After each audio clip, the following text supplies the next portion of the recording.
Chapter 1. The Half-Broken Tower. In the frigid depths of winter, as the year draws to a close, Hanemo finds himself outside the village of Pignon, clad in a thin, long-sleeved garment. Years of wear have rendered his attire inadequate, leaving much of his arms exposed to the biting cold. His frail figure stretches long beneath the waning sunlight. Hanmo's cheeks have been stripped of color by the knife-like winds, and his lips have turned a shade of purplish blue. With each step, his knees sink deep into the snow. Whenever the piercing wind sneaks through his sleeves, he instinctively breathes warmth into his palms, rubbing his arms in a futile attempt to generate warmth, desperate not to succumb to the icy embrace of winter. Just a bit more, and I can ensure that old blind man and I survive this winter, he murmurs to himself, laden with a full basket of firewood on his back. The basket, oversized and cumbersome, seems on the verge of toppling over with each stride. Yet, even in such frigid weather, Hanmo's resolute steps carry him further away from Pignon village. This marks Hanmo's first venture so far from home, but necessity drives him. He must gather enough firewood to stave off the bitter cold that threatens both him and the old blind man. Earlier, he had completed his chores in the village and received 2 steamed buns as payment, intending to return home with a few sticks of firewood. However, a group of village children ambushed him midway, stealing not only his buns, but also the firewood he had collected. Though he longed to reclaim his belongings, he was but one against 7 or 8 children, and they had outpaced him for nearly half an hour. With no choice but to relent, Hanemo trudged further afield, for the firewood in the village had already been scavenged by the adults, who seemed to possess an uncanny foresight, preparing in advance for the deadly winter chill. From that moment, Hanemo began to yearn for the ability to predict the weather as the adults did. Old Blind Man had once taught him that winter arrives punctually each year, prompting farmers to stockpile sufficient firewood. Since then, Hanemo had taken to observing the skies, gauging the temperature, and when he sensed the air turning frigid, he would venture into the mountains to gather firewood. Yet, even with this knowledge, he found himself outmatched by the adults, who, with their ample free time from tending crops, were well prepared for the harsh season.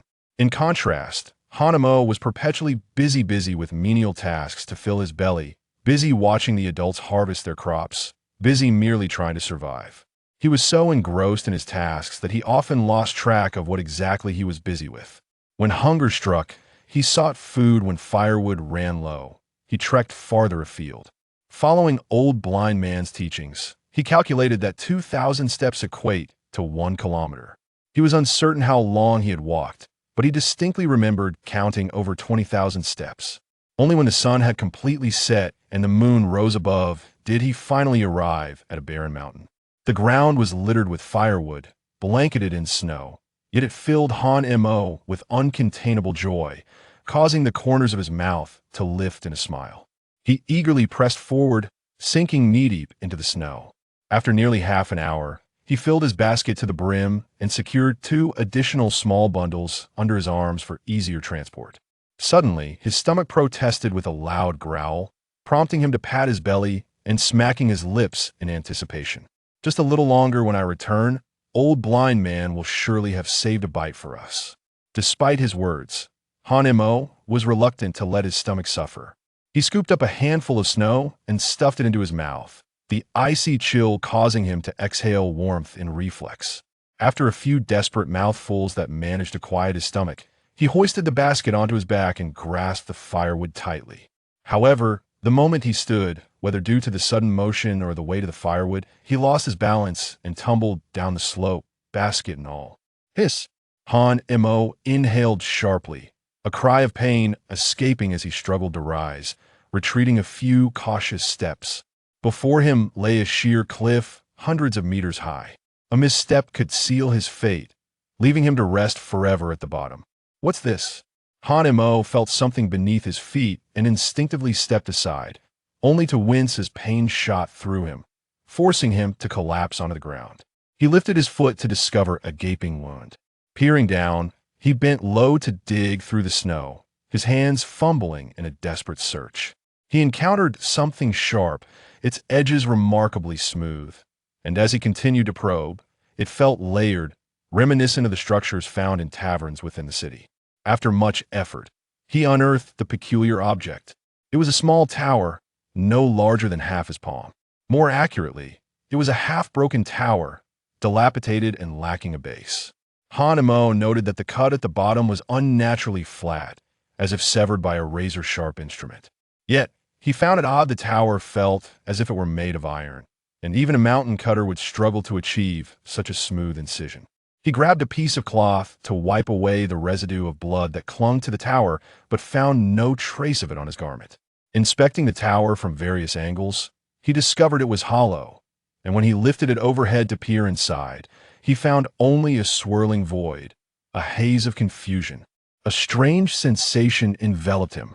Hanemo fashioned a length of hemp rope to secure the tower to his waist, and the moment it hung from him, he realized that the swirling snow seemed to be repelled, unable to touch him even at a distance of 1 meter.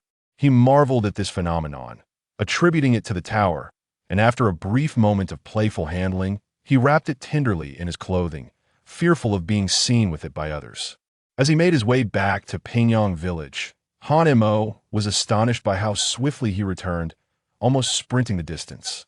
Not only that, but he felt little fatigue. In the past, even carrying half this amount of firewood would have required multiple breaks over a 10-minute walk.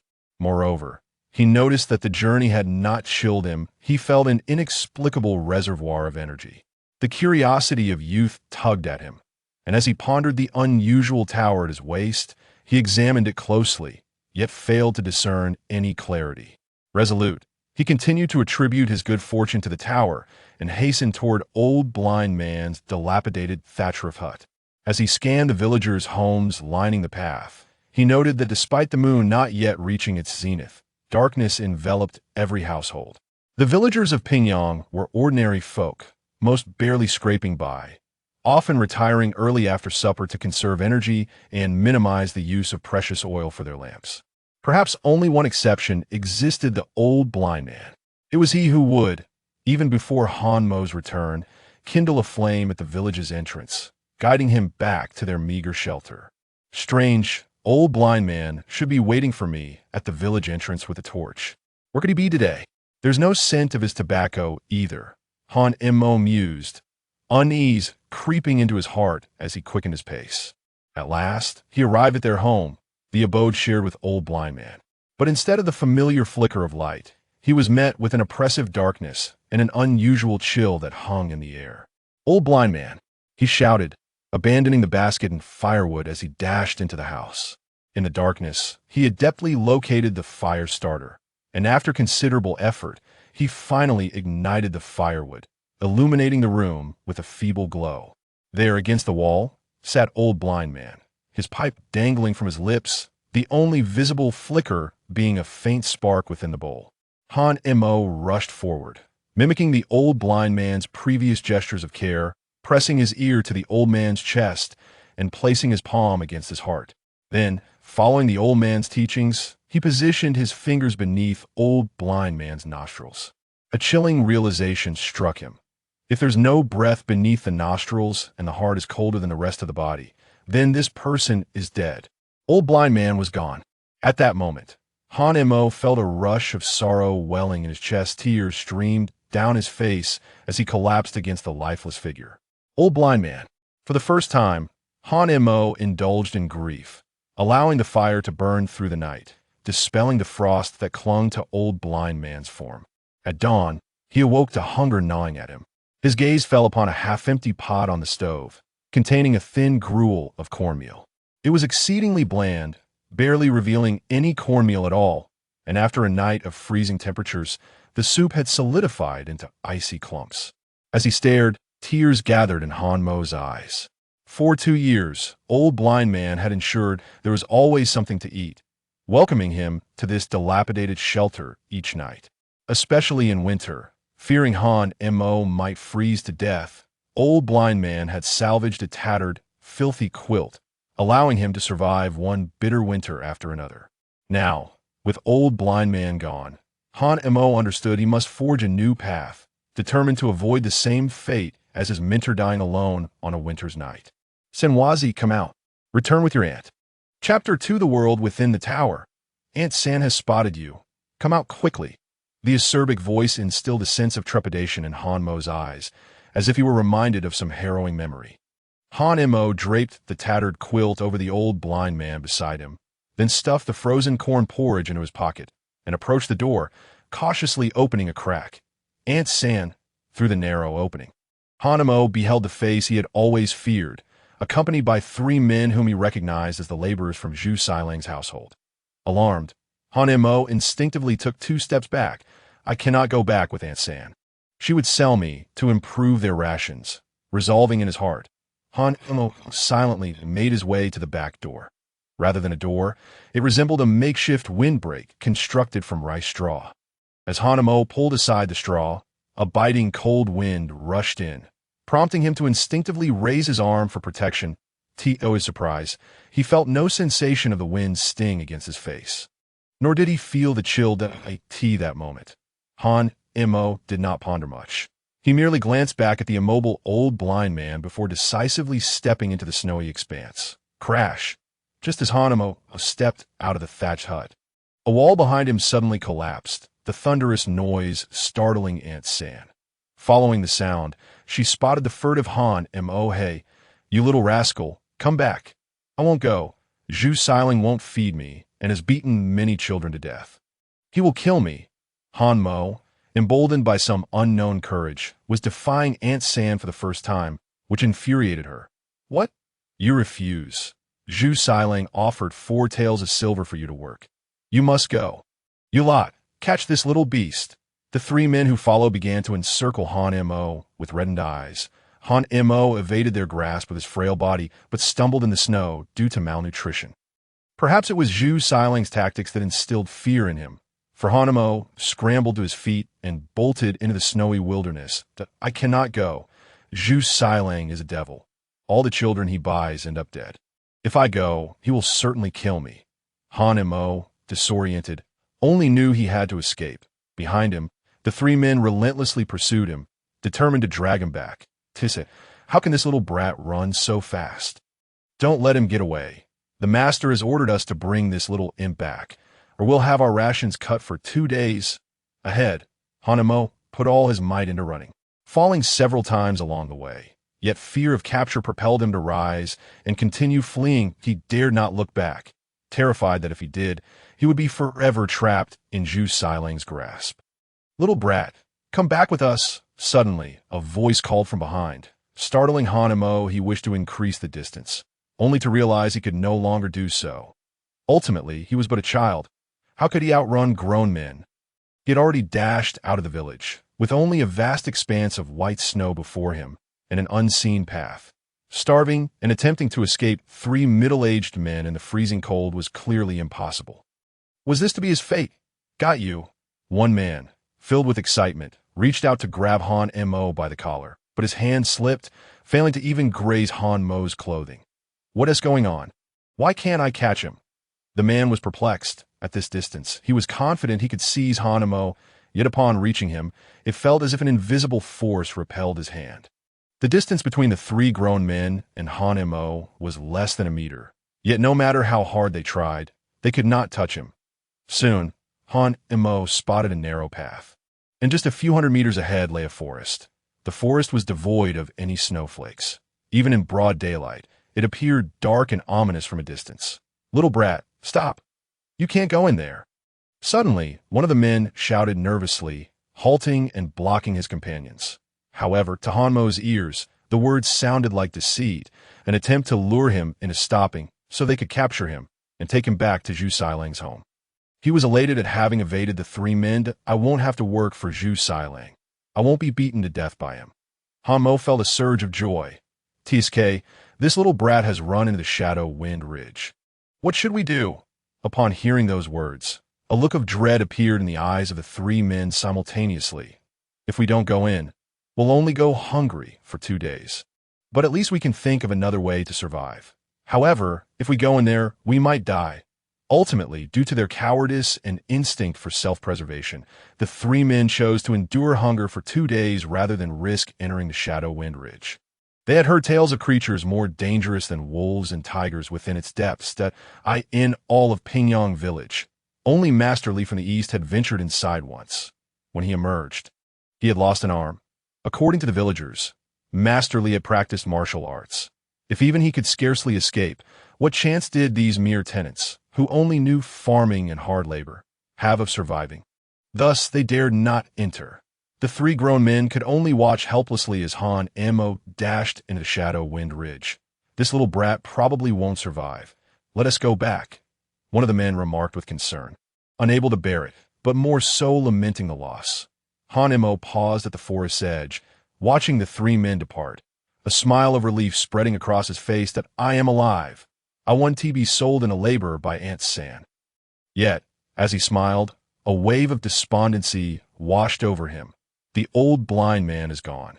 Pingyang village can no longer accommodate me that if I return, Aunt Sam will surely come back with others to capture me. Remembering the old blind man brought tears to Han Mo's eyes. Old blind man, I'm sorry. Wait for me a few days. I'll come back secretly to bury you. Farewell, old blind man. Thank you for taking care of me these past 3 years. You were the only one who treated me well in Pingyang village. As he spoke, warm tears streamed down his cheeks. With a sudden resolve, Han Mo knelt on the ground, bowing towards Pingyang village. It is still dangerous here. If Aunt San brings more people, I will still be captured and I need to find a place to spend the night. Rising, Han Mo wiped his tear-streaked face and, glancing back 3 times, ventured into the Shadow Wind Ridge. Unbeknownst to him, Han Mo wandered through the forest for quite some time without finding a suitable place to rest. Although he could climb trees, they were tall and straight. Without any branches, ascending a slope, he finally reached the mountain's peak just before nightfall, successfully finding a cave. His stomach protested with loud growls, reminding him that he had not eaten since yesterday. Yet there was nothing to consume here. At least there was snow outside to stave off hunger. I still have the porridge. Han Mo excitedly retrieved a chunk of frozen porridge from his pocket and bit down hard at it was tough and bland. He let it dissolve slowly in his mouth. Finally, tasting the cornmeal within it was a pitiful amount, but still had flavor. I'll save some. I need to survive tomorrow. After a meager meal, Han Mo gathered some leaves to lay on the cave floor, then ventured out to find some firewood. He took out a fire starter, blowing for quite some time before a flame finally ignited. Lighting the dry wood, Han Mo brought his hands close to the fire, feeling the warmth that seemed more comforting than usual. Fortunately, I brought the fire starter, otherwise I would have frozen to death tonight. After warming himself just enough, Han Mo added more wood and lay down on the leaves, pondering how he would manage the next day. Gradually, he drifted into slumber. In his dreams, he beheld the battered tower he carried with him, now towering hundreds of meters high, resembling a grand palace. Han Mo approached the palace, noticing a vast expanse of land stretching before him. He joyfully jumped around on the ground. If only I had such land. I could plant some crops and never go hungry again. As he pondered, he realized he was getting ahead of himself. Plant crops. I need seeds. I have nothing now. Yes, I need seeds so that I can grow food on this land. Years of habit caused Han Mo to awaken just before his stomach protested. His first thought was to venture out to find something to eat, but as he exited the cave, he was suddenly struck dumb. The rocky area that had been there yesterday now revealed a clearing several meters wide. Not only that, but there were also new sprouts emerging from the ground. Han Mo recalled the knowledge the old blind man imparted to him, confirming that these were corn seedlings. Chapter 3. Old Blind Man. I will lay you to rest. Is this a dream? The first thought that crossed Han Mo's mind was that he had dreamed a dream he had never dared to indulge in. Ouch! Pain! Han Mo pinched his arm hard, the sharp sting finally convincing him that the land and corn sprouts before him were indeed real. To further validate what he saw, Han Mo even returned to the cave and came out again, repeating the process several times until he could not contain his excitement and jumped up. It's not a dream. It's not a dream. I have land and I have seeds. I won't have to go hungry anymore. Han Mo, filled with excitement, inadvertently stepped on a young seedling. Gazing at the fragile sprout nearly crushed beneath his foot, he felt a pang of sorrow and hurriedly knelt down, scooping up a handful of soil to prop it up. retreating only after ensuring it stood upright to his satisfaction. Yet he pondered with curiosity, how could corn seeds possibly sprout in this place? His gaze drifted to the dilapidated tower at his waist, and a bold thought took root in his mind. In my dreams, I encountered the land within that crumbling tower. Could it be that this small structure grants wishes and makes dreams come true? This whimsical notion made Han-mo briefly question his sanity. Even if this were merely a dream, he resolved to linger in it a while longer. Dying in a dream seemed worthwhile. Throughout that day, Han-mo devoted himself to the cornfield, nurturing each seedling as if they were cherished treasures. Unable to part with them, it was only by nightfall that he emerged from his fervent state. His stomach grumbling in perfect timing, he rummaged through his pockets, realizing the icy morsels had long since been consumed without his notice, but such a meager amount could hardly satisfy his hunger. Just a little longer, I must seek something to eat. As he felt the pangs of hunger intensify, he contemplated entering the woods, but hesitated, torn between his beloved seedlings and the need for sustenance. When his stomach protested for the third time, Han-mo's face turned pale. He could no longer withstand the gnawing hunger and reluctantly ventured into the forest, glancing back repeatedly. The descent was steep, and he clung to protruding stones, nearly losing his footing several times. At last, he reached level ground, surrounded by enveloping darkness. However, this did not deter Han-mo before being taken in by the old blind man. He had often scavenged through garbage in the dead of night, honing his keen eyesight. Moreover, moonlight filtered through the trees, illuminating the ground enough for him to navigate. For reasons unknown, Han-mo perceived the night more clearly than usual. After walking for a while, he arrived at the path he had previously traversed. Beyond it lay the boundaries of Pingyong village. By this hour, most villagers would have retired for the night, making it an opportune moment to scavenge for food. The corn required a lengthy period to mature, and during this time, Han-mo needed to devise alternative means of survival. Resolute, he treaded the narrow path, braving the heavy snow towards the village. Upon reaching the spot where the farmers disposed of waste, he recalled how he had once survived in this very location before meeting the old blind man, who had taken him in out of pity. Now, however, the old blind man was deceased, leaving Han-mo unprotected. With even the prospect of being sold to Zhu Sailang for a pittance looming over him, the entire village knew of Zhu Sailang's notorious cruelty. No child had ever survived his household, with the longest lived among them barely surpassing 10 years. Han-mo was only 7 years old, though after last night he had turned 8, for it had been the final night of the year. Given his slight frame, reaching the age of 9 under Zhu Sailang's roof would be an arduous feat. Thus, when he learned that his aunt intended to sell him to Zhu Sailang, only one thought consumed Han-mo's mind: escape. Anywhere but Zhu Sailang's home would suffice. Under the moon's glow, Han-mo uncovered a chicken bone amidst the refuse, his excitement mounting as he chewed it thoroughly before swallowing. The foul stench of garbage assailed his senses, causing him to shudder. Likely remnants of yesterday's refuse. Yet he savored it nonetheless, for it filled his empty belly. He wondered whose household had recently slaughtered a chicken. Licking his lips, he felt a twinge of regret. Indeed, the new year called for improved fare. But most households in Pingyong were tenant farmers, and few raised chickens or ducks. Even during festivities, such offerings were rare, as they were kept for egg production. Han-mo was astonished to have found a chicken bone today. Convinced that more bones might be hidden among the refuse, he continued to rummage through the pile. However, after a lengthy search, he unearthed nothing more. Just then, he heard the low growl of a dog from the other side of the dump, accompanied by the sound of bones being crushed. Han-mo recognized it clearly. That was the unmistakable sound of bones being gnawed. So, this wild dog had stolen his find. Cursing under his breath, he picked up a stick and struck the dog's back, causing it to yelp and flee out of course. Han-mo did not intend to wrest food from the dog's mouth. He merely couldn't abide the thought of it snatching away his meager meal. Discarding the stick, he slipped away from the trash heap and began inspecting each house, particularly those known for raising poultry. After much effort, he finally located a nest of eggs, 10 in total. After shooing away the hen, he carefully took 2 eggs and scaled the wall to escape, only to hear the farmer's irate shouts behind him. Though Hanemo was reluctant to engage in such thievery, his desire to survive outweighed his scruples. Furthermore, he had not stolen a chicken nor filched a dog. In fact, he had often eavesdropped on lessons at the school. The teachers had said that what scholars did was not theft but borrowing. Having attended several classes, he considered himself a scholar of sorts. Thus, he rationalized that having borrowed the eggs today, he could return them in the future. By a twist of fate, Hanemo found himself at the old blind man's thatched hut.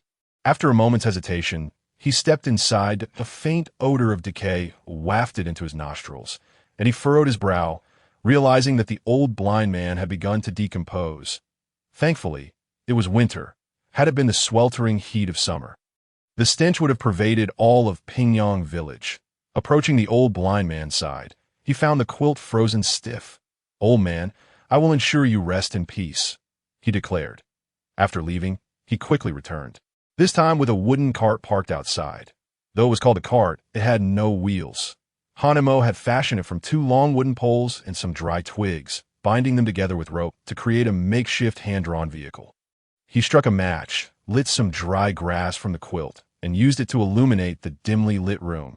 Before departing, he meticulously cleaned the hut, gathering all usable items onto the hand-drawn cart. He also decided to take a candle with him, as the cave was dark and firewood was scarce. As he divided the candle from its base, he hesitated, his gaze fixating on the base. It seemed so familiar. Suddenly, a realization struck him. He retrieved the broken tower he carried and compared it to the candle's base, astonished to discover that the cuts matched perfectly. They were part of a whole. The old blind man had possessed half of the broken tower. Instinctively, Hanemo brought the 2 halves together. Feeling an unusual pull between them, to his astonishment, he witnessed the 2 parts align.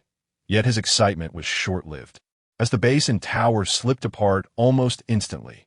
Puzzled, he mused over how 2 metal pieces could attract each other, albeit briefly. He had seen it with his own eyes. He resolved to investigate further when time permitted. At last, he had nearly emptied the old blind man's home, leaving only immovable objects behind. Hanemo carefully loaded the old man's body onto the cart, securing it with a rope slung over his shoulder, and pulled the cart with the old man's remains through the snow to in the dead of night. Hanemo returned to the junction. Unfortunately, the cart could not pass. He contemplated making it smaller, but that would mean not being able to carry the old man. With no other option, Hanemo lifted the old man down, transferring everything across the cliff before returning for the cart. He carefully maneuvered the cart across, and then returned to hoist the old man, inching his way back over safely. Once the cart was reloaded, he continued his ascent. The following day, a small mound appeared outside Hanmo's new home. He gazed with joy at the corn seedlings, now taller than the day before. Days passed, and apart from foraging for food, Hanemo spent nearly all his time in the cornfield, often wielding his handmade hoe to weed the crops. During his remaining hours, he would descend to collect firewood, gradually improving his cave. Watching the corn grow taller each day, he was elated to see some begin to tassel after 2 weeks, cradling the emerging flowers in his hands. Tears glistened in his eyes. Soon, there would be food. Strangely, these seedlings grew faster than those cultivated by the villagers of Pingyong. At this rate, in another half-month, he would be able to harvest this batch of corn. All of this was thanks to you. Hanemo lifted the tattered garment at his waist, cradling the tower he held dear. During this period, he dreamt the same dream each night, with the corn seedlings appearing different each time. Upon waking, the corn outside the cave mirrored the heights from his dreams. The transformations were undeniably the same. Upon discovering this peculiar phenomenon, Hanemo immediately concluded that this dilapidated tower was an otherworldly artifact. The old blind man had often regaled him with tales of the wonders of the outside world, claiming to have encountered celestial beings. From that moment on, Hanemo yearned to venture beyond, to behold the immortals and the treasures they possessed. However, he never anticipated that he himself would come into possession of such a divine object. He pondered whether the celestial tower had an owner, and if so, that owner would undoubtedly be searching for their precious item. With such thoughts swirling in his mind, Hanemo carefully concealed the small tower, anxious to keep it hidden from prying eyes. Despite the fact that he had not encountered another soul in the eerie Wind Ridge, Hanemo gathered a few leaves and slender twigs, ignited the branches, and placed them before a small mound of earth. Then set the leaves ablaze, offering a reverent tribute to the old blind man. "Old man, I will strive to live well," he vowed. "You promised to take me to see the outside world when I grew up. And now that you are gone, I shall embark on this journey alone. When I return, I will recount all that I have witnessed." Rising to his feet, Han Emo approached a puddle to wash his face, only to be startled by the reflection of his grimy visage, which reminded him that he was in dire need of a bath. In the past, he used to bathe in the village's small river during the warm days. But with winter's arrival, the water had frozen solid, rendering his bathing ritual simpler. He would strip down and leap into the snow, using it to scrub his body, though he would emerge thoroughly chilled each time. Scanning his surroundings, he realized that there was not a speck of snow in sight. It seemed there was a pond at the foot of the mountain that had not succumbed to the icy grasp of winter. Hanemo recalled a previous excursion in search of food, during which he had passed by a pond, its water sweet and far better than that of Pingyong village. He had marked the spot on his return. Following the marks he had made, Hanemo finally located the pond from his memory. After shedding his clothes and preparing to leap in, he suddenly sensed that something was amiss, instinctively glancing toward his waist. To his horror, he discovered that the celestial tower was missing. Panic surged within him. The tower was his lifeline. Frantically rummaging through his tattered garments, he finally located the treasured artifact and secured it with a longer rope around his waist, allowing him to breathe a sigh of relief before diving into the water, vigorously scrubbing off the dirt. The icy water took his breath away, compelling him to hasten his washing so he could build a fire for warmth. Only after feeling comfortably clean did Han Mo emerge from the water, kindling a fire and then parting the underbrush to reveal his secret hideout. Inside the thicket, he discovered an abundance of red fruits. The last time he had visited, they were still green. Now they had ripened, each the size of his fist. Unable to contain his excitement, he plucked one and devoured it in 3 bites, glancing longingly at the remaining 3. "No, if I eat them all, there will be none left." He chastised himself, suppressing his cravings. Suddenly, as he stood up abruptly, he felt a wave of dizziness, and before he could regain his balance, he fell into the pond. As he sputtered and struggled for air, Han Mo found his limbs unresponsive, and darkness began to envelop him. When he next opened his eyes, he was greeted by the familiar sight of the world within the celestial tower, cornfields adorned with ripened corn. It seemed he had been so exhausted that he had dreamt of falling into the pond. But what was this? A rock formation had appeared in the realm of the tower. Soon, Han Mo noticed a spring flowing from the foam mountain, and he cupped his hands to drink from it. The sweet water was irresistible, leaving him wanting more. Moreover, he discovered that the water from the mountain was abundant enough to satisfy his thirst. Han Mo searched the vicinity and found a broken bucket, which he filled with water to nourish the corn. Once he had finished, he was elated to see that all the corn had borne fruit. However, he soon felt an itch on his face, and, when he reached to scratch it, found nothing. The world around him gradually darkened, and when he opened his eyes again, he was startled to see a bear's face looming before him. The bear extended its tongue, licking him. "Bear!" Hanemo shouted in fright, scrambling backward on his hands and knees, nearly tumbling into the pond below. He managed to get to his feet and dashed up the mountain in a panic. Just when he believed he had evaded the black bear, he instinctively glanced back, only to find it leisurely following him. Han Mo scanned his surroundings and spotted a harmless branch on the ground, attempting to use it to fend off the bear. Yet the bear remained unperturbed, sitting on the ground and gazing at him with its small, dark eyes. Could it be that the bear means me no harm? Did it save me earlier? Han Mo recalled that he had indeed fallen into the pond before losing consciousness, and noted that his clothes were still damp upon waking. Had he been unconscious for an entire night? Was it you who rescued me? His childlike curiosity got the better of him, and he fancied that he could converse with the bear. After a lengthy exchange, the bear remained still, fixated on him, more specifically on his waist.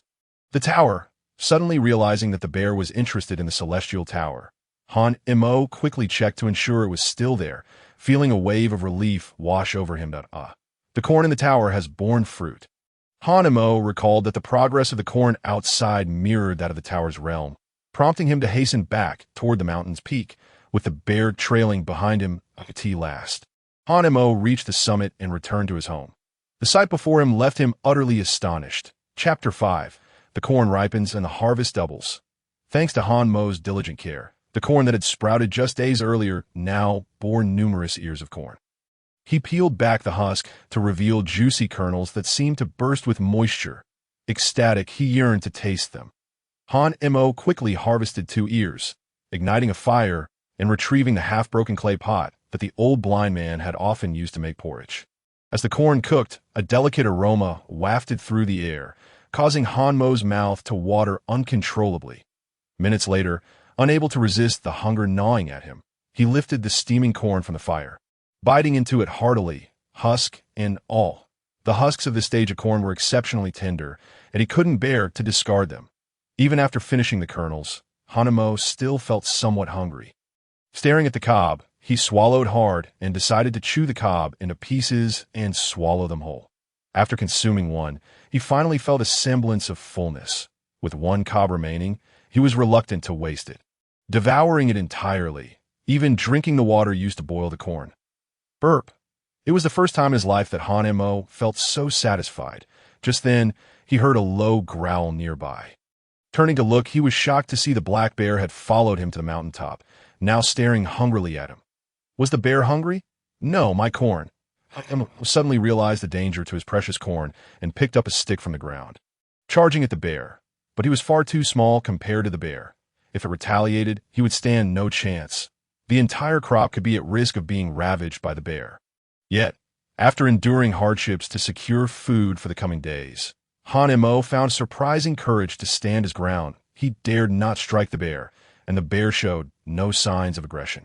The bear's dark eyes remained fixed on him, and Hanemo sensed a plea within them. After much hesitation, he finally dropped the stick and stepped into the cornfield, uprooting a stalk of corn stripped of its ears, presenting it before the bear. The bear sniffed at it, then lifted a paw to munch on the leaves, devouring them with increasing fervor. Soon, it had consumed all the leaves on the ground and turned its gaze toward the stalk in Hanmo's hands. Han-mo hesitated. The corn stalk was delicious. He was loath to part with it. Reluctantly, he broke the stalk in half, tossing the top portion to the bear while he kept the lower half. He peeled back the husk, took a bite, and savored the sweet juice that was the sweetest corn stalk he had ever tasted.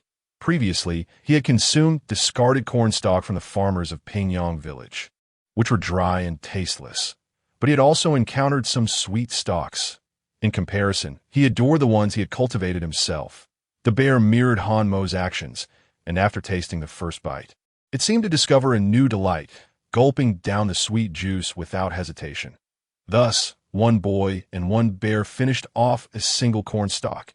However, while Hanemo felt satisfied, the bear was still hungry. No, let's wait a few more days.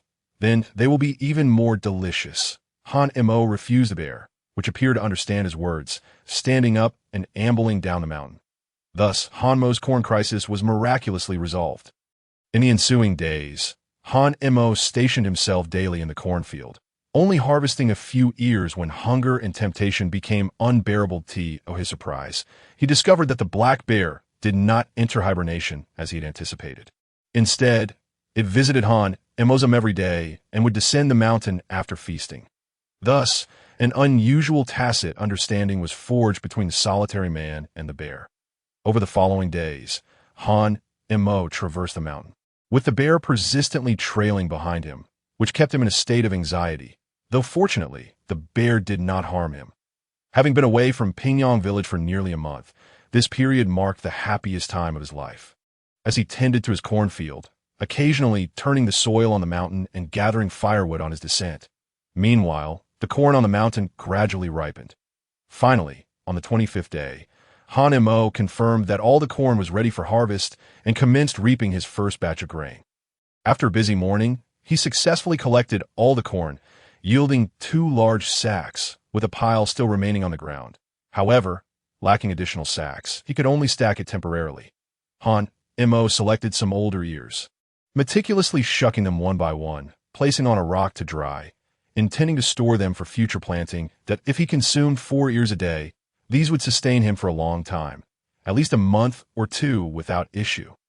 Furthermore, he could grind the dried corn into flour, thus providing himself with even more corn porridge. That evening, Hanamo entered the realm of the Immortal Tower, only to find that the corn within had vanished, leaving behind a barren expanse. To his astonishment, he also observed that the area of this wasteland appeared to have doubled. This revelation thrilled Hanamo for quite some time. He wondered if, upon waking the next day, the land outside would similarly expand, allowing him to plant even more corn in the world of the Immortal Tower. Hanamo, as was his custom, cleared land and sowed some corn seeds, subsequently watering them. Exhausted, he lay down beneath the tower and fell asleep. Upon awakening, he found himself back in the cave. Eagerly, Hanamo exited the cave and was greeted by the sight of the land outside, which had indeed doubled in size, along with the newly sown seeds, confirming his dream's predictions. Just as in the Immortal Tower, he had acquired more land, along with freshly sown seeds, concerned about trampling the seeds. Hanamo used stones to enclose the area, marking the boundaries within which he could walk. He was determined not to repeat the mistake of accidentally crushing a young seedling, reflecting on a past incident where he had inadvertently broken a seedling. Despite his timely intervention, the loss had still grieved him for several days. On this day, Hanamo was in high spirits and decided to cook 2 extra ears of corn. The black bear indeed returned, initially displaying disappointment at the sight of the barren land. However, when Hanamo presented a steaming ear of corn before it, the bear eagerly seized it with both paws and devoured it with delight. "Great black bear, over there is the food I've prepared for you. You must not enter my cornfield, lest we both starve. Do you understand?" Hanamo gestured animatedly, striving to convey his message to the bear. The bear seemed to grasp only part of his intent, but complied by moving to the indicated spot and taking 2 corn stalks before heading back down the mountain. Observing the corn scattered across the ground, Hanamo realized he needed to process it swiftly. Otherwise, over time, the corn might rot or even sprout. That would benefit the large black bear while he would be left to starve. An idea struck him. He could take the corn to the market to sell. Since spring had yet to arrive, and it was far from the planting season, his offering would be unique, and those desiring corn would surely purchase it. With determination, Hanamo sought out the handcart he had used a month ago to haul Old Blind Man up the mountain. He reinforced it and added a railing. Furthermore, he found a wooden wheel that he had secretly collected from the village, perfectly suited for installation. This cart could traverse the small path down the mountain, making the journey more manageable. With the snow melted, relying solely on brute strength was no longer feasible as it had been in the snowy terrain. At last, Hanamo possessed his own unicycle. He loaded nearly half a cart of corn onto it, and, once it reached capacity, he pulled the unicycle down the mountain. Upon reaching the base, he was taken aback to see the large black bear, which had seemingly built a nest there while sleeping. Hanamo distinctly recalled that this area had been a necessary route up the mountain, and there had been no nest before. Had the bear been guarding the mountain all this time? For the first time, Hanamo felt a flicker of fondness for the bear. Sometimes, it seemed that animals possessed more humanity than people, particularly the residents of Pingyang village, especially Aunt San, who were preoccupied with selling themselves to Zhu Sailang for a mere 4 taels of silver. It occurred to him that these people were less admirable than a black bear. "Great black bear, great black bear." Hanamo called out twice, prompting the bear to open its eyes. Initially irate, it calmed upon recognizing Hanamo. Hanamo then retrieved 3 ears of corn from the unicycle and tossed them before the bear. "Great black bear, keep watch over the mountain and prevent anyone from ascending. If you're hungry, eat the corn stalks I've prepared for you, but you must not enter my cornfield. Do you understand?" Hanamo endeavored to use gestures to communicate his intent, uncertain if the bear comprehended his words. He could only observe as the bear finished eating, shifted its body, and lay back down to sleep. It was as if the bear had understood. Hanamo made his way down the mountain and returned to the former path he had taken. This time, with the unicycle, he easily navigated the trail safely. Wary of being discovered by the villagers of Pingyang, particularly Aunt San, who might report him, Hanamo deliberately took a longer route. Finally, after an hour and a half, he arrived at the market. Having arrived rather late, the market was now bustling with people. Hanamo, appearing dirty and dressed in tattered clothes, quickly drew the attention of those around him. with some even keeping their distance. At last, he found a corner where he could neatly place his unicycle and arrange the corn on the ground. Blushing, Han Mo began to call out his wares, feeling somewhat shy, amidst the cacophony of the street. His voice was barely audible until, perhaps out of habit, he suddenly raised his volume. "Corn for sale! Sweet and fragrant corn!" Indeed, his voice quickly attracted some attention, and a middle-aged woman paused beside Han Mo's unicycle. "Young man, how much for your corn?" Han Mo looked up to see the weathered face of the woman. Dressed plainly, her clothes were patched in numerous places, and though she appeared to be in her 30s, strands of gray already adorned her hair. Her rough hands picked up an ear of corn, inquiring about the price. Han Mo, taken aback at having his first customer, stammered as he struggled to articulate a price. Overwhelmed by fear that if he quoted too high, she would refuse, and if too low, it would undervalue the corn that had cost him dearly to procure and was essential for his survival. Moreover, he rarely visited the market, with his only prior experience being when Aunt San had brought him here as a child, not to buy food or clothes, but to toil as a laborer. At that time, he had been merely 4 years old, struggling to carry a burden larger than himself as he waddled behind Aunt San. After a few moments of contemplation, Han Mo softly replied, "Auntie, please offer what you deem fair, I assure you. My corn is tender and fragrant. Consuming it will grant you boundless energy, and I guarantee you'll crave more." Fearing rejection, he hurriedly extolled the virtues of his corn. The woman smiled faintly, then peeled back the husk of the corn and pinched it. Indeed, as Han Mo had claimed, it was tender, juicy, and exuded a faint aroma. "Young man, corn costs 3 won each. Remember that." She handed him 6 copper coins, which Han Mo gratefully accepted, trembling as he placed them into the prepared cloth bag, and then picked up 2 larger ears of corn to give to her. As the woman prepared to leave, she suddenly remarked, "Young man, cornmeal is worth a bit more." Han Mo committed her words to memory and continued to call out his wares. With the arrival of his first customer, Han Mo felt a surge of confidence, his voice growing louder, which in turn attracted more bystanders. Thrilled by the influx of customers, he eagerly promoted his corn, and now that he knew it was priced at 3 won per ear, he became quite adept at selling. As time passed, the corn in his unicycle dwindled, and when the market vendors began to pack up their goods, Han Mo had successfully sold all the corn he had brought. His money pouch was nearly full, heavy with the weight of copper coins, and he reveled in the sound of the coins clinking together as he shook the pouch. Upon counting, he discovered it contained over 600 won. This was the first time in many years that he had seen such a substantial amount of money, and it was all his own, if only Old Blind Man were here to witness his newfound ability to earn. Surely he would be overjoyed. At that moment, Han Mo suddenly recalled the words of the Old Blind Man, cautioning against flaunting wealth. That a wave of apprehension washed over him, prompting him to hastily conceal the pouch of coins within his waistband, covering it with his garment. Only then did he feel a sense of satisfaction as he pulled the unicycle away. As he passed by a seed shop, Han Mo abruptly halted, reminded of his second purpose for visiting the market, to purchase some seeds to cultivate additional crops. Entering the seed shop, he found a wide array of grains and seeds available. After browsing for a while, the shopkeeper, mistaking Han Mo for a mere street beggar, continued to focus on the abacus in front of him. His head bowed low. Time slipped by unnoticed until 3 types of grain seeds were laid out before the shopkeeper: millet, wheat, and beans, specifically yellow rice, wheat, and legumes. Initially, Han Mo intended to buy a variety of seeds, but upon considering the limited arable land on the mountain, he decided against it, planning instead to clear more land in the future. The shopkeeper, observing the seeds, wore an expression of confusion.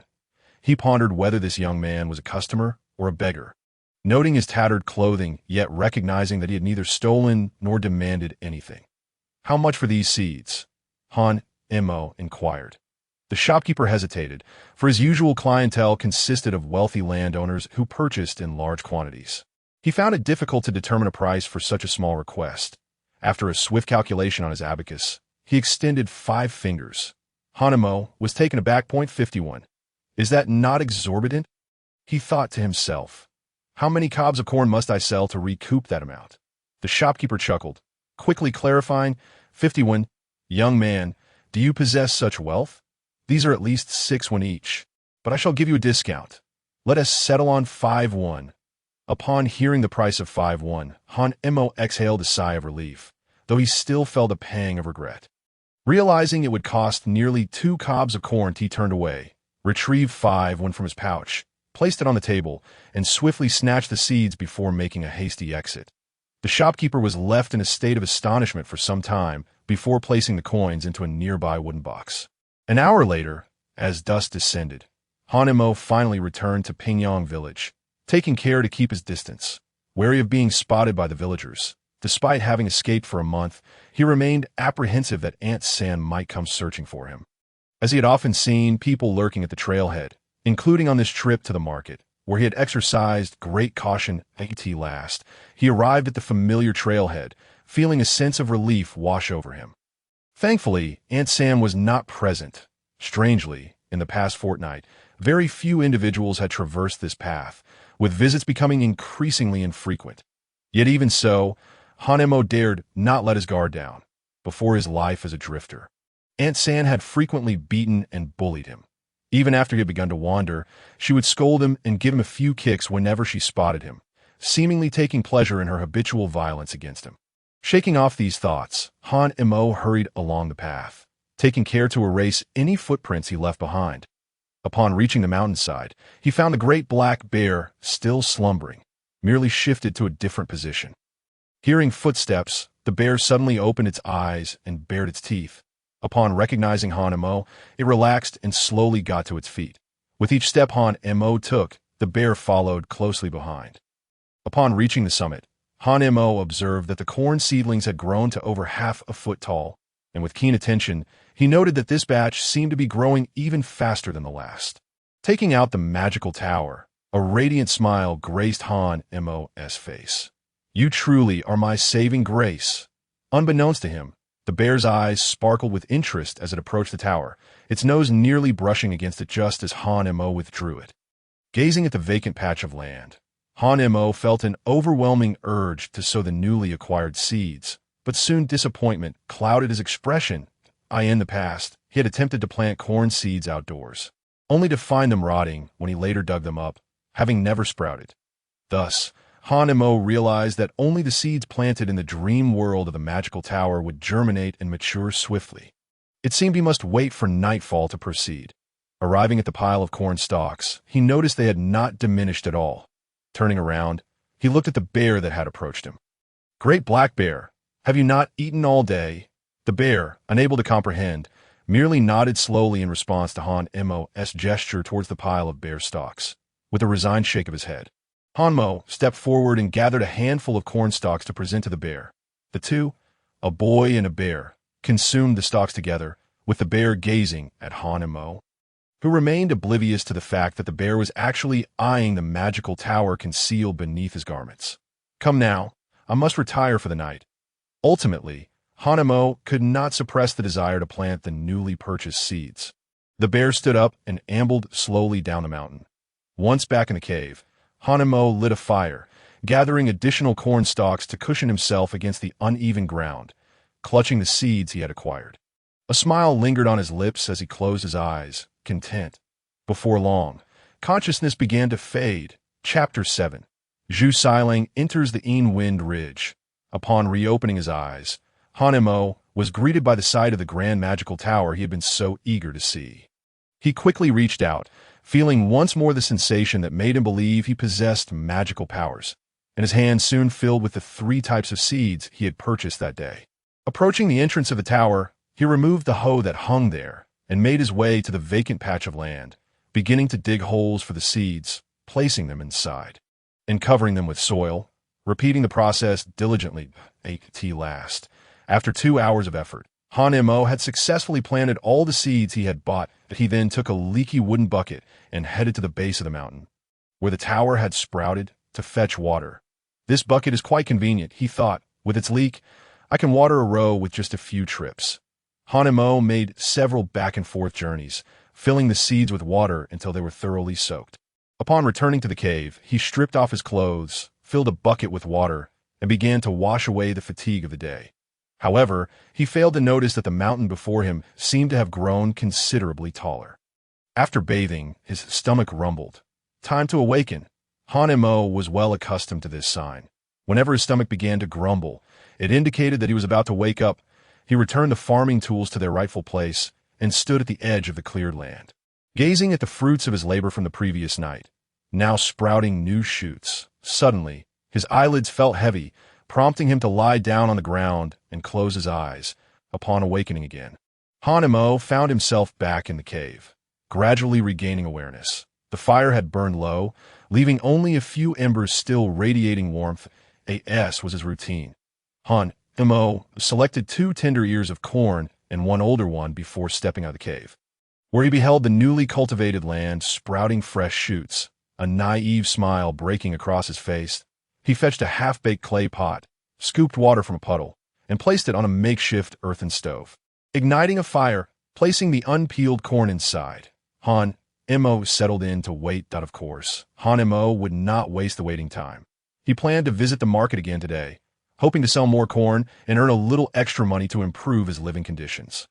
Observing the corn on the ground, he carefully picked out the tender ears, making distinctions between them. That I cannot sell them all. It will take a month for the corn in the ground to mature. I need to rely on these for sustenance during this time. That I'll keep the tender and older ones for myself and take the rest to the market.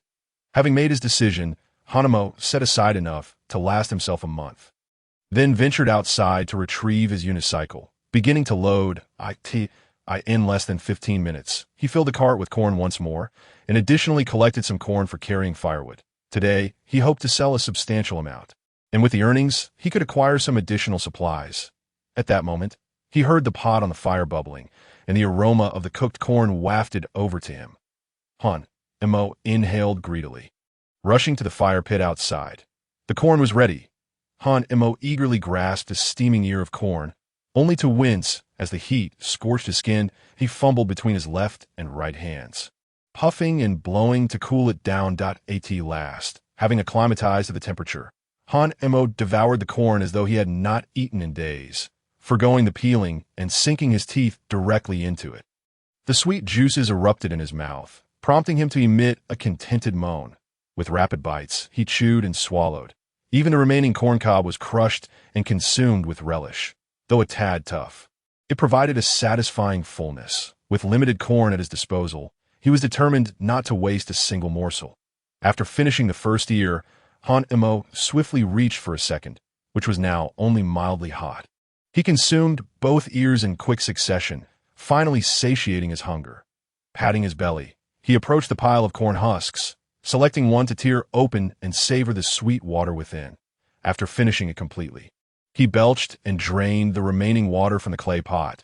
Standing up with a sense of fulfillment, he tucked the cooked ear of corn into his pocket, hoisted his backpack, and pulled his unicycle along, casually tossing a few corn husks onto it as he made his way down the mountain. Upon reaching the mountainside, he found a black bear still slumbering. Hanemo placed the corn husks before the bear and set the corn beside its nose.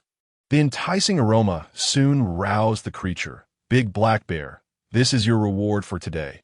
Guard this place well and prevent anyone from ascending the mountain, understood? He admonished the bear, just as he had the day before.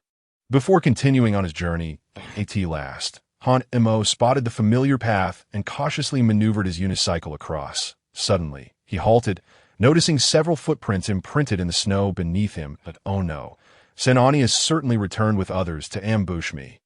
Realizing that the villagers from Pingyong were on his trail, he felt a chill of dread. It seemed these people were like shadows that would not dissipate. He quickly erased his tracks and returned to the opposite shore, hastily shouldering his backpack and accelerating his pace, even opting for a longer route to evade Pingyong village. Unbeknownst to him, nearly half an hour after his departure, 3 individuals arrived at the roadside. The man in the center, clad in luxurious garments, was rotund and jolly, unmistakably from a well-to-do household. The 2 flanking him, however, bore sallow complexions and appeared gaunt, clearly representatives of the impoverished families of Pingyong village. Had Hanemo been present, he would have recognized these 2 as the same individuals San Ani had brought to capture him a month prior, while the hefty figure in the middle was none other than Zhu Sailang. The landlord notorious for abusing children, an affluent man with both land and property.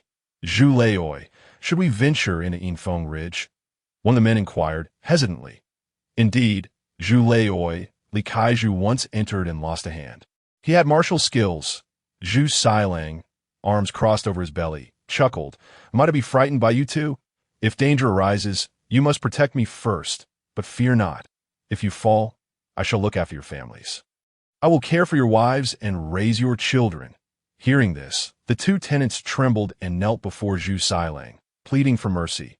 Please, Zhu Leoi, my son is only 5 years old. I beg you. Spare him. Zhu Silang's jovial expression darkened. With a swift crack of his whip, he struck the two tenants mercilessly. Lead the way. Time is of the essence. If the red-skinned fruit used by the Immortal for healing is gone, I shall take your lives and ensure your families are left in ruin. Faced with this intimidation, the tenants dared not resist, obediently guiding the way. After a quarter of an hour, Zhu Silang and the two tenants navigated through the forest.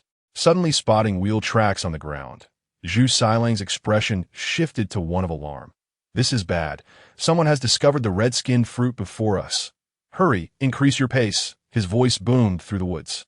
Reaching the ears of the black bear, which had just finished its meal and was preparing to slumber once more, its ears perked, and it became alert.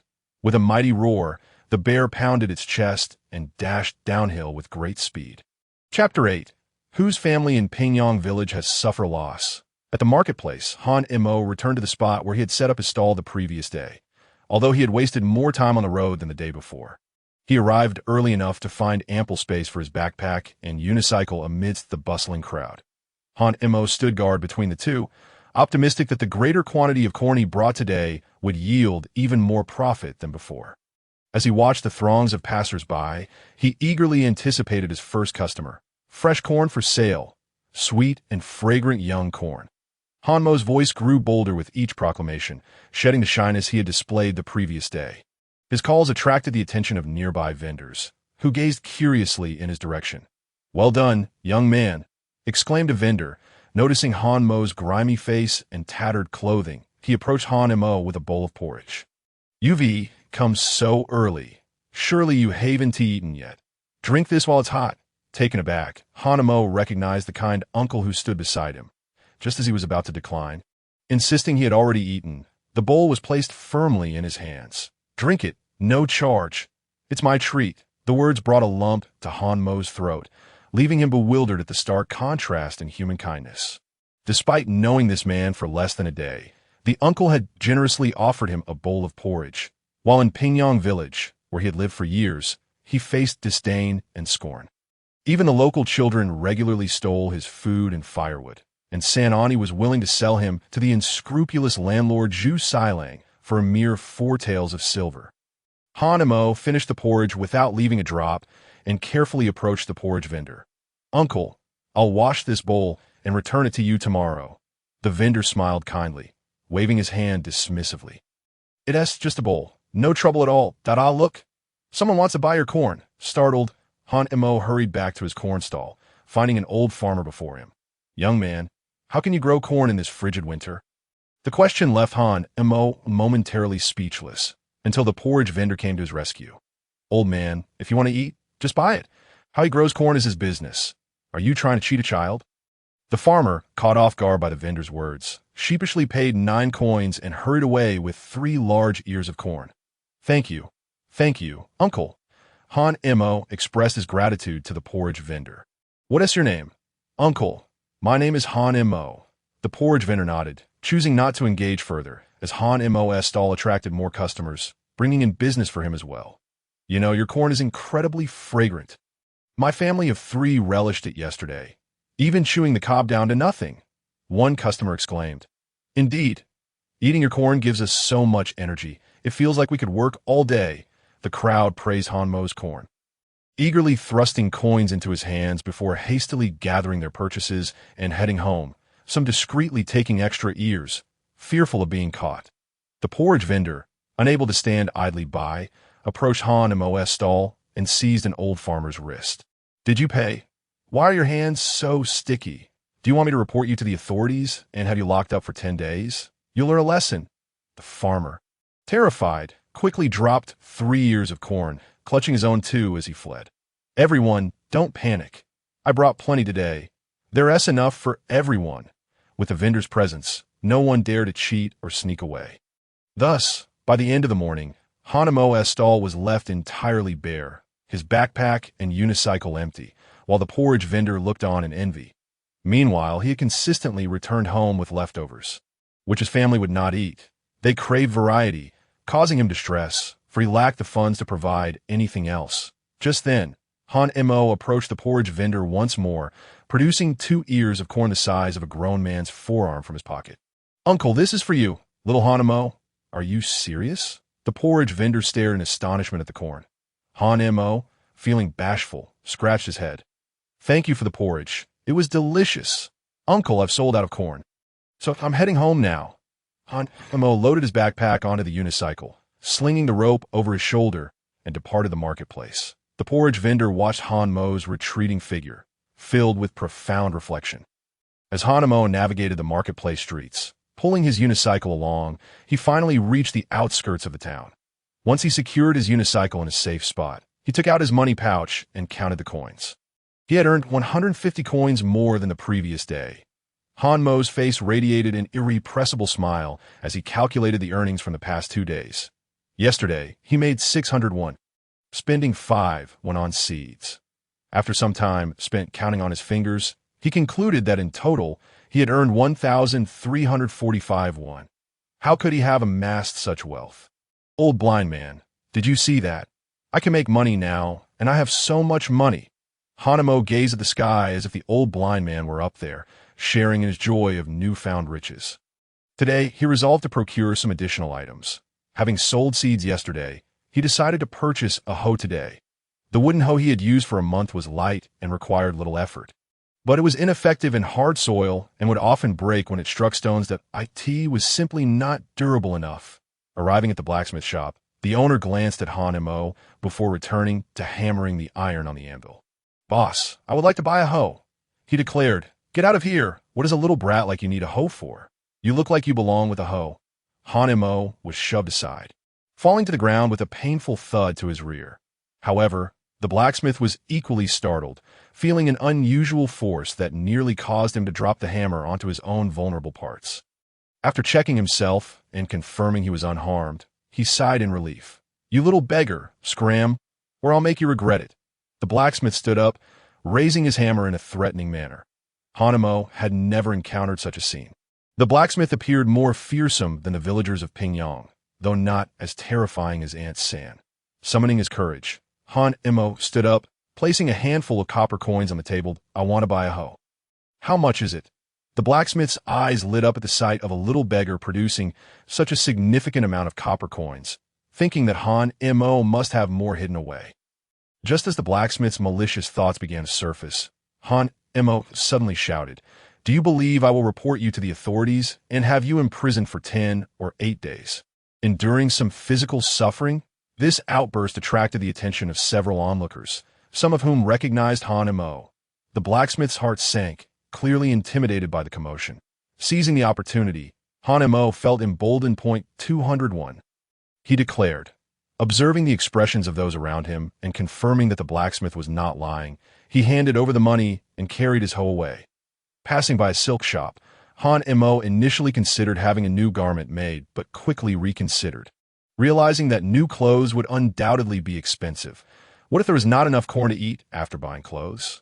He would have to rummage through garbage again, searching for rotting scraps. Thus, Hanimo abandoned the idea of new clothing. An hour and a half later, he returned to Pingyang village, his ears catching the mournful sound of a suona, a traditional Chinese instrument, echoing through the air, strange, just a month after the new year.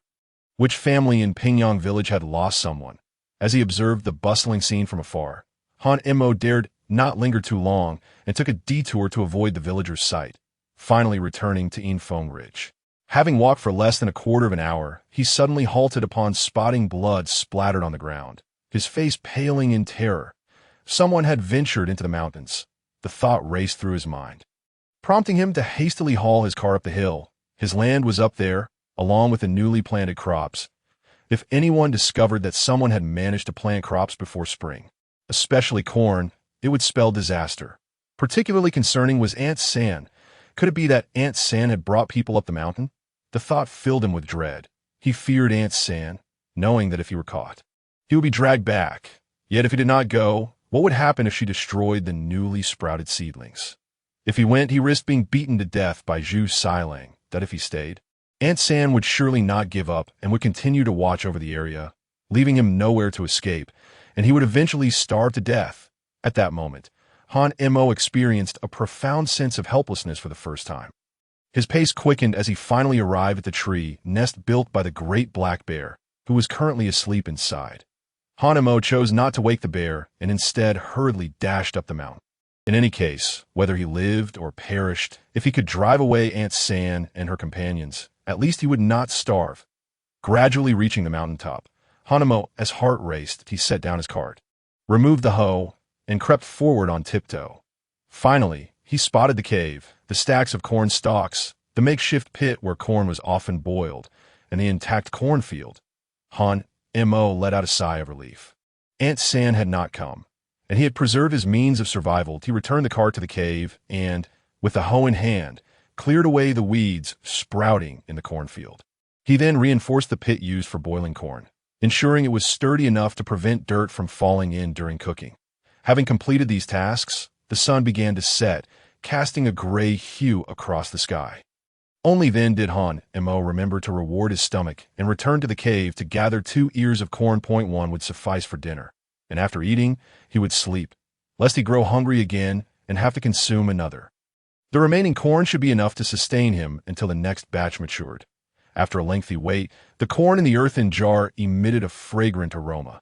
Han Mo hurriedly retrieved it, blowing away the steaming heat before taking the 2 ears of corn to the highest point, enjoying his dinner while admiring the sky beyond the forest. From his vantage point, he could see Pingyong Village, albeit from a distance, appearing no larger than the palm of his hand. However, tonight, Pingyong Village was not shrouded in darkness. Instead, it flickered with the glow of flames. Han Mo surmised that someone had died in the village. Yet, deaths occurred annually in Pingyong Village. The tenants were impoverished, and when someone passed away, they simply gathered hay, fashioned a straw mat, and carried the deceased away, discarding the mat at the mass grave. A straightforward affair, unlike the elaborate arrangements being made that night. This particular family, however, was not only illuminated with lights, but had also hired a Swona player. If not for the fear of being discovered and reported by the villagers, Han Mo would have eagerly scoured the garbage heap for food. After all, families capable of hosting banquets were not typically destitute. If circumstances permitted, they might even slaughter a few chickens or purchase a piglet from a farmer to enhance their offerings. At such times, the bones would be stripped of meat and simmered into a large pot of broth, discarding the bones afterward, before being taken in by the old blind man. Han Mo had once found a hot bone in the garbage heap, allowing him a rare moment of satiety. Yet, these thoughts remained mere fantasies he dared not return.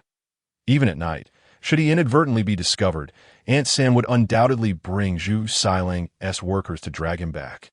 Han Mo was not ready to die. For now, he was at least well fed, but as he watched, he could not help but swallow hard, envisioning that what he held in his hands was indeed a pig bone, and he could effortlessly crunch it along with the corn. Once I earn more money, I shall buy meat, succulent meat, and indulge in it once or twice a month. That would be splendid. Han Mo mused, suddenly jolted by his own thoughts. How extravagant! Once or twice a month. Even only family in the East wouldn't dare to indulge so. He was merely a poor boy, and he had yet to earn any money. Yet he dreamed of living better than the wealthy. Casting aside such thoughts, Han Mo descended the rocks. Arriving at the cave entrance, as was his custom, he kindled a fire in the cave and laid down some dry grass beneath his bed for a more comfortable slumber. He then embraced his beloved Xiantai and drifted into a deep sleep. Once again, he found himself in the world of Xiantai, tenderly caring for each corn seedling with his newly acquired hoe until no weeds remained in the ground. After which he hung the hoe on the door of Xiantai. He then took up a wooden bucket to water the corn. After completing all the tasks a farmer ought to do, Han Mo sat outside the land, watching the corn grow taller bit by bit, especially after watering it. He saw the stalks, already reaching the height of his thighs. The thought of waking up tomorrow to find the corn had grown even taller filled him with joy. As he waited, Han Mo knew he was about to awaken. Upon waking, he immediately strapped the xiantai to his waist and was astonished to find that the base had been affixed to him, briefly sticking before falling to the ground with a thud. Estimating the time, he realized it had taken 2 breaths longer than the last. This revelation thrilled Han Mo, further solidifying his belief in the extraordinary nature of xiantai. He had done nothing, yet it had actively repaired itself. Originally, Han Mo had planned to take the remaining corn to the market to sell and exchange the earnings from the past 2 days for silver. While the copper coins appeared plentiful and the clinking sound they made as he shook them brought him joy, they were cumbersome to carry. Currently, he possessed 1,145 won, and if he sold the remaining corn, he could potentially accumulate 1,500 won. Converting that into silver would grant him 1 tael and half a tael of broken silver. Silver was much more convenient to carry, and who would suspect that a shabby little beggar like him would possess such wealth? In contrast, the copper coins were a different matter. Jingling as he walked posed a significant risk. However, the memory of the footsteps he had seen at the crossroads and the bloodstains down the mountain instilled fear in him. For the past couple of days, descending the mountain has been out of the question. At the very least, one must wait until the funeral arrangements in Pingyang village are properly settled. Han Mo mused, hoping fervently that the tender corn would not rot and spoil, for if that were to happen, he would be unable to sell them, resulting in a loss of half a tael of silver. Consequently, Han Mo temporarily relinquished his desire to descend, spending his days tending to his crops and his nights in the giant tower world. Weeding and watering. On an evening 2 days later, Han Mo noticed that the millet and wheat he had sown had sprouted new shoots, while the beans had grown tendrils that entwined around the corn stalks. This observation spurred Han Mo to be even more diligent, as he envisioned the day when the beans and wheat would mature, enabling him to enjoy flour and yellow rice, although the quantity was modest. Having yellow rice to eat once or twice every fortnight would be a considerable luxury. Such a prospect was beyond the wildest dreams of tenant farmers. Even the landlords could afford to enjoy unadulterated rice only 4 or 5 times a month. The leftover rice husks would be crushed and fed to the workers and livestock. Moreover, Han Mo had flour. He could almost envision a future where he dined on rice and savored flatbreads daily, a life so bountiful and comfortable. In the following days, Han Mo meticulously cared for his crops, scaling the highest point of the cave each night to gaze upon Pingyang village. After about 7 days of such a routine, the village finally fell silent, no longer aglow with lights. Unbeknownst to Han Mo, however, a crisis was stealthily approaching him. Chapter 10. The deceased Zhu Sailang, the Immortal, ascends the mountain. In Pingyang village, at Zhu Sailang's home, the spacious tiled house echoed with the muffled cries of the elderly, women, and children, while some men, burdened with food, shook their heads and exited. The cacophony of weeping seemed to irritate a voice that barked a reprimand, startling the men into hastening their departure. Silence, all of you, shut your mouths. The command brought a hush to the house, followed by the sobs of women pleading for mercy.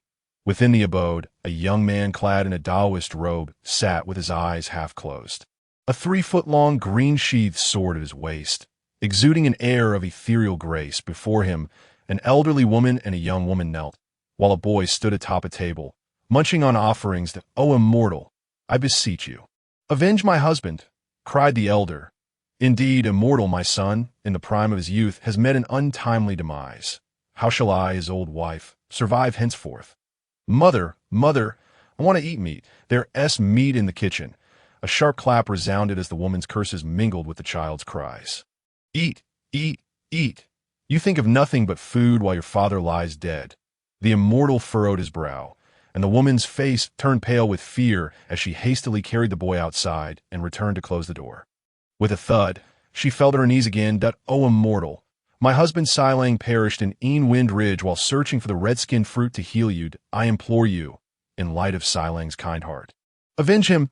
The elderly woman, trembling, leaned heavily on her cane as she knelt, grasping the hem of the Immortal's robe with tears and snot streaming down her face. The Immortal regarded her with a look of disdain. Shifting slightly to create distance, "O Immortal, my son died a most tragic death. It is said that demons haunt Wind Ridge. My son sacrificed his life to save you from their clutches. You, with your divine powers, can surely vanquish these fiends and avenge my son." The Immortal took 2 steps back, freeing himself from the elderly woman's grasp, his eyes revealing indifference. "Zhu Silang aided me. I am immensely grateful. Yet I am still gravely injured." Hearing the refusal, the elderly woman and the young woman hastily bowed their heads in submission. At last, the Immortal nodded. "Very well.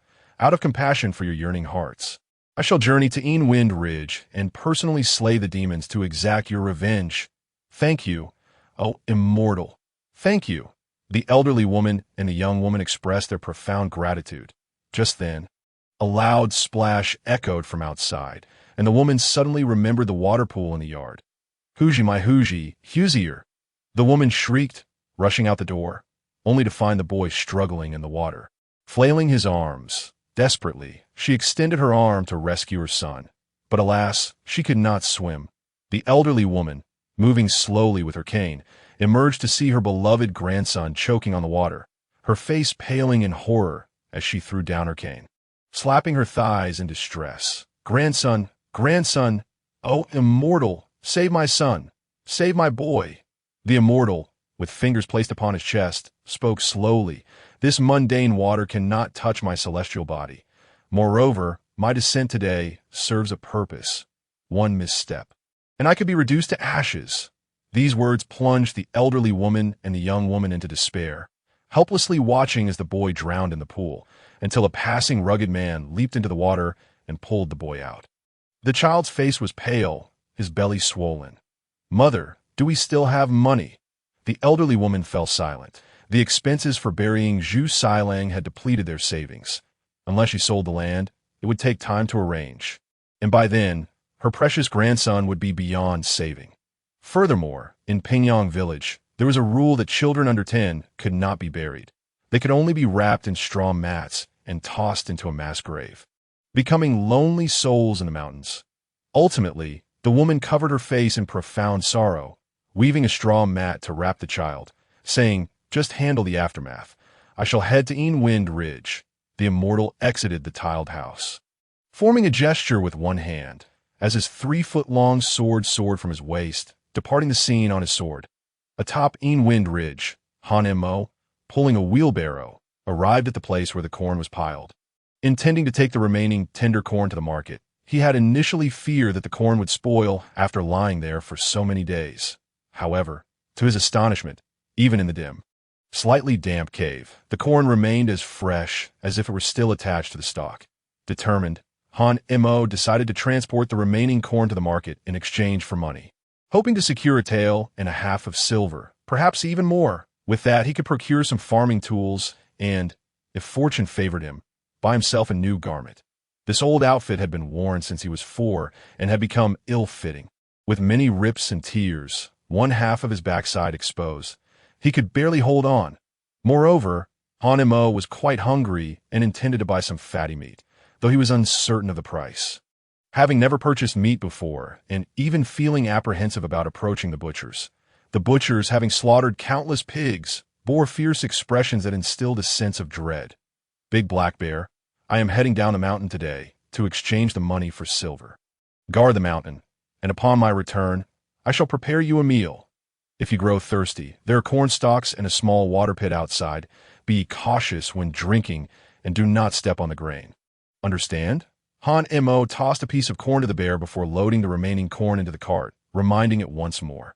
Han Mo had noticed that during this time, the big black bear seemed to understand his words.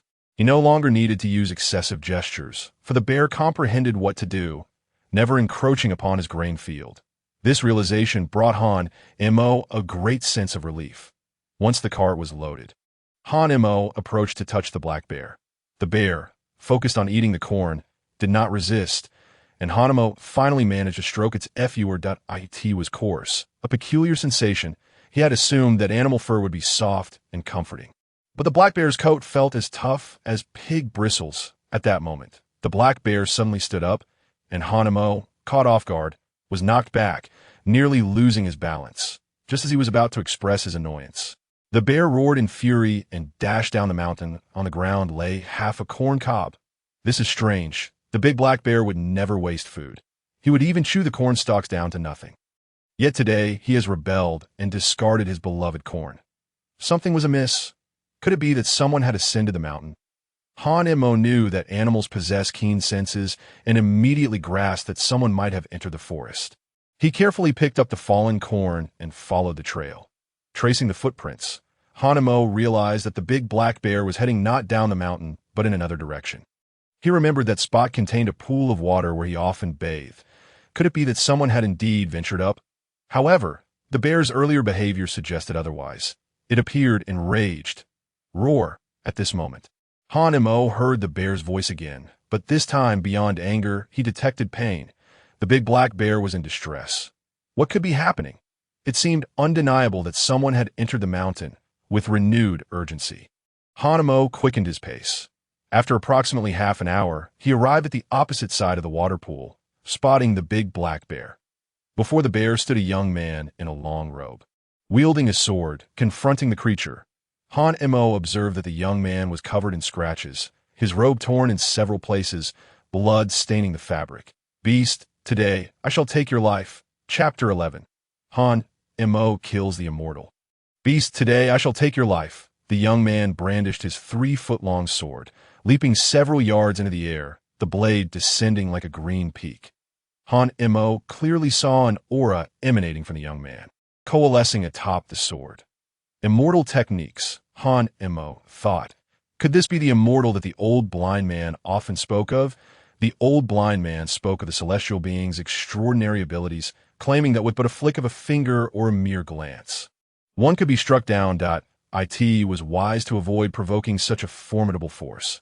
Hidden behind the slope, Hanemo cautiously raised his head to observe. Suddenly, a sharp sound echoed as the azure peak pierced the shoulder of the black bear, eliciting a pained howl that sprayed spittle onto the young man's face. Enraged, he prepared to exert himself to sever the black bear's entire arm. However, the next moment, a look of horror crossed the youth's face as he realized his long sword was ensnared between the bear's bones, as if the creature had deliberately endured the pain to trap the blade, rendering all his efforts to extract it futile. That moment, the black bear suddenly raised its paw and lunged at the youth's chest. The young man's complexion changed drastically. He could not evade in time and was struck squarely, sent flying by the bear's tremendous force. His shirt was torn, revealing gory claw marks from which blood gushed uncontrollably. Cursed beast, how dare you be so resilient? He thought, lying on the ground, clutching his chest in agony, his mind reeling in shock. He had never encountered such a bizarre creature before. Previously, with his chi cultivation at the first level, he could have easily slain any beast. Yet this black bear, though merely a mundane animal, possessed an astonishing vitality, rivaling that of a demon beast. It must have absorbed the essence of heaven and earth, or consumed some treasure imbued with spiritual energy, granting it such tenacity. In a moment of reflection, he recalled that the red-skinned fruit he had seen earlier was missing a piece. It must have been devoured by this black bear. Suddenly, the bear let out a thunderous roar, its left arm hanging limply in the air as it advanced step by step. The youth seized the opportunity to draw his sword and slash across the bear's chest, channeling all his strength into the blade. With a sickening sound, the bear's chest was cut open, revealing stark white bones. Yet the bear seized the moment as well, lifting its foot, and the young man, ever alert, positioned his sword before him just in time. With a sickening thrust, the sword pierced through the bear's paw, causing it to roar in pain as its massive body collapsed to the ground, unable to rise again. However, the young man was not unscathed either. He had exhausted all of his stored chi in that attack, and could no longer inflict harm on the bear. Even standing up proved exceedingly difficult. Then, an idea struck him. The red-skinned fruit. He suddenly recalled that the red-skinned fruit in this area had healing properties. He struggled to crawl towards the nearby thicket, parting the branches to uncover the remaining 3 pieces of red-skinned fruit. Just as he was about to pluck one for consumption, a shadow suddenly loomed over the bushes. The youth initially thought it was the bear rising again, But upon closer inspection, he realized the shadow was too slender to belong to the bear. It was a human, a child, an ordinary child, soaked through. What could he want? The child stared at the youth for a moment before turning away. The young man sighed in relief, thinking to himself that it was merely a child, innocent-minded and incapable of causing him any real harm. Thus, he returned his attention to the red-skinned fruit, extending his hand to touch its skin, an all-too-familiar comfort coursing through his fingertips, filling him with joy. But just then, a sharp stone came crashing down upon the back of his hand, shattering his palm. "Do not touch my food," the youth screamed in agony, witnessing the child had returned, now wielding a stone nearly the size of his head. "Child, cease your insolence. I am a celestial being. Do not interfere with my harvest of the red-skinned fruit," the young man bellowed, but to his astonishment, the child raised the stone once more, bringing it down towards his head. With a heart-wrenching cry, the young man's hand fell limp, lifeless against the ground. The child, hearing the bear's whimpering, discarded the stone and rushed over. "Great Black Bear, do not die. Great Black Bear." The black bear struggled to move its head, nudging the child's hand with its nose, as if to comfort him. In its small, glistening eyes, there was a reflection of the companionship they had shared for the past month. Indeed, the child was Han-Mo. Upon seeing the great black bear gravely injured, Han-Mo had leapt into the water, swimming to the opposite bank, fully aware of the celestial being's formidable powers, which dissuaded him from harboring any ill intentions. Once he was certain the celestial being had been rendered powerless, Han-Mo mustered his courage to find a stone and strike the celestial's hand, ensuring that the fruit he had discovered would not be taken from him. Earlier, he had seen the anger in the celestial's eyes, which filled him with fear that the celestial might kill him. Therefore, he raised the stone again, striking down upon the celestial's head. He merely wished to survive. Yet, Han-Mo never anticipated that the celestial being, like an ordinary person, would succumb to death from a blow to the head. It appeared that the celestial was not as invincible as the old blind man had claimed. However, gazing at the black bear, now on the brink of death, Han-Mo felt an overwhelming emptiness within him, and sorrow etched across his face. Though the bear was a wild creature, their companionship over the past month had fostered a bond that transcended words. The bear had never shown aggression. It had even helped him chase away birds and kept him company in the stillness of dusk. Although they could not communicate, the bear had always sat beside him, listening quietly. Each morning, he would awaken to find the bear waiting for him, sharing meals together at dawn, noon, and dusk. After the old blind man's death, Han-Mo found himself without family, kin, or friends. The bear's presence marked his first experience of companionship. In truth, Han-Mo had come to regard the black bear as his dearest friend, even akin to family. But now, the bear was dying. His only old friend was perishing, and a profound sorrow enveloped Han-Mo's heart. Reminiscent of the night the old blind man had passed away that moment, he felt as if the world had once more isolated him, leaving only the loneliness that had consumed him before meeting the old blind man. Then, Han-Mo noticed the black bear nudging at his waist. The celestial tower! He recalled that when the bear first appeared, it had been drawn to his celestial tower, and he had protected it fiercely, fearing the bear would take it from him. "You like the celestial tower, do you? I shall give it to you. Great Black Bear, do not die. I will give you the celestial tower." Saying this, Han-Mo quickly untied the ropes and brought the celestial tower closer to the black bear. The bear emitted soft whimpers, blood trickling from its mouth. Han-Mo cradled the bear's head, but his hands became stained red, unable to stem the flow of the bear's blood. That moment, Han-Mo saw the bear nudging the celestial tower with its nose, sniffing it intently. Encouraged, Han-Mo pushed the tower closer. Suddenly, the celestial tower erupted in a blinding light, causing Han-Mo to shield his eyes in agony.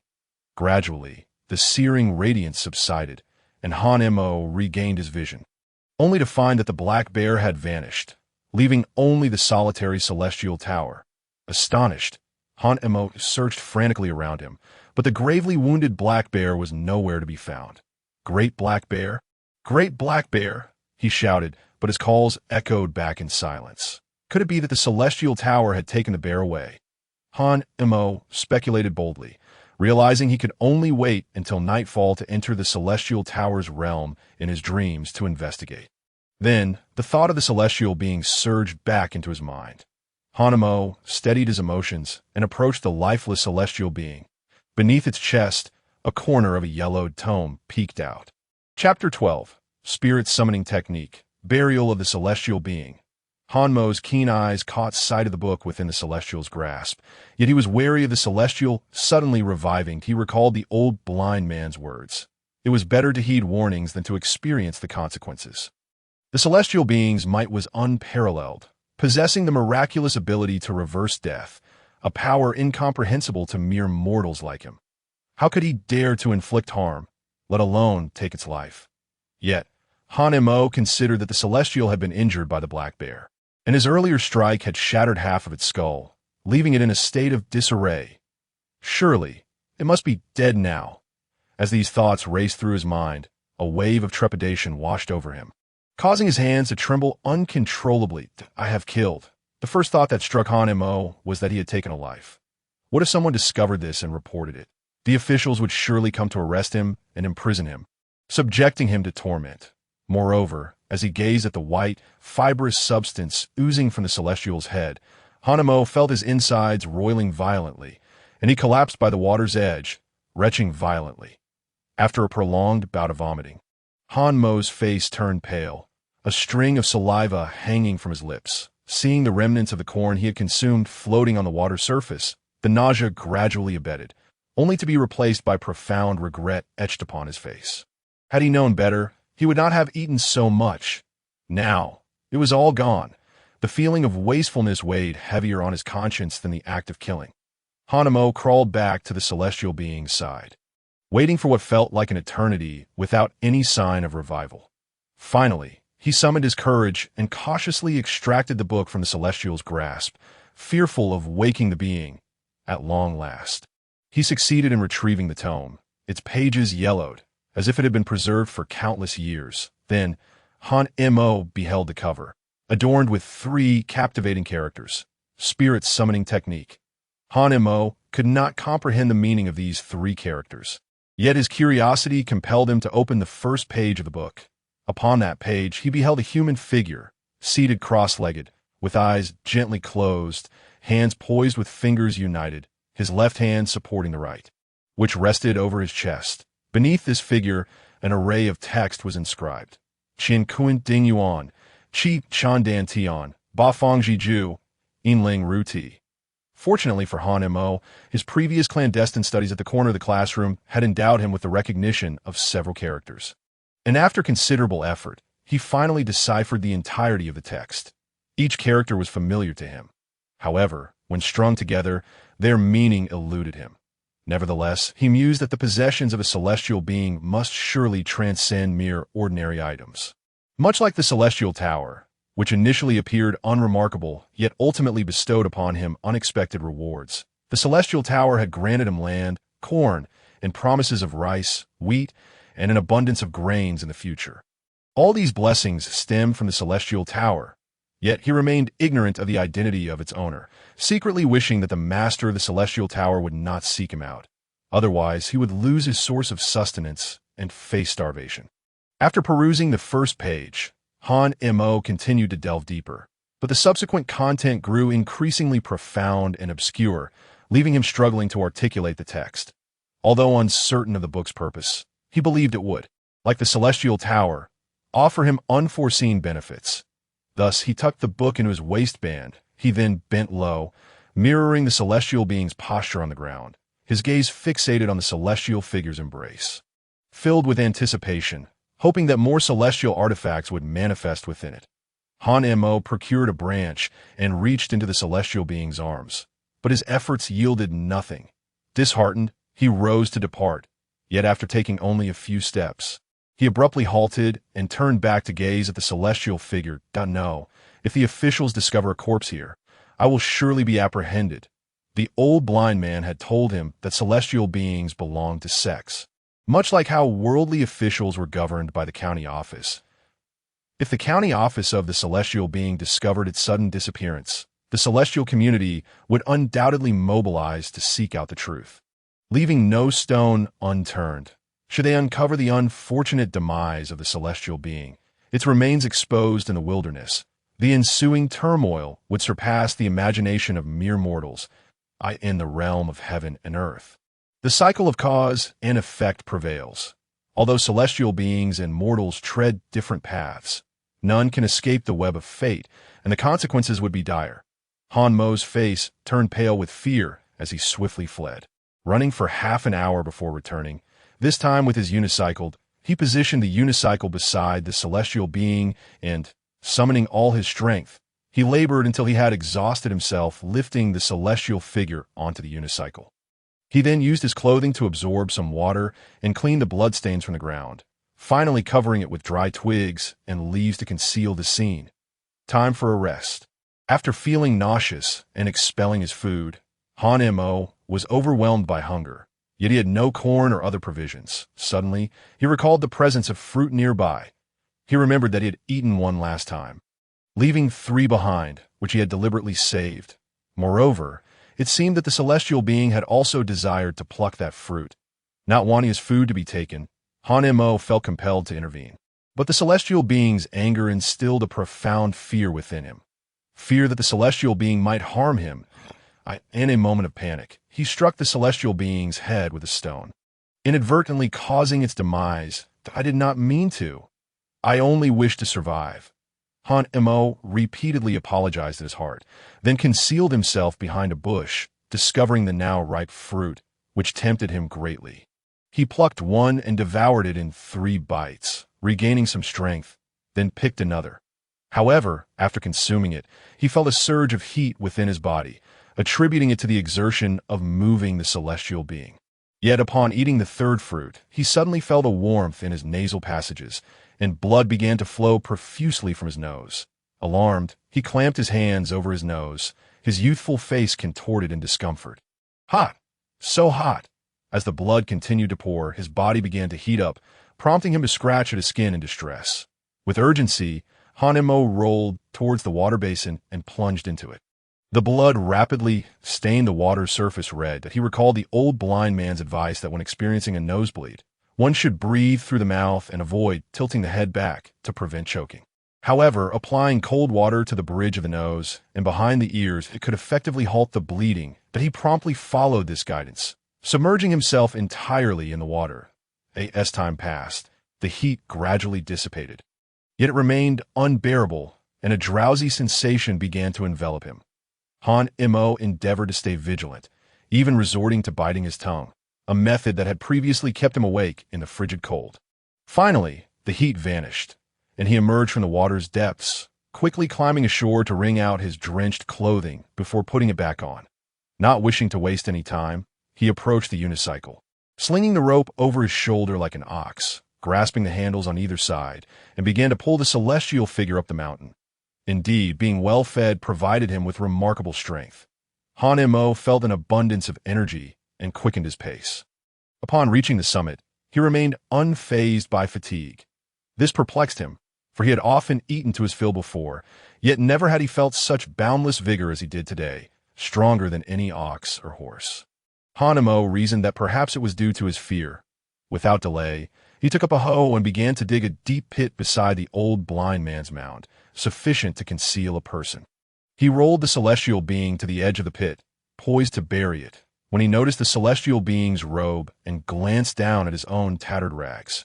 Thus, he approached, silently apologizing thrice in his heart before removing the celestial being's long robe and discarding it aside. Finally, Han Mo filled the pit with earth and trod upon it firmly until no trace remained. Feeling reassured, he stepped aside and bowed thrice before the celestial figure, then turned to examine the robe. What's this? As he spread the robe open, he discovered a piece of jade hanging from the waist. Chapter 13. Exchanging copper for silver, tailoring celestial robes. Han Mo retrieved the jade for inspection. It was an unremarkable piece. Entirely milky white, one side engraved with the character Xian, while the other bore 3 scratches. Unable to discern its significance, he tucked it into his bosom and took the robe into the cave. After hiding the celestial being's clothing, he pondered once more, then unearthed a small hole in the fire pit to bury the jade, before returning the fire pit to its original position. Having completed these tasks, Hanemo meticulously checked every nook and cranny, even returning to the water basin to ensure all was secure before heading back. A long sigh of relief escaped him as he carried the remaining corn stalks back to the cave, making his earth bed a tad softer for a more comfortable night's sleep. The previous bedding had left him cold and uncomfortable due to the cave's dampness. Additionally, lying atop it allowed him to easily pull out a cornstalk for its sweet water when parched. With the great black bear dead, he could no longer consume the corn stalks, as overindulgence could upset his stomach. After further enhancing his home, Han-Imo remembered that today he needed to go to the market to exchange copper coins for silver. Thus, he procured a large burlap sack, filling it with all the stored copper coins, and slung it over his waist before descending the mountain. This time, Han-Imo did not bring corn, for the remaining supply was only sufficient for himself. Selling it would leave him without food, and he would need to purchase other grains that it would waste money, and Han-Imo thought corn was far more delicious if he grew tired of it. He could always shell the kernels, dry them, and grind them into flour, allowing him to enjoy cornmeal mush. Although that kind-hearted ant had mentioned cornmeal was more valuable, Han-Imo lacked the time to shell kernels one by one, as it was far too time-consuming. Moreover, he had inquired about the prices of cornmeal versus corn, discovering that the difference was merely a single coin. Before long, Han-Imo arrived at the market's only money exchange, a shop dedicated to currency exchanges, including silver and gold. However, gold was quite rare.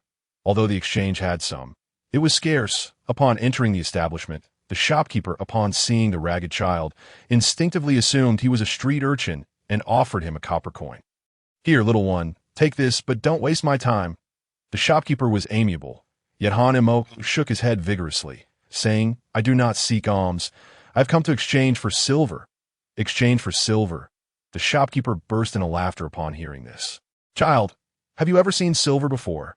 "No, I have not, which is why I have come to exchange for it," Han-Imo replied earnestly.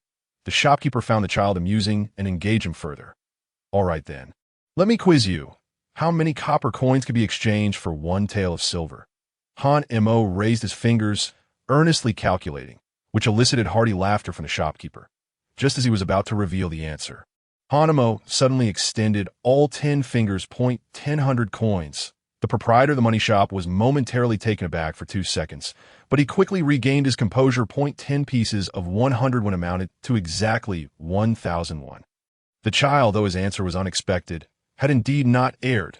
"Child, you see, the coins must be strung together. A full bundle requires 1,001. Do you understand?"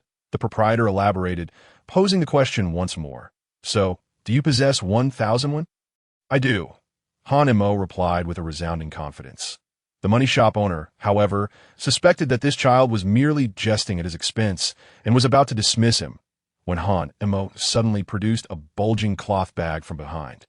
Placing it upon the table, the sound of the bag hitting the surface took the proprietor by surprise. "Is that copper coin?" he queried, opening the bag with a look of skepticism, only to have his eyes widen in astonishment. The bag was indeed filled with copper coins. Yet, could a mere child of 7 or 8 possess such wealth? "These are the earnings from selling corn, legitimate money," Han-Imo explained. The proprietor nodded thoughtfully. His business was merely to exchange silver for coins and gold, and he cared little for anything else.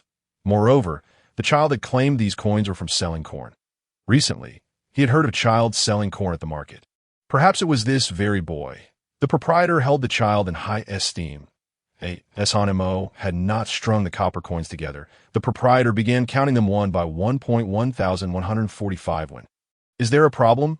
Upon hearing this, Han-Imo began to count using his own method, finally nodding in agreement. Yes, it was indeed 1,145 when originally he could have had 1,501. But he needed to sell the remaining tender corn, having consumed a month's worth of his own provisions.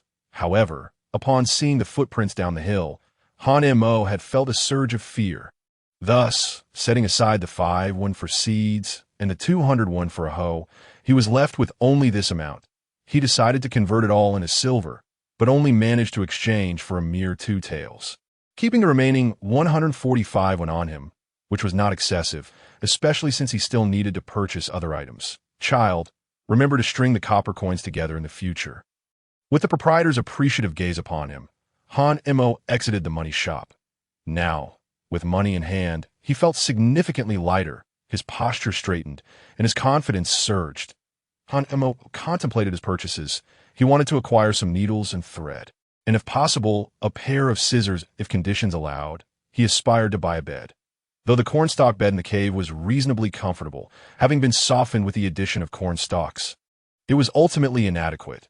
The damp environment could not sustain him for long, as prolonged exposure could lead to irreversible bodily harm. He had witnessed some young people in Pingyong village complain of knee pain and joint issues. Han Mo wished to avoid such ailments in his own future. A bed, elevated from the ground, would mitigate this problem. All of these lessons had been imparted to him by the old blind man. After inquiring along the way, Han Mo finally learned what was sold at the various markets. The East Market dealt in gold, silver, jewels, and spices. The West Market offered daily necessities and food. The South Market showcased textiles, silk, and cotton, while the North Market featured agricultural products and handicrafts in the street. He eventually found a tailor shop in the South Market, purchasing needles, thread, and scissors for 21 before proceeding to the North Market. Upon inquiry, he learned that a bed cost 201, prompting him to abandon the idea immediately. While he had the money to buy a bed, it was still an extravagant luxury he could not afford at this stage. Perhaps he would consider purchasing one in the future when he had accumulated more wealth than on his way back. Han Mo unknowingly wandered into the West Market's bustling street. From a distance, he caught a whiff of a savory aroma that drew him closer to a dumpling shop. His mouth watering uncontrollably. His delight. They were meat buns. Han Mo wished to buy some, but upon noticing the sign stating that each meat bun cost 5 won, he quickly dismissed the idea. It was too expensive. One meat bun cost as much as nearly 2 corn cobs. With 2 corn cobs, he could enjoy a hearty meal, whereas he would need at least 3 or 4 meat buns to feel satisfied. Thus, the price of 4 meat buns would require him to sell 9 corn cobs just to break even. Previously, they had only cost 3 when each, but that was years ago. Moreover, this year was a year of disaster, causing pork prices to rise, and consequently, the price of meat buns followed suit. Never mind, I shall simply savor the aroma of meat, he thought. Attempting to appease his hunger, he squatted at the downwind side of the dumpling shop, inhaling deeply whenever the wind blew, using his hands to fan the fragrant scent towards his nose. Child, would you like to buy one? They're quite cheap. Only 5 won each, the shopkeeper called out. Han Mo shook his head vigorously in refusal. The shopkeeper chuckled and continued to peddle his buns, while Han Mo, having indulged in enough of the aroma, prepared to return. He needed to hurry back and tailor the Immortal's garments, crafting them into a fitting attire to avoid any further complications. Chapter 14. Learning the Spirit Calling Technique. By the time Han Mo returned to Infeng Ridge, it was already evening. Fortunately, he could see clearly at night, preventing him from colliding with trees. Even Han Mo himself felt perplexed. It seemed that since his escape from Infeng Ridge, numerous changes had occurred within him. His strength had increased, and his vision had improved significantly. Even in the pitch darkness, he could see further than most. Han Mo was uncertain whether this transformation was due to the Immortal Tower, so he temporarily attributed the credit to it. Upon entering the cave, Han Mo quickly finished his dinner, finding the corn delectable, even more so than the meat buns, filling his belly despite never having tasted the latter. Tea was getting late, and he planned to tailor the Immortal's clothing at dawn, crafting a new garment. As he pondered the sudden disappearance of the great black bear, he speculated that it might be due to the Immortal Tower and forced himself to sleep quickly, hoping to enter the tower in his dreams and meet the great black bear. Of course, it was paramount to remind the bear to avoid damaging the land within the tower. The land inside the tower was connected to the outside world and was primarily governed by the realm of the Immortal Tower.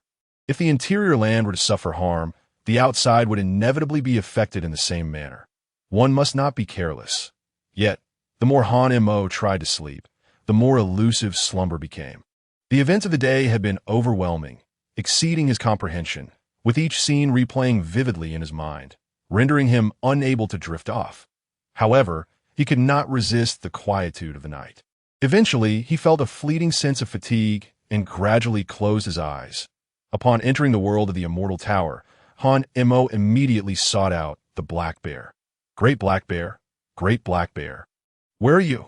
He called out, but the world was eerily empty, echoing only his own voice. Recalling his land, Han Mo hurriedly checked, and upon seeing that the land was safe and sound, he let out a sigh of relief. Great Black Bear, I don't know if you're here, so let us assume you are. Your task henceforth is to guard the land of the Immortal Tower. He mumbled to himself, while his hands continued to work, wielding a hoe to remove weeds from the land. The weeds grew rapidly here. Changing daily to by day, he cleared weeds outside, and by night, he tended to the Immortal Tower's land. Each time Han Mo cleared them all. By the next evening, the weeds would have returned. It seemed that not only did crops grow quickly here, but so did the weeds. Notably, the corn had flourished remarkably well. Some had even begun to tassel, while the legumes entwining the corn were thriving, growing as tall as the corn itself. Though Han Mo had yet to see any tender beans sprout, nor even the flowers on another plot of land. The yellow millet and wheat were doing well, having grown taller than his knees. As usual, Han Mo carried a wooden bucket to water the land. Phew, finally done, he exclaimed, surveying his handiwork at the land's edge. Wiping the sweat from his brow, feeling immensely satisfied, casually glancing up, Han Mo appeared to discover something new. He placed his palm over his eyes to peer at the Immortal Tower. Oh, the Immortal Tower has gained another layer. This revelation piqued Han Mo's curiosity greatly. He had not noticed this before and wondered if the tower would add yet another layer by tomorrow. Through the window in the tower's outer wall, he attempted to discern what lay within, but all he saw was a chaotic blur, as if a cloth were draped over his vision. Eager to ascend to the topmost layer for a closer look, Han Mo found himself thwarted, as there was nothing around the tower to climb. Reluctantly, he could only gaze from a distance. After placing the hoe and wooden bucket back in their rightful places, it was time for him to go. Though he had completed his tasks swiftly today, Han Mo was accustomed to the dawn signaling that he should awaken. Sure enough, the next moment his consciousness gradually returned, and upon opening his eyes, he found himself back in the cave. Han Mo eagerly picked up the Immortal Tower to inspect it, feeling a rush of joy as he confirmed that it had indeed gained another layer. With this confirmation of his hypothesis, Han Mo's curiosity regarding the Immortal Tower soared to new heights. He yearned to enter its world at will, to come and go freely, so he could observe the growth of his crops every single moment. Stepping outside, he noticed that the weeds in his land had already sprouted anew. Frustrated, he sighed. There was no remedy. Weeds were akin to wildfires that could not be extinguished, springing back to life with the breeze. Han Mo decided to wait for the weeds to grow taller before clearing them all at once. Thus, he picked a corn cob to cook and eat.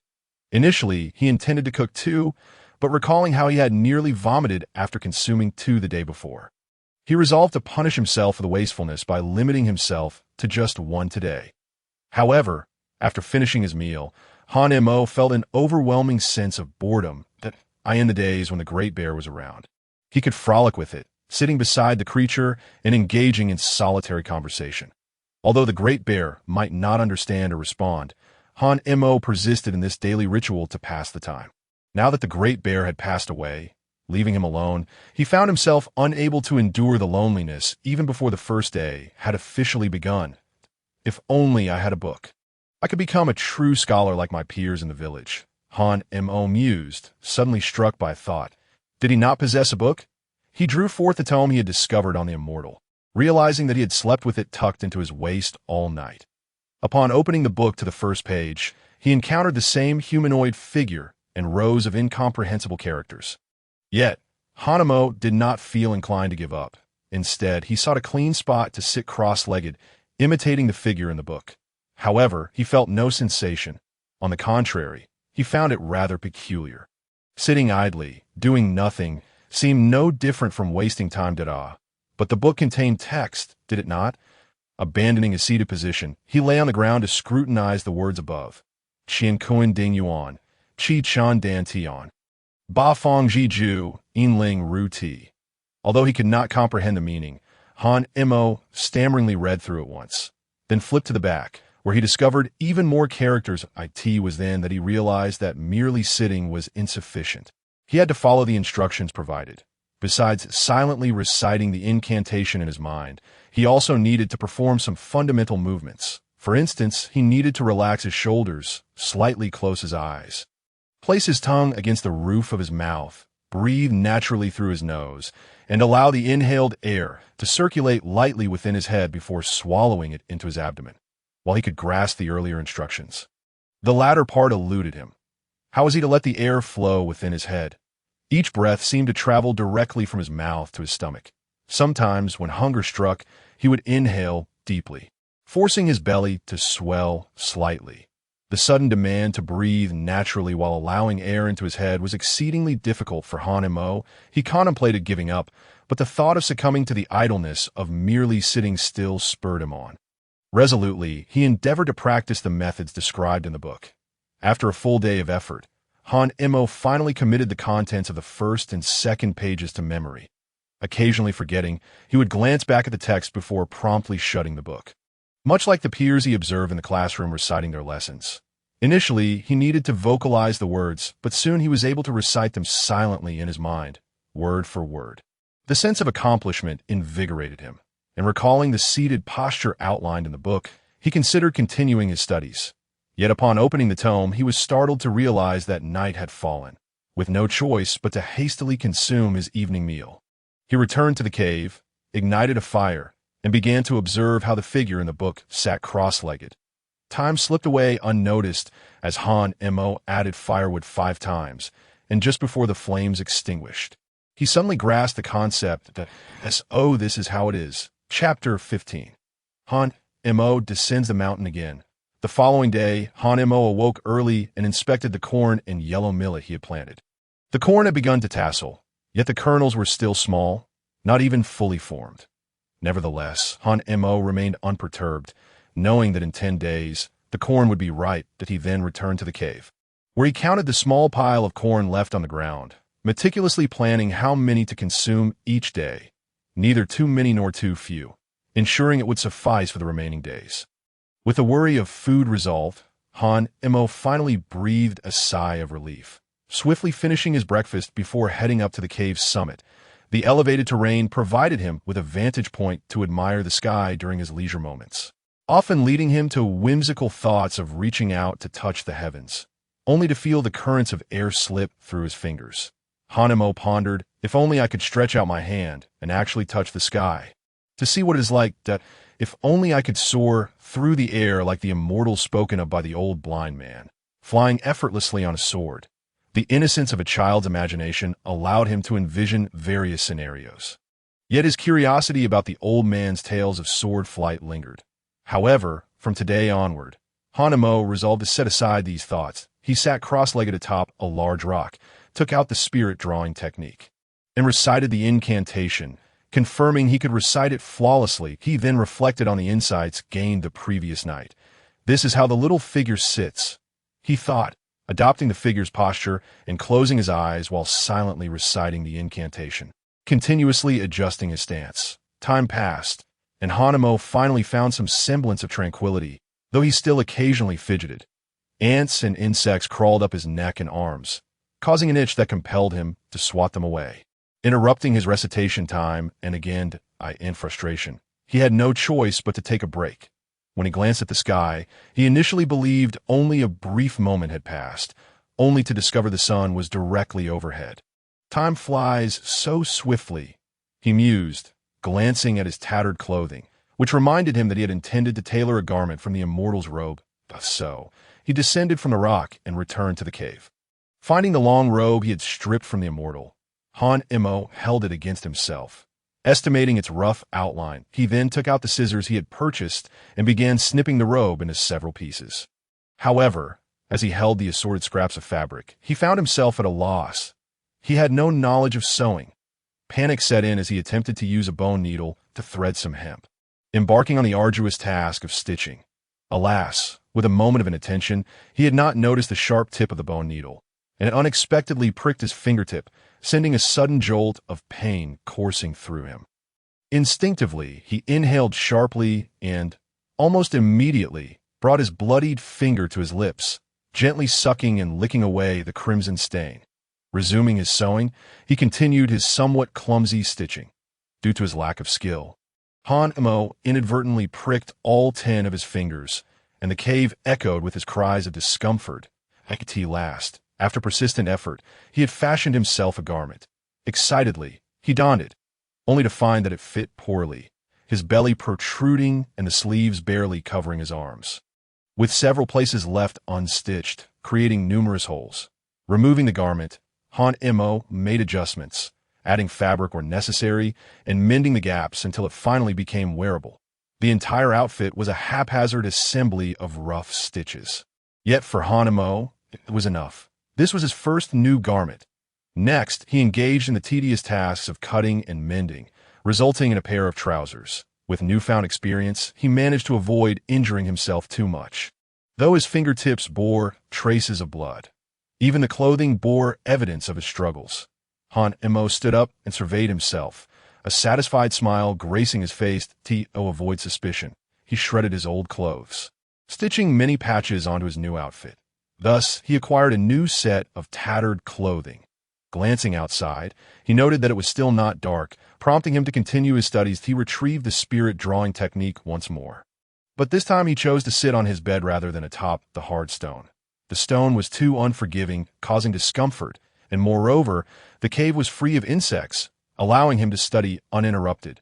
Inhale, breathe, exhale. Hanemo followed the book's instructions, inhaling through his nose and exhaling through his mouth, repeating the cycle. Gradually, he began to feel a warmth within his body, though it did not hinder him.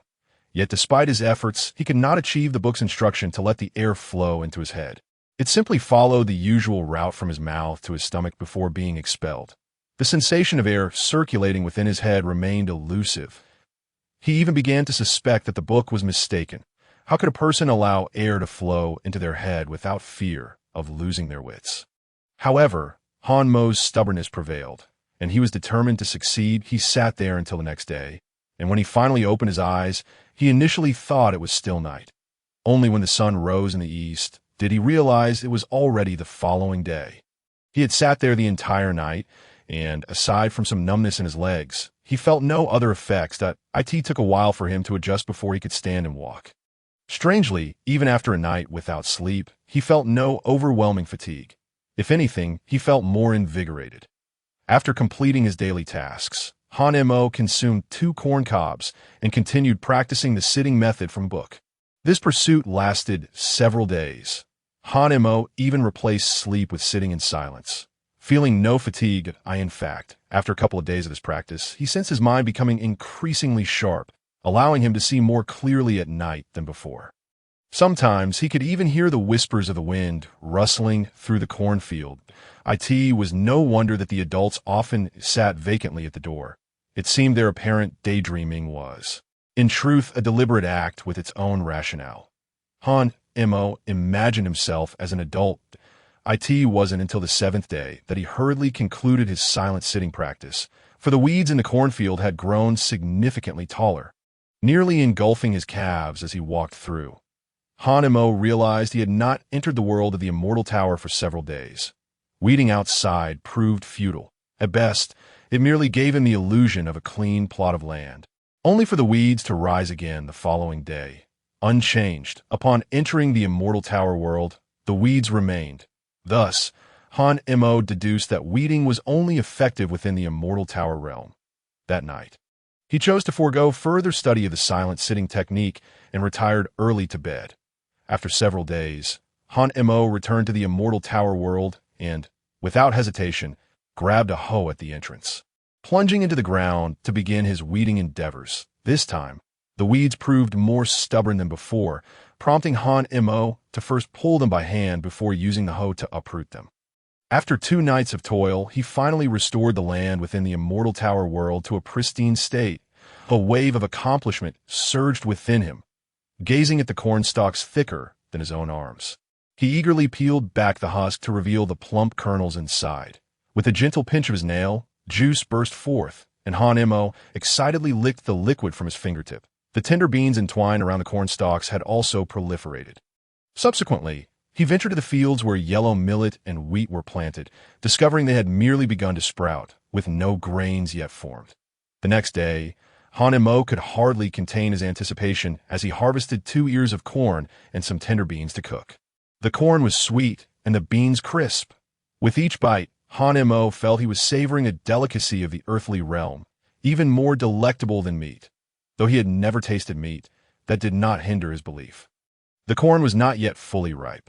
He realized it would take another 2 days before he could sell it at the market. At last, the moment arrived when the corn was ready for harvest. But this time he had learned not to pick it all at once, having already gathered a cartful a day in advance. Each passing day, the remaining corn would grow sweeter and stickier, ensuring a better sale when the time came. Hanemo observed the vines coiling around the corn stalks, laden with tender beans, and thus filled his basket with them. With his basket on his back and a one-wheeled cart in tow, Hanemo descended the mountain once more after more than half a month. Chapter 16. The Yamen captures people. North Market of the town. Hanemo had come to understand that the North Market was a place for selling agricultural products. And it dawned on him why he had often been driven away during his first visit. He had been in the wrong place. Only those small vendors selling cooked food could roam freely among the 4 markets.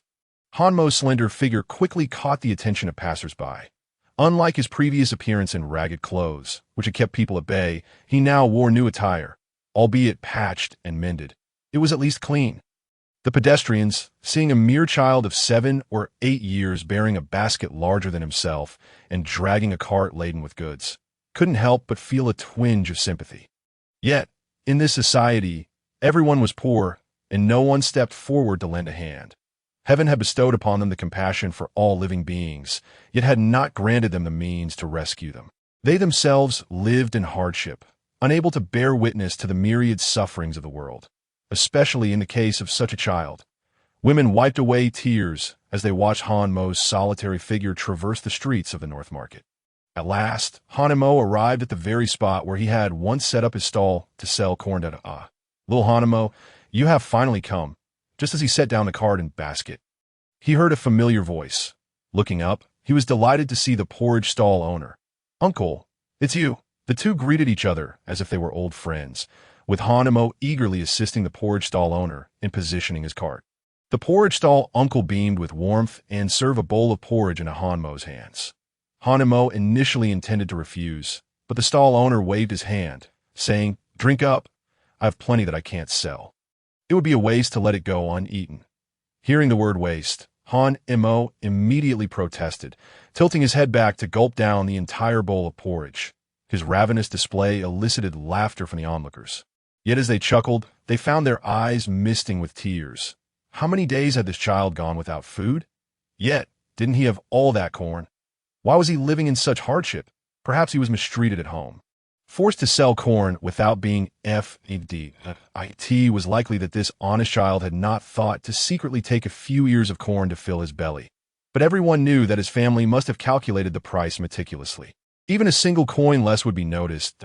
It was hard to imagine the consequences if he had truly done so. He would surely face a severe beating at home. Thus, the women stepped forward, taking 2 ears of corn from Hanmo's cart and willingly offering him 6 coins. Some even gave an extra coin. Hanemo was oblivious to their thoughts, only aware that today, the corn was selling rapidly, and he had earned more money. "Child, how much are you selling these tender beans for?" This question immediately attracted everyone's attention, as they noticed that Hanmo's basket was indeed filled with plump, enticing beans. Hanemo was suddenly at a loss. He had no idea how much to charge for the beans, just as he had with the corn on his first sale that moment. The porridge stall owner approached. "Fellow villagers, it's early spring, and both the tender beans and corn are still difficult to cultivate. Little Hanmo's corn will be sold at the normal price, and as for these tender beans, how about 4 coins for a pound, with an extra coin added?" With the extra coin, that made it 4 coins. Hanemo calculated in his mind. The porridge stall owner's words resonated with the crowd, who agreed it made sense that it was indeed early spring. Many households had only just finished tilling the soil, and some had only recently sown their seeds. It would take at least 3 to 4 months for the crops to mature. Given that corn and tender beans were available early, charging a little more was justified. After all, rarity adds value, and it was only an extra coin. However, Hanemo soon encountered a new dilemma. The tender beans could not be sold by the piece. "I have some here. I have some here." A burly man brandished his weighing scale. The porridge stall owner, recognizing that Han Mo was inexperienced, stepped forward to temporarily abandon his stall. 8 ounces. "Here you go. Come again next time." The porridge stall owner handed over 8 ounces of tender beans, and the man left 2 coins, praising Han Mo for being sensible. "Little Han Mo, come here. Let me teach you how to read the scale." While selling the tender beans, the porridge stall owner took the opportunity to instruct Han Mo on how to read the scale. When the scale was balanced, the position of the weight indicated the item's weight. Han Mo learned swiftly, mastering the concept after just one demonstration, and within 2 or 3 attempts, he became quite proficient. This drew the admiration of those around him. Finally, by midday, Han Mo had sold out all the tender beans in his basket, and his coin pouch was now bulging, jingling pleasantly with each step he took. "Little Han Mo, are you heading home?" The porridge stall uncle greeted him with a smile. Han Mo approached him and, as before, left 2 ears of corn for the porridge stall owner, along with handfuls of tender beans from the pocket he had mended. "Uncle, thank you for today." The porridge stall uncle intended to decline, but softened upon seeing Han Mo's sincere gaze, and accepted it. "Little Han Mo, where do you live? Do you need me to escort you home?" Han Mo hesitated, almost revealing that he lived in the mountains, but quickly corrected himself. "Uncle, I live in Pingyong Village. I can go back by myself." Pingyong Village.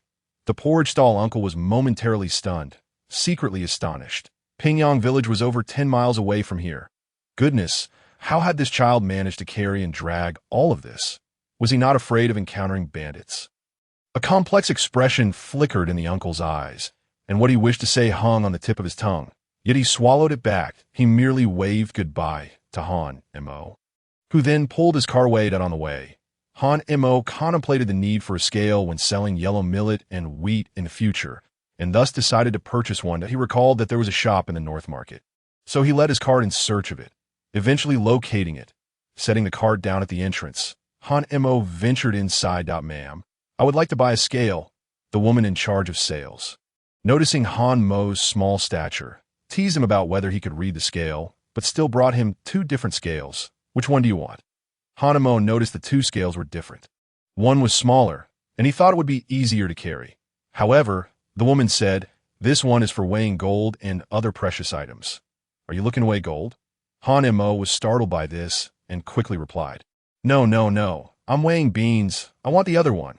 Weighing gold. He had never even seen gold. Yet the woman's words reminded him of the small scale he had indeed seen at the pawn shop. After the woman explained, Han Mo learned that this small scale was called a dungzi, specifically designed for weighing gold and other valuable items. Upon contemplating the money exchange shop, Han Mo suddenly recalled that the earnings he had made today could indeed be converted into silver. This time, the profits exceeded those from his previous visit to exchange for silver. Additionally, Han Mo felt a surge of anxiety.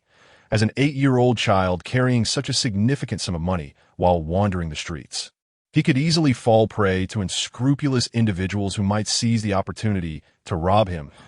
If he encountered particularly ruthless criminals, he could risk losing both his life and wealth. Moreover, he had overheard passers-by discussing how the authorities were apprehending individuals, reportedly escapees from prison, who often lurked in desolate areas to rob unsuspecting travelers.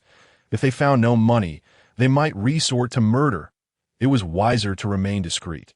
The money exchange shop was conveniently located at the center of 4 bustling markets, making it easy to find. Upon entering, the proprietor immediately recognized Han Mo, a testament to the lasting impression left by Han Mo's previous arithmetic antics. The shopkeeper, with a jovial demeanor, greeted him. "Ah, young one, back to exchange for silver again?" Chapter 17. Villagers ascend the mountain. Han Mo is discovered. After exchanging his currency, Han Mo ascended the mountain.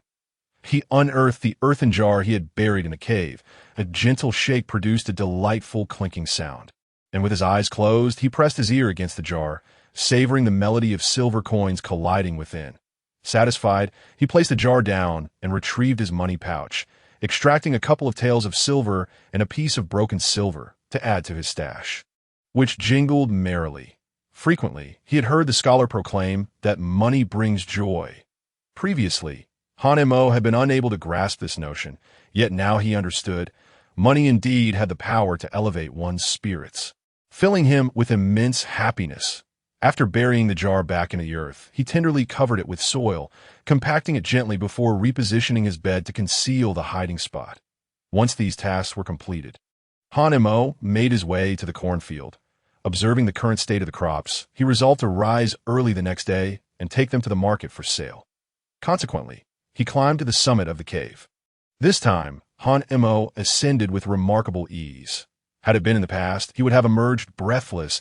It seemed his strength was growing day by day. However, just as Hanemo settled down to practice his meditation, he suddenly fixed his gaze upon the flickering lights from Pingyang village. How peculiar! Why would there be flames in Pingyang village at this hour? Had another unfortunate event befallen household? It had been 2 months since he left Pingyang village. Yet it seemed there had been significant changes, especially in the past half-month. Initially, there had been rumors of a death, with lights ablaze for 7 consecutive days and nights, indicative of a wealthy family. And now, flames had reappeared, but he was uncertain how long this would last. As Hanemo pondered, he noticed the flames moving swiftly, their direction seemingly leading towards the forest. No, they were heading into the woods. A vast expanse of fire. Hanemo quickly stood, his first thought racing to his aunt. Could it be that she has returned with others to capture me and sell me to Zhu Sailang? Yet, it was dark. Why would she lead a group into the mountains now, especially after 2 months of his absence from the villagers' sight? They must have thought him dead, lost to the bitter winds 2 months ago. Over the past 2 months, he had indeed observed the villagers of Pingyang gradually giving up from the initial dozen to 7 or 8, then dwindling to 2 or 3, until finally, no one appeared at the crossroads. Hanemo speculated that the villagers believed him to be deceased, yet now they seemed unwilling to let go of that belief. The wave of fear enveloped Hanemo. He dared not be careless. Hastily descending along the protruding rocks to find a higher vantage point for concealment. From this position, he spotted the flames at the crossroads that it was clear they intended to ascend a mountain. Though the distance was too great for him to discern the number or identities of those approaching, Hanemo sprang up, intent on descending, unwilling to be captured. The mere thought of his aunt's face filled him with dread. However, just a few steps away, he hesitated, glancing back at the cornfields and the still unripe wheat. If they discovered this place, they would undoubtedly scour the mountain. What should I do? A sense of helplessness washed over Hanemo once more as he gazed at the earthen mound belonging to the old blind man. His eyes reddening. Old blind man, what should I do? Beneath these mountains there lies but a single winding path, which now feels like an inescapable prison. I cannot escape. In his words, a faint tremor betrayed Hanemo's inner fragility, as if he were seeking answers from a wise so long buried beneath the earth. Once, the old blind man had been the beacon guiding him through tumultuous times, always devising clever strategies to navigate adversity. But now, that light had extinguished, leaving him to grapple with endless darkness and solitude. Even in survival, he found himself utterly alone. After enduring years of hardship, he had finally been sheltered by the old blind man for 2 or 3 years of companionship, only to find himself alone again 2 months ago. But he had hoped that the ethereal tower would cultivate a small paradise in this desolate land, paving the way for a brighter future. Yet now, all that beauty was on the verge of being extinguished this very night. The individuals below had already entered the mountain, with only 2 or 3 torches remaining at the crossroads. No, he must not allow them to discover him. Hanemo's expression hardened with determination. He was more familiar with this forest than anyone else. His small stature would facilitate concealment. All he needed was to find a shadowy, secluded corner, ensuring he remained undetected. Alas, the loss of the cornfield weighed heavily on his heart. He could only hope they would not stumble upon it. Resolutely, Hanemo turned and descended the mountain, taking a different route this time. Stepping into the thorny thicket, in truth, each descent he made was unique. Previously, he had chosen easier paths, but today was different. He needed to hide continuously within the mountain, avoiding detection, thus opting for the more arduous and treacherous thicket. As he traversed, he had yet to spot the flames when suddenly, voices of conversation drifted closer. Should we not return? It is far too dangerous out here at night. Oh, come now. It is a celestial being. The Immortal has been in Enfeng Ridge for half a month now. Surely, the monsters there have been vanquished. Indeed, the monsters of Enfeng Ridge must have been defeated, but why has the Immortal not returned? Are you foolish? The Immortal must be healing. After slaying the monsters, he is surely recuperating. Amidst these snippets of dialogue, Han Imo finally grasped useful information, allowing a sigh of relief to escape him. They were not here to capture him. Han Imo remained concealed within the dense thicket of thorns, his clothing torn in many places, and his hands, feet, and even face bore the marks of the thorn's sharp edges, drawing blood. Yet at this moment, he had not fully relaxed. Feeling no pain, although the villagers of Pingyang were not here to apprehend him, Han Imo dared not venture out, at least not tonight. He needed to wait until they departed. If the cornfield was discovered, the villagers would undoubtedly suspect him, necessitating a change of hiding place. Uncertain whether a disagreement had arisen among them, Han Imo heard their voices grow increasingly agitated, which irked him. However, in the end, they reached a consensus, and their discussions reached his ears once more. Our ancestors from Pingyang village have never set foot in Enfeng Ridge. Surely, there are treasures within. Now that the monsters have been slain by the Immortal, we shall set a precedent and venture into Enfeng Ridge. Han Imo listened as the group at the Enfeng Ridge entrance divided into 4 directions, all ascending the mountain. In his heart, he could only pray they would head north. For that side faced the mountain's back slope, obscuring the summit from view. Perhaps it was due to Li Caiju's previous venture into Enfeng Ridge that everyone tacitly followed him. Thus he led the most individuals to the southern direction. The south. Han Imo felt his heart leap to his throat. The mountain's opening faced south, and with so many heading that way, the cornfield would surely be discovered. He grew increasingly anxious, hearing the rapid beat of his heart. Suddenly, a faint voice reached his ears, and he recognized its owner. It was Li Caiju. Wait, I encounter a monster in the south. It is dangerous there. Are you certain you want to accompany me? The others fell silent at this proclamation. Li Caiju continued. Then you should go north. I will venture south alone. You shall have each other's support. Since Li Caiju had spoken thus, the villagers agreed to head north. There is no danger, and we might find treasures in the mountains. Who would willingly go south to their doom? With only Li Caiju intending to travel south, Han Imo felt considerably relieved. After a long wait, he noticed a flickering light approaching his direction, soon passing over the thicket where he concealed himself. Han Imo cautiously followed, picking up a stone from the ground. Yet just then he realized Li Caiju had altered his direction, no longer ascending the mountain, descending. Han Imo suddenly recalled that the direction Li Caiju was heading was towards the pond where he often bathed. Could it be that he sought those red fruits? Han Imo pondered as he followed, and, after approximately half an hour, he indeed arrived at the vicinity of the waterhole alongside Li Caiju. At that moment, Li Caiju suddenly halted and turned around to gaze at him. Come out, little ghost. There's no need to stalk me any longer. Han Mo's heart raced, rising to his throat. Chapter 18. Li Caiju, the Eastern Village. Li Caiju plunged the torch into a branch, drawing out a machete from his waist with his remaining right arm, and turned to scrutinize the thicket behind him.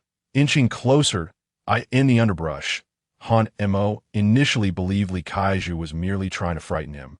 But upon witnessing Li Caiju's stance, he realized he had indeed been discovered. With Li Caiju wielding a knife and himself armed only with a stone, Han Imo understood that even if their weapons were exchanged, he was no match for Li Caiju. That it was common knowledge among all villagers of Pingyang that Li Caiju had martial training. Left with no choice, Han Imo pushed aside the bushes, gripping the stone tightly in both hands as he stepped out to stand before Li Caiju. Little Han Imo had anticipated that Li Caiju would strike him with a machete, yet was taken aback by Li Caiju's astonished voice. Upon seeing Han Imo, Li Caiju was first momentarily stunned, followed by an overwhelming surprise. Is it really you, little Han Imo? As Li Caiju took a step forward, Han Imo instinctively retreated. This cautious demeanor tugged at Li Caiju's heart. Little Han Imo, it's me. Uncle Li, don't you remember me? Han Imo continued to back away, clutching the stone even tighter. I know you are the Li Caiju of Pingyang Village. Hearing the familiar voice, Li Caiju became more convinced that this was indeed Han Imo. who had fled into Wind Ridge 2 months prior. However, there was an unmistakable weariness and chill in Han Mo's voice. Han Mo had changed. What on earth had transpired with him over these 2 months? How had Han Mo survived alone in Wind Ridge? The countless questions swirling in Li Caiju's mind left him astounded, a hint of sorrow etched on his face. Step back. Do not approach. Han Mo raised the stone in his hand, causing Li Caiju to halt abruptly, raising his hands in a placating gesture. All right, Uncle Li won't come any closer. Little Han Mo, please don't be agitated. I am not here to capture you like Zhu Silang's laborers. Li Caiju, noticing Han Mo's persistent vigilance, recognized the ferocity in his eyes. Realizing he had frightened Han Mo, he tossed the machete into the waterhole below. Look, little Han Mo, I truly am not here to apprehend you. Li Caiju quickly glanced at Han Mo, feeling a sense of relief as Han Mo's tension somewhat eased, though he remained cautious. He could not fathom what had caused Han Mo to become this way, which left him feeling unsettled. Li Caiju voluntarily stepped back, then sat down at the water's edge, patting the ground beside him. Little Han Mo, may we converse? Han Mo stared intently at Li Caiju, feeling somewhat astonished by his unexpected gesture of discarding his weapon. This shift in power dynamics encouraged him to approach, though he still maintained his guard. As he prepared to pass by Li Caiju, he suddenly halted, retreating 2 steps to sit on Li Caiju's left, deliberately leaving a distance of 3 feet. Li Caiju had lost his left hand. This positioning and distance meant that if Li Caiju were to make a sudden move, Han Mo felt confident he could evade and strike him with the stone. The two sat in silence by the water's edge, one large and one small. Neither speaking, Li Caiju gazed pensively at the moonlit reflection on the water, while Han Mo, stone in hand, remained fixated on Li Caiju's every action. After what felt like an eternity, Li Caiju finally sighed. Little Han Mo, I am sorry for what happened. Sorry for the old blind man.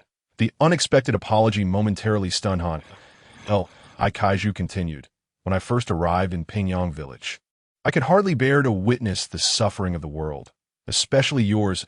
I thought that by having the old blind man take you in, you would have a better life, but due to various reasons, I neglected both him and you, ultimately leading to his death on a cold night.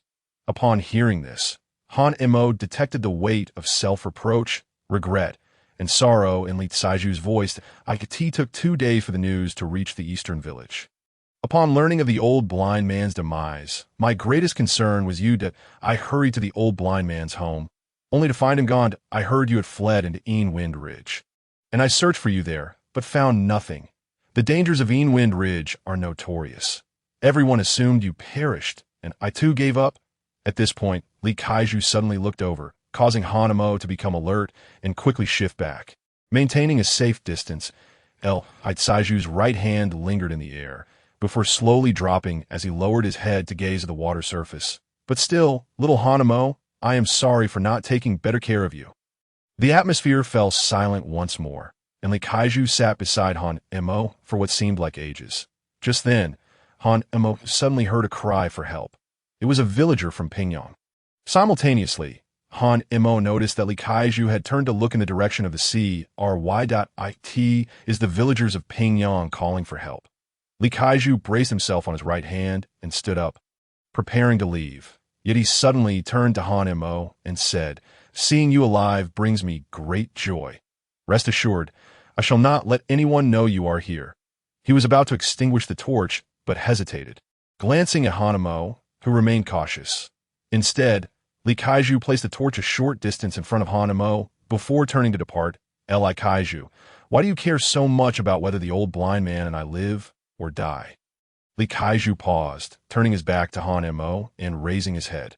Perhaps it is because the old blind man once showed me kindness, or perhaps it is you who have awakened my conscience. This statement left Han Mo bewildered. He did not grasp the meaning behind Li Caiju's words regarding kindness and conscience. All he knew was that he seemed to be safe. Li Caiju departed, leaving the torch behind. Watching Li Caiju's retreating figure, Han Mo felt a sense of surprise. The north was quite distant, and he could hear the cries likely due to the celestial tower. Yet Li Caiju could also hear them. Could it be that he possessed some celestial artifact as well? With a splash, Han Mo tossed the stone into the water, then pulled out the torch and threw it into the waterhole as well. The flickering flame vanished, plunging the area back into darkness as Han-Mo ventured into the thicket. The firelight was stark against the night. It was better to avoid anything that could easily reveal his presence. Han-Mo ascended the mountain, returning home, igniting a fire and smothering the flame with damp kindling, resulting in a thick cloud of smoke billowing from the cave's entrance toward the sky.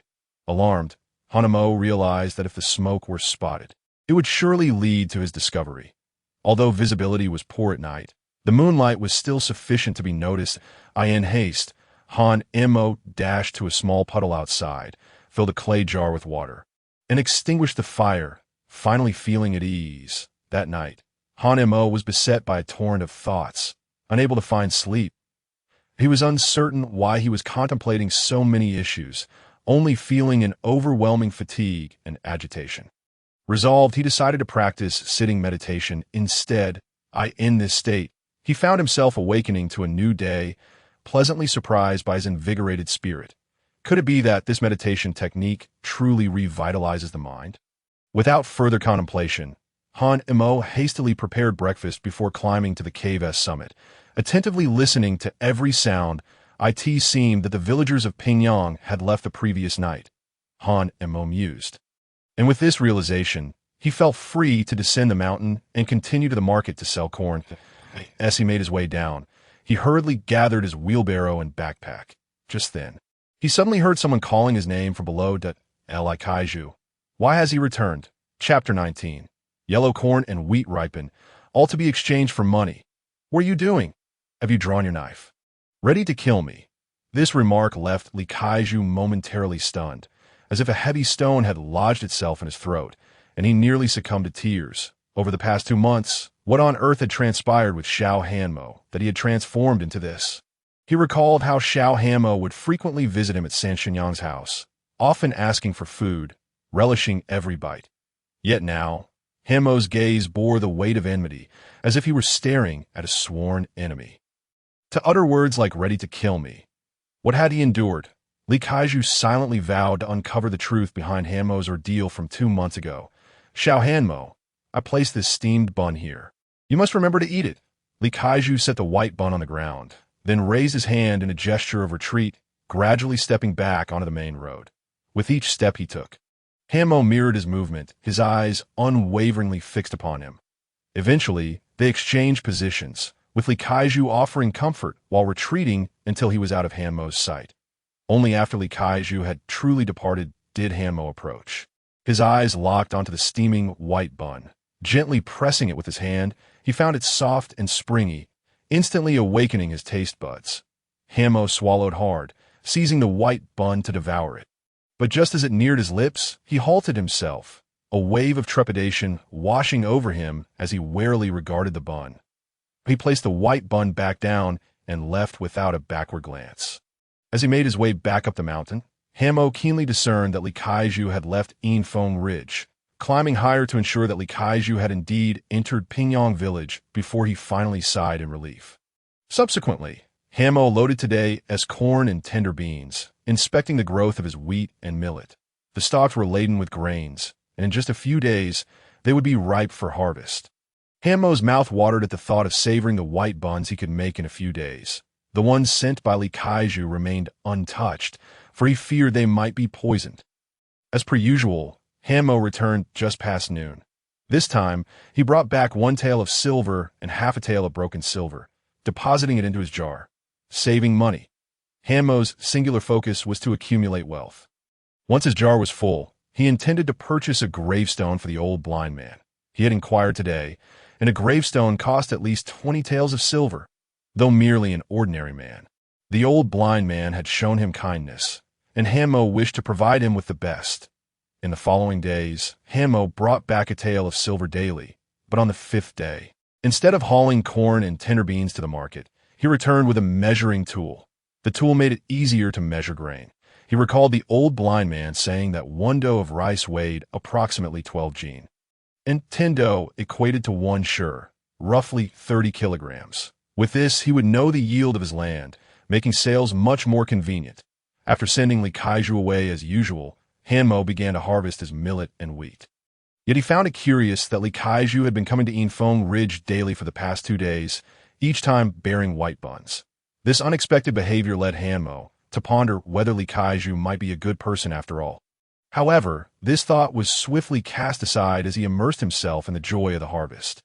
After a full day of labor, Hanmo wiped the sweat from his brow, eagerly casting his gaze upon the abundant pile of grain beside him.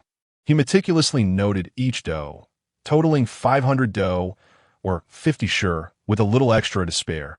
He had become quite the seasoned farmer.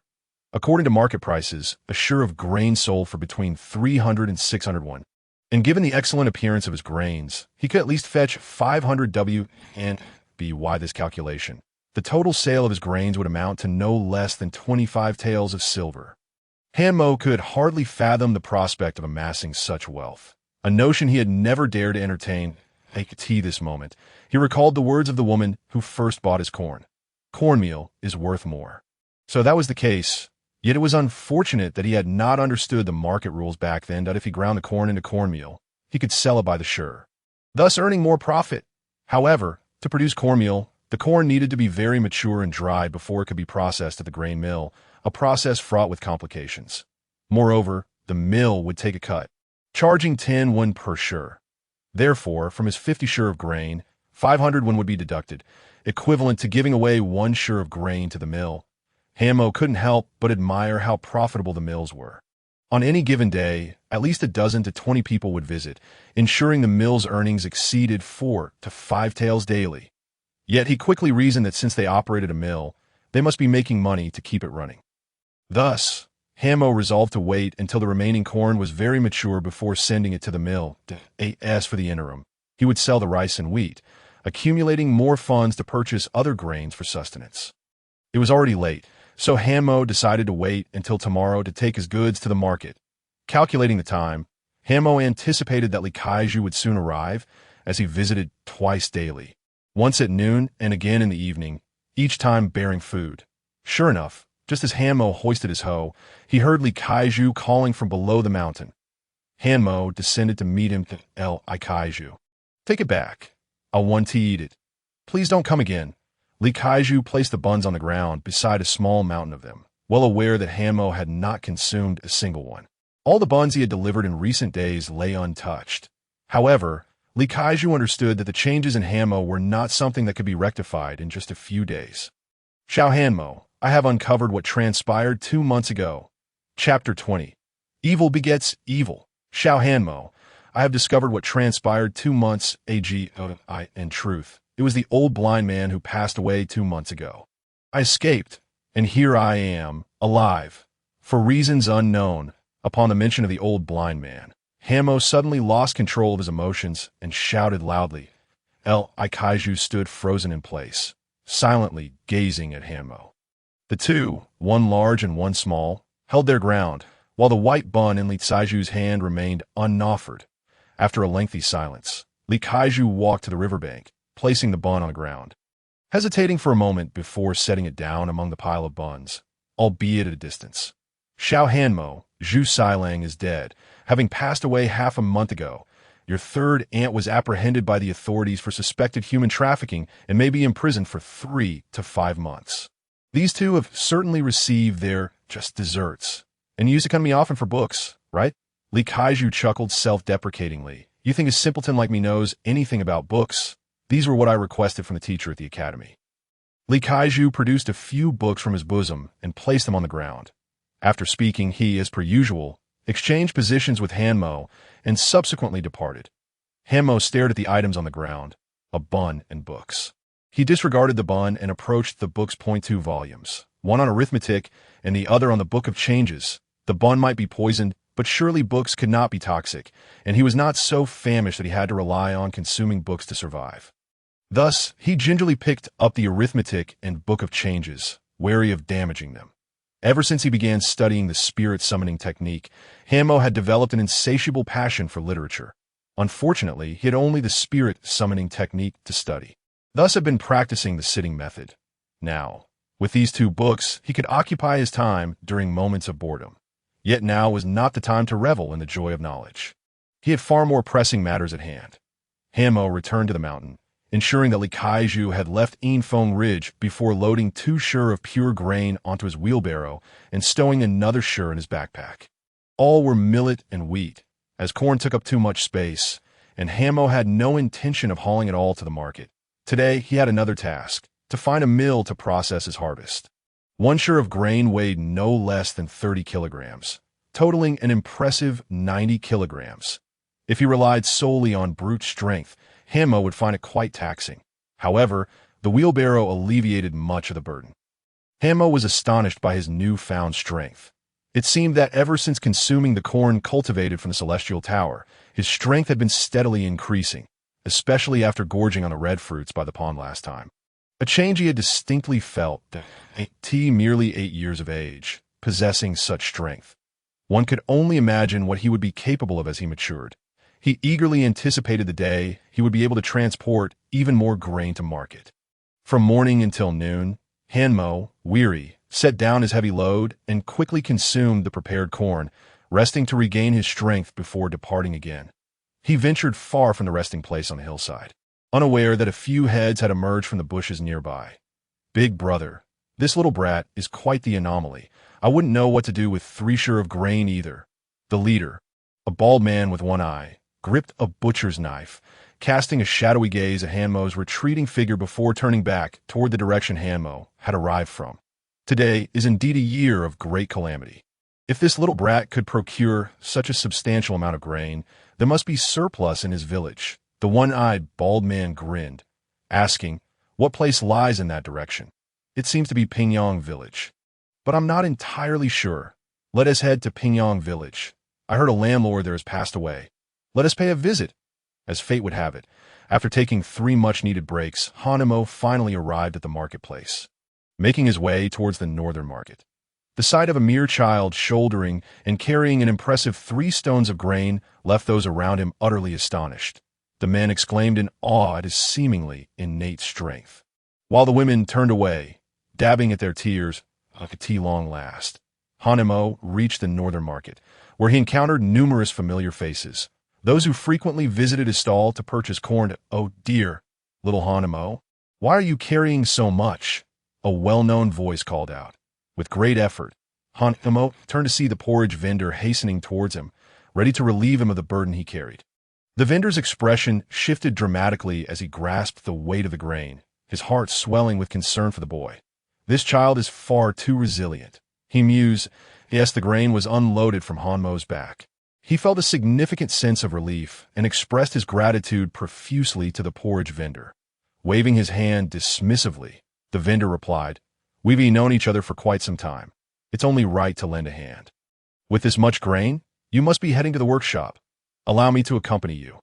Upon arriving at the workshop, the burly men greeted the elderly vendor and young Hanmo with wide smiles, practically treating them as honored guests. With the season barely begun and business already slow, compounded by the year's misfortunes, the workshop was on the brink of closure. Thus, the arrival of business was a welcome surprise. Hanmo set down his unicycle and surveyed the workshop's equipment. What a massive measuring tool! Surely a 100-liter measure, quite different from the ordinary household ones, believing them to be grandfather and grandson. The 2 robust men approached the porridge vendor directly. "Sir, for a stone of grain, we take 10 coins, as per the usual custom. Shall we process all of it?" The vendor replied. "Ask the boy. All this grain belongs to him." Upon hearing this, the 2 men exchanged bewildered glances, taken aback. But it was Hanemo who spoke first. "Could we arrange for a discount?" Although they initially intended to play tricks on the child. The fierce glare from the porridge vendor made them hastily clarify. Yes, we can offer a discount. How about this? We'll take 70% for processing. That's the least we can do." "Very well, 70% it is." Hanemo accepted the terms, as 7 coins for a stone of grain seemed reasonable. After all, the vendor's word was law, and there was plenty more on the mountain. Even after the deduction, he would still have 3 coins left for each stone, which meant he could potentially earn 150 coins from 50 stones. Just how much corn would I need to sell to earn 150 coins? Hanemo pondered, concluding that this venture was indeed worthwhile. He then inquired of the 2 men, "I still have several dozens of stones of yellow millet and wheat at home. Would you be able to assist in transporting them?" Han Mo merely asked out of courtesy, as he was uncertain how long it would take to bring all 47 stones to the market for processing, given that he could only carry 3 stones at a time. To his surprise, the two brothers readily agreed. Business had been so poor at the workshop that the prospect of additional grain was a beacon of hope. "How much do you have remaining at home?" One asked. "At least 40 stones. Would you be able to transport such a quantity?" The brothers were momentarily stunned, realizing that this child possessed an astonishing surplus, surely a small landowner in the village. "Rest assured, we are reliable in our work." "Very well. You two shall accompany me shortly to transport the surplus grain." The porridge vendor observed Han Mo's demeanor and noted how, after 2 months of trials, the boy had taken on the semblance of a young adult. "Little Han Mo, let me assist as well," the vendor offered. Han Mo hesitated, knowing the vendor still needed to tend to his stall. Sensing Han Mo's reluctance, the vendor explained, "It is already the 3rd watch. The porridge will no longer sell." He then whispered to Han Mo, "They need payment for their labor. If I provide them with food, you can reduce their wages a bit. Besides, it would be wasteful to let the porridge go to waste." At the mention of waste, Han Mo shook his head vigorously, insisting that food should not be squandered. "Then I shall trouble you, dear uncle." Chapter 21.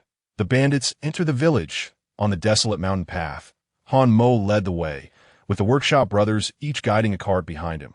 The road ahead was muddy and pockmarked, requiring a push from behind to navigate successfully. The porridge vendor watched in awe as Han Mo traversed this treacherous route, pondering how the child managed to walk it time and again. How harsh could his family be? Suppressing his curiosity, the vendor glanced around, studying Han Mo, his expression filled with complexity. "Little Han Mo, are we far from our destination?" After roughly half an hour, the vendor noticed the path beginning to level out and couldn't help but ask. A sentiment echoed by the workshop brothers. Han Mo surveyed their surroundings and pointed towards the peaks ahead. Beyond the next 2 mountains lies Pingyang Village. At the mention of 2 more mountains, the brothers felt a twinge of sympathy, not for their own legs, as they were sturdy farmers accustomed to hard labor, but for the horse, which struggled over the uneven terrain. They worried it might not endure the journey. Yet they were equally astonished by the child's stamina, having walked for nearly an hour without a hint of fatigue, appearing more vigorous than some grown men. After numerous pleas from the workshop brothers, the group finally found a relatively flat area to rest, primarily to allow the horse to recuperate. While the humans could manage, the horse bore the burden of several hundred pounds, reflecting on the labor it would soon undertake. The brothers felt a deep compassion for the creature. Yet, what could be done? The fate of the horse, like that of the impoverished, was to be ridden and shackled by the burdens of this world. Finally, after another half-hour of travel, the group caught sight of a village in the distance. The workshop brothers gently stroked the horse's mane, feeling relieved on its behalf. Just then, Han Mo abruptly halted. "You all wait here. I'll fetch the surplus grain."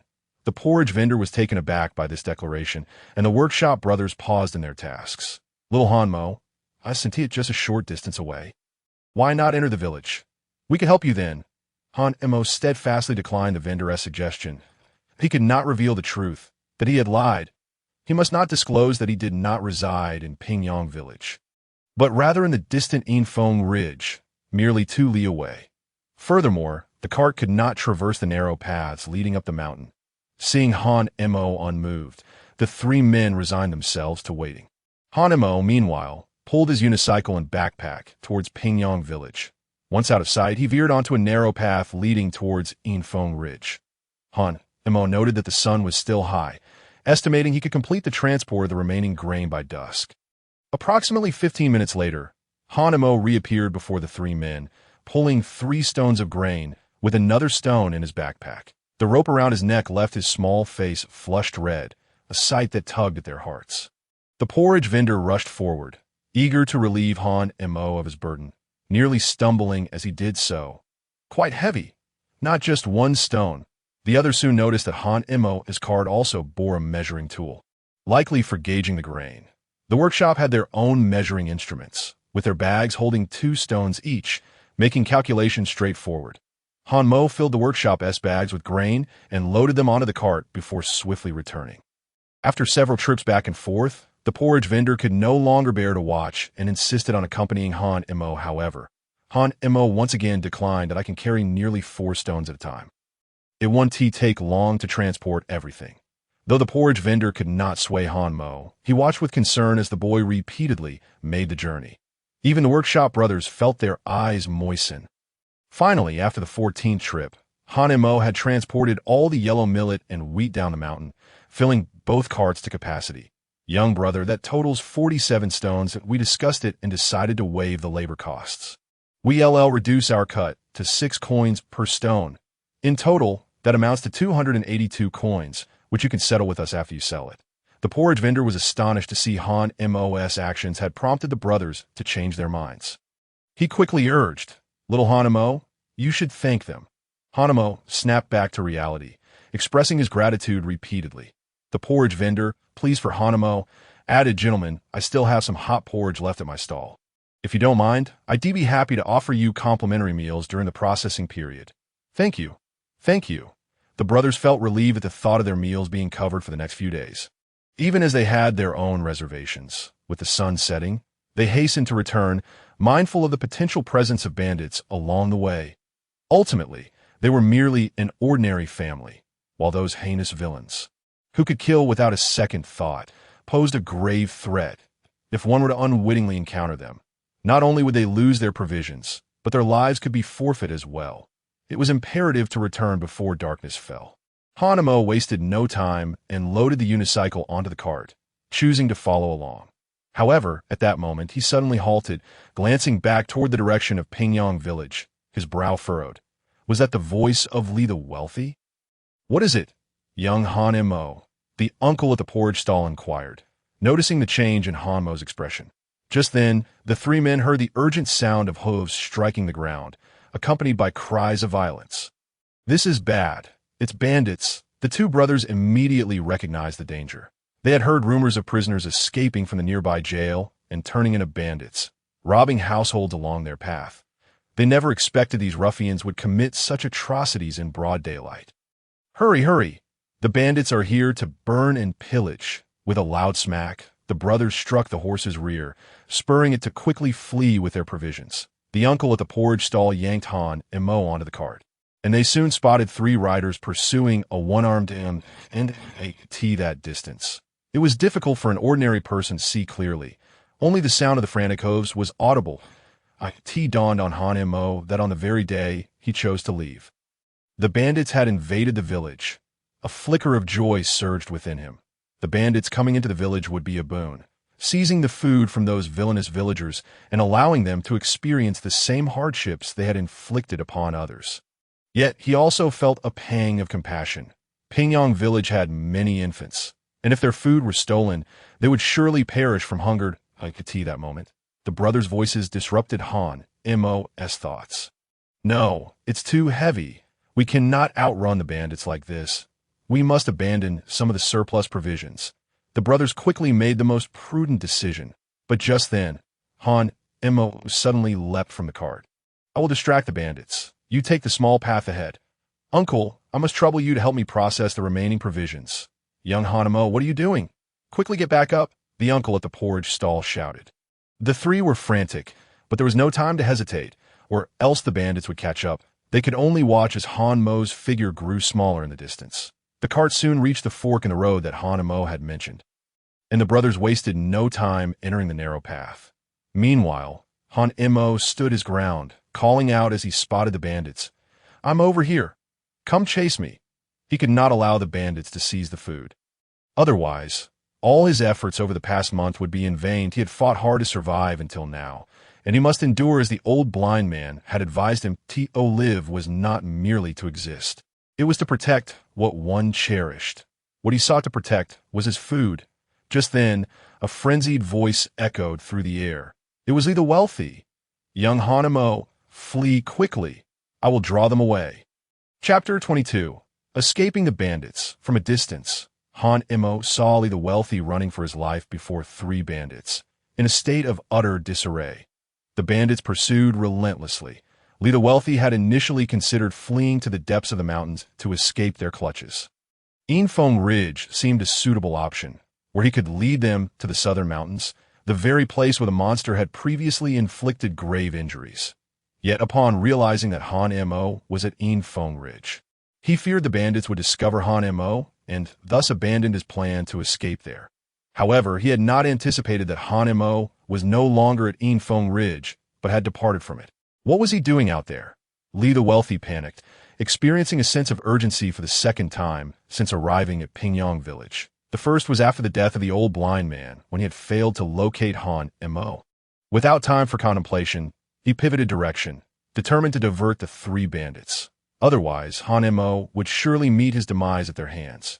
Just then, the bandits also caught sight of Han Mo and heard his taunts. "Brother, it's that brat from this morning. We didn't find any food in Pingyang Village, so he must have hidden it. I'll go catch him." With that, one bandit cracked his whip against the horse's flank, urging it onward toward Han Mo. I the Wealthy was filled with dread, exerting all his strength to reach Han Mo. Young Han Mo, come with me, Li the Wealthy insisted, attempting to pull Han Mo away, only to discover that the 8-year-old boy possessed an astonishing strength, rendering him unable to budge Han Mo. The grip slipped away. I the Wealthy was alarmed, realizing it was too late to turn back. "Young Han Mo," he shouted, only to see Han Mo leap down the hillside. Without hesitation, he followed suit. The bandits, seeing the two choose this path, dismounted and brandished their knives, pursuing them on foot. "Young Han Mo, what are you doing?" Li the Wealthy scolded, but Han Mo remained indifferent, even refraining from a response. Focused instead on ensuring the bandits were not closing in, he could not let the bandits catch up with the workshop brothers. Otherwise, his food would be at risk. Familiar with the mountains, he knew that as long as he entered the woods, he would have a chance to shake off the bandits. Thus, he forged ahead, plunging into the forest. Time passed, and Han Mo suddenly halted, having heard the bandits conversing. "Brother, they've fled into our mountain." Clever indeed, but it's a pity that their cleverness will lead to their downfall, thinking they can outmaneuver us in our own territory. This is bad. Han Mo's heart sank, realizing he had inadvertently wandered into the bandit stronghold. What should he do now? He couldn't go back. Doing so would lead to capture. The dense woods obscured any sense of direction, and the two remained hidden within the thicket. Hours slipped by, and darkness fell completely. Han Mo felt a chill run down his spine, alertly straining to hear. A shadow emerged slowly from the forest's obscurity, and as it drew closer, he recognized it was Li the Wealthy, who held a handful of wild fruits. I the Wealthy had intended to hunt for game to stave off hunger, but recalled that lighting a fire at night could attract the bandits. So he opted to gather some wild fruits instead. "You must be hungry, young Han Mo. Have some fruit to fill your belly." Han Mo's stomach rumbled, yet he merely glanced at the offering before turning his head away. Li the Wealthy forced a smile and sat beside Han Mo, biting into a piece of fruit. "See, it's not poisonous." Li the Wealthy savored the fruit, while Han Mo swallowed hard, resolutely closing his eyes to avoid looking. "Young Han Mo, can you tell me what exactly happened? The old blind man once told me that if he passed, I should take care of you. But Li the Wealthy continued, only to see Han Mo cover his ears, abruptly halting his chewing and swallowing hard. "Rest early, young Han Mo. I will keep watch outside." As Li the Wealthy departed, Han Mo opened his eyes, observing the solitary figure retreating, and he noted the blood still seeping from the wound on Li the Wealthy's back. Li the Wealthy seemed different from Ansah suddenly. The bandit's expression shifted dramatically, with unwavering confidence in his ability to cleave the child's head in two with a single stroke. He felt as if his weapon had struck some impenetrable object, even generating a tremendous recoil. With a sickening thud, the blade rebounded, striking him squarely on the forehead and embedding itself an inch deep, rendering him lifeless on the spot. Han Mo swiftly approached to assess Master Li's injuries, discovering that he had already succumbed to unconsciousness. Without a moment's hesitation, Han Mo hoisted Master Li onto his back and hastily departed from the forested area. As he sprinted forward, Han Mo frequently glanced back to see if any bandits were in pursuit. Fortunately, he traversed the terrain unscathed, eventually returning to Feng Ridge, upon reaching the mountain and entering the cave. Hanemo mimicked the old blind man's previous actions, carefully checking Master Li's breath, and then extending his hand to feel for a heartbeat. There was still breath, still warmth. Master Li was not yet dead. Observing the blood still seeping from Master Li's abdomen, Hanemo found himself at a loss. He tore strips from the remnants of the immortal robe he had previously cut, binding them around Master Li's wound. To Hanmo's astonishment, the once profusely bleeding injury swiftly ceased its flow after being bandaged. He placed Master Li on a makeshift bed and lit a fire, sitting vigilantly beside him. The following day, Hanemo noticed Master Li stir slightly and was about to check on him when he halted himself. Master Li soon awoke, his gaze falling upon Hanemo, who bore dark circles under his eyes, and he noticed the bandages around his abdomen. Realizing that it was Hanemo who had saved him and kept watch throughout the night, he reflected on the events of the previous night, that he remembered the bandit approaching him with a knife, and then the bandit collapsing, after which he had plunged into unconsciousness. He was certain that it was the young Hanemo who had rescued him. Master Li's eyes darkened, his expression a complex tapestry of emotions, and in a hoarse voice he uttered, "Thank you, young Hanemo." Chapter 23. The shift in Hanmo's attitude. The gratitude expressed was genuine and heartfelt. Master Li had never anticipated that he would face such a life-and-death crisis, nor that his savior would be but a child. His heart was tumultuous, brimming with thoughts. He yearned to know what had transpired the previous night. How Hanemo had managed to escape the bandits' clutches. "Rest here. I will gather some food," Hanemo stated expressionlessly before stepping out of the cave. Master Li then began to assess his injuries. Realizing that what should have been a fatal wound was now devoid of pain, merely feeling a slight itch. The wound was healing. Cautiously, he unwound the bandages, astonished to discover that the injury was scabbing at a visibly rapid rate. Is this the work of an immortal? Master Li's heart raced with shock. During his time training at the temple, he had witnessed his seniors employing celestial arts and consuming healing elixirs, yet their healing efficacy paled in comparison to the speed of this bandage. Examining the cloth, its texture was unlike anything a mere mortal could afford, surpassing even the finest garments of the affluent families in Tianyang City. Master Li could not help but question the origin of this bandage.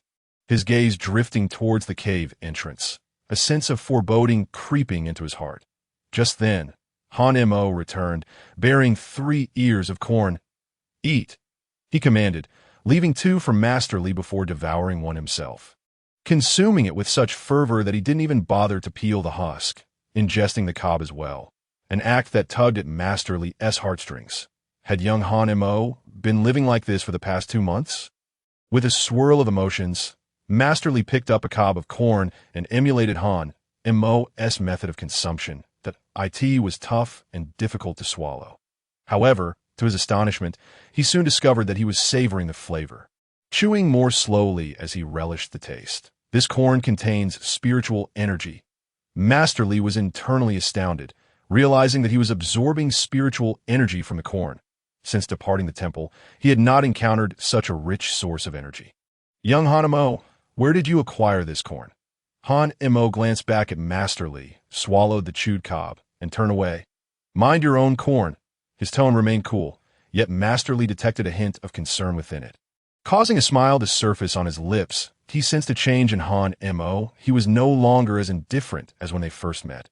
Master Li chose to remain silent, consuming the corn voraciously, now relishing each bite rather than struggling to swallow it, fearful of consuming it too quickly and losing the spiritual energy. Once finished, Master Li felt his strength returning, enabling him to stand and move freely. At that moment, he noticed Hanemo exiting the cave with a hoe slung over his shoulder, and he followed suit. Upon reaching the cave entrance, Master Li was taken aback by the sight before him. A vast expanse of corn. His heart raced with disbelief. Such rich spiritual energy. These corns all contained spiritual energy, even more potent than that found on the Immortal Mountain. Years ago, he had sought enlightenment on the Immortal Mountain, but had failed to awaken his spiritual roots. Fortunately, his eagerness to learn had led the master to take him in to study martial arts, a journey that spanned over a decade. Despite not awakening his spiritual roots, his years on the Immortal Mountain had allowed him to sense the spiritual energy of heaven and earth, though he could not convert it into yuan power for absorption. After leaving the Immortal Mountain, he returned to the mundane world, settling in the small village of Pingyang, where he remained for half a lifetime. With his martial skills, he could have achieved great things, but after years of cultivation, he had long since lost all desires. Being childless, he merely wished to earn a little more to assist the villagers who were too impoverished to afford food and resorted to begging. Yet, during that time, the village's landlord, Zhu Sailang, frequently impeded his efforts. The master had taught him to avoid unnecessary conflicts. This tolerance had persisted for decades, allowing Zhu Sailang to exploit the villagers mercilessly. This forbearance had led to the tragic death of the old blind man in the harsh winter, forcing Han Mo to flee Pingyang village for Yinfeng Ridge. Yet now, witnessing Han Mo's self-reliance and his own crops, he felt at peace. Young Han Mo, is there anything you need my assistance with? In the cornfield, Han Mo lifted his head to glance at Master Li, then resumed weeding. The corn was overripe, and he intended to harvest it all today, reserving some tender cobs for consumption and sending the rest to the workshop for processing into cornmeal. As for the weeding, it was merely an eyesore for him. He planned to visit the Celestial Tower world at night to plant new grains. However, this time, Han Mo intended to plant only yellow millet and wheat. Master Li approached the field, gathering the weeds Han Mo had cleared and tossing them aside. "Do you not leave them there?" Han Mo suddenly exclaimed loudly, startling Master Li, who looked at him in confusion. "Over there, where the weeds are piled." Master Li nodded repeatedly, placing the weeds in the designated spot, then eyed the small mound of earth with curiosity. Young Han Mo seemed to care greatly for this little mound. "Young Han Mo, what is this mound for? Have you buried money inside?" Master Li's words drew Han Mo's gaze. Buried money? No, what lies within is far more precious than money. It contains the most important person in my life, along with my past. Inside is the old blind man. The simple statement brought an abrupt silence to Master Li, the smile on his face fading as he slowly approached the mound, clearing away the stray weeds.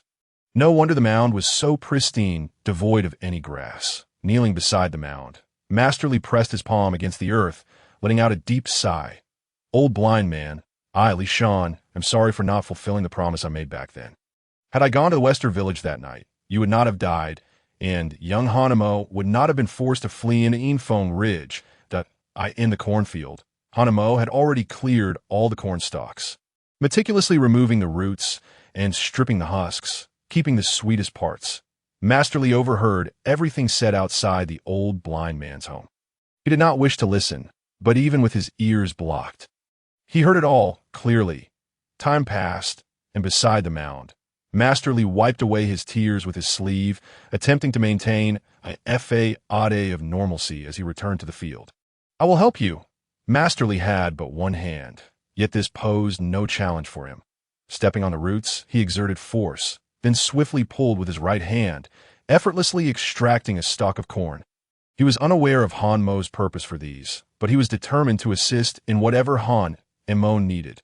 Han Mo remained silent, moving aside to return the hoe to the cave.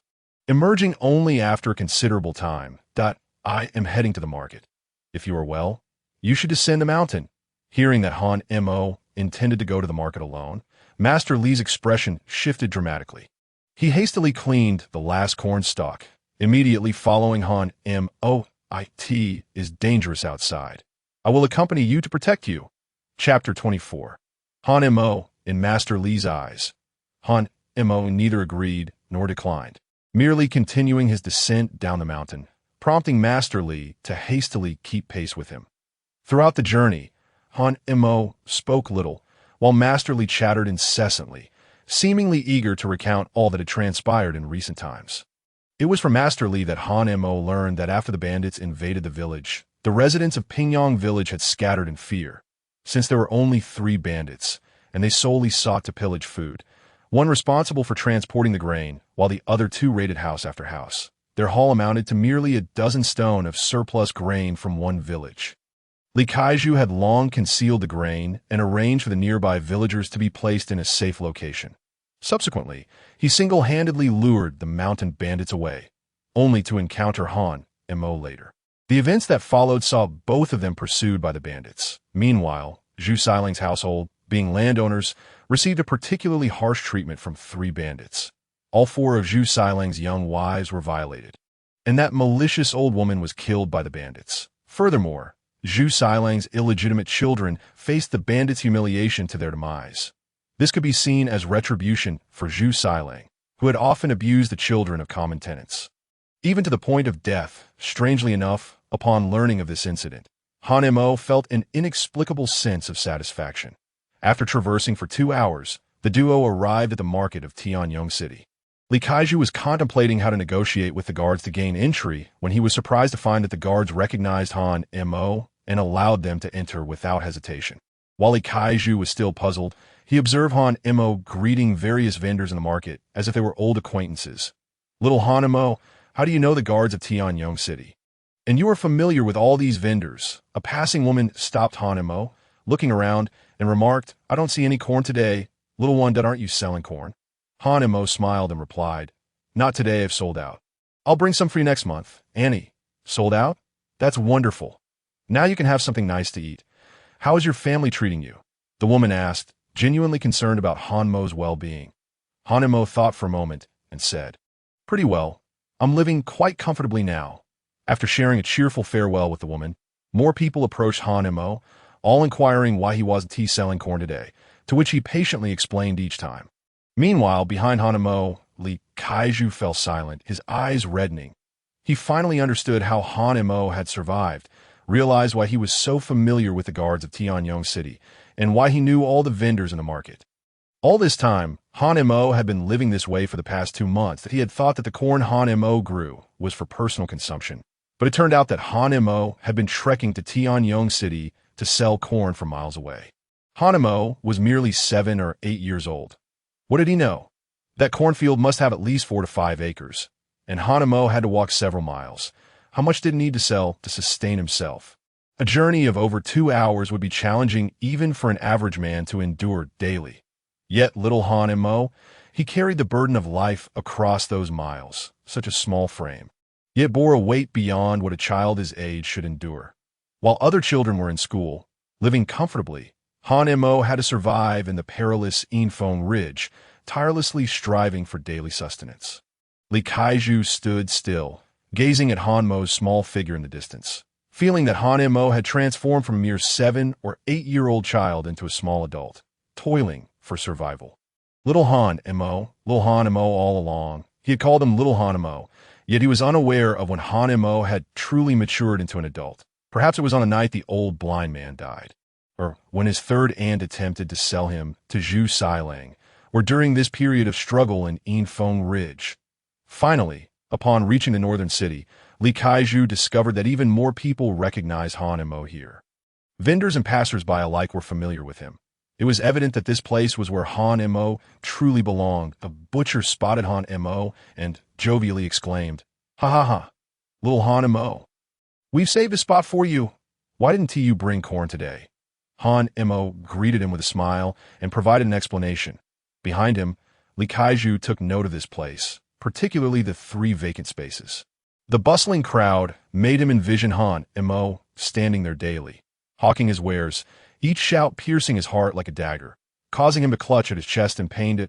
In Pingyong Village, everyone despised Han Mo, often resorting to violence against him. But here, everyone knew Han Mo, treated him kindly, embraced his presence, and genuinely cared for him. This seemed to be Han Mo's true home, following yesterday's memory. Han Mo walked towards the workshop and, after a brief incense burning, finally saw it. The porridge vendor sat at the entrance, wearing a worried expression. Inside the workshop, 2 brothers were processing yellow millet and wheat with dark circles under their eyes. "Uncle!" Han Mo's voice made the porridge vendor look up, his face lighting up as he rushed over, enveloping Han Mo in his arms. "Oh, little Han Mo, you're alive. You scare me to death." Witnessing this seemingly grandfather-grandson reunion, Li Kaiju was reminded of the night the old blind man took Han Mo in, the scene eerily similar. Unbeknownst to him, for years had already passed. At this moment, the workshop brothers also noticed Han Mo outside and quickly ceased their work to approach him. "Little brother, it's so good to see you. We were so worried about you."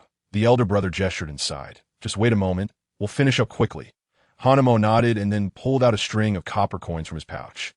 Here are 301. Thank you for escorting me with last night's leftover grain. Without you, I would have lost everything. Without hesitation, Han and Mo handed over 300 when instead of the agreed 285. Prompting the workshop brothers to express their gratitude profusely. At last, Li Kaiju understood why Han Mo had refused to leave with him yesterday, risking his life to divert the bandits. It was to protect his grain from being discovered. Han Mo had endured so much just to survive. After a moment, the workshop brothers emerged. Little brother, it's ready. Take a look. What do you plan to do with the rice husks and wheat chaff? The elder brother suggested, you can sell them at the Tianyong City Granary. The price is quite good, or you could sell them to the winery. They also purchase a lot of pure grain. Both places accept husks, the granary and winery. That indeed seemed like a good idea. Han Mo silently committed it to memory. Our card has already returned, so you may need to figure out how to transport it yourself. Han Mo nodded and saw his backpack and unicycle in the workshop. He requested the brothers to retrieve them for him. Eagerly reclaiming his cherished backpack and unicycle, Han Mo wasted no time in loading them up, filling the unicycle with 3 stones and placing another stone in his backpack. Brothers, I'll make several trips. Please help me look after the remaining grain. It's a small matter. Oh, you need assistance? Considering the need for wages, Han Mo pondered and ultimately declined. Subsequently, he walked up, slung the rope around his neck, mustered his strength, and lifted the backpack, securing the somewhat coarse rope around his neck, gripping the handlebar tightly. He took a deep breath, his small face reddening, and slowly straightened up, the backpack firmly pressed against his back. With resolute steps, he exited the workshop. The fully loaded unicycle and the heavy backpack were borne by his petite figure. At that moment, Li Kaiju, whose eyes had reddened, could no longer contain his emotions as he wept, conjuring the image of Han Mo trudging along with such heavy grain for miles. Han Mo. Chapter 25. Barriers disappear. It was only after Han Mo had transported all the grain to the granary that he took a deep breath and drank the spring water brought by the porridge vendor. Feeling the weight of the pouch at his waist, Han Mo was immensely pleased. 25 taels of silver, along with some small silver and copper coins, combined with the money buried in the cave, meant he now possessed at least 30 taels of silver. Finally, he had more money. All his efforts had been worthwhile. Uncle, I've made money. I finally have funds. I want to buy 5 meat buns. The porridge vendor beamed, genuinely happy for Han Mo. Seeing the happiness radiating from Han Mo, Li Kaiju approached him with a complex expression. His eyes reddened. 3 stones of grain weighed a staggering 90 kilograms. Even someone trained in martial arts would find it taxing. Yet Han Mo had managed it alone. Kaiju knelt down, wrapping one arm around Han Mo, repeatedly murmuring apologies. The long-awaited warmth, accompanied by repeated apologies, brought the visage of the old blind man to Han Mo's mind, causing his eyes to redden instantly. Since the old man's passing over 2 months ago, he had lived in constant fear, dreading the day when his third aunt might sell him away. He had not shed a tear. Even when hunger constricted his belly into a painful distortion, he remained stoic. When burdened with grain weighing several times his own body over a distance of 10 miles, he did not weep. Yet in that moment, hearing the old blind man's name from Li Kaiju, a profound sense of injustice surged within Han Mo, amplifying the sorrow he had long suppressed, leading him to sob uncontrollably and faint in Li Kaiju's embrace. The uncle at the porridge stall surmised that this one-armed man must be Han Mo's kin and immediately reprimanded Li Kaiju, recounting the hardships Han Mo had endured over the past 2 months. Had it not been for Li Kaiju's imposing stature, the uncle would have been inclined to confront him physically. Yet upon seeing Han Mo unconscious, the uncle ultimately refrained, opting instead to take both Li Kaiju and Han Mo back to his home.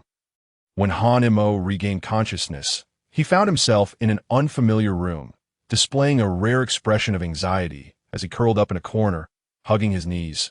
Suddenly recalling something, he hastily reached for his waist. It was still there. The Sientai remained. Han Mo exhaled in relief. Just then, the wooden door creaked open, and upon seeing the uncle from the porridge stall, Han Mo relaxed. Little Han Mo, feeling better? Don't be anxious. This is my home. After offering some comforting words, a woman's sharp reprimand pierced the air from outside. The uncle urged Han Mo to remember to drink his porridge before hurriedly stepping out. What followed were a cascade of disparaging expletives from the woman. Just look at you.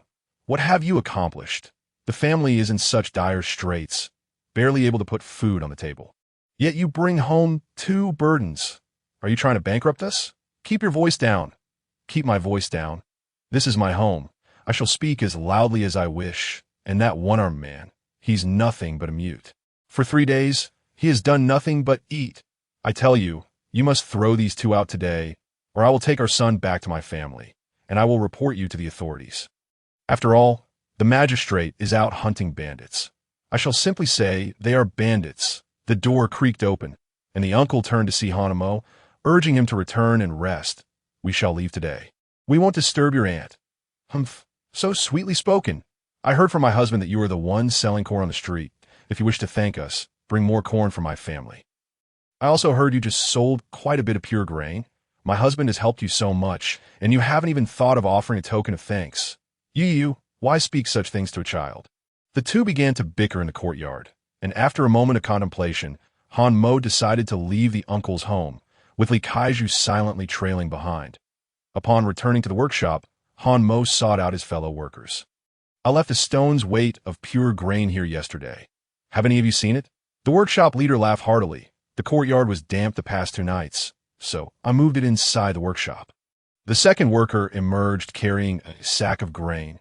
Han Mo took it and carried it back to the uncle's home, placing it at the doorstep before knocking and swiftly departing. Soon, the uncle opened the courtyard door and, upon seeing the sack of grain, exclaimed, "At least a stone." He carried the bag inside. "Look, do you see? This is what the child sent us. Are you satisfied now?" Silence hung in the air for a considerable time. Meanwhile, Han Mo navigated the marketplace with practiced ease, quickly locating a stone shop in the northern market. Upon learning that a stone tablet would cost at least 20 taels of silver, he did not hesitate to purchase one. Instructing the stone cutter to engrave, "Tomb of the Old Blind Man." Beside him, Li Kaiju was puzzled. How could a child who would not spend 5 on a meat bun so readily part with 20 taels for a stone tablet? It seemed the old blind man's place in Han Mo's heart was of immense significance. Han Mo carefully placed the stone tablet on a wheelbarrow and began to pull it away.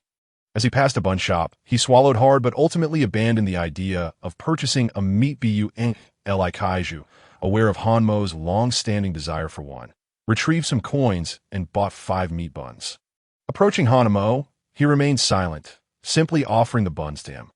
Han Mo hesitated briefly, but accepted the buns, taking a bite and softly expressing his gratitude. Although Li Kaiju did not respond verbally, a smile crept across his face, unable to be contained. He held the meat bun with one hand, struggling to take a bite with his bent back. "These are all mine," Han Mo suddenly declared, causing tears to stream down Li Kaiju's cheeks as he laughed, as if the barriers between them were beginning to dissolve. "All right, they're all for our Han Mo." This time, Li Kaiju refrained from calling him Little Han Mo, for Han Mo had grown. The pair playfully departed from the Tianyong City marketplace. Though they exchanged no words along the way, their relationship seemed to have undergone a transformation.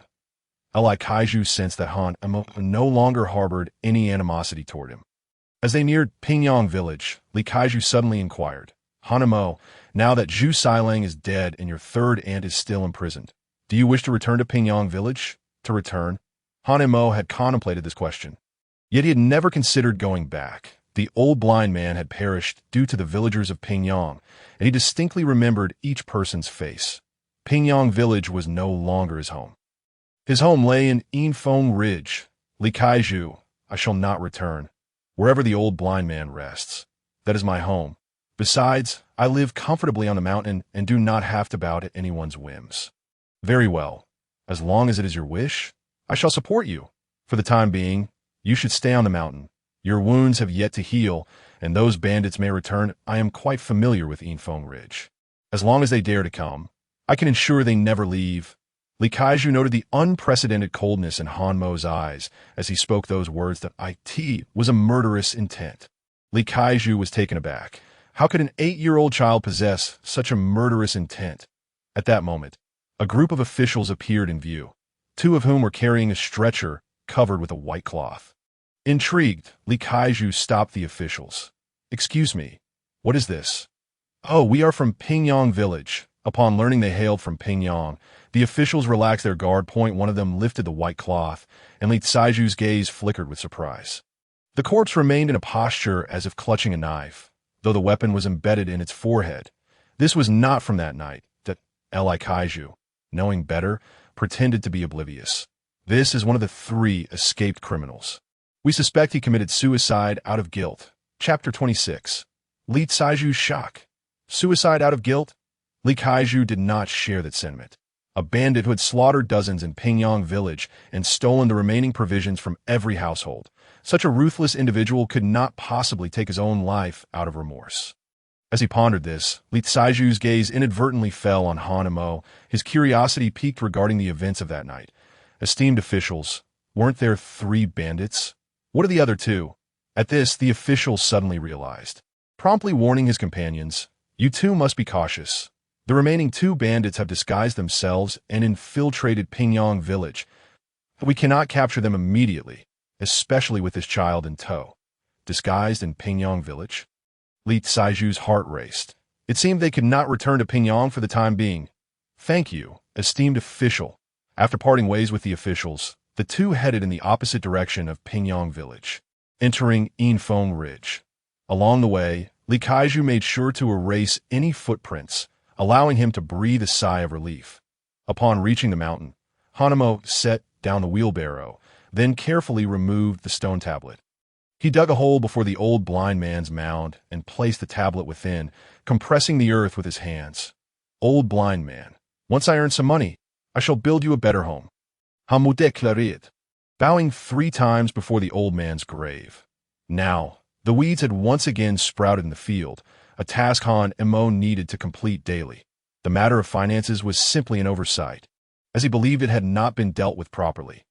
"Han Mo, may I stay on a mountain for a few days?" Considering Han Mo's feelings, Li Kaiju decided to inquire about Han Mo's preferences. "That is fine, but I only have 1 bed." Upon receiving Han Mo's consent, Li Kaiju felt a surge of joy and promptly tossed the weeds in a designated spot. As night fell, Li Kaiju gathered some dry leaves and discarded weed from outside and laid them out on the ground. He wished to experience Han Mo's previous life, to better understand him and fulfill the old blind man's promise as a form of compensation that he owed him. Both the old blind man and Han Mo had bestowed kindness upon him.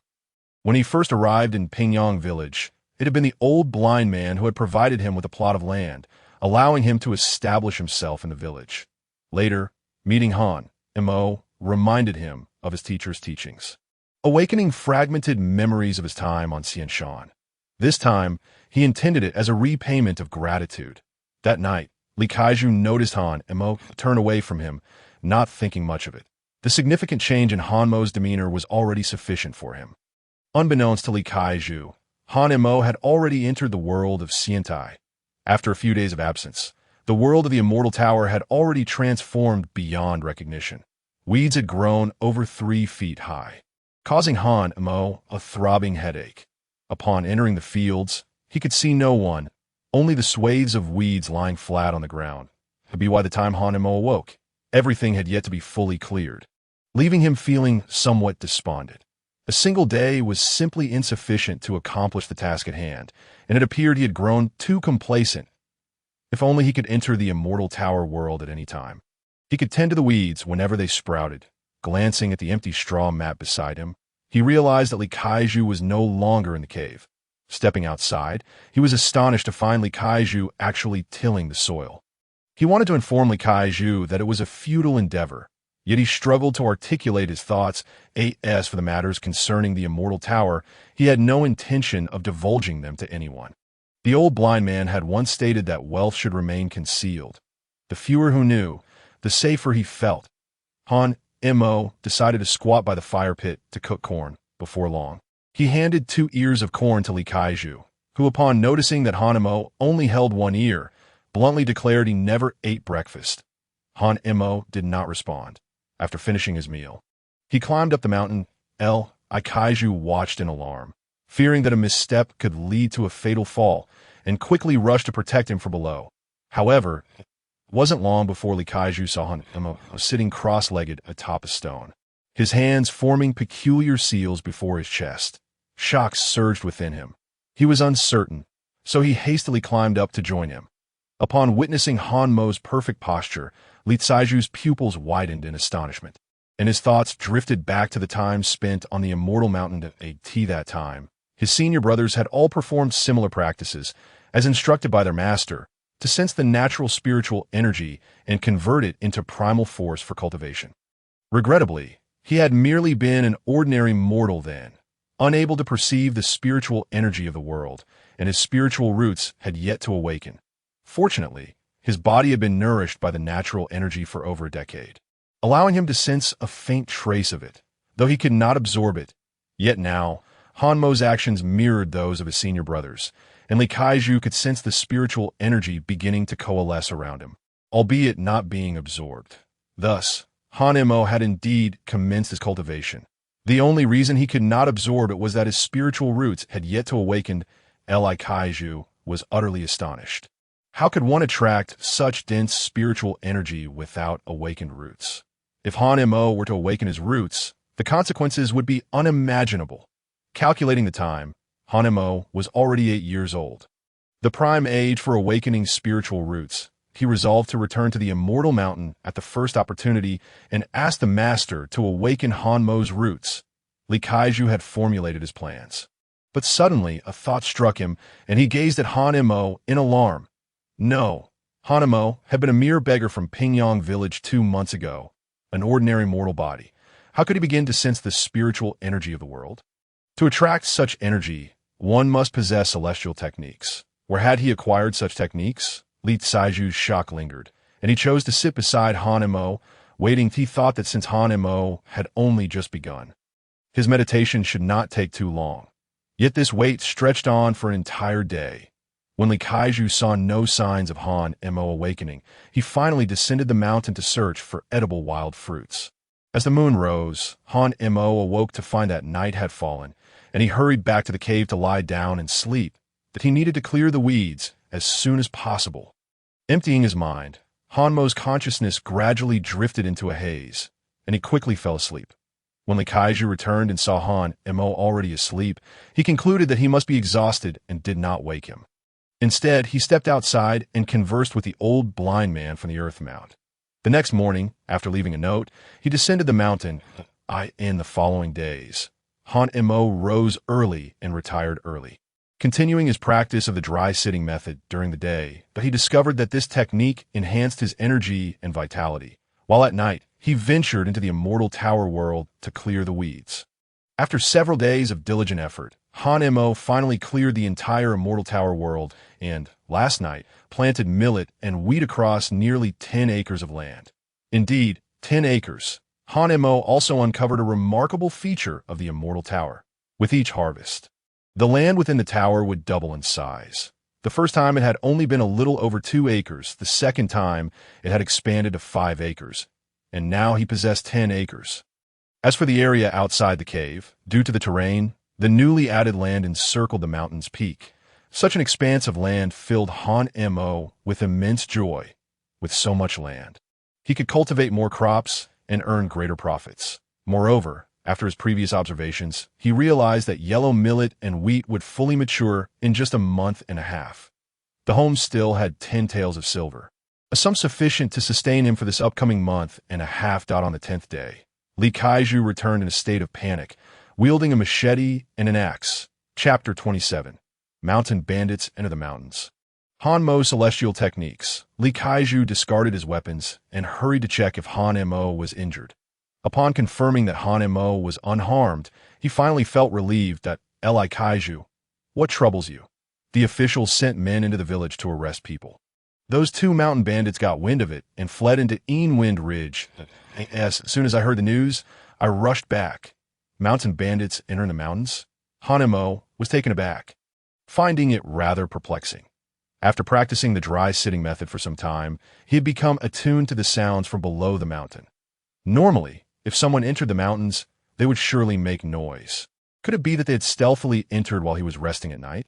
Let us return at once. Without hesitation, Li Kaiju grasped Han Mo and began the ascent. However, as they drew closer, the increasing expanse of land around them left Li Kaiju increasingly astounded. When did the land on the mountain become so vast? When I left 10 days ago, Hanmo's land was merely a patch outside the cave. Yet now it encircles half the peak. Did Han Mo cultivate all this alone? Not only that, but the closest patch of land to the cave was already sprouting numerous seedlings. Li Kaiju felt a pang of regret, thinking that if he had not left, Hanmo would not have had to toil so much alone that he could imagine Hanmo working tirelessly day and night. Little did Li Kaiju know that all of this was the Immortal Tower's doing. The sheer amount of land was so vast that Han Mo had yet to finish planting it all. Han Mo, you mentioned you finished reading those 2 books last time. I brought you more, Li Kaiju exclaimed, pulling out numerous books from his satchel. Hanmo's eyes sparkled with excitement as he eagerly approached and began flipping through them one by one since reading the arithmetic and I Ching texts gifted by Li Kaiju. Han Mo had gained profound insights and found mathematics to be second nature to him. His passion for books had never been more fervent, but he had exhausted both books and found the latter parts of the spirit guiding technique too esoteric to comprehend. They mentioned spiritual roots, which he could barely grasp. Fortunately, Li Kaiju had brought more books just in time, allowing him to expand his knowledge further. Han Mo, read these books here. Mark anything you don't understand, and I'll explain it when I return. After giving his instructions, Li Kaiju descended the mountain with his axe and machete, but did not leave Wind Ridge. After a while, Han Mo heard the sound of trees being felled from below. However, this would not hinder his pursuit of knowledge. By evening, Li Kaiju returned, carrying various wooden planks of different sizes. After several trips back and forth, the area outside the cave was piled high with timber. Li Kaiju, what do you intend to do with all this wood? Han Mo inquired. With a hearty laugh, Li Kaiju approached the wood with his short knife. I'm going to make you a bed, so you won't have to spend money to buy one. A bed? I don't recall you possessing such skills, Han Mo exclaimed, intrigued. After much effort, as darkness fell, Li Kaiju finally stepped into the cave, still brimming with enthusiasm. How did it turn out? Is there anything you don't understand? Upon hearing this, Han Mo eagerly approached with a book in hand to ask a question. Initially, Li Kaiju needed to ponder for quite some time before providing a detailed answer. Li Kaiju, didn't you previously claim that you couldn't read at all? A hint of embarrassment flashed across Li Kaiju's face as he awkwardly chuckled. I was worried you wouldn't understand, so I've been consulting the master in the village during this time. Although it was merely a casual exchange, Han Mo felt warmth in his heart.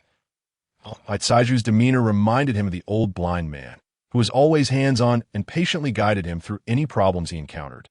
Time flew by, and after half a month, Han Mo had read all the books Li Kaiju had brought him. He spent an additional 5 days comprehending and integrating the knowledge within.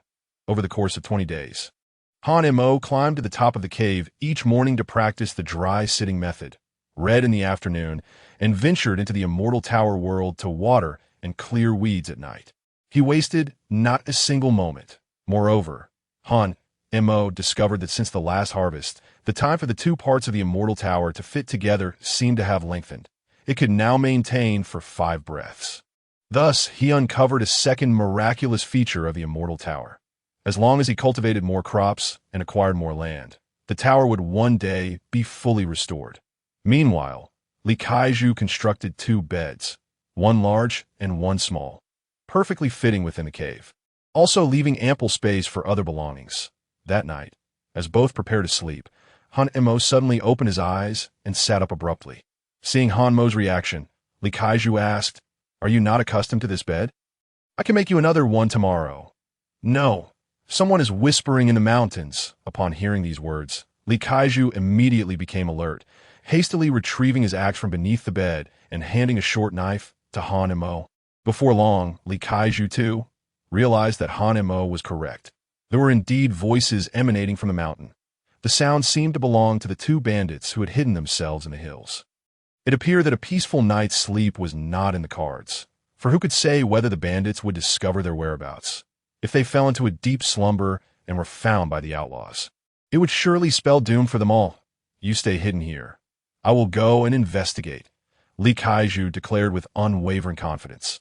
The last time he had been forced to split his focus to protect the villagers during their evacuation, which had led to his grievous injury at the hands of the bandits. However, facing two ordinary bandits alone posed no challenge, even with but one arm.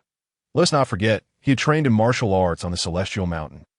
With careful steps, Li Kaiju descended the mountain, following the faint sound to ascertain its direction. After half an hour, he finally caught sight of two shadows in the darkness as the moonlight filtered through the trees. He discerned their faces. Indeed, they were the two bandits who had escaped. Are you certain that the young lad resides within these mountains? Brother, do you recall the individual we pursued that day, the one with but one arm? He is Li Kaiju from the East Village, and he's been frequenting these hills of late. If that boy isn't in Pingyong Village, he must certainly be here, in the depths of darkness. Li Kaiju's thoughts grew increasingly complex. He had not anticipated that he would inadvertently expose Han Mo's location. Suddenly, with a crunch, he stepped on a twig, startling the two bandits. Who goes there? Show yourself. The bandits gripped their mountain knives tightly, advancing toward Li Kaiju's position. Instantly, he felt a surge of tension. His initial plan for a surprise attack seemed futile now. Nevertheless, even in an open confrontation, he felt no fear. These mere bandits were hardly a cause for alarm. Spotting the trees before him, an idea struck Li Kaiju. With swift motions, the bandits swung their knives, slicing through the underbrush, yet found nothing within. Suddenly, a loud shout rang out from above, and Li Kaiju leaped down, drawing his axe from his waist and aiming it at the one-eyed bandit's head. The one-eyed bandit's expression shifted dramatically as he quickly pulled his companion in front of him for protection. With a precise strike, the axe cleaved through the bandit's skull, killing him instantly. The one-eyed bandit had never encountered such ferocity in a villager. Without a word, he turned and fled. Stop! Li Kaiju exclaimed, realizing that the one-eyed bandit was heading toward the mountain peak where Han and Mo remained. However, the bandit's speed was astonishing, and the weight of the axe hindered Li Kaiju's pursuit. Without hesitation, he discarded the axe and seized the mountain knife from the fallen bandit, chasing after the fleeing outlaw. In the shadows of the night, one fled and the other pursued, the chase leading them to the mountain summit.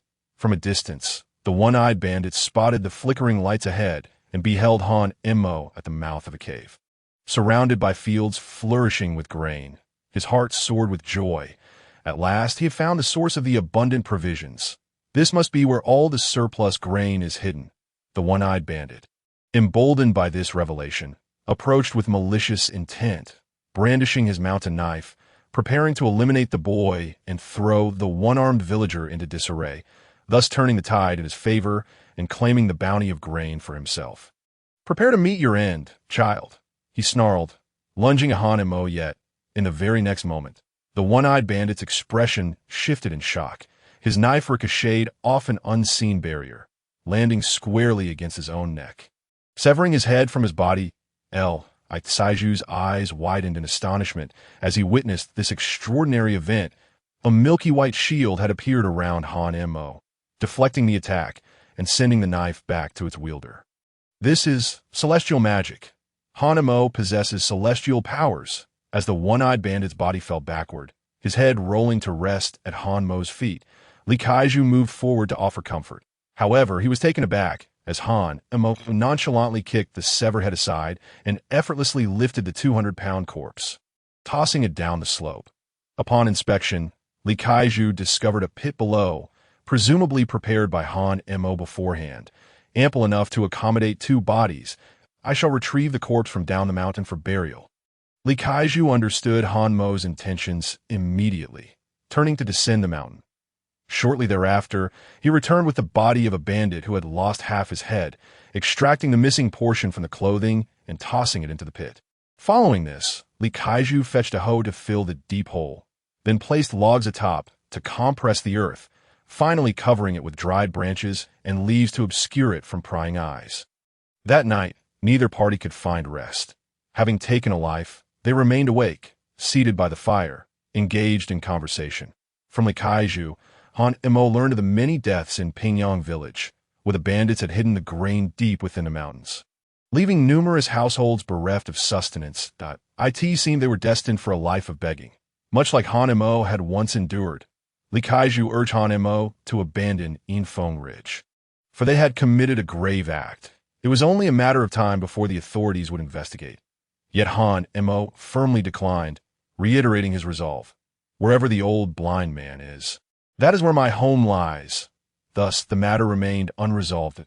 In the days that followed, Han Mo diligently tended to the fields, weeding and watering, ensuring the yellow millet and wheat flourished splendidly.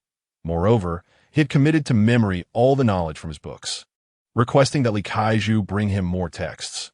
Each time they ascended the mountain, Li Kaiju was astonished to witness the rapid growth of the yellow millet, transforming daily, with harvests achievable within a month. The yield surpassed that of the tenants below, prompting him to marvel at Han Mo's abilities, suspecting that this was perhaps the work of a celestial being, akin to those he had seen on the celestial mountain. Yet, Han Mo was no immortal, and he had yet to successfully absorb the spiritual energy within him, causing Li Kaiju to grow increasingly anxious. He contemplated a journey to the celestial mountain to seek the assistance of a master for Han Mo's awakening. But concerns for Han Mo's safety led to continuous delays. One day, Li Kaiju arrived at Infeng Ridge to find Han Mo laboring alone in the fields. He ventured into the cave to fetch a sickle, joining Han Mo in the harvest. Though their pace was swift, after an entire day's toil, they had barely completed half of the work. Li Kaiju calculated that they had harvested less than 3 acres, yet yielded 16 stone of grain, more than double the usual output from the tenants. Over the years, he had cultivated grain himself, knowing that 1 acre could yield a maximum of 3 stone, especially in a year of famine when 2 stone was deemed a high yield. However, Han Mo's field produced at least 5 stone per acre. By rough estimation, this meant a total of 50 stone from the 10 acres. Naturally, this was merely a preliminary calculation. The actual figure would only be determined upon complete harvest. After 5 days of labor, the 2 men finally gathered the entirety of the grain from the 10 acres. Li Kaiju was astonished to discover that they had amassed a staggering 100 stone, far exceeding his expectations. By my calculations, that's 10 stone per acre, rivaling the entire annual yield of half of Pingyang village. Feeling somewhat embarrassed by his mathematical shortcomings, Li Kaiju realized he had miscounted the acres harvested on the first day. Han Mo, what do you intend to do with this grain? We shall continue selling to the distillery and granary, though the distillery may not require this much. The remainder will go to the granary. In a year of disaster, grain was already scarce. Over the past few days, Han Mo had read extensively and learned that Tianyong City belonged to the royal family of the Great Zhou, which was currently facing external threats, necessitating the purchase and transport of grain to the northern front to ensure sustenance for the soldiers. Thus, the granaries would accept as much grain as was available, albeit at a slightly lower price than the distillery. Han Mo had no intentions of continuing to sell grain, knowing that market prices were even lower than those at the granary. The distillery had specific requirements for grain, needing it processed at the workshop. However, they also accepted the byproducts, while the granary focused on coarse grains to minimize transportation costs, leaving the workshop at the front to utilize the byproducts as fodder for horses. After devising a plan, Han Mo set off for Tianyong City, seeking out the workshop workers and instructing them to prepare 5 carts for the grain transport. The workers, upon learning that Han Mo had surplus grain, eagerly agreed to assist. Subsequently, Han Mo visited the distillery, discovering that they required only 30 stone of grain that he signed a purchase contract, then proceeded to the yamen to obtain the necessary documentation for selling grain. This documentation was solely for the granary's use, detailing the quantity sold and ensuring that the granary would only pay for what was recorded, leaving no room for excess. That it served as a safeguard for himself. The following day, the workshop workers arrived at the designated location with the carts, and soon after, they spotted Han Mo and Li Kaiju approaching. Han Mo pushed from behind while Li Kaiju, at the front of the wheelbarrow, had secured a hemp rope around his shoulder to assist with the uphill struggle. Upon witnessing the 5 stone of grain that Han Mo had brought at once, the workshop workers were left speechless, marveling at the impressive strength of the young lad. Unbeknownst to many, this unicycle was newly crafted by Li Kaiju for Han Mo, boasting a larger capacity and facilitating the transportation of grain with greater ease. With the assistance of Li Kaiju, the task became significantly less burdensome. After a total of 10 trips, all 5 horse-drawn carts were filled to the brim, yielding a substantial 100 share of grain. The workshop brethren were grinning from ear to ear, just as they had during their previous dealings, as they would once again receive a commission of 5W in total that amounted to 501. And when accounting for transportation fees, it translated to over a tael of silver.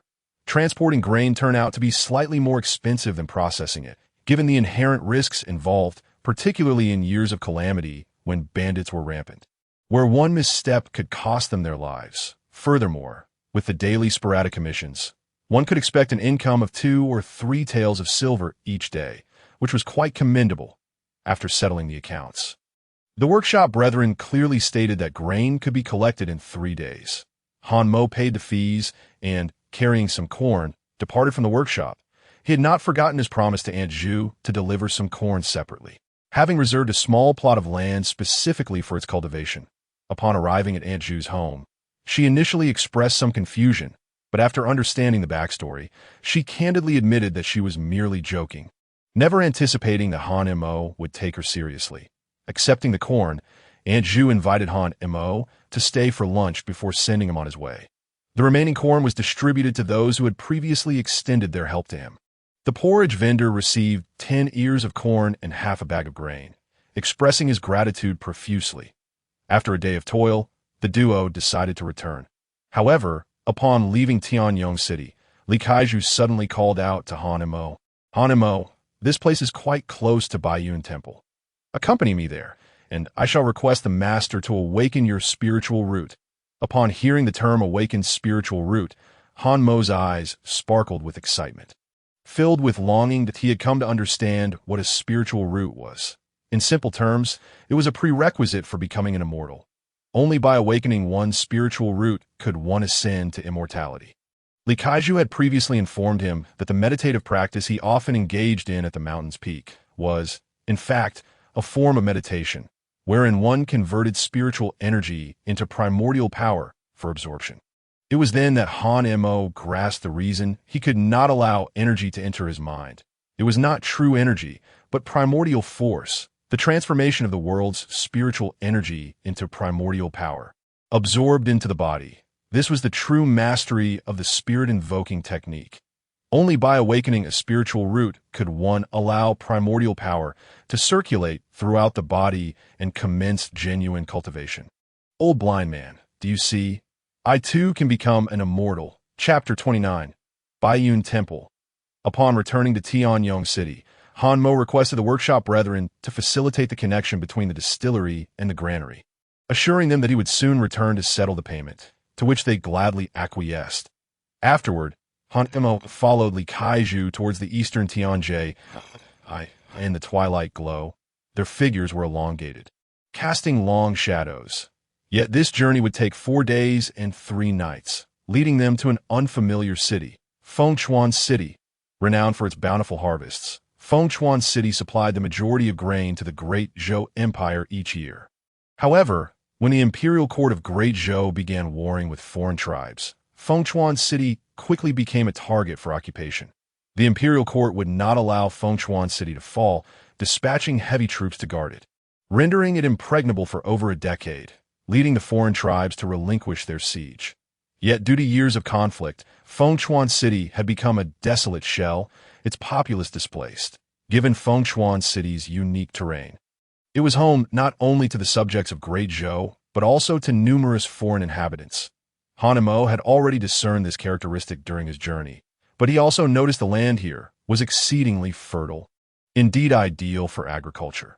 Throughout the journey, Han Mo was filled with curiosity about the environment, as it was his first time venturing beyond Pingyang Village, encountering such a plethora of landscapes. Upon entering Fengchuan City, Li Caiju's gaze remained fixed on Han Mo, cautioning him, "This is the frontier of the Great Zhou Empire, teeming with diverse races. Do not trust anyone. Wait here while I retrieve the travel documents." Li Kaiju instructed Han Mo to wait at the government office while he departed alone. Shortly after Li Kaiju left, a peculiarly dressed man appeared across the street, leaning against the wall, fixated on Han Mo. After about a quarter of an hour, Li Kaiju returned, his demeanor calming once he confirmed Han Mo was unharmed. Someone is following us. The two continued towards the eastern gate of Fengchuan City, when suddenly Han Mo alerted Li Kaiju, who paused momentarily without betraying any sign of alarm. After presenting the travel documents, the guards confirmed there were no issues and allowed the two to pass. Be cautious. The mountain roads are rife with bandits. Li Kaiju thanked the city guards and led Han Mo onward towards the east. Another 3 days passed, and they finally arrived beneath the overlapping mountains. Looking up, they saw the mist swirling around the mountain's waist, obscuring the view of the peculiar peaks above.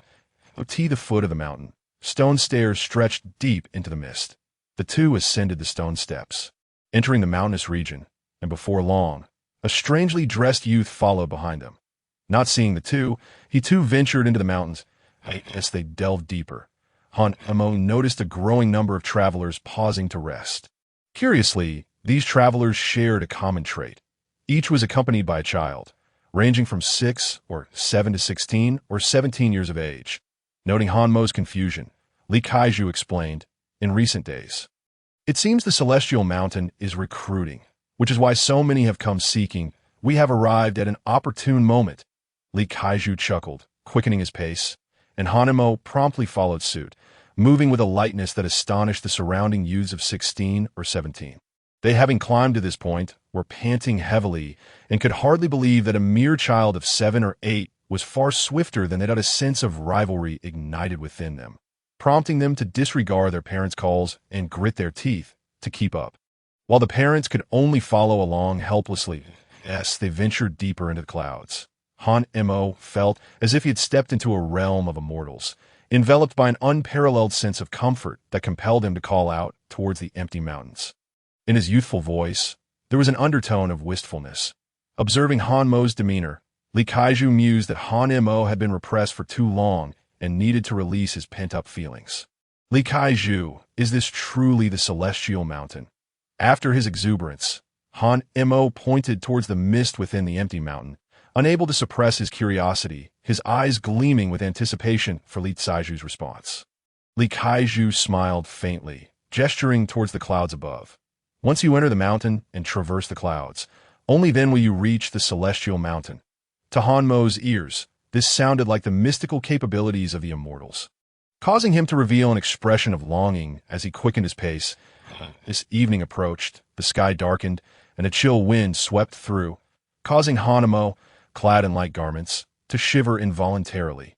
Noticing this, Li Kaiju removed his outer coat and draped it over Han Mo's shoulders. By noon tomorrow, you shall have traversed the clouds. That night, the cold intensified, compelling them to seek shelter in the mountains. Upon encountering a household, the residents were initially taken aback upon seeing Li Kaiju, but then welcomed them as if old friends, ushering them into their thatched cottage. They provided dinner and lodging, and Han Mo felt a deep fondness for this family. Upon inquiring, he learned that they bore the surname Yi, and their son had recently entered the Celestial Mountain, becoming a disciple of a Taoist master. Listening to their tales, Han Mo's anticipation for the Celestial Mountain grew even stronger. How wonderful it would be to enter the Celestial Mountain! Yet, when he heard about the disciples' restrictions on returning to the mortal realm, Han Mo hesitated. In the words of the Yi family patriarch, once you enter the Immortal Gate, the paths of immortals and mortals diverge. Though Han Mo yearned to become a disciple of the immortals, he could not bear the thought of parting ways with the old blind man, who had shown him kindness, that if he were to forget the old blind man in pursuit of immortality, Han Mo questioned whether he could truly do so. In that moment, he felt an overwhelming urge to return to Tianyang City, to Pingyang Village, to the Yinfeng Ridge, to live as an ordinary person, tending to the fields, living comfortably and peacefully through his days. Of course, this notion remained a mere thought in his heart. Dawn the next day, Li Kaiju bid farewell to the Yi family and led Han Mo back to the stone steps. Just as he had mentioned, they truly reached the clouds, yet at the end of the clouds, there were no more stone steps. Han Mo found himself at a loss regarding their next course of action. This seemed to serve as a reminder to mortals. The path to immortality is fraught with difficulty, akin to ascending to the clouds. Not everyone can become a cultivator. Just then, from deep within the clouds, a stone step unexpectedly soared into view, a miraculous display that left Han Mo utterly astonished. A stone. Flying through the is this the power of the Immortals? Li Kaiju chuckled and took Han Mo's hand. Stepping onto the stone step, as a gentle breeze swept by, the stone step began to move, causing Han Mo to lose his footing momentarily. But fortunately, Li Kaiju swiftly caught him. Han Mo had believed that the Infeng Ridge in Pingyang Village was the highest peak, yet upon looking down, he realized that they were perched even higher. A sense of dread washed over him.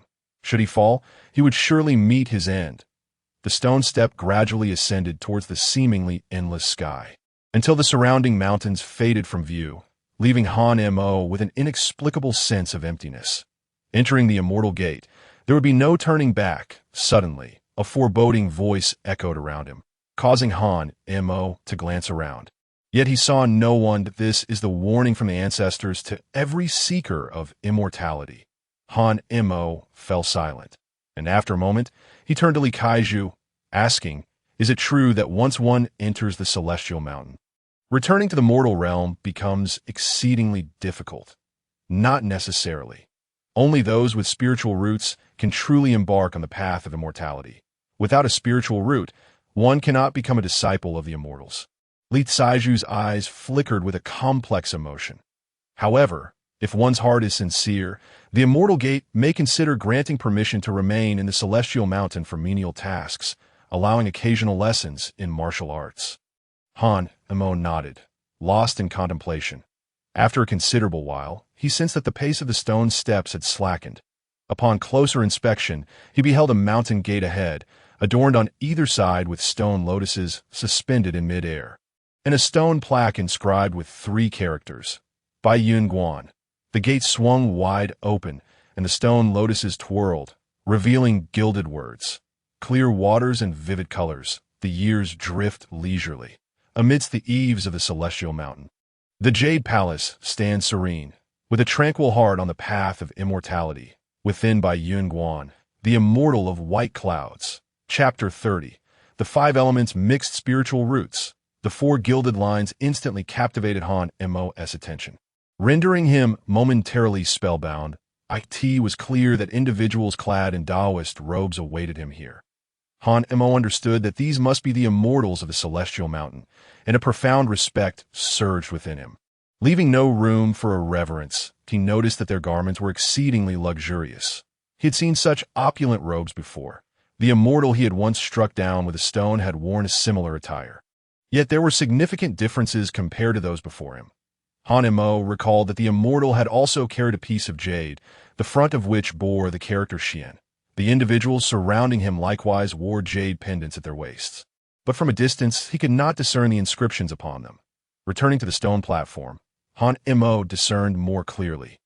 The jade worn by these individuals was inscribed not with Xian, but with the 2 characters Yun. He saw Master Li suddenly step forward and bow to these figures. Greetings to a few senior brothers. The group reciprocated with cupped fists, and Han Mo keenly observed that although Master Li was evidently senior to these Immortals in age, he displayed utmost deference before them.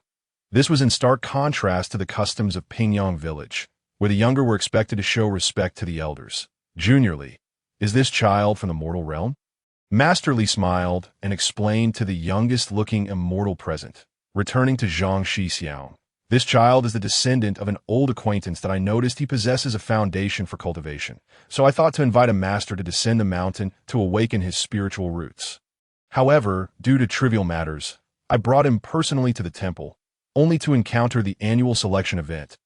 Ah, I see. Please wait a moment. Once the other children arrive, I shall have Chinshiti take you to meet the master. Master Li expressed his heartfelt gratitude upon hearing this. Thank you, senior brother. After waiting for approximately 4 hours, the number of individuals gathered before the mountain gate increased, and all were filled with curiosity about their surroundings. Even the parents of the children were effusive in their praise. Now that everyone has arrived, let us ascend the mountain. With that, the group of robed Immortals turned and ascended the stone steps, moving with remarkable agility, while the mortals struggled to keep pace. Master Li led Han Mo, following closely behind the Immortal known as Zhang Shixiao. Such composure, indeed a promising candidate. Junior Li, It seems this child has already undergone body tempering. Did you assist him in this? Master Li was taken aback, glancing at Han Mo in surprise, unaware of the latter's achievement in body tempering and uncertain how to respond to Zhang Shixiang's inquiry. Zhang Shixiang, this child can actually absorb spiritual energy. It is quite peculiar. Upon hearing this, the others finally took note of Han Mo's unusual trait, as the surrounding spiritual energy seemed to converge towards his body. Although it could not be converted into primordial power, it was indeed being absorbed by Han Mo. The group exchanged curious glances. Zhang Shixiang furrowed his brows slightly and spoke in a grave tone. Let us wait until our master examines him.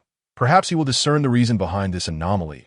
A tall Immortal stepped forward, taking Master Li and Han Mo away, which left the parents and children who had been following enviously chiding their own children for not stepping forward. However, Zhang Shixiang and the others showed no change in their expressions as they continued on their way. Upon reaching the prearranged wooden house, Zhang Shixiang finally halted. You shall reside here tonight, tomorrow morning. The master will come to awaken your children's spiritual roots. Those with spiritual roots are destined for the path of immortality and may remain on the celestial mountain, while those without roots, who are not fated for the immortal path, must return whence they came. After stating this, Zhang Shixiang departed, leaving a number of junior brothers to arrange accommodations for the parents and children. Meanwhile, Master Li and Han Mo had arrived at a side hall. Upon entering, they found it markedly different from the exterior, featuring a courtyard and a pond with blooming lotus flowers, exuding a fragrant aroma that brought Han Mo a profound sense of tranquility. The three of them paused outside a pavilion to wait. After a moment, an elderly man with a head full of white hair emerged from the hall. Master, Li Shan Shidi has a matter to discuss. Chen Shixiang bowed. The elder nodded in acknowledgement, prompting Chen Shixiang to step back outside, that I am Li Shan, paying my respects to the master. Upon seeing this figure, Master Li hurriedly knelt, and Han Mo, momentarily taken aback, followed suit. The elder nodded, noticing Master Li's missing left arm, a flicker of pity crossing his eyes before he turned his gaze to Han Mo, suddenly exclaiming in surprise, Strange, strange, unawakened yet able to draw in spiritual energy. The elder instantly recognized Han Mo's uniqueness and surmised the reason behind Master Li's visit to Bai Yunguan. He extended a finger, gently touching Han Mo's forehead. In an instant, the elder emitted a voice filled with regret. How peculiar! A child so attuned to the spiritual energy of heaven and earth possesses mixed spiritual roots of the 5 elements. What a pity! What a pity! The master swiftly detected Han Mo's spiritual roots and had already awakened them.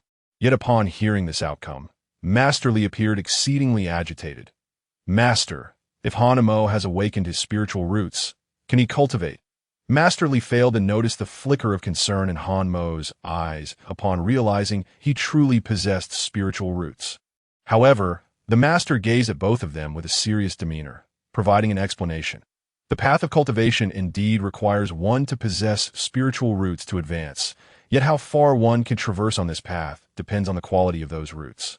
Commonly, spiritual roots are categorized into 5 elements: metal, wood, water, fire, and earth, alongside the rare variant roots. The quality of the roots is divided into 4 grades: heavenly, earthly, human, and pseudo. Heavenly roots are singular in nature, remarkably pure, allowing for smooth cultivation. They're the pinnacle of spiritual roots, coveted by countless sects in the cultivation world. Earthly roots possess 2 harmonious attributes, but their cultivation speed is inferior to that of heavenly roots. Human roots, consisting of 3 types, cultivate at a slower pace but excel in versatility. As for pseudo-roots, also known as mixed 5-element roots, they can sense the spiritual energy of heaven and earth. Yet their cultivation effects are exceedingly poor, making it challenging to break through bottlenecks. One may struggle throughout their life without surpassing the early stages of chi refinement, especially in the resource-scarce cultivation world. The difficulty is compounded, rendering them almost devoid of a connection to the immortal path, unless vast resources are poured into their cultivation. Yet in this mundane world, even the common folk, let alone the royal family, would find it arduous to sustain one with mixed 5-element roots. The master had not anticipated that Hanemo would turn out to be a pseudo-root. Thus, Li Shan, do you grasp my meaning? Master Li's smile gradually faded, replaced by a sense of desolation as he comprehended the intricate classifications of spiritual roots. It was apparent that merely awakening spiritual roots did not guarantee the ability to cultivate. Mixed five-element roots would likely struggle throughout their lives to break through the early stages of qi refinement, and without a supportive background or lineage, the chances of even touching upon qi refinement were akin to climbing the heavens. Li Shan, take this child down the mountain. Master, I implore you to allow Han Mo to remain and study martial arts on the Celestial Mountain, just as your former students did. Master Li was unwilling to relent, reasoning that if he, lacking spiritual roots, could study martial arts for over a decade on the mountain, surely Han Mo, despite being a pseudo-root, would surpass him in skill if he could master martial arts. His achievements would undoubtedly exceed those of Master I in the future. He could join the military and secure a position within the royal court, a far better fate than living as a destitute tenant farmer. After a decade of study, Han Mo would be in the prime of his youth, able to charge into battle and earn the royal family's favor. Yet the master shook his head. You are not this child. How can you know his desires? Do you wish for him to tread the same path you have? Master Li fell silent, realizing he had traveled a misguided road. Should he force Han Mo to follow the same path? However, before Master Li could inquire further, Han Mo's gaze turned resolute, and he spoke with unwavering conviction that I do not wish to cultivate. Chapter 31. Zhang Shixiang's Gift, the Crumbling Mountain Palm. Master Li, I have no desire to pursue immortality. I wish to return to accompany the old blind man, to return to farming, and to live a stable life. O wise immortal, I have made my decision. Today, I am profoundly grateful to you for helping me test my spiritual roots, as it has allowed me to clarify what I truly desire. From the outset, Han Mo had spoken little, deep in thought about what he truly wanted. Embarking on the path of immortality would mean leaving the world of mortals behind, erasing the old blind man from his life, which would only lead him astray from his true self. Although the lifespan of mortals is fleeting, what of it? What he desired was simply stability, a life of farming, sufficient food each day, eventually marrying a capable wife, and living until old age, all while accompanying the old blind man who had shown him kindness. That alone sufficed. Upon realizing Han Mo's true intentions, Master Li grew anxious, unwilling to see Han Mo's life stagnate at this point. He wished for him to have a better future. Yet his capabilities were limited, and he pondered how he could assist Han Mo. Mr. Dao was quite pleased with Han Mo's thoughts, leaving Li Kaiju beside him utterly perplexed. Sir, do you also believe that spending one's life toiling in the fields, with one's face to the yellow earth and one's back to the sky, is a commendable choice? The gentleman, stroking his white beard, lightly tapped Li Kaiju 3 times. Isn't a life devoid of desires the most admirable attitude towards existence? Li Shan, you overthink and complicate matters, which is why you have taken many detours. Pray tell, what is the purpose of living this life? His words plunged Li Kaiju into silence, and, after a moment's hesitation, he tentatively ventured, to live for the sake of living. This response brought great joy to the gentleman, who remarked, to grasp this truth at such a time proves you are not entirely foolish. However, Li Shan, everyone in this world lives for survival. Even those who commit heinous acts do so to continue existing, and those who endure hardship in the wilderness do so for the same reason. Regardless of the method, is it not all for the sake of sustaining oneself? This child possesses such a mindset. Even if he spends his entire life in the yellow earth, he can still achieve something for himself. Li Kaiju furrowed his brow, somewhat bewildered by the gentleman's apparent endorsement of violence, fearing it would lead others astray. The gentleman seemed to perceive Li Kaiju's confusion and continued, You deem this wrong, but that is merely your perspective. If you were to view it from another standpoint, your thoughts would surely differ. The path to greatness is ruthless, and the way of the immortals is equally merciless. You believe that the path to immortality can grant one prosperity and ease, yet do you know that ahead lies a landscape of corpses and rivers of blood? Every cultivator exists simply to survive. Their means of survival, however, differ from those of mortals. Go now, and perhaps one day you will comprehend the words I have spoken today. It may grant you a glimpse of destiny." With that, the gentleman turned and vanished into thin air, leaving no trace behind. Shortly thereafter, Brother Chen returned. "The master has granted you both a day as stay at the temple. You may depart once the selection concludes tomorrow." "Thank you, brother." Li Kaiju bowed in gratitude and followed Brother Chen out of the side hall. Soon, they were assigned to a wooden cabin at the foot of Baiyun Temple. They spent a silent night.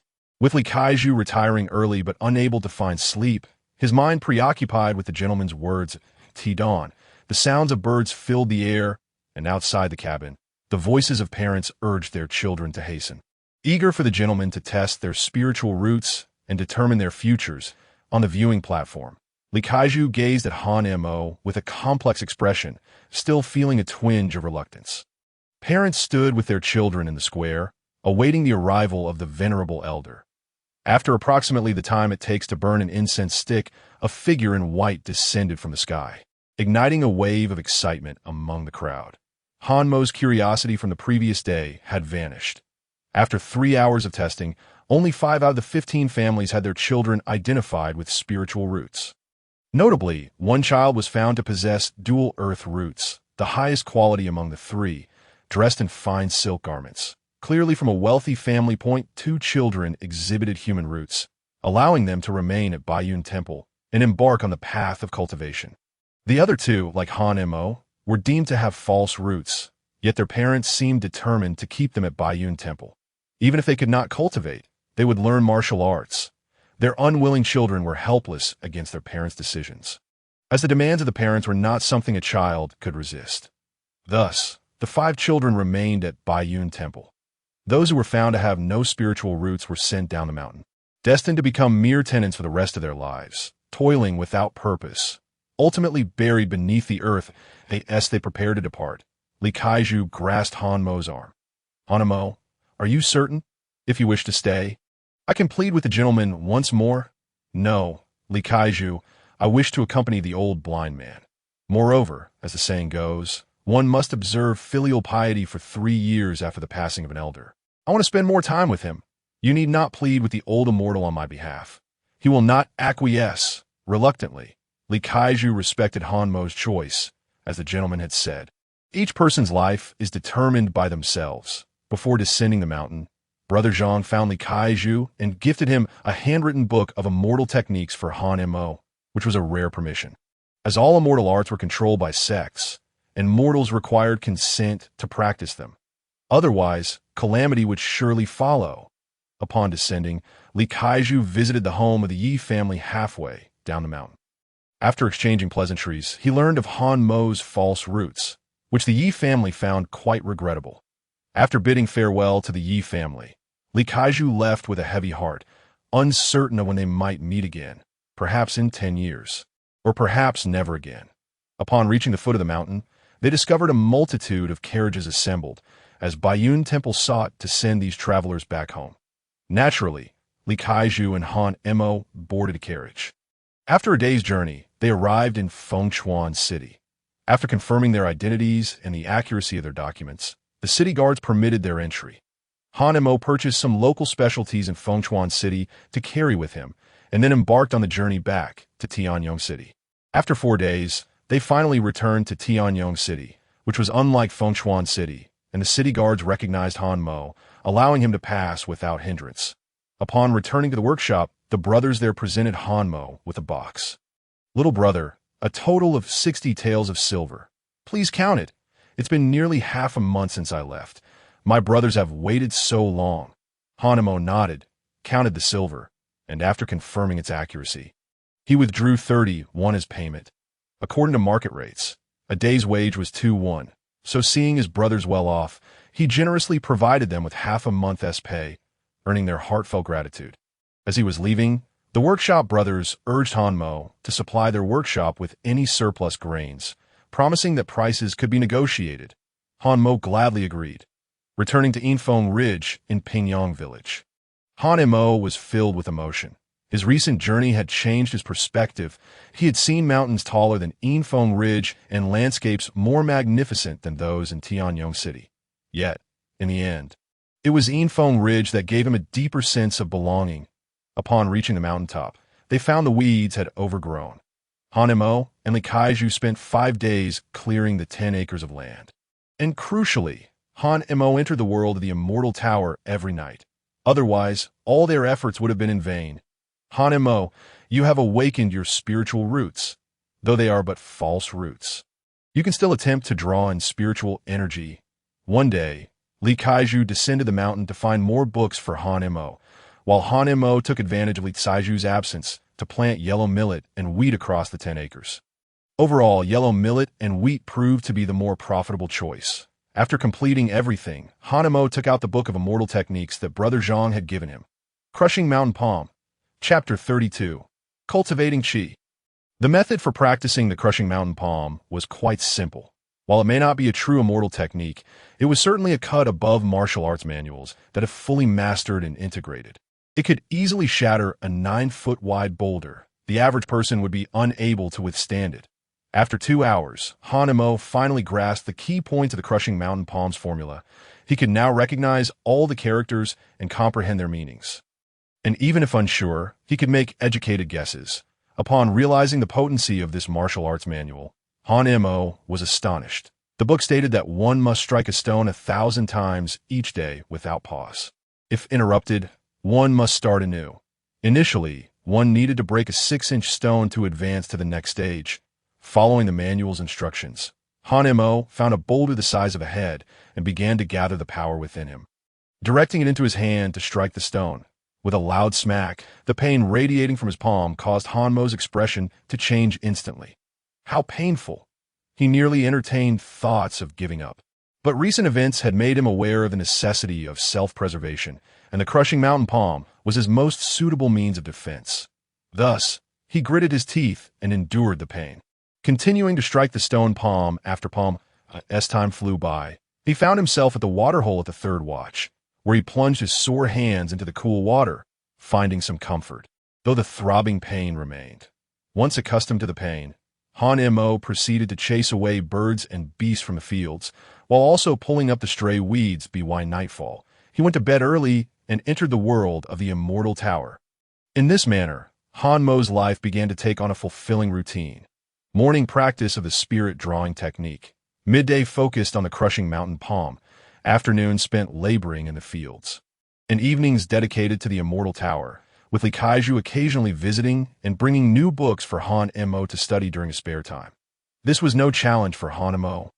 Furthermore, Hanemo discovered that since his return from Baiyun Temple, the Immortal Tower had undergone a remarkable transformation.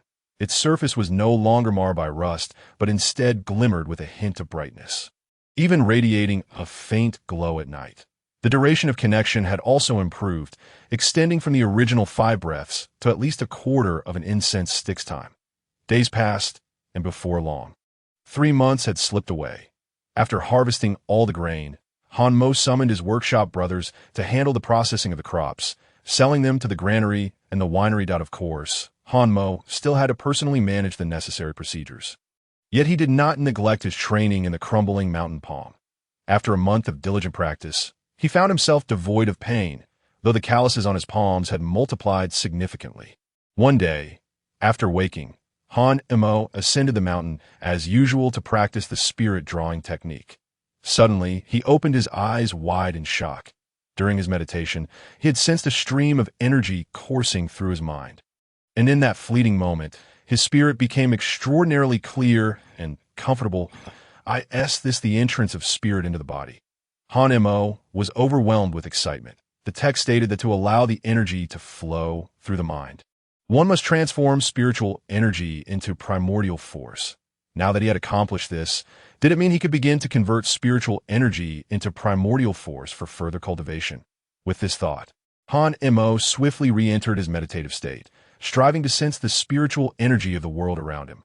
Indeed, that sensation returned once more. Hanemo attempted to increase the speed of his absorption. But the next moment, he collapsed to the ground, regaining consciousness only at noon. Hanemo smiled wryly. It seemed he could not afford to be too eager. Haste makes waste. The following day, Han Mo contemplated ending his practice of the spirit-drawing technique and prepared a pot of kanji for the processed pure rice, consuming it all by himself without feeling full. Ever since he began cultivating, his appetite had increased significantly. He cooked another pot and gazed at the dwindling grain supply, realizing he needed to expedite the processing of the remaining stock. Over the past 3 months, he had harvested grain 3 times, and the land had expanded to nearly 50 acres. Han Mo noticed that with each successive harvest, the additional land provided by the Immortal Tower gradually diminished. Nevertheless, he felt content. This land was sufficient for a lifetime of cultivation. With the Immortal Tower by his side, he would never starve. Due to the excessive surplus, he had already stored over 200 stones of grain. He needed to find a horse team to transport some of the grain. Naturally, this task fell to Li Kaiju, who arranged for a team of horses the very next day, instructing them to wait 3 miles outside of Infeng Ridge.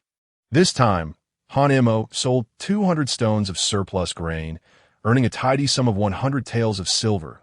If Han Mo were still residing in Pingyang Village, he would undoubtedly be considered a landlord. Wealthy and land-rich, though the existence of such valuable land remained a secret, Li Kaiju was discreet and never revealed the truth to anyone, and the villagers who had recently returned from begging were none the wiser. They only knew that their meals had improved significantly over the past month, with Li Kaiju's kanji containing an increasing number of rice grains, as long as they could survive. Li Kaiju was their benefactor. Li Kaiju's status in Pingyang Village rose steadily, especially after the death of Zhu Sailang, when the people from East Village realized how benevolent Li Kaiju truly was. Consequently, Li Kaiju became known as the Great Benefactor, and all passing refugees respectfully referred to him as such. Yet only Li Kaiju knew that all these good deeds were truly the result of Han Mo's efforts. Han Mo was the real benefactor.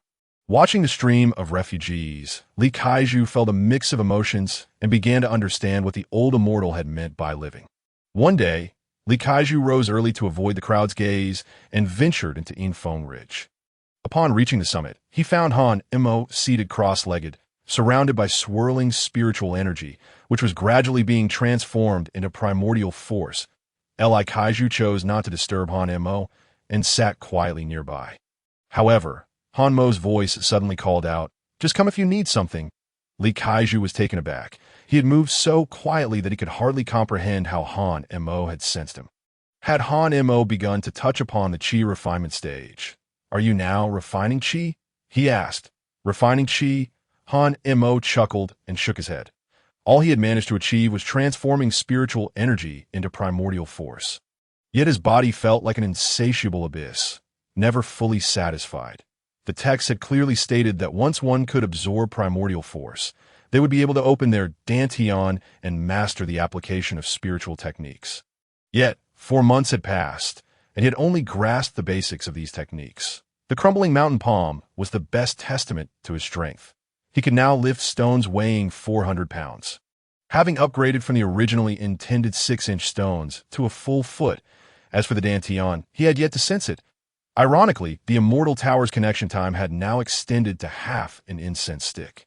Han Mo had often speculated whether the Immortal Tower was siphoning off the primordial force he had generated. The opening of the dantian and the storage of spiritual energy in gaseous form marked the true beginning of the chi refinement stage. His current state was precarious. He had undeniably completed the tempering of his body, as though he could reach the chi refinement stage with a mere outstretch of his hand. Yet despite his relentless efforts, he could not achieve it. It was no wonder the old Immortal had consistently emphasized the difficulty of cultivating a pseudo-spiritual root. Han Mo never anticipated it would be so arduous, not even being able to reach the chi refinement stage. Li Kaiju and Han Mo conversed for quite some time, offering words of comfort and encouragement before parting ways. When Li Kaiju returned to Infeng Ridge, winter had already arrived, and soon it would be New Year's Eve. In the blink of an eye, Han Mo had been away from Pingyang Village for a whole year, wrapped in thick garments. Li Kaiju stood outside the cave, where a layer of rubble had been laid. On the mountaintop, the spiritual energy surrounding Han Mo began to intensify, and the transformation into primordial force accelerated several-fold. With a resounding thud, Li Kaiju turned to look at Han Mo, who, with a tranquil expression, slowly opened his eyes, evident joy illuminating his face that he had finally entered the Qi refinement stage. Chapter 33. The Imperial Edict of the Great Zhou. After months of diligent effort, Han Mo finally sensed the presence of the Dantian. With a minuscule amount of spiritual energy stored within, this signified his entry into the Qi refinement stage. Once he filled his Dantian with spiritual energy, he would ascend to the first layer of Qi refinement. And upon achieving this 9 times, he could attempt to break through to the foundation establishment stage. Of course, Han Mo had not considered such distant goals. The old Immortal had advised against impatience in cultivation, emphasizing the need to progress step by step. Moreover, as a pseudo-spiritual route, reaching foundation establishment in a lifetime would be exceedingly challenging. Thus, Han Mo's focus was not on foundation establishment, nor on the mid or early stages of Qi refinement, but rather on achieving the second layer of Qi refinement. Only by advancing methodically would he discern the next steps to take. Haste makes waste, a principle Han Mo kept firmly in mind. Upon learning that Han Mo had become a practitioner of the Qi refinement stage, Li Kaiju felt immense joy for him and swiftly ventured deep into the mountains, soon returning with a wild rabbit to celebrate Han Mo's achievement. This was Han Mo's first taste of meat. The wild beasts in the mountains were exceedingly cunning, and he had attempted several times to catch one, ultimately giving up after wasting too much time. He never expected that Li Kaiju could so effortlessly capture a wild animal. Indeed, it was best to leave professional tasks to those skilled in them. Han Mo, in a few days it will be New Year's Eve. Would you like to go back to Pingyang Village to celebrate? Hearing this, Han Mo realized he had been away from Pingyang Village for an entire year. Last New Year's Eve, the old blind man had passed away, prompting his escape from Pingyang Village to settle in Infeng Ridge. A whole year had elapsed. In previous years, the old blind man had accompanied him, but now, without his presence, Han Mo found it challenging to recapture the sentiment of those bygone days. After a moment's thought, he resolutely shook his head. No, I prefer to stay in Infeng Ridge. At least here, I can still be with the old blind him. As he spoke, Han Mo's gaze turned toward the old blind man's grave. Throughout the year, whenever he earned money, he had devoted a substantial portion to refurbishing the old blind man's burial mound, which was now surrounded by gravestones and adorned with a better headstone. Both the old blind man and he had achieved better lives. The atmosphere grew quiet as Li Kaiju observed Han Mo's melancholic demeanor, feeling a pang of sympathy. Han Mo, if the old blind man were to see you like this, he would not be pleased. He only wishes for your well-being. I know, but I still want to be with the old blind man. Seeing Han Mo's determination, Li Kaiju refrained from saying more and made a decision of his own. In that case, I will accompany you to be with the old blind man when the time comes. Li Kaiju departed to prepare more kanji for the new year approached, and with it, more refugees were expected to arrive. Especially in recent months, an increasing number of refugees had come from outside, all having heard of the great benefactor in Pingyang Village who was distributing kanji, although it only occurred 3 or 4 times a month. It was already a tremendous boon for the refugees. Having a few days of hearty meals, especially during the new year, made a significant difference. Of course, all of Li Kaiju's efforts were sanctioned by Han Mo, who understood that life as a beggar was arduous, hence allowing Li Kaiju to distribute kanji to the passing refugees. As for Han Mo, he was never one to slack off. That very night, he undertook another round of cultivation. Additionally, Han Mo recently discovered a peculiar trait of the Immortal Tower. It seemed he had formed a subtle connection with it, allowing him to exit the world of the tower 2 or 3 times midway. This revelation brought Han Mo joy for several days. He believed that with continued attempts, he would eventually be able to enter and exit the Immortal Tower at will, eliminating the need to fall asleep at night to gain entry. After 3 days, Han Mo finally managed to cultivate all 50 acres of rice. Indeed, this time he chose to plant rice, having stumbled upon the delightful realization that it was far more palatable than millet, invigorating him further and enhancing his strength. This significantly aided his practice of the crumbling mountain palm and the spirit summoning technique, particularly the former, which had stringent requirements for strength. Failure to meet these standards would hinder further progress. Now, the stones he used for training had been upgraded to 2 inches in size. Finally, the eve of the new year arrived. and Li Kaiju came as scheduled, bringing several new garments for Hanemo. Throughout the year, Hanemo had spent nearly all his money on the old blind man's grave, reluctant to buy new clothes for himself.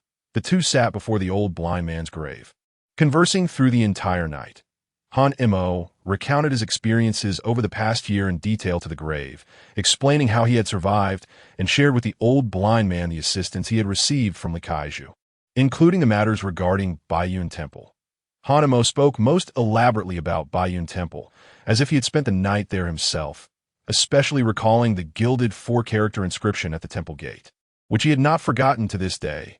At that moment, Li Kaiju realized that Hanemo still harbored aspirations of becoming an immortal, yet his heart was bound by many ties, resembling knots that tethered his spirit.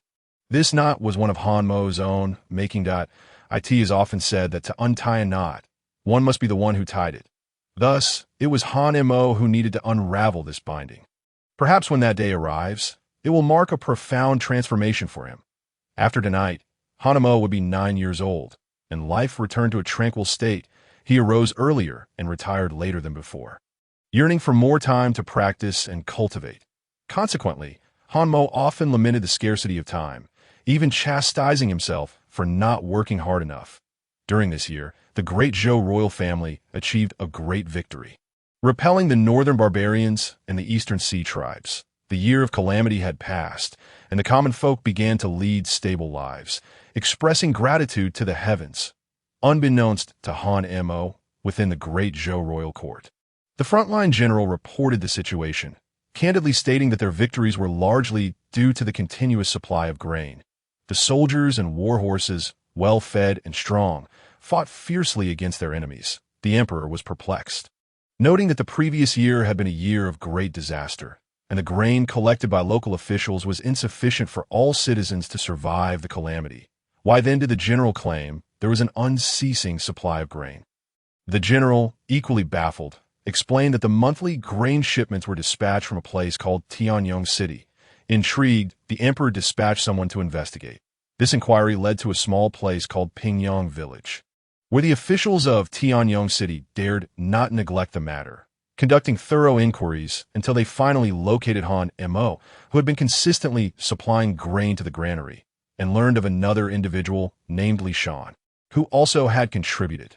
The officials of Tianyong City immediately reported Hanemo's background to the sovereign far away in Tianjing, a process that took nearly 4 to 5 months just for the transmission of information.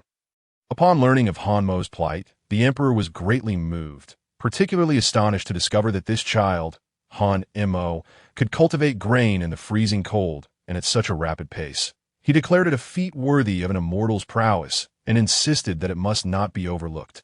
He promptly issued an edict for the officials of Tianyong City to present Hanemo with lavish rewards of gold and silver.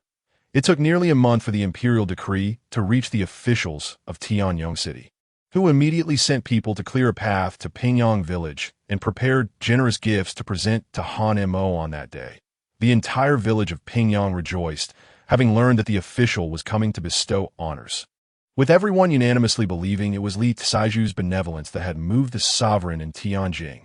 However, only Li Kaiju understood that all of this was truly Hanemo's doing. He informed Hanemo of the situation, hoping that Hanemo would descend the mountain to receive the imperial decree. Upon hearing it was the emperor's command, Hanemo felt compelled to comply.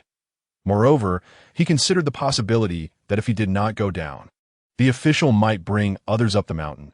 Human intentions were the hardest to predict, and Hanemo wished to keep his treasured land concealed from prying eyes. Thus he agreed. The next day, all the villagers of Pingyang lined the path to welcome the official. Yet he did not see Hanemo and had to inquire, "I have heard there is a child named Hanemo in Pingyang Village. Where is he?" The villagers, upon hearing this, were filled with confusion. "Sir, the Hanemo you speak of passed away on the eve of last year's New Year," they said, pointing towards the direction of Wind Ridge. The official turned to look at what appeared to be an unremarkable Wind Ridge, but it sent shivers down his spine. Unbeknownst to him, Wind Ridge was a place of great misfortune for Pingyang Village, harboring lurking demons. The common folk recounted how they had seen Hanemo enter Wind Ridge, never to be seen again. The villagers chimed in, each adding to the tale, leaving the official in a state of perplexity. This contradicted what the granary supervisor, Yu, had reported, who had stated that there indeed was a boy named Han Mo who frequently sold grain to the granary, corroborated even by the tavern owner. Moreover, this had occurred just a few months after last year's New Year, although since then, it had been the brothers from the workshop who handled the transactions. Yet why did these villagers claim Han Mo had died the previous year's New Year? The official felt certain that this boy named Han Mo was indeed, as the emperor had said, an immortal, appearing and disappearing mysteriously, leaving behind only his deeds while rarely being seen by mortal eyes. He suddenly perceived the villagers before him as short-sighted. The official, not wishing to waste time here, knew he could not misappropriate the imperial decree. Should he be discovered, he would face the death penalty for treason. He resolved to enter Wind Ridge with his entourage. Why take the rewards with you? Aren't they for Kaiju the East Village? The official asked, lifting the curtain of his palanquin, coldly stating, these rewards belong solely to Han Mo. Elishan has his merits, and his rewards will be delivered separately. Having said this, he commanded his men to proceed toward Wind Ridge. Upon seeing this, the villagers were filled with doubt. Han Mo is already dead. Why does the official still seek him in Wind Ridge? Isn't that akin to walking into death? Thus, the villagers collectively obstructed the path. Sir, he is dead. Why take the rewards? Han Mo is also a part of Pingyang Village. We common folk surely have some right to claim a share of the rewards, they argued. Indeed, sir, even if you venture to Wind Ridge, you will only find a skeleton. Why not leave the rewards in Pingyang Village to help it develop, fulfilling Han Mo's one wish? The villagers spoke in unison, and the official grew increasingly agitated. Yet upon reconsideration, he felt it unwise to lash out at Han Mo's neighbors. Unaware of the entire situation and the nature of the villagers, he only received a decree to find Han Mo and deliver the rewards to him. Step aside quickly. Such behavior obstructing the imperial decree is a grave offense punishable by death, the official warned, raising his hands to the heavens in salute. Yet despite this, the villagers remained unmoved, their eyes fixed greedily on the treasures of gold and silver behind him. Sir, you cannot proceed to Wind Ridge, they urged. Yes, sir. Kaiju from the West Village studied martial arts. 10 years ago, he lost an arm to the demons of Wind Ridge. This is an undeniable fact. They continued, growing more fervent. The more they spoke, the more ominous it sounded, causing even the official to break into a sweat, instinctively wiping his brow with his sleeve. Sir, did the decree not mention Li Shan? Why not send him to find Han Mo? Suggested the scribe, illuminating the official's thoughts. Indeed, since they say Wind Ridge is perilous, and Li Shan has been there, and the emperor's command recognizes his contributions.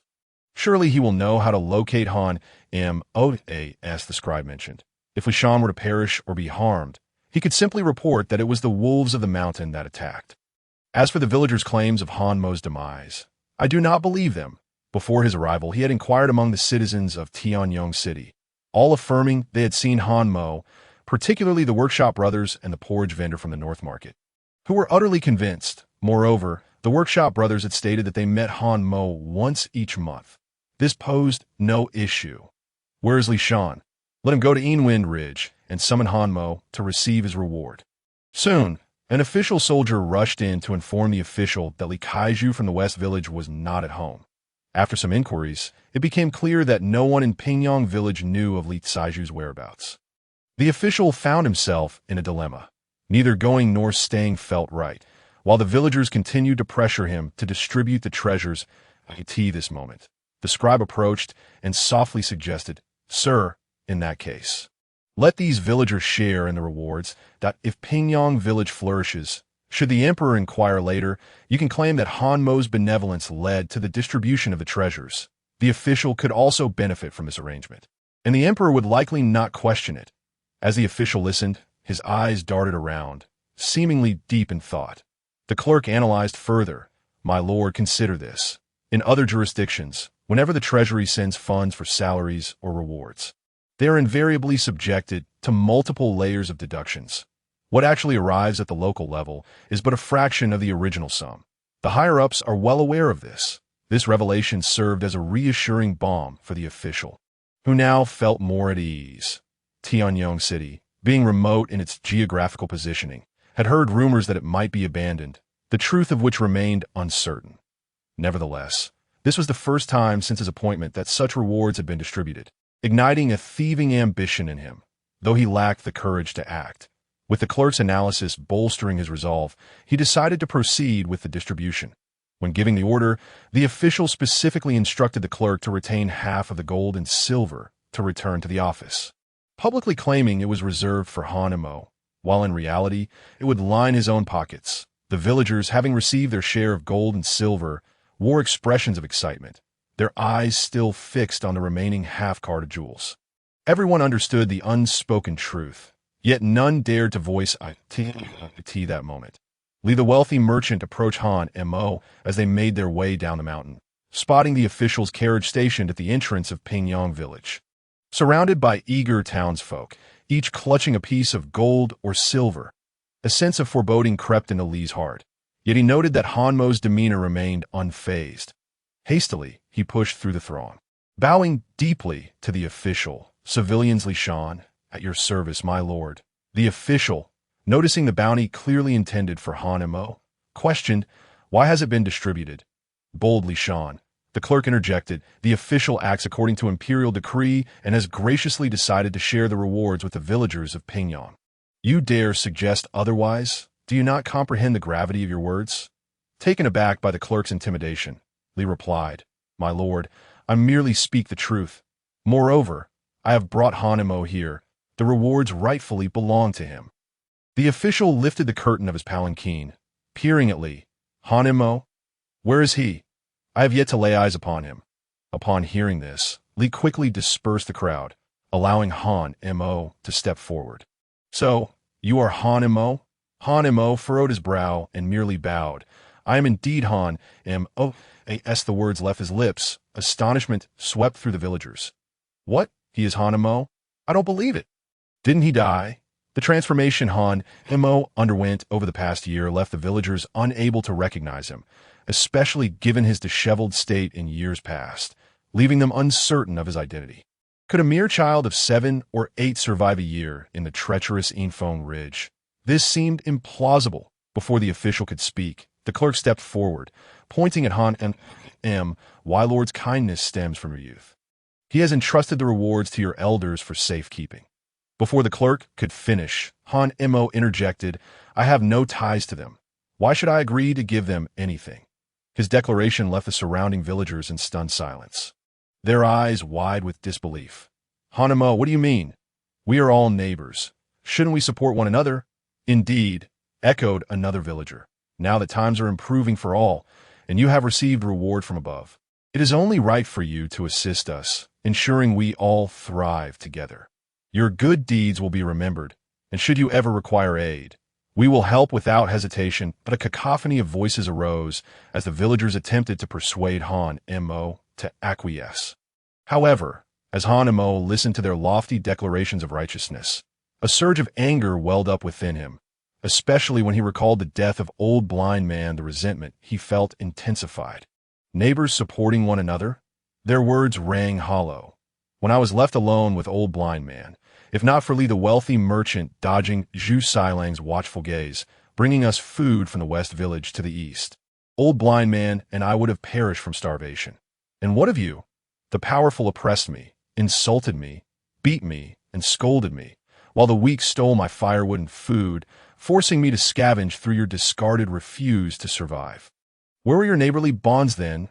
His words struck a chord, causing all present to lower their gazes. The children hid behind their parents, unable to meet Hanmo's eyes, feeling a sense of unfamiliarity in him. He was no longer the bullied Hanmo. He spoke like a teacher, articulating his thoughts with such clarity that it left them feeling ashamed. "And why, Lord, I demand that they return the rewards." "That is out of the question, Hanmo," they countered. "These were given to us by the official. They belong to us now. On what grounds do you claim otherwise?" "I concur, Hanmo," added another voice, "that we have not acted excessively in the past. Let bygones be bygones. Why do you assume these rewards are yours? They were clearly intended for Pingyang village, for Li the wealthy merchant. Surely it is up to him to decide their fate. The crowd still believed the rewards belonged to Li, conveniently forgetting the official's earlier statements. However, Li, being more astute, proposed a solution that "My Lord, did you not receive an imperial decree? Why not read it aloud and clarify who the rewards truly belong to?" The official's heart sank at this suggestion. Having pocketed half of the rewards, if he read the decree aloud, the villagers might not relent. Should word of this reach Tianjing, his position could be in jeopardy. Thus, the official quickly turned to the clerk, who whispered a quick suggestion. Upon hearing it, the official's eyes gleamed with realization. Cough, cough. Decree. What decree? The higher-ups are entirely unaware of this matter. These rewards were personally granted to Pingyang Village by me, and the remainder is simply tax revenue from the national treasury. As he spoke, the official dismounted from his carriage, tossing 10 taels of silver before Li, for your benevolent act of feeding the needy. Here is your reward. Without further ado, the official ordered the remaining gold and silver to be taken away, leaving Li in a furious uproar, insisting on seeking justice at the official's office. Fortunately, Han Mo intervened, cautioning Li against such a course. If you go, you risk being seized by the authorities.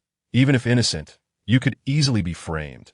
While he was uncertain of the official's motives, he recalled a saying, "Greed is an abyss. A corrupt official will eventually fall. The corruption of officials is like water flowing through a channel. It cannot be easily contained." Thus, the matter faded without resolution, the villagers burying their newfound wealth in their courtyards, their ignorance leading them to believe they could reap whatever they sowed. Some even hid their jewels, living in constant fear, ultimately succumbing to sleepless nights, only to be found in the morning, their bodies rolled up in straw mats, buried without ceremony. In stark contrast, Han Mo swiftly regained his composure, allowing life to resume its course on the mountaintop. He meditated, deeply attuning himself to the energies of the earth and sky. Over the past few months, he had sensed a diminishing of spiritual energy around him, the quantity he could perceive dwindling. Despite the passage of time, the meager spiritual energy within his dantian remained unchanged, leaving him feeling somewhat disheartened. The stone he utilized for cultivation had increased from 1 inch to 2, and each replacement took him 3 to 4 months to completely shatter, advancing to the next level of the crumbling mountain palm technique. Yet he had only achieved a minor success thus far. Although progress was slow, the results were strikingly evident. Han Mo's strength had grown to an astonishing degree, capable of lifting and moving stones weighing 500 to 600 pounds with great effort. Outside the cave, rubble was strewn about, the ground unmarred by mud. The only aspect that captured Han Mo's attention was the Immortal Tower, which had remained with him since its inception. Once it could align with 3/4 of an incense stick. He had used hemp rope to bind the two parts together. Though it appeared somewhat peculiar, at least it formed a coherent whole at the night. Han Mo occasionally glimpsed a white light emanating from the tower, radiating like stars scattered across the night sky. One day, he harvested his rice crops and packed them away, setting off for Tianyong City. However, he was met with obstruction at the gates, noticing a change in the guard's demeanor. "How can I gain entry?" Han Mo inquired. Having observed others passing through while he remained barred, he suspected it was the official's orders. The soldiers remained silent, steadfastly guarding the gates. Left with no choice, Han Mo decided to wait and entrusted a passerby to relay a message to his workshop brothers. Approximately half an hour later, his workshop brothers finally arrived. They informed Han Mo that the official was currently not issuing any documentation, rendering it impossible for him to sell his grain. If the official refused to acknowledge the transaction, selling even 100 stones would be futile. Written documents served as mutual agreements, although they provided proof. Discrepancies could lead to complications. Thus, Han Mo had always ensured the quantity was accurate before delivering to the official's granary. Yet now that the official was withholding documentation, the piled grains at Infeng Ridge posed a dilemma. "Han Mo, if you trust us, we can assist you in selling." Han Mo readily agreed at once. However, when the workshop brothers returned once more, they indeed held the official documents sanctioned by the government. Yet, the papers explicitly stated that only 50 stones of surplus grain would be accepted from Han Mo. Any excess was unwelcome, with the reasoning being rather perfunctory. claiming that the Zhou imperial family had achieved victory in battle. And with the year of calamity now past, the granaries were overflowing, hence the reduced intake. But how could there be overflowing granaries in this realm? The officials would undoubtedly prefer to gather all available grain, either for their own use or to contribute as tax grain to the Zhou. This was clearly a deliberate act of obstruction. Moreover, the workshop only ever received 50 stones at a time, which was their fixed standard. Thus, over the course of time, they had only collected 100 stones. According to Hanemo, this time there was at least 700 or 800 stones of surplus grain. The workshop brothers felt indignant on Hanmo's behalf. "Brother Hanmo, my sibling and I can assist you in handling 100 stones. As for the remainder, we do have a plan, though the journey is fraught with peril and rife with bandits. You could head south to Jianzhou City, 50 miles from Tianyong City." Chapter 36. Journey south to Jianzhou City, encountering bandits. Jianzhou City. Han Mo pondered deeply. To the east of Tianyong City lies Fengchuan City. 100 miles away, without seasoned navigators, one might inadvertently stray into the territory of the Sea Clan. Furthermore, reaching Fengchuan City necessitates traversing through Tianyong City, which is quite a distance, making it evidently impractical. Thus, the only viable option appears to be heading south to Jianzhou City, a mere 50 miles away, now that he had mastered the crushing mountain palm, capable of shattering stones 2 inches thick with a single strike. Perhaps it was worth a try. As he departed Tianyong City, the workshop brothers cautioned Hanmo that Jianzhou City was dominated by a certain sect notorious for its tyranny, often raiding neighboring cities, leaving the populace in dire straits, and urged him to exercise caution. An hour later, Han Mo returned to Yinfeng Ridge, when Master Li did not see the caravan at the base of the mountain. He grew curious and inquired, only to learn of the officials' unreasonable harassment. He insisted on seeking a resolution. However, upon discovering that Han Mo intended to transport grain south to Jianzhou City, Master Li was troubled for quite some time. Though he was not well acquainted with the road conditions between Tianyong City and Jianzhou City, he had often heard his fellow disciples at Baiyun Temple discuss the area while seeking enlightenment and martial prowess. Among their discussions was the mention of a sect located 15 miles north of Jianzhou City, known as the Xinjian sect. Established over 200 years ago, this sect primarily comprised qi refinement practitioners, with its leader being a pinnacle cultivator at the 9th level of qi refinement. They had garnered the favor of cosmic fortune, breaking through to foundation building, and began to extort smaller sects in the vicinity, thereby gradually expanding their influence. Only Baiyun Temple, despite being predominantly comprised of qi refinement practitioners, had a founder who had long attained the foundation building stage. After a century of conflict, the Xinjian sect had failed to annex Baiyun Temple. Consequently, over the past decade or so, they had set their sights on the imperial family, causing immense suffering for the nearby Jianzhou City. While the imperial forces were numerous, they were merely mortals, utterly helpless against cultivators. A mere 4 or 5 members of the Xinjian sect could easily obliterate 500 elite soldiers, and should they employ celestial techniques, the casualties would be even more grievous in unfortunate circumstances. If a disciple of the celestial sect were to be out training, they might be able to avert 1 or 2 crises, but the common folk faced far worse. They were merely ordinary people, even inferior to regular soldiers, living in abject misery. Within a 10-mile radius, not a single household remained, all having sought refuge within Jianzhou City. The Xinjian sect, which sounded like a righteous sect, was in truth engaged in nefarious deeds, stirring up resentment while leaving the populace powerless to act. Now, with grain in short supply, Jianzhou City seemed like a suitable destination, albeit fraught with peril. Moreover, the multitude of bandits along the route posed a significant concern. After much contemplation, it appeared that only Jianzhou City could effectively handle the surplus grain. However, Master Li was aware of Han Mo's character. Once he had made up his mind, he would undoubtedly proceed with his plan. Thus, he reluctantly agreed, planning to dissuade him should the situation deteriorate. The following day, Master Li assembled a caravan, which was even larger than the last, accompanied by 2 qi refinement practitioners, providing a degree of safety. As they loaded the surplus grain, The two Qi refinement practitioners observed in astonishment as a 9-year-old child displayed such formidable strength, leading them to speculate that he must also be a cultivator. Igniting their curiosity at last. After 2 hours of laborious loading, Han Mo, accompanied by 300 stones of grain, departed with the caravan, with Master Li following suit.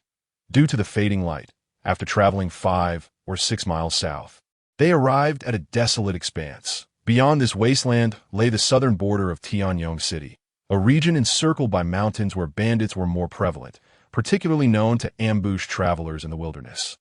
Therefore, the caravan deemed it prudent to set up camp outside the wasteland and rest for the night. That evening, Han Mo did not retire as usual, but instead sat cross-legged, practicing the spirit-drawing technique. After some time, the two Qi refinement practitioners approached him. "What level of Qi refinement have you attained?" Han Mo, unaware of the deceptions prevalent in the cultivation world, replied earnestly, "I have just begun to touch upon the Qi refinement stage." Upon hearing this, the two practitioners realized he had not even reached the first level of Qi refinement and proceeded to inquire about his sect. Han Mo, aware that he had no true master, admitted that he had only visited Baiyun Temple once, having awakened his spiritual roots with the help of an ancient deity. Otherwise, he feared he would not have even grazed the Qi refinement stage. The two were taken aback. No master yet possessing celestial techniques implied he had stolen knowledge. If discovered, all associated with him would face repercussions, so they noted Han Mo's words and retreated to a distance, no longer acknowledging him. Han Mo, oblivious to their change in demeanor, entered a meditative state once more. Since beginning his Qi refinement journey over 5 months ago, he had only managed to accumulate a scant amount of spiritual energy in his dantian. At this rate, it would be exceedingly difficult to break through the first level of Qi refinement without at least 3 to 5 more years of effort. This realization led Han Mo to chastise himself for not being diligent enough, motivating him to seize every moment. Whenever the land required no labor, he utilized the night to draw spiritual energy into his body to bolster his dantian's reserves. The next day, as dawn broke, the caravan roused everyone and prepared to set forth. Han Mo had awakened early and occasionally overheard the two Qi refinement practitioners whispering, predominantly discussing him while deliberately maintaining their distance. Han Mo paid it no mind and continued to follow the caravan. After traveling several kilometers, they reached midday when the caravan halted once more to feed the horses and quickly consumed their rations, and a man approached the two practitioners with a respectful demeanor. 10 miles ahead, we shall enter Jinzhou City's territory, where bandits are known to roam, that if any trouble arises, we beseech the celestial beings to intervene. The two waved their hands dismissively, responding nonchalantly. We have traveled extensively over the years and have made numerous connections. The road to Jinzhou City has many acquaintances. Even the bandits will consider their reputation. A small offering of silver will suffice to let the caravan pass unharmed. The man expressed profound gratitude to the celestial beings and led the caravan onward. As they neared the edge of the wasteland, they spotted 10 figures in the distance. Clad in garments made of coarse cloth and wielding weapons, they obstructed the exit. The caravan was immediately thrown into a state of panic. They had indeed encountered bandits. Han Mo keenly sensed that the 10 bandits exuded a malevolent aura, unlike any ordinary men. Although it did not possess the quality of spiritual energy, it was certainly not mundane either. This aura he had only felt previously from Master Li. The 10 bandits were all martial practitioners. Han Mo noticed Master Li gripping a concealed knife hidden beneath the surplus grain. Among the group, one Qi refinement practitioner advanced to negotiate with the bandits. "May I inquire as to your lord's name? Perhaps I am acquainted with him." Seeing the negotiations commence, the caravan felt a glimmer of hope, believing they merely needed to part with some silver. However, at that moment, the discussion suddenly escalated into a quarrel. The Qi refinement practitioner, enraged, prepared to strike, but the martial-trained bandits simultaneously raised their weapons to attack him. The 10 surrounded him, slashing wildly, and within moments, the altercation ceased, leaving a lifeless body on the ground. The caravan was aghast. Another Qi refinement practitioner's expression changed drastically, but he quickly regained composure.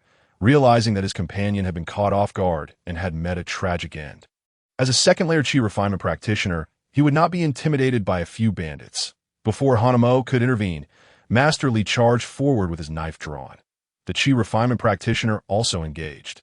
Although Master Li had but one arm, his ferocity was unmatched.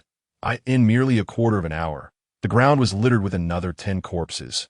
Master Li sustained only minor injuries, which were inconsequential, and proceeded to loot the fallen bandits, while the chi refinement practitioner did not even glance at the spoils. Merely mundane items, of no use to a cultivator. The two returned to the caravan, and Master Li urged them to hasten their departure from the wasteland. Chapter 37. The Xianjian sect blocks the way. The caravan dared not delay, urgently urging the horses to quicken their pace. Along the route, they encountered numerous bandits, and prolonged stops were out of the question. Having just dispatched a scattered group of bandits, if they were discovered, their situation would undoubtedly worsen as they departed. Hanemo observed the chi refinement practitioner approaching his fallen companion's body, tracing his fingers over the spatial ring, after which the body vanished from sight.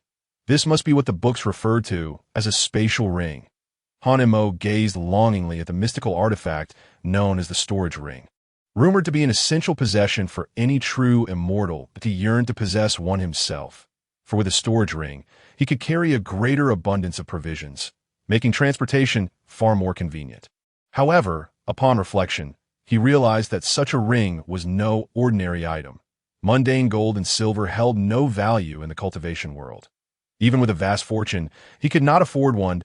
The common currency of the realm of cultivation was called spirit stones, which contained a wealth of spiritual energy to aid practitioners in their training.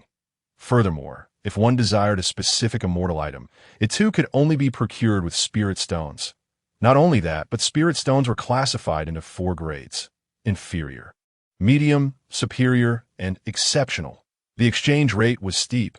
1,000 of the lowest grade spirit stones could be traded for just 1 medium grade stone. The storage ring in someone's possession would require at least 10 medium grade spirit stones. Yet, Hanemo had not a single medium grade stone to his name, nor even an inferior one, and he was entirely ignorant of what spirit stones even looked like, rendering him utterly unable to purchase one. He chided himself for contemplating such extravagant desires when he could barely afford a meal, and thus he momentarily abandoned the notion of acquiring a storage ring. However, this reflection reminded Hanemo of an incident over a year ago involving an immortal he had inadvertently killed. He had not noticed whether that immortal had possessed a storage ring. Upon returning, he could investigate. Hanemo mused, hoping the immortal had decayed to mere bones, lest he be repulsed by the sight, or that he might refrain from eating before he dug up the remains. As he pondered the immortal, the caravan had already ventured into the mountains, the vast expanse of wasteland gradually fading from view. Fortunately, after leaving the wasteland, they encountered no further bandits. Immortal, we are nearing the territory of the Xianjian sect. The second-tier chi refinement cultivator waved his hand impatiently, speaking in a low voice. I am aware, and shortly I shall conceal my aura. The average gatekeeper is merely at the body refinement stage, incapable of sensing my presence. The caravan leader nodded repeatedly, aware that as long as the Xianjian sect's gatekeepers did not detect the aura of an immortal, they would be safe. Unbeknownst to them, however, there was one person they overlooked: Hanemo. Hanemo remained unaware of the conversation between the caravan leader and the second-tier cultivator, simply trailing behind the group. From a distance, Hanemo noticed an ethereal realm faintly manifesting at the mountain's peak. Upon closer inspection, a corner of that realm vanished into the fog.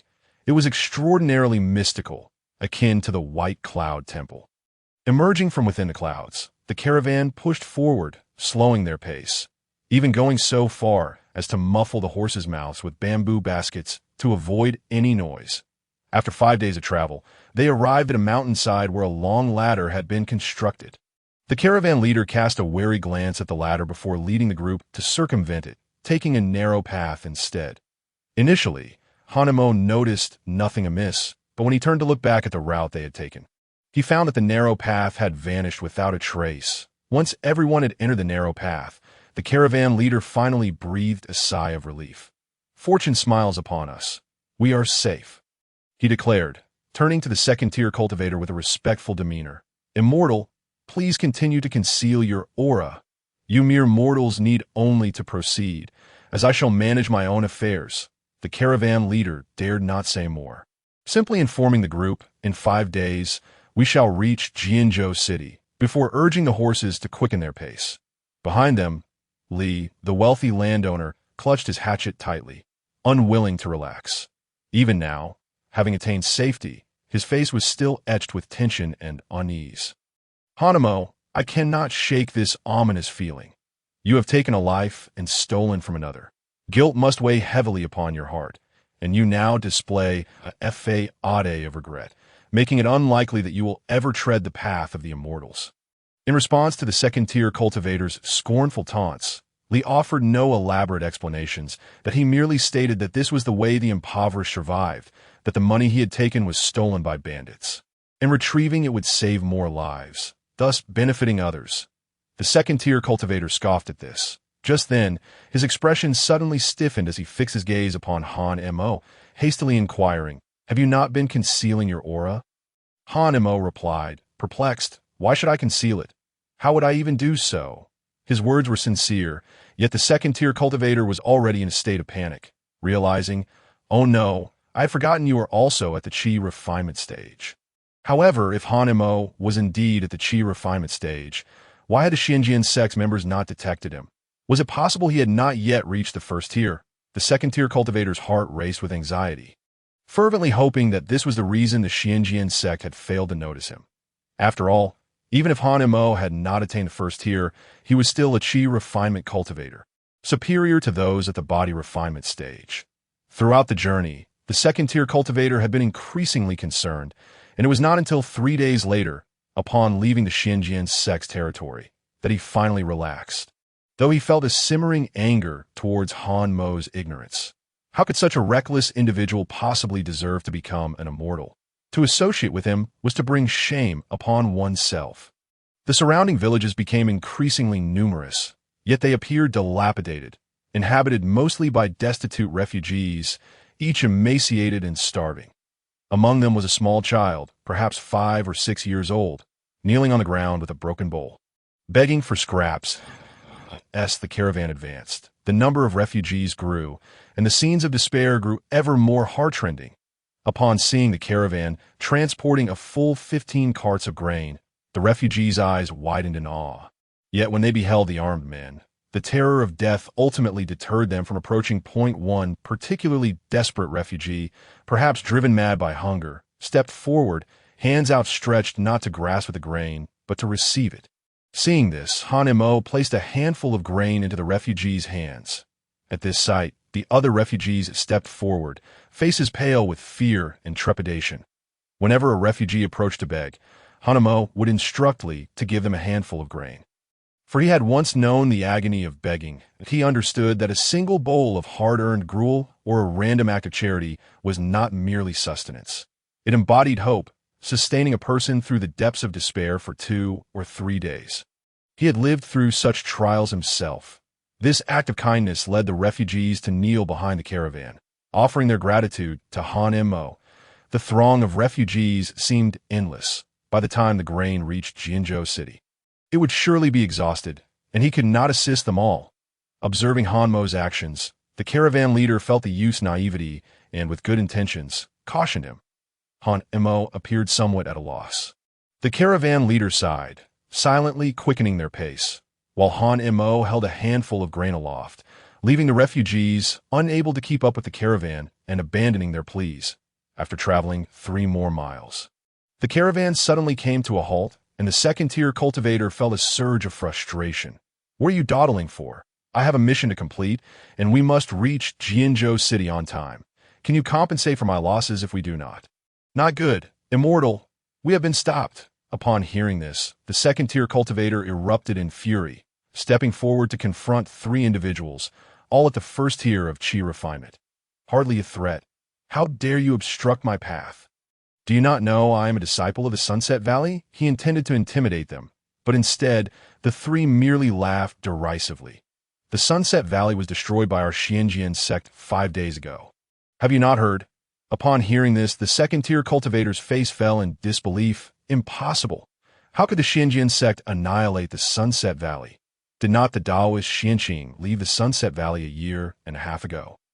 Without Taoist Xianqing, your valley's disciples could not possibly have succeeded in destroying the Sunset Valley. Despite his lengthy protest, the second-tier cultivator remained unconvinced. The three continued to sneer. It is true that Taoist Xianqing departed. Seeing that he had not returned, we sent a seventh-tier Qi refinement cultivator from our sect. How could your valley's master, merely at the sixth tier, possibly contend with my esteemed master? Upon hearing this, the second-tier cultivator still struggled to believe that the Xianjian sect would dispatch two late-stage Qi refinement cultivators merely for the Sunset Valley. That I refuse to believe it. That Taoist from our sect remains at the Eastern White Cloud Temple. How could he travel to the distant western Sunset Valley?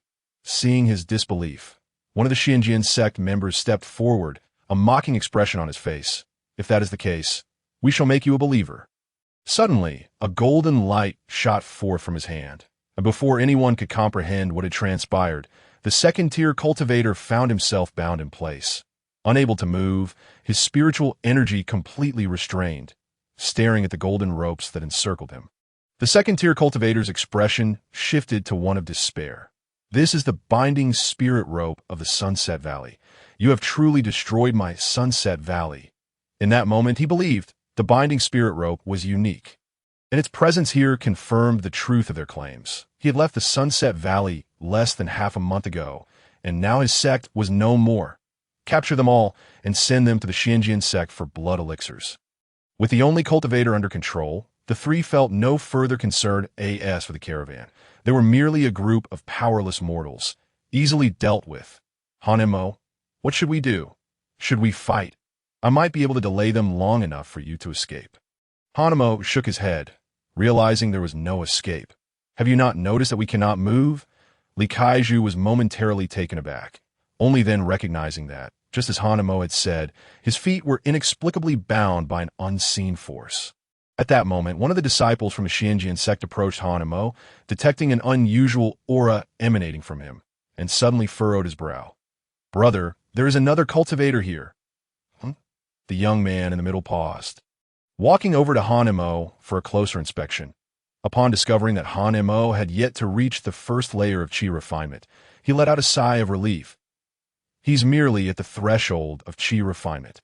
There's no need for alarm. Take him along. With a commanding tone, the young man moved to the other side, where he spotted 15 carts of grain, his excitement palpable. This grain would sustain them for a considerable time, and they would also receive a generous reward from the Xianjian sect. Their outing had proven quite fruitful. Brother, this person carries the aura of our Xianjian sect. The revelation startled the young man, who promptly returned for a thorough search. Upon discovering the spirit guiding technique on Hanemo, his expression shifted dramatically. Where did you obtain this technique? It belongs to our esteemed master Su Qing and is not easily given to others. The young man shouted angrily, a wave of energy enveloping Hanemo entirely. I know not what you speak of. It is mine. Return it to me. Hanemo exclaimed furiously, attempting to reclaim what was rightfully his, yet found himself wholly immobilized by a powerful force, rendering him unable to move even an inch. Brother, I remember now. The young man ignored Hanmo's protests and turned to his junior. Master Su Qing once mentioned that he departed because he sensed a fated individual in the mortal realm, intending to take that individual as his disciple. Since this person claims the spirit guiding technique is his, could it be? The realization dawned upon the young man, connecting the dots. Oh, that's it. Everything makes sense now. He nodded, scrutinizing Young, still a child. Yet within less than 2 years, he is transformed from a mere mortal into a cultivator at the Qi refinement stage, a feat that would typically require 4 to 5 years for an ordinary person. Such talent truly is monstrous. No wonder he has caught Master Su Qing's eye. The two companions nodded in agreement, stepping forward to explain, if that is the case, then this individual may be considered our junior. Master Su Qing's refusal to admit him into the Xianjian sect might have been to hone his skills. But where is Master Su Qing? Should we inquire with him? The young man shook his head. Responding, Master Su Qing's whereabouts are unpredictable. Though he is my master's disciple, he likely does not know where Master Su Qing is gone. Perhaps only after this individual passes a test will Master Su Qing reveal himself. Youth, where has Master Su Qing gone? Stop. Do not inquire further. Master Su Qing's temperament is fierce. He despises others prying into his affairs that do not provoke him. Upon hearing this, the man's expression shifted slightly, and he quickly apologized. The young man, continuing his explanation, exchanged the spirit-guiding technique with Han Mo and instructed his companions to release Han Mo and the others from their bonds. After a series of inquiries confirmed that Han Mo had no ties to the person from the Sunset Valley, they finally escorted this Qi refinement stage cultivator away. Throughout the ordeal, Han Mo remained utterly bewildered. Initially, he had feared being sent to refine some blood pill, yet these individuals not only released him, but also returned the grain. Moreover, he had obtained a spatial ring from the Qi refinement stage cultivator. From the words of the three from the Xianjian sect, Han Mo deduced that the immortal he had buried was likely Master Su Qing himself. Of course, Han Mo was not foolish enough to reveal the truth. Instead, he fabricated an identity to align with the narrative spun by the three out in the world. One's identity is self-bestowed. He could not concern himself with anything else, knowing only that this identity would ensure his survival. The members of the caravan, upon learning of Han Mo's newfound identity, altered their demeanor significantly. The respect they once held dissipated, replaced by indifference and detachment. Even Li Caiju's attempts to placate them fell upon deaf ears. Were it not for the warnings from the trio of the Xianjian sect, they might have even considered outright abandoning this lucrative deal. Li Caiju, realizing he could not change their attitude, resigned himself to the situation, attributing their disdain to the Xianjian sect's influence. Han Mo, are you truly a disciple of that Su Qing? Why was I not informed of this? Li Caiju inquired tentatively. Han Mo did not respond immediately. Instead, he glanced behind him, ensuring the trio from the Xianjian sect had not followed before feeling at ease. I have no acquaintance with Su Qing. If what they say is true, then I can only assert that Su Qing is dead. Moreover, I was the one who ended his life. Boom! Li Caiju felt as though he had received a staggering revelation, which exploded in his mind, leaving him dizzy and disoriented. How could this be possible? He was a cultivator at the 6th layer of Qi refinement. And you? Li Caiju struggled to reconcile Han Mo's identity as merely a child, who only a year prior had been an ordinary person. Han Mo understood he could not explain this matter. After all, the Great Black Bear had also been involved, and he himself could not fathom how the bear had managed to severely injure a 6th-layer Qi refinement cultivator. Thus, even if he spoke the truth, it would be hard for anyone to believe that I speak only the truth. This technique was what I salvaged from Su Qing after I killed him. Li Caiju nodded in astonishment, though his disbelief lingered. Yet, as he pondered, he recalled the silk cloth Han Mo had used to bandage his wounds. There had been a force healing his injuries, allowing him to recover overnight at the time. He had not understood, but now it seemed highly likely that it had been Su Qing's celestial robe. Otherwise, how could there have been such spiritual energy? Could it be that Han Mo truly had slain a 6th-layer Qi refinement immortal? Chapter 39. The official Lu Zheng of Jianzhou City. Throughout the journey, Han Mo and the caravan members exchanged scarcely a word in their minds, since Han Mo was associated with the Xianjian sect. He must undoubtedly be a nefarious figure not to be trifled with. Finally, after 3 days, the group arrived in Jianzhou City. The caravan swiftly unloaded all the grain Han Mo had brought before departing without even seeking buyers as initially agreed. Left with no other choice, Han Mo set out to search for buyers at the marketplace. Unlike Tianyong City, the marketplace in Jinzhou was devoid of any merchants. All that could be seen were destitute refugees. The hungry throngs gazed longingly at the carts of grain behind Han Mo, their eyes gleaming with hope. Such a bounty would be enough to satiate their hunger and even allow for some savings. They wished fervently that the grain could belong to them. Yet, none dared to approach. They had all fled from the torment of the Xianjian sect, well aware of its ruthless methods. The sight of a one-armed adult and a child standing unscathed in Jinzhou City, instilling fear in the caravan, indicated they were no ordinary individuals. However, a few ravenous refugees, driven to desperation, rushed forward, reaching for the grain on the ground. Seeing this, Li Kaiju gripped his machete tightly, swiftly slashing it down upon the ground. "I dare anyone to move." His fierce reprimand indeed frightened off those attempting to seize the grain, leaving them to swallow hard as they stared hungrily at the food. "But we're starving. Please, give us something to eat. Have mercy on us." More and more refugees gathered around, their filthy hands reaching toward the two men, yet Li Kaiju occasionally displayed a fierce demeanor to keep them at bay, dissuading them from advancing further. "Where is the government office in Jianzhou City?" Han Mo inquired. An elderly woman, hunched over, stepped forward, gesturing with the dry branches in her hand toward the south. At that moment, a small girl, no more than 6 or 7 years old, suddenly squeezed her way to the forefront. "Please, don't hurt my grandmother. She is too old to take your grain." The young girl, pale and with purple lips, yet with resolute eyes, stood before the elderly woman, arms outstretched to protect her. Gurgling sounds emanated from the girl's stomach, a testament to her hunger. Hanamo looked at the girl, a complex expression crossing his face as he contemplated his next move. Just then, Li Kaiju intervened, halting Hanamo, "If you give him grain now, it would be tantamount to harming this grandmother and granddaughter." Confused, Hanamo questioned, "How could giving them food harm them?" Li Kaiju leaned closer, whispering, "These people are starving mad. They may not dare to touch your grain, but if you give food to the grandmother and granddaughter, the others may rush in to snatch it away, and they could perish at their hands." Upon hearing this, Hanamo suddenly comprehended Li Kaiju's words. The elderly and the child had no means of self-defense. In their extreme hunger, they might resort to desperate measures, just as he had once scavenged for food in a rubbish heap, where even passing dogs would receive a beating from him. "Li Kaiju, please gather some firewood and prepare a large pot of porridge with a bag of grain. I will go to the government office to obtain a document." Li Kaiju frowned, sighing. "Hanamo, you cannot save them. Even with all your grain, you cannot change this situation. Not even the imperial family of the great Zhou can accomplish that. I understand that." Hanamo took a deep breath. "But I have endured the same suffering. I cannot bear to see this. They lack my fortune. I merely wish to allow them one meal." Li Kaiju shook his head, choosing not to argue further. He promptly sought out 2 sturdy refugees to gather firewood. "You two, find a large pot, bigger is better, and gather some firewood." "Thank you, great sir, thank you. The one providing the porridge is not me, but this child.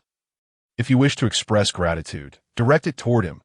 "Thank you, young sir, you are truly a great benefactor." Upon hearing that 2 benevolent individuals were to distribute rice porridge, the refugees were instantly filled with immense excitement. Bowing repeatedly to the two, some even took the initiative to search for usable items. Master Li, initially wishing to gather some wild vegetables, soon learned that in Jianzhou City, there were no wild greens to be found. Even tree bark and leaves had been stripped bare. As he surveyed the surroundings, he discovered desolate corners where the remnants of bones had been thoroughly consumed. After imparting some instructions, Han Mo departed. Following the direction indicated by the elderly woman, arriving at one of the city's gates, to his surprise, Jianzhou City had erected 2 gates. As he pondered this, he prepared to enter. The guards at the gate did not question him extensively. They merely inquired about his name and identity before allowing him to pass. However, upon entering this gate, Han Mo was met with an entirely different scene. Here, there were no refugees, no hunger, but rather opulence and wealth. Albeit with an unsettling air, the seemingly bustling streets were devoid of pedestrians, and while there were patrons in the taverns, each was clad in fine silk, yet appeared gaunt and emaciated, with only thin broths served upon their tables. "Young sir, come and experience the joys of manhood with a handful of grain," called the heavily made-up women from the 2nd floor of a brothel, their demands not for coin, but for food. Noticing Han Mo's rosy complexion, their years of experience told them he was not lacking in provisions. Thus they extended even warmer invitations. Faced with their fervent solicitations, Han Mo declined to ascend. He was unaware of what the joys of manhood entailed. Assuming it merely referred to revelry and indulgence among the wealthy, he had more pressing matters to attend to. Continuing his stroll along the street, he observed that both sides, while appearing prosperous, shared a singular plight. This place, though rich, was truly starved for sustenance. I possess grain, they possess wealth. I desire coin, they require food, and my surplus will fetch a far better price here. Han Imo mused, soon arriving at the city hall of Jinzhou. Halt! You must report a case. My lord is not in session today. Please return another day. I seek to obtain a document for selling grain, Han Imo declared. The guard was taken aback. Sell grain? Young lad. Do not jest with us. Grain is scarce in Jinzhou City. Who would part with it? I am not a resident of Jinzhou. I hail from Tianyang City. The two guards were startled, incredulous that Han Imo could traverse from Tianyang City to here. Just then, a figure hurriedly emerged from the hall. How dare you? Quickly let the young master in. Upon seeing the scribe, the guards dared not delay Han Imo and promptly granted him entry, while the scribe hastily led Han Imo inside. My lord has been awaiting your arrival and had even planned to send someone to fetch you. May I inquire your esteemed name? I am not a young master. Simply call me Han Imo. But how could your lord know of my arrival? The scribe bowed respectfully. Young Master Han, you are unaware. Your act of distributing porridge outside the city has reached my lord's ears. He instructed me to fetch you. And by coincidence, you have arrived. Scribe, why does Jinzhou City have two walls? Han Imo voiced his curiosity. The scribe hesitated for a moment before solemnly replying.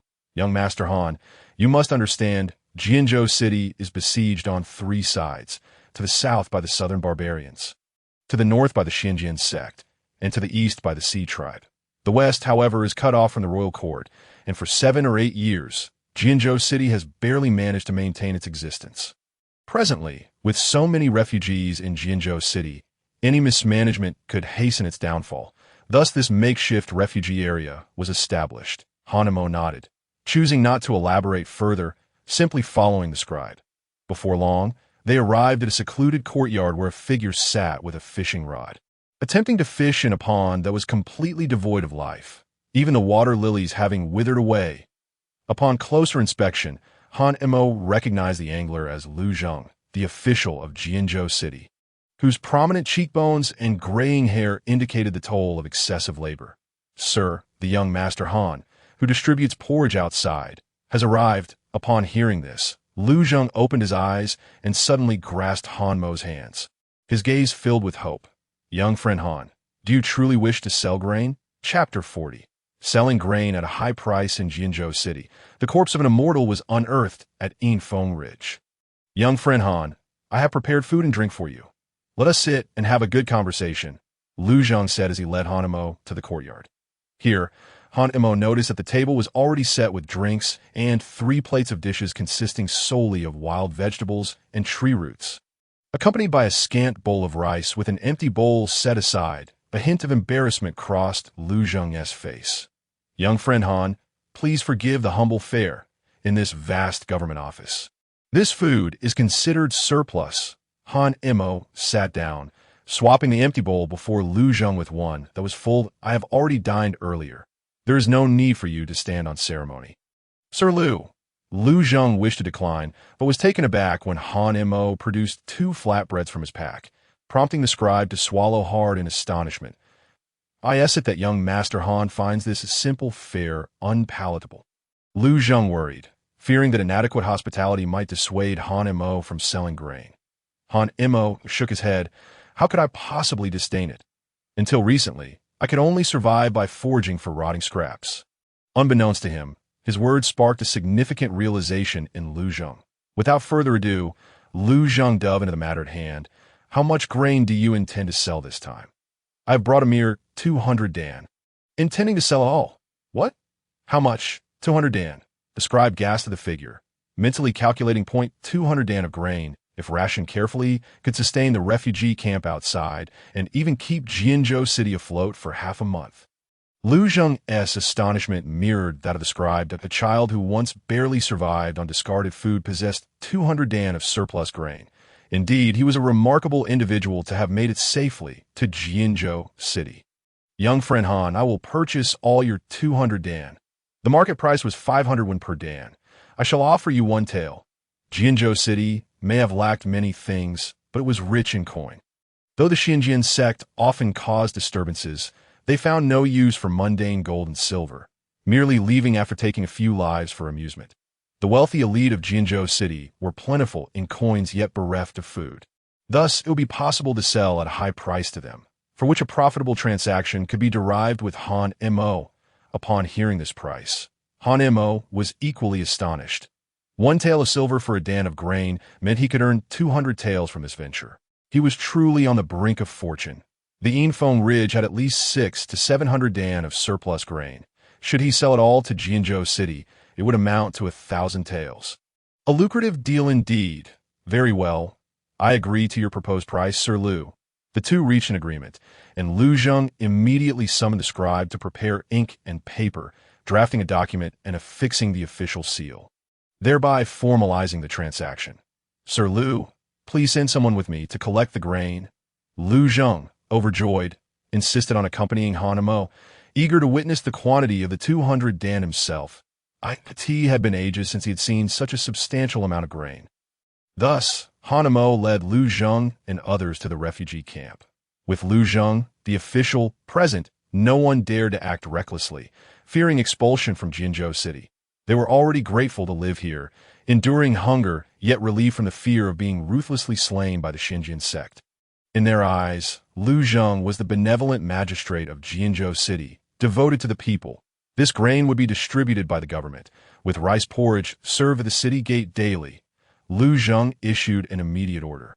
And upon hearing this, the refugees were overwhelmed with emotion, kneeling before him with expressions of gratitude. You need not thank me.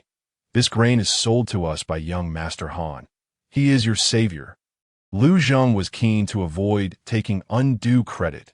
People possess vanity, and he preferred that Han Mo receive their adulation, encouraging him to continue selling grain to Jinzhou City, that in this manner, perhaps Jinzhou City would truly find hope in overcoming its tribulations. After the grain was exchanged, Han Mo received a full 200 taels of silver, his heart brimming with satisfaction. Returning to the city hall with Lu Zheng, the latter ordered a fresh meal to be prepared. This time, the table boasted white rice, with both Han Mo and Masterly served pure rice, while Lu Zheng, the official, had his bowl mixed with husks. The fare remained simple, yet represented his utmost sincerity. Should young friend Han have any surplus grain, I would gladly purchase it. The price is negotiable. This indicated that as long as there was grain, the price could be elevated. After some discussion, Han Mo indicated he had more grain available, to which Lu Zheng responded with great delight, declaring he would take as much as Han Mo had. However, the issue lay with the transport. The caravan had ceased to deliver grain, and even offering payment yielded no compliance. Although Lu Zheng was oblivious to the specifics, he was tactful enough not to pry further, instead arranging for a convoy to accompany Han Mo back. Young friend Han, I shall reserve your next surplus. Should you wish to sell to Jinzhou City, I can raise the price to 2 taels. Lu Zheng was genuinely concerned that Han Mo might sell grain elsewhere. The grain purchased this time, if conserved, could sustain the city for a maximum of 1 month. Should no further supplies be secured within that time, Jinzhou City would face even greater mortality. Thus, Lu Zheng resolved to stabilize Han Mo's intentions with an offer of 2 taels per dan. Such a price would be unattainable in other cities. Unbeknownst to Lu Zheng, the provisions possessed by Han Mo were extraordinarily unique. Ordinary individuals need not consume them with every meal that a single serving could sustain one for over a day, even if it did not fully satiate their hunger. Of course, this was knowledge that Lu Zheng would only acquire later on their return journey.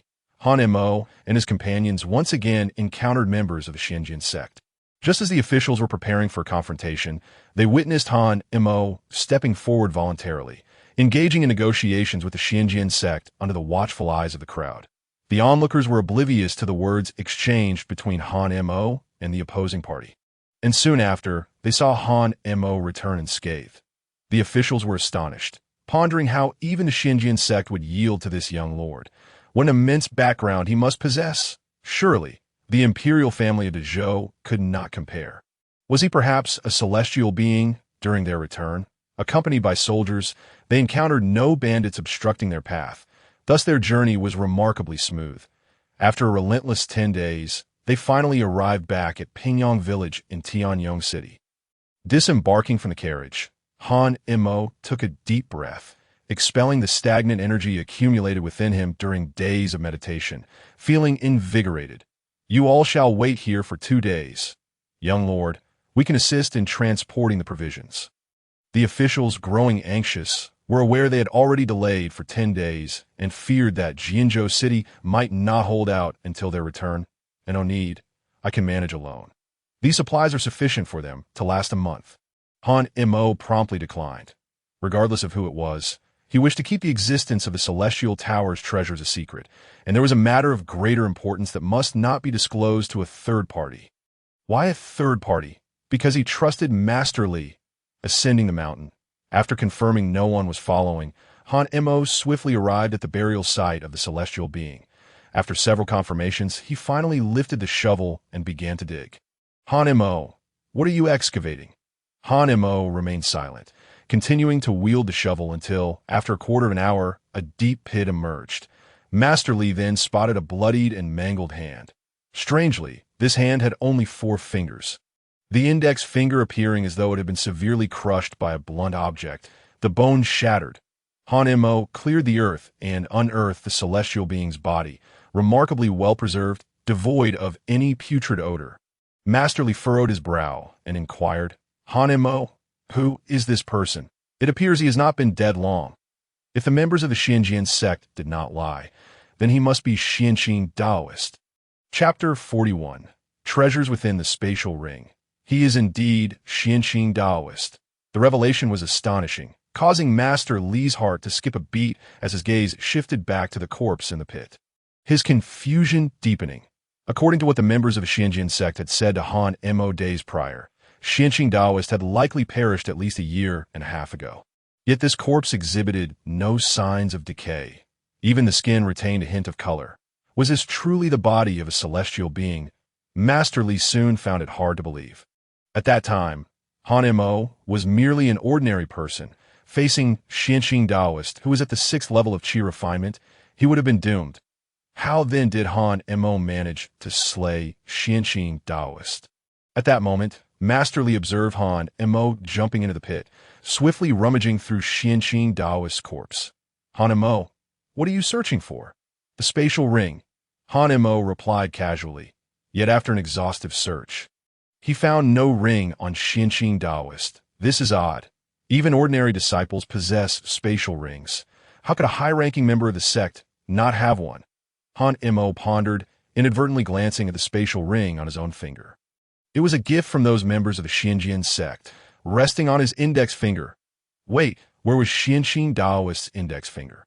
Han Mo's eyes widened as he suddenly spotted the mutilated index finger of Xianqing Taoist.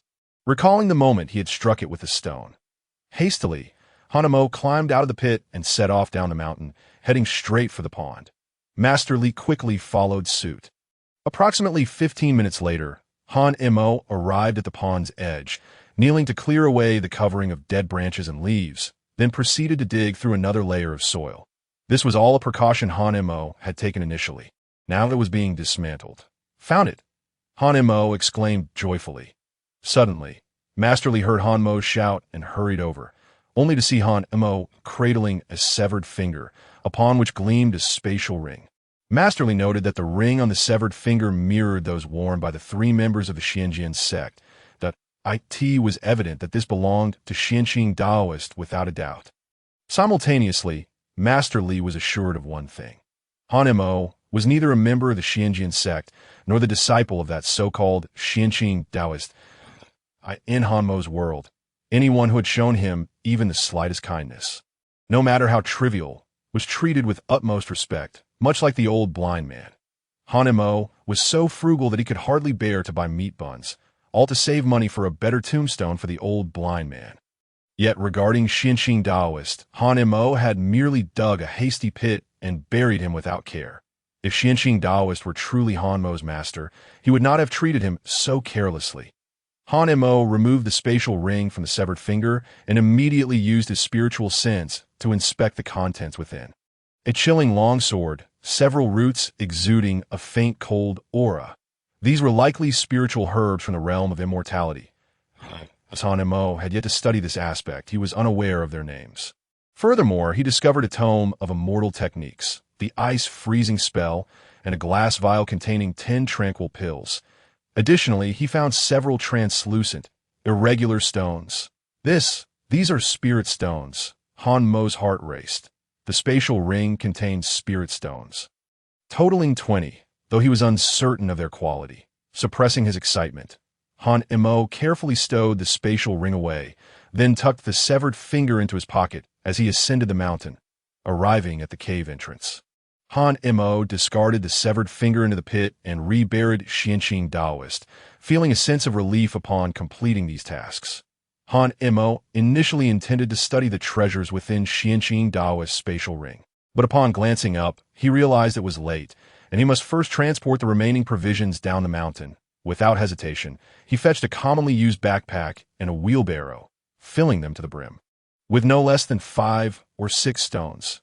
However, this weight posed no difficulty for Han Mo, who was already in the Qi refinement stage, easily pulling the wheelbarrow down the mountain, while Masterly hefted 1 stone on his shoulder and another at his waist to follow suit.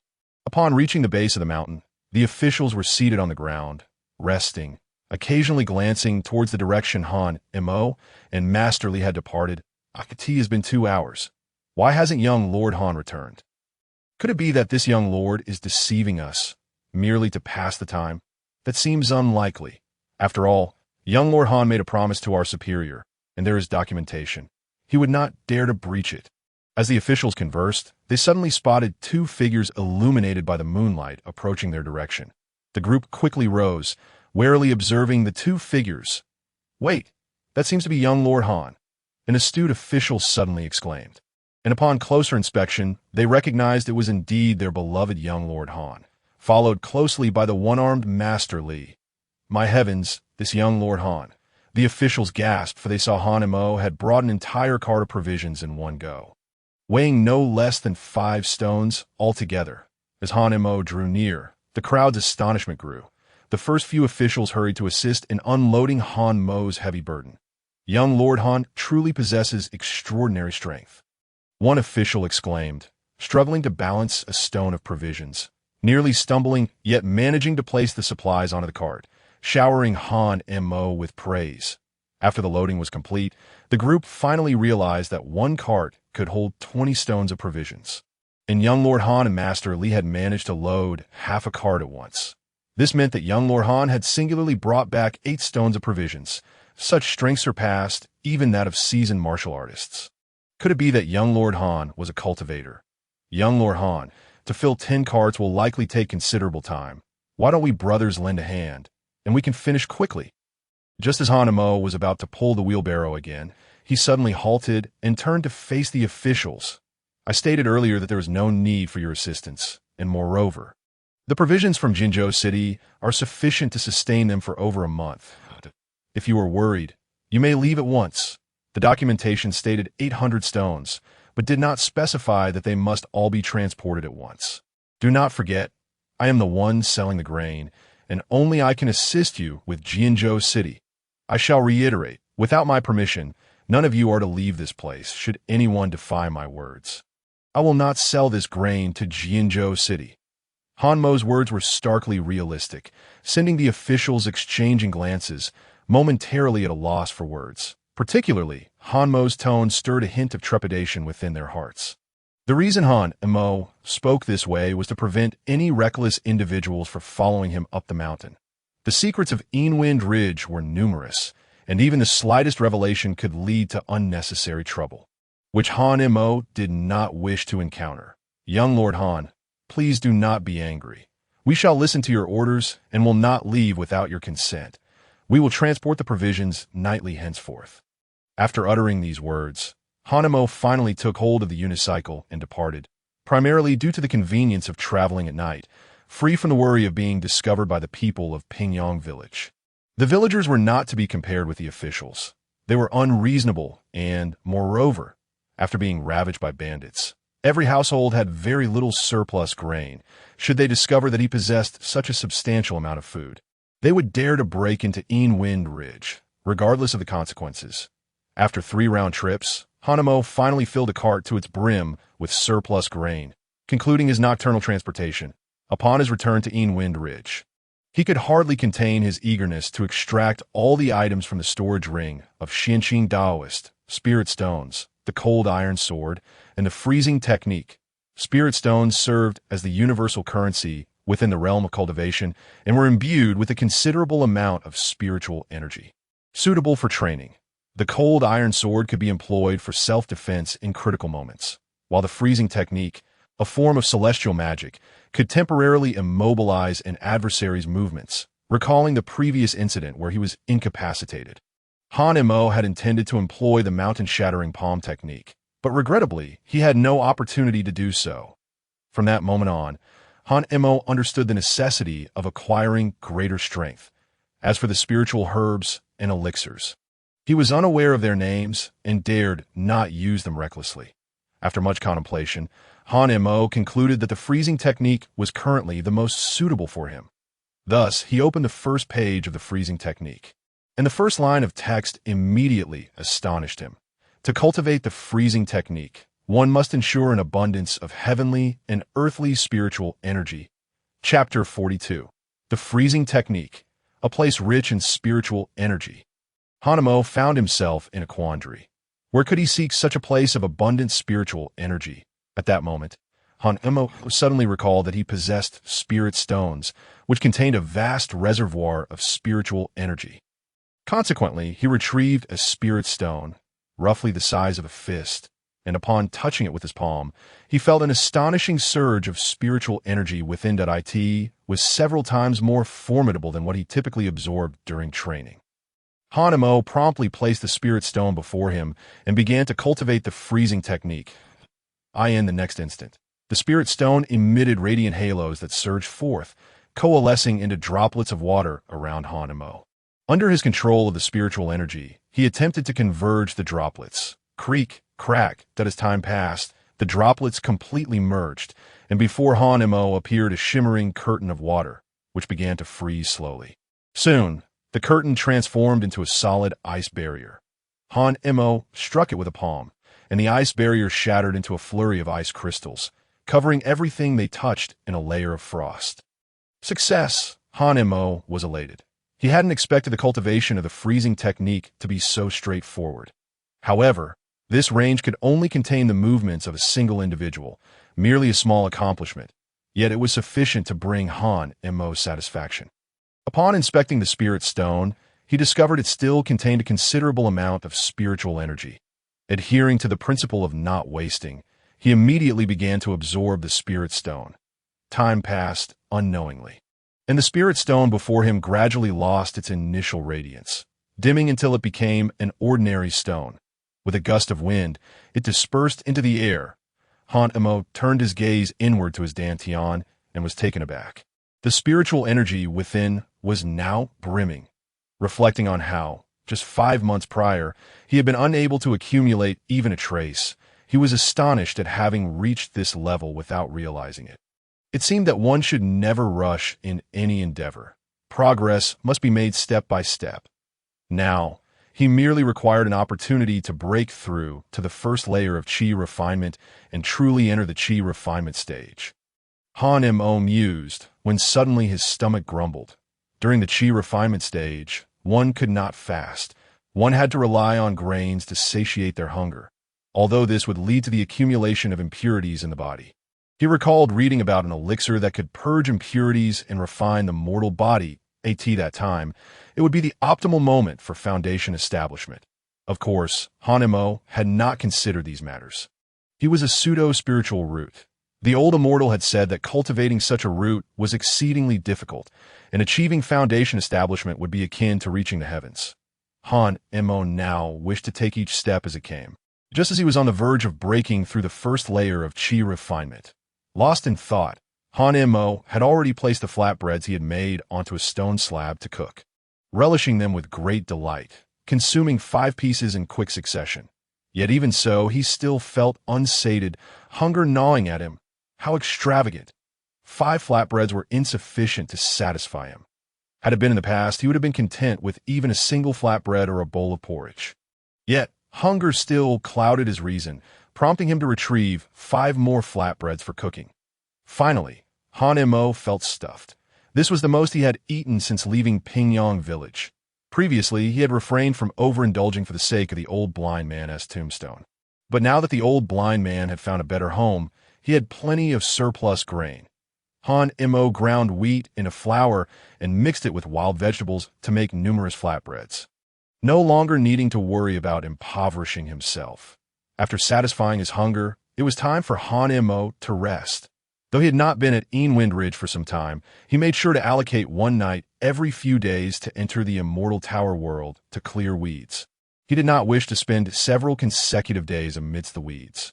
This round trip to Jianzhou City had taken a total of 20 days, and the crops he had sown before leaving had begun to show signs of growth. With large patches starting to sprout ears, in another half-month, the 50 acres of grain would be ready for harvest. Han Imo noticed that since the land had increased to 50 acres, the Immortal Tower no longer granted him additional land after each harvest, yet the crop yield continued to rise. Initially, 1 acre could yield 5 stones of grain, but now it yielded at least 10 stones per acre. A twofold increase. Once harvested, those 50 acres would yield no less than 500 stones, translating to a significant income upon sale. Han Imo had even begun to fantasize about a life of wealth, indulging in a delightful daydream of riches. Upon awakening, it was already the next day. The first thing Han Imo did upon waking was to prepare a thick batter to consume, followed by moving 2-inch stones to begin practicing the mountain-shattering palm technique. Crack! As he struck down, he felt a faint sting in his palm, prompting him to inhale sharply. The mountain-shattering palm indeed required consistent practice. Just as he was contemplating, Han Imo raised his hand to continue training. But in the next moment, the 2-inch stone began to crack. Furrowing his brow, he leaned in closer, but before he could clearly see the cracks, the stone suddenly exploded. What? Han Imo was astonished, staring in disbelief at his palm. When had my strength become so formidable? Previously, it would have taken him at least a month to completely shatter a 2-inch stone, yet today he had done so with a single strike. And the result was even more explosive than before. Han Imo quickly fetched another 2-inch stone, scrutinized his palm, and concentrated his spiritual energy before delivering another strike. Splash! The stone shattered in response, and he felt no sensation in his palm. Doubting the outcome, he decided to try with a 4-inch stone, and once again, it shattered with a single blow. The book mentioned that one could only proceed to the next level after shattering a stone with a single strike. 6 inches, 8 inches, 9 inches, all shattered with one strike, causing Han Imo to feel overwhelming excitement. Could it be that my mountain-shattering palm has reached great completion? However, this speculation was soon dashed by reality when he attempted to break a 1-foot stone and found it impossible. The mountain-shattering palm stated that to achieve great completion, one must shatter a 9-foot boulder with a single strike. Han Imo shook his head slightly. It appeared that he still had a long journey ahead regarding the mountain-shattering palm. After delivering 1,000 strikes, Han Imo managed to shatter 2 1-foot stones. He then concluded his training for the mountain-shattering palm and climbed to the summit to meditate. However, upon inspecting his dantian, he discovered that the once abundant spiritual energy from the previous night had now dwindled to nothing, if struck by inspiration. Han Imo hurriedly placed the Immortal Tower before him for observation. The tower's body was connected to its base, and after half a stick of incense, with a loud thud, the base fell to the ground. Time had not passed. What on earth was happening? Han Imo felt that the sense of achievement he had experienced last night had been shattered in an instant. But he quickly adjusted his mindset and entered a meditative state. He continued to cultivate until the time of Yu, finally concluding his session, only to find that the spiritual energy within his dantian had remained unchanged. Today's training had proven considerably more challenging than usual. Han Imo glanced at the time. Dusk was beginning to settle, signaling that it was time to transport the grain down the mountain. At that moment, Master Li had also arrived at the mountain. The two began to transport the surplus grain together. Below the mountain, the officials had waited all day, their faces pale, clearly suffering from hunger.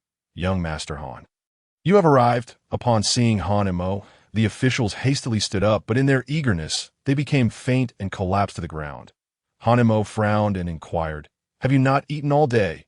Is there not a cart of grain here?" The leading official smiled awkwardly. We initially thought we would quickly return to report. However, these rations were insufficient, so we thought to ration them a bit, allowing the citizens of Jinzhou City to have a little more to eat. Thus, a complex expression flickered in Han Mo's eyes. Though these men were officials from the city and could not be compared to the soldiers guarding the fortifications, they would still be called to the battlefield should war arise. Yet despite this, their first thought was for the citizens of Jinzhou City. Han Mo set down a unicycle and backpack, and from his pocket he pulled out several flatbreads. Share these flatbreads, for there may occasionally be bandits lurking nearby. You must remain vigilant. Upon hearing the mention of bandits, the officials were immediately alarmed, feeling grateful that they had been fortunate enough to avoid them during the day. Young Master Han, we will assist you. In gratitude for Han Mo's generosity, the officials put down the flatbreads they had received and rushed forward to lend a hand. Han Mo declined their offer and addressed the leading official, saying, "No need for that. You should send a few people to gather some firewood and tiles nearby. For the next few days, your food will consist solely of the grain in the cart." Upon hearing this, the leading constable immediately grasped the situation and swiftly issued an order. "Young Master Han, how much longer must we wait? We shall not know until before the midnight hour."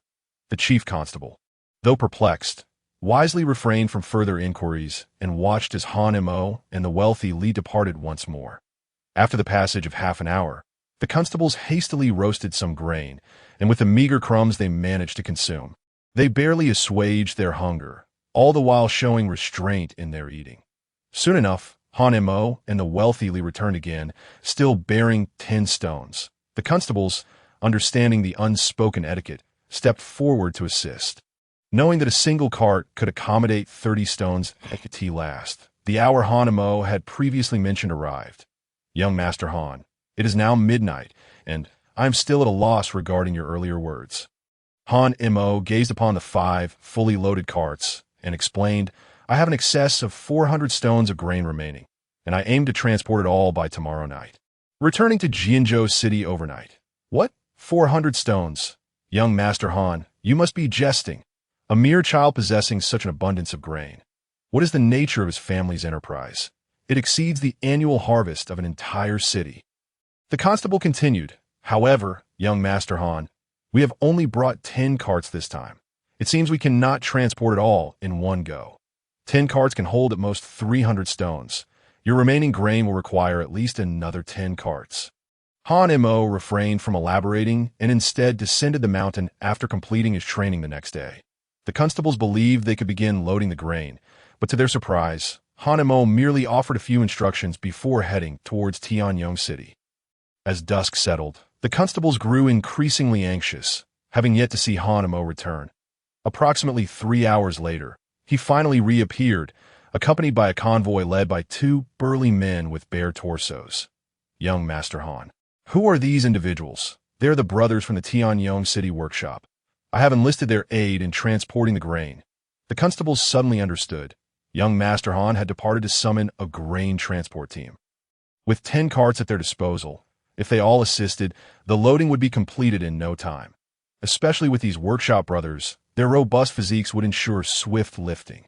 Just then, the elder workshop brother jumped down from the cart, saying, "Young Master Han, we shall wait here for you." Chapter 43. The Power of Celestial Arts. The constables were astonished, pondering how long they would have to wait with so many individuals present. However, young Master Han's authority left them no choice but to comply. Thus, everyone tethered their carts and awaited further instructions. Above them, the brilliant moon had risen high, casting a silvery light that illuminated the surroundings even in the night. The night breeze was refreshingly cool, yet it carried an air of peculiarity. The constables remained vigilant, torches in hand, spreading out to scrutinize their surroundings, leaving no rustle or movement unchecked. "The last cart is nearly full. Let us hold on." After what felt like an eternity, the group finally spotted Han Mo emerging once more at the edge of the light. Yet this time, they noticed the unicycle was not fully loaded, and Han Mo bore no burden. Presumably, the transfer had been completed. The constables wasted no time loading the remaining grain, eager to proceed southward under the moonlight.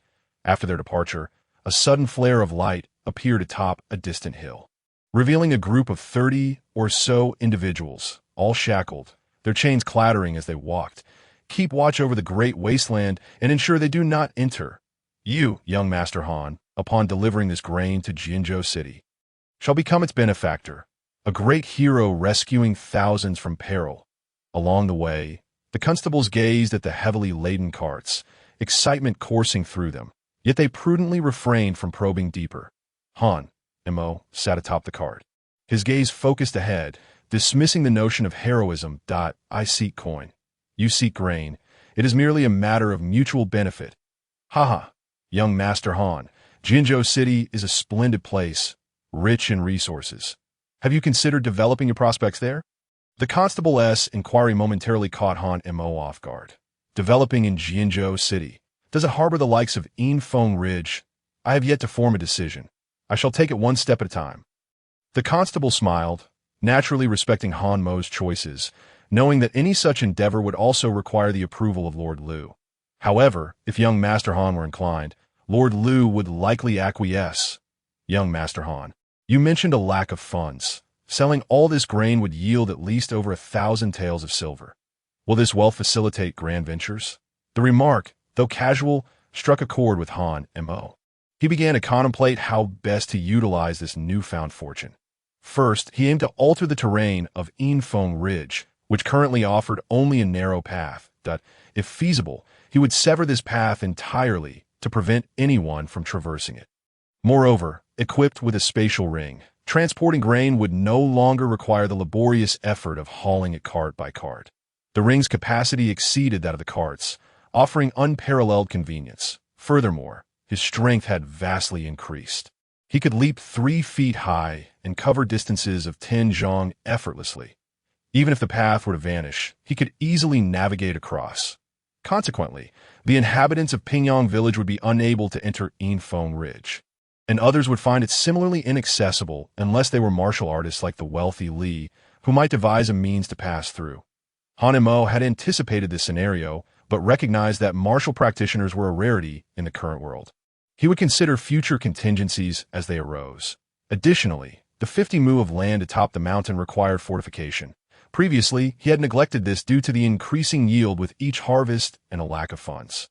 The constable observed Han Mo's intermittent musings and wisely refrained from interruption. While Han Mo entered a meditative state, ordinary individuals could not perceive the subtle threads of spiritual energy permeating the world, which Han Mo gradually absorbed, diligently maximizing each moment for cultivation. Unbeknownst to him, time slipped by, and he awoke 2 days later at the constable's call, immediately feeling an overwhelming hunger. Upon inspection, he realized the convoy had already exited the bounds of Tianyang City. And 5 more li ahead lay the desolate expanse separating the two cities, a region notorious for banditry. After hastily consuming a few pieces of flatbread, Han Mo finally alleviated his hunger. Rest assured, young master, those bandits would not dare to show themselves before constables. This leg of our journey remains secure. Li, the wealthy man, approached, wielding a hatchet. Everyone, stay alert. Should those bandits be provoked, they will not care who you are. The constable nodded, urging the others to remain vigilant, while the remainder set up camp for rest, leaving 4 or 5 to keep watch. Once all had eaten their fill and the horses were well fed, the convoy resumed its journey, with Han Mo continuing to absorb the spiritual energy of the heavens and earth. After covering 5 li, the convoy suddenly halted. Lifting his gaze, Han Mo recognized the familiar wasteland ahead. Did anyone hear a sound? The workshop brother stepped forward, shielding his eyes from the wind-blown sand. Is there a sound? Yes, the clanking of iron. Li's voice came from behind, and the constables tensed, swiftly placing their hands on their weapons. Suddenly, a fierce wind swept through, stirring up a cloud of sand. The clanging noise resonated in their ears, and the experienced constables quickly deduced it was the sound of shackles clashing. Sure enough, from beneath the swirling sand, figures began to emerge. Be cautious. It's bandits, the constables shouted, their expressions filled with astonishment. They had not anticipated that these escaped mortals would be so brazen as to reveal themselves before the constables. And judging by their demeanor, they aimed to seize the grain. Truly a reckless endeavor. Merely 4 or 5 bandits dared to stir trouble in their presence. Though they were but a handful, the constables deemed them easily manageable. Yet just then, a fresh clanging echoed from behind, markedly distinct from the previous sound stirred by the wind. This was clearly the result of considerable commotion, and the noise was chaotic. "Minnie, this is bad. We are surrounded," exclaimed the workshop brother. The constables focused intently, only to discover over 30 bandits emerging from the rear. This was indeed a grave predicament. No wonder these individuals had dared to act with such audacity. They had amassed a considerable force. What were they to do now? "Lier, I will lead a team to provide cover. Your riding skills are exceptional. Unhitch a cart and charge out to summon reinforcements. They are shackled and cannot catch up to you." Without hesitation, the constable known as Lier severed the bonds tying the horse, swiftly mounted, and with a startled whinny, the horse leaped, its front hooves rising 3 feet high. The other constables rushed forward to provide cover. Lier cracked his whip and dashed out before they could fully encircle him like a tea that moment. The bandits closed in on the group. Though the workshop brothers were sturdy, they faced desperate rogues and lacked the courage to resist, swiftly hiding beneath the cart, attempting to bury themselves in the sand. The wealthy Li unsheathed his hatchet, charging into battle. Li Tsaiju's actions were more decisive and ruthless than those of the officials. Though he possessed only one hand, it was still preferable to the shackled bandits, whose movements were severely limited. With a mighty swing of his machete, he swiftly dispatched one of the marauders. The bandits were momentarily taken aback by Li Tsaiju's ferocity and then encircled him.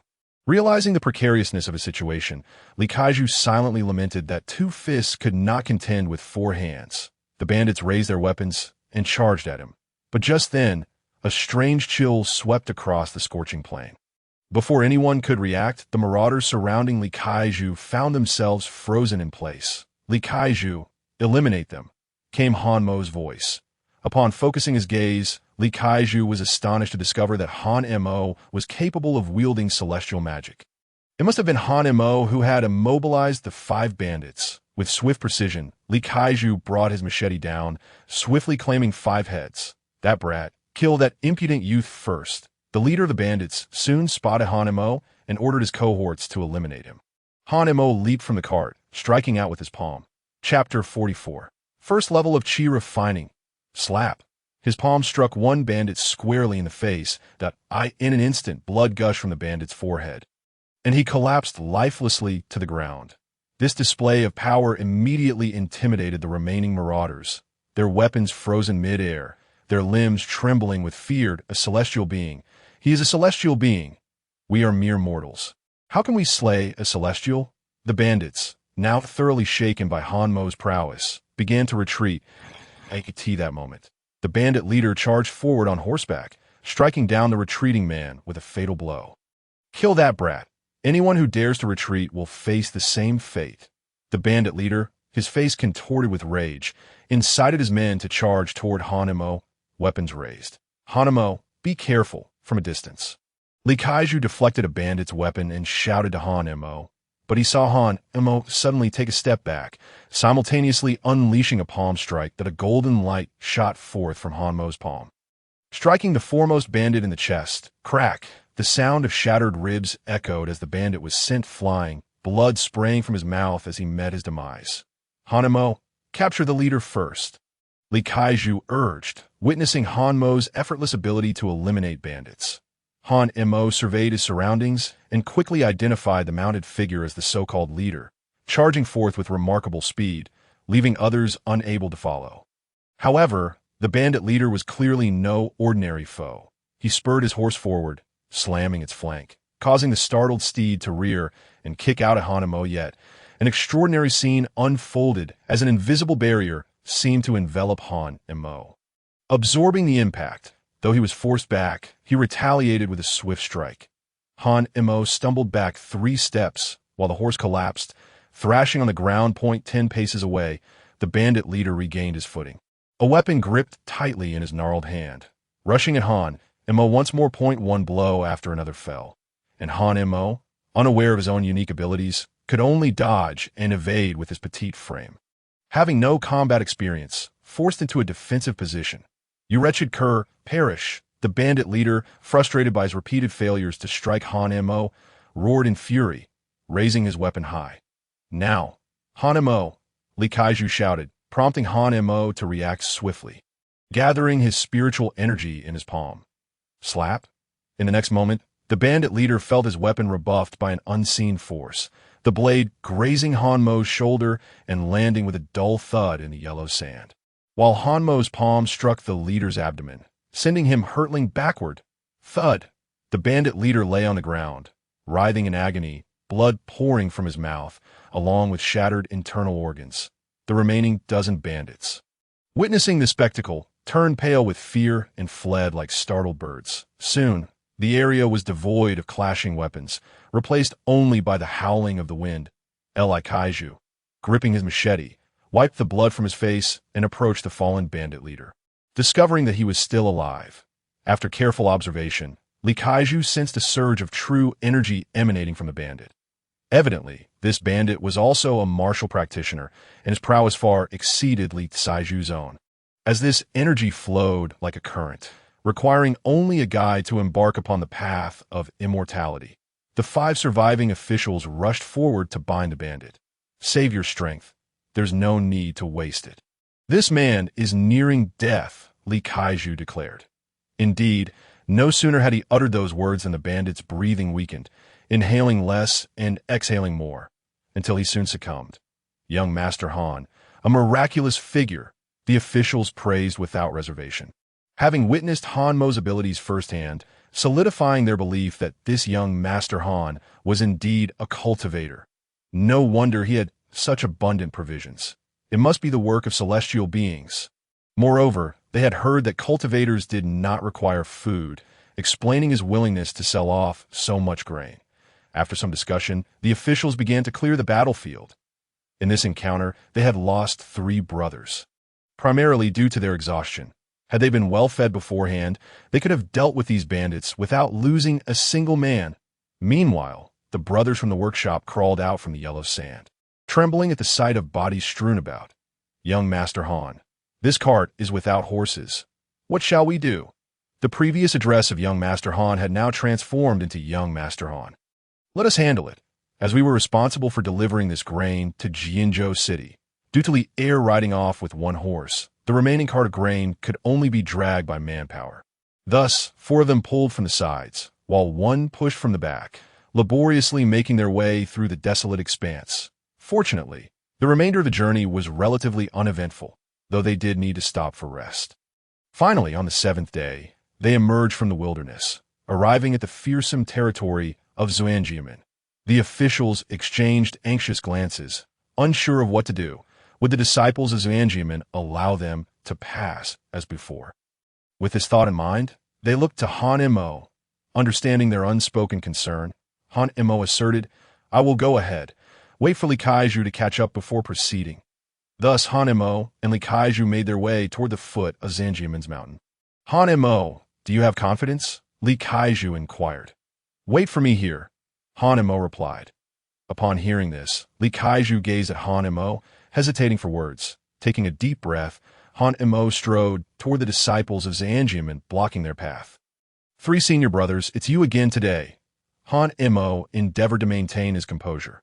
The 3 disciples of Xuanjiamen, alerted by the voice, quickly raised their guard, but upon recognizing Han-mo, sheathed their swords. One of them frowned at the long line of carts laden with grain behind Han-mo and asked, "Junior brother, is it you? Did you not complete your task last time?" Han-mo smiled. "Indeed, we will be seeing each other often in the future. We must meet. When you arrive at Xuanjiamen, I will show you the beauty of our sect." The disciple with the sword waved dismissively, urging, "Don't waste time. Quickly finish the task assigned by Uncle Xianqing and return to the sect." Han-mo's heart leaped with joy, and he motioned for Li Kaiju to lead the horse-drawn convoy through. Soon, the officials approached the 3 disciples of Xuanjiamen with trepidation, scarcely daring to breathe or raise their heads, their hearts racing with anxiety, fearing a sudden change of heart. If that were to happen, it would not simply be a matter of seizing grain. Their lives would be at stake. "Junior brother, why haven't you departed?" the disciple of Xuanjiamen queried, noticing Han-mo lingering behind. Han Mo's heart quickened with apprehension as he gazed at the three. Summoning his courage to extend his palm, revealing a pill. Might I trouble the three senior brothers to identify this pill for me? Upon hearing this, the three disciples' eyes widened as they beheld the pill between Han Mo's fingers. This is the 5 elements solidifying spirit pill. The sword-bearing disciple stepped forward, grasping Han Mo's wrist. This is the 5 elements solidifying spirit pill bestowed by Uncle Xianqing, not easily given to anyone. How did you come by it? Han Mo's heart raced. He had not anticipated that this disciple would recognize it as a celestial item from Xianqing Doran's storage. He was momentarily at a loss for words. Uncle Xianqing has not returned to Zanjiamen for quite some time. Junior brother, do you know something we do not? With such probing questions, Han Mo felt a pang of anxiety, fearing they had begun to suspect him. Just then, another disciple approached. Brother Gu Jing, you are being overly suspicious. Our junior brother Han is gifted. Surely Uncle Xianqing, being fond of his disciple, wished for him to break through soon, hence gifting him a pill. Han Mo felt a surge of relief, never expecting someone would come to his defense, and immediately played along. Yes, senior brothers, this was indeed a gift from the master. I have been feeling stagnant in my cultivation lately. So, I resorted to this pill for enhancement, but I was uncertain of its effects, hence my inquiry. The master instructed me not to disclose this to others, yet I found myself at a loss, and sought your guidance. See, I told you, Brother Gu, do not treat our junior brother Han this way. It is rare for the sect to have fresh blood. Let us not scare him away. Gu Jing, seemingly deep in thought, nodded in agreement, which indeed resonated with the demeanor of Master Xianqing. The efficacy of the 5-element solidification pill is truly capable of enhancing one's cultivation, by harnessing the spiritual energy of this elixir. One can achieve results with half the effort. Master Xianqing has been exceptionally kind to you. Do not disappoint his hopes. After speaking, Gu Jing turned to the disciple beside him. Lu Quan, go to the sect in exchange for a book on elixirs.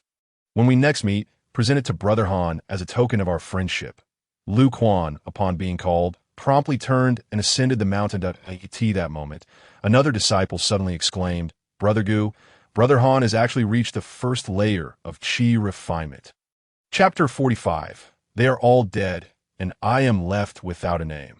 The first layer of Qi refinement. Gu Jing's gaze immediately shifted to Han Mo after a brief inspection. He was astounded to discover that Han Mo had indeed broken through to the first layer of Qi refinement. Just half a month prior, Han Mo was merely at the peak of body refinement, and yet in such a short span, he had undergone a remarkable transformation. Such rapid advancement is unparalleled throughout the entire Xianjian sect. No wonder Master Xianqing insisted on departing. He must have recognized the exceptional talent in his junior disciple. Everyone had misjudged Master Xianqing. This Brother Han's pace of improvement is truly extraordinary, likely indicative of a heavenly spiritual root. Even if it is not, it is highly probable that he possesses an earthly spiritual root. The current leader of the Xianjian sect is an earthly spiritual root, if Brother Han is indeed a heavenly spiritual root. The Xianjian sect shall belong to him in a century's time, that if we cultivate a good relationship with Brother Han now, our status within the Xianjian sect will surely rise with the tide. Gu Jing's heart was already in a state of turmoil. Brother Han, should you encounter any difficulties in your cultivation in the future, do not hesitate to reach out to me, that I have 3 lower-grade spirit stones. Consider them a personal gift from your senior brother. As he spoke, Gu Jing, without a moment's hesitation, retrieved a thumb-sized spirit stone from his storage ring and handed it to Han Mo, the other disciple. Perceptive as he was, quickly sensed the significance of Gu Jing's words and offered 2 more spirit stones. Han Mo, utterly bewildered, had no inkling of what was transpiring as he was personally escorted away by Gu Jing and the other disciple. After Han Mo's departure, Gu Jing clenched his fist slightly. Jiang Chuan, when Brother Han arrives at the Xianjian sect in the future, we must establish a good rapport with him. This could be our chance. Jiang Chuan looked puzzled. What do you mean, brother? Our Brother Han. Gu Jing took a deep breath and continued. His spiritual root is extraordinary. I suspect he either possesses a heavenly spiritual root or an earthly one. Upon hearing this, Jiang Chuan was instantly taken aback, falling silent in acknowledgement. Meanwhile, Han Mo, feeling the wind at his heels, caught up with Li Kaiju and the others, who, upon seeing Hanmo return unscathed, let out a sigh of relief. Noticing Hanmo's silence, the group wisely refrained from probing further and continued on their journey. Conversely, Hanmo, seated in the carriage, appeared calm on the surface, yet his heart was in utter disarray. Earlier, when he inquired about the elixir, he had mustered his courage, nearly risking exposure. He had been prepared to fight to the death if necessary. But to his surprise, someone had provided him with an excuse, though he had narrowly escaped discovery. Hanmo remained apprehensive, for this was his first experience with deceit. Fortunately, he had only revealed one elixir. Otherwise, the consequences would have been dire. I have actually broken through to the first layer of chi refinement. Hanmo focused his consciousness inward, examining his dantian, only to find that the spiritual energy stored within was still scant and dispersed. Initially, he had assumed it was being absorbed by the Immortal Tower, but now he realized it was a result of his breakthrough and the subsequent accumulation of energy. Hanmo recalled that night when he absorbed the residual energy from the spirit stones. Perhaps that was when he broke through. He simply had not noticed it. He had thought it would take at least 3 to 5 years to achieve such a breakthrough. Yet here he was, only a few months later, experiencing it. This pace is quite commendable. Hanmo felt a surge of joy, but he did not allow himself to become complacent. He understood that as he advanced further, the challenges posed by his pseudo-spiritual route would increase. He must employ every possible means to elevate his cultivation. Otherwise, if his true identity were to be uncovered, the Xinjiang sect would not let him off lightly. Therefore, he must ensure he possesses the means for self-preservation before his true status is revealed. As long as I acquire more spirit stones, my cultivation can improve. Hanmo reflected on the spirit stones gifted to him, noting that they were different from those in Master Xuanqing's storage ring. The 5 thumb-sized spirit stones were coarsely textured, appearing far inferior to those in Master Xuanqing's possession. By comparison, it seemed that Master Xuanqing's spirit stones must be of medium grade. Although his supply of spirit stones was meager, he was fortunate enough to possess the 5-element solidification pill, which was indeed a valuable asset that could also expedite his cultivation process. 3 days later, as they exited the mountains, the group spotted the corner of a grand temple in the distance. At last, we are nearing our destination. The workshop brothers lifted their heads in curiosity. Is that Jianzhou City? Indeed, ahead lies Jianzhou City. Clop, clop, clop. Suddenly, the distinct sound of a single horse's hooves echoed from afar, and soon the group beheld a figure riding swiftly towards them. Yuan too? The rider dismounted, and the others soon recognized him as Lier, who had previously departed in search of assistance. Lier, glancing at the group, appeared astonished. Despite his haste, he had taken a circuitous route around the Xinjiang sect, and today he had finally returned with reinforcements, only to encounter them here. Upon counting, he noticed 3 individuals were missing, and a hint of disappointment flickered in his eyes. After a brief exchange, Lier learned of Hanmo's contributions and immediately knelt before him in gratitude. For among the survivors was his younger brother. With horses now at their disposal, the group's pace quickened, and within half a day's journey, they arrived at the foot of a city wall. Here, they found a welcoming party waiting. Leading the group was none other than the official of Jianzhou City, Lu Zheng. Seeing the return of the group, Lu Zheng was elated, especially upon spotting the 20 carts laden with grain, which prompted him to clap his hands in approval. The previous supplies had yet to be consumed, and now they had received such a bounty, signaling a significant alleviation of the crisis in Jianzhou City. Furthermore, Lu Zheng was astonished to discover that the grain brought back by Hanmo seemed to possess miraculous properties. One meal could sustain for 2 days. After consuming it, one would not feel hunger.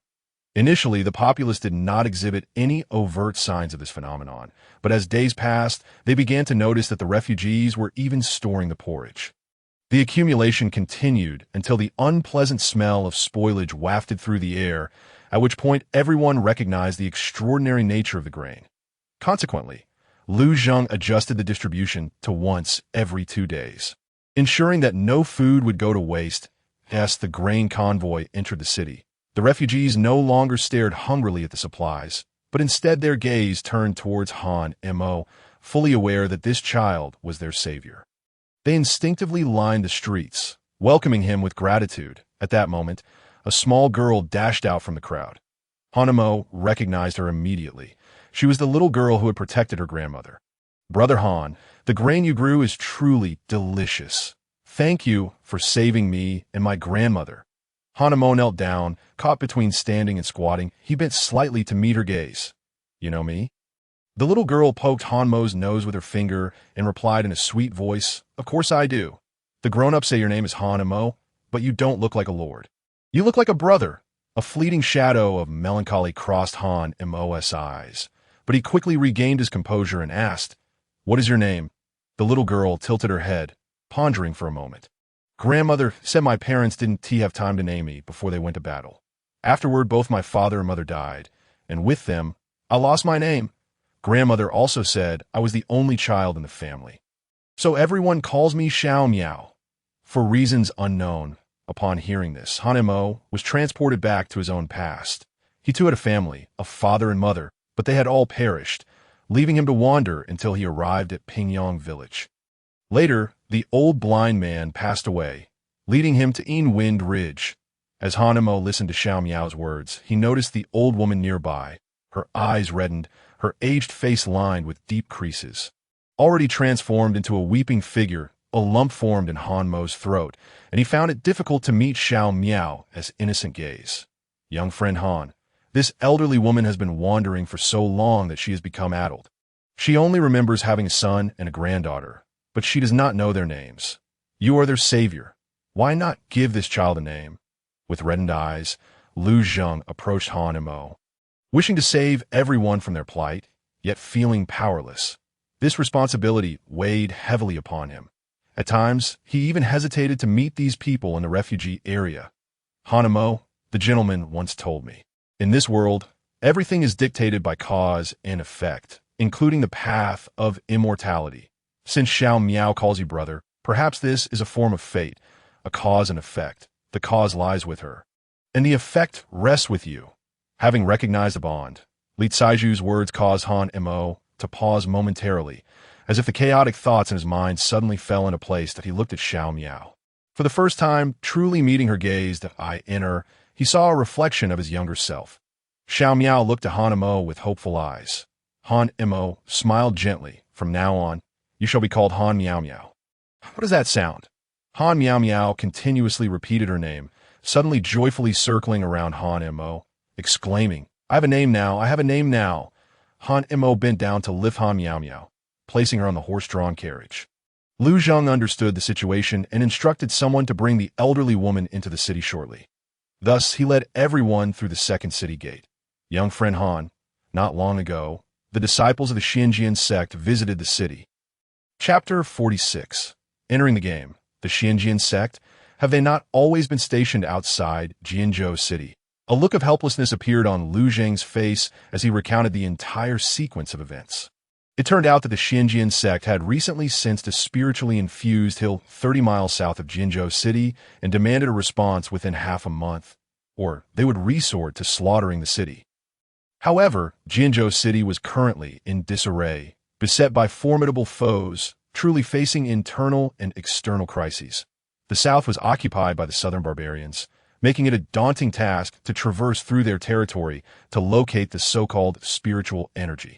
Only by expelling the southern barbarians could this be possible. Yet those southern barbarians were powerful and possessed eerie vision, perceiving the night as daylight, that a strong assault would necessitate recalling the soldiers stationed to fend off the Sea tribe, which would inevitably lead to a large-scale attack on Jianzhou City. Moreover, even if the Sea tribe did not launch an offensive, it would take at least a month to gather sufficient forces to drive out the southern barbarians. Time was truly insufficient. In light of this, Lu Zheng felt utterly lost. Just moments ago, he had heard of Han Mo's exploits along the journey. Han Mo was a cultivator, and even the disciples of the Xianjian sect had to give him face and let him pass. He must have some celestial force backing him. With only 10 days remaining, if he could persuade Han Mo to summon the celestial powers behind him, perhaps the Xianjian sect would relent, granting a respite. "Miao Miao, why don't you go play in the courtyard? Brother would like to have a chat with Lord Lu, all right?" Han Mo set Han Miao Miao down, and she obediently went off to play alone. In the pavilion, Lu Zheng had already ordered food and drinks to be prepared. Young master, I implore you, considering the plight of the women and children in this city, to employ your celestial powers and rescue Jianzhou City from the brink of disaster. Lu Zheng set aside his official demeanor, bowing respectfully to Han Mo, even altering his address. In the presence of an immortal, not even a county official like him, nor a member of the royal family, could afford to be disrespectful. Should this matter succeed, Lu Zheng would willingly surrender Jinzhou City to the young master. He raised a cup of wine, presenting it to Han Mo with both hands. Lord Lu, I do not drink wine, and I am powerless in this situation. What use is my status as an official in Jinzhou City? But young master, are you not a cultivator? Surely you have a celestial background. A bitter smile emerged on Han Mo's face as he realized that this official must have misunderstood his identity based on the rough descriptions he had heard from the guards. Thus, Han Mo clarified the reasons behind his situation, yet he refrained from mentioning the matter of impersonation. He did not trust others readily, especially since he had not known Lu Zheng for long. Merely a relationship of mutual benefit. Until he possessed the means to protect himself, he would not reveal his trump cards. Listening to him, Lu Zheng gazed skyward. Heavenly Lord, do you truly wish for Jinzhou City to be annihilated? Receiving no response. Lu Zheng despondently sat back down on the stone bench, draining his cup in one gulp and consuming several more, a hint of intoxication flashing in his eyes. Lord Lu, is the spiritual vein truly real? Lu Zheng rested his palm against his cheek, swaying slightly. It is indeed real. I discovered a stone on a captured southern barbarian. The man from the Xinjiang sect examined it and confirmed it to be a spirit stone. Hence these developments. With that, Lu Zheng rummaged through his long sleeves and finally produced a spirit stone, placing it on the table, slightly larger than an infant's fist. Han Mo's eyes widened in astonishment. This stone contained spiritual energy, undoubtedly a spirit stone, albeit of low grade, yet it still surprised Han Mo Jinzhou City concealed such a treasure. After pondering for a moment, Han Mo suddenly recalled something the guards had mentioned before, and he promptly inquired, Lord Lu, it seems there are transactions between Jinzhou City and the southern barbarians. Is that correct? Han Mo asked this because he had previously noticed some oddly dressed individuals within the mansion, which coincided with what the guard had said. Transactions? Lu Zheng shook his head slightly and replied, Indeed, there is such a matter. At the end of each month, both sides return their captives or send hostages to ensure a temporary peace. From Lu Zheng's description, Han Mo grasped the essence of this transaction. In simple terms, neither party wished to suffer losses, thus leading to the exchange of captives or the use of hostages to stabilize the relationship and avoid attacking each other. Of course, more often than not, it was Jinzhou City that sent hostages. Furthermore, they had to present expensive silks and grains as tribute to the southern barbarians annually. In 3 days, it would be time for this transaction. Young master, what does this question imply? Lu Zheng asked, somewhat puzzled. Han Mo smiled slightly, responding, Lord Lu, 3 days from now, I wish to go to the southern barbarians as a hostage. This statement instantly sobered Lu Zheng, causing him to leap to his feet and stare at Han Mo. Young master, you must not.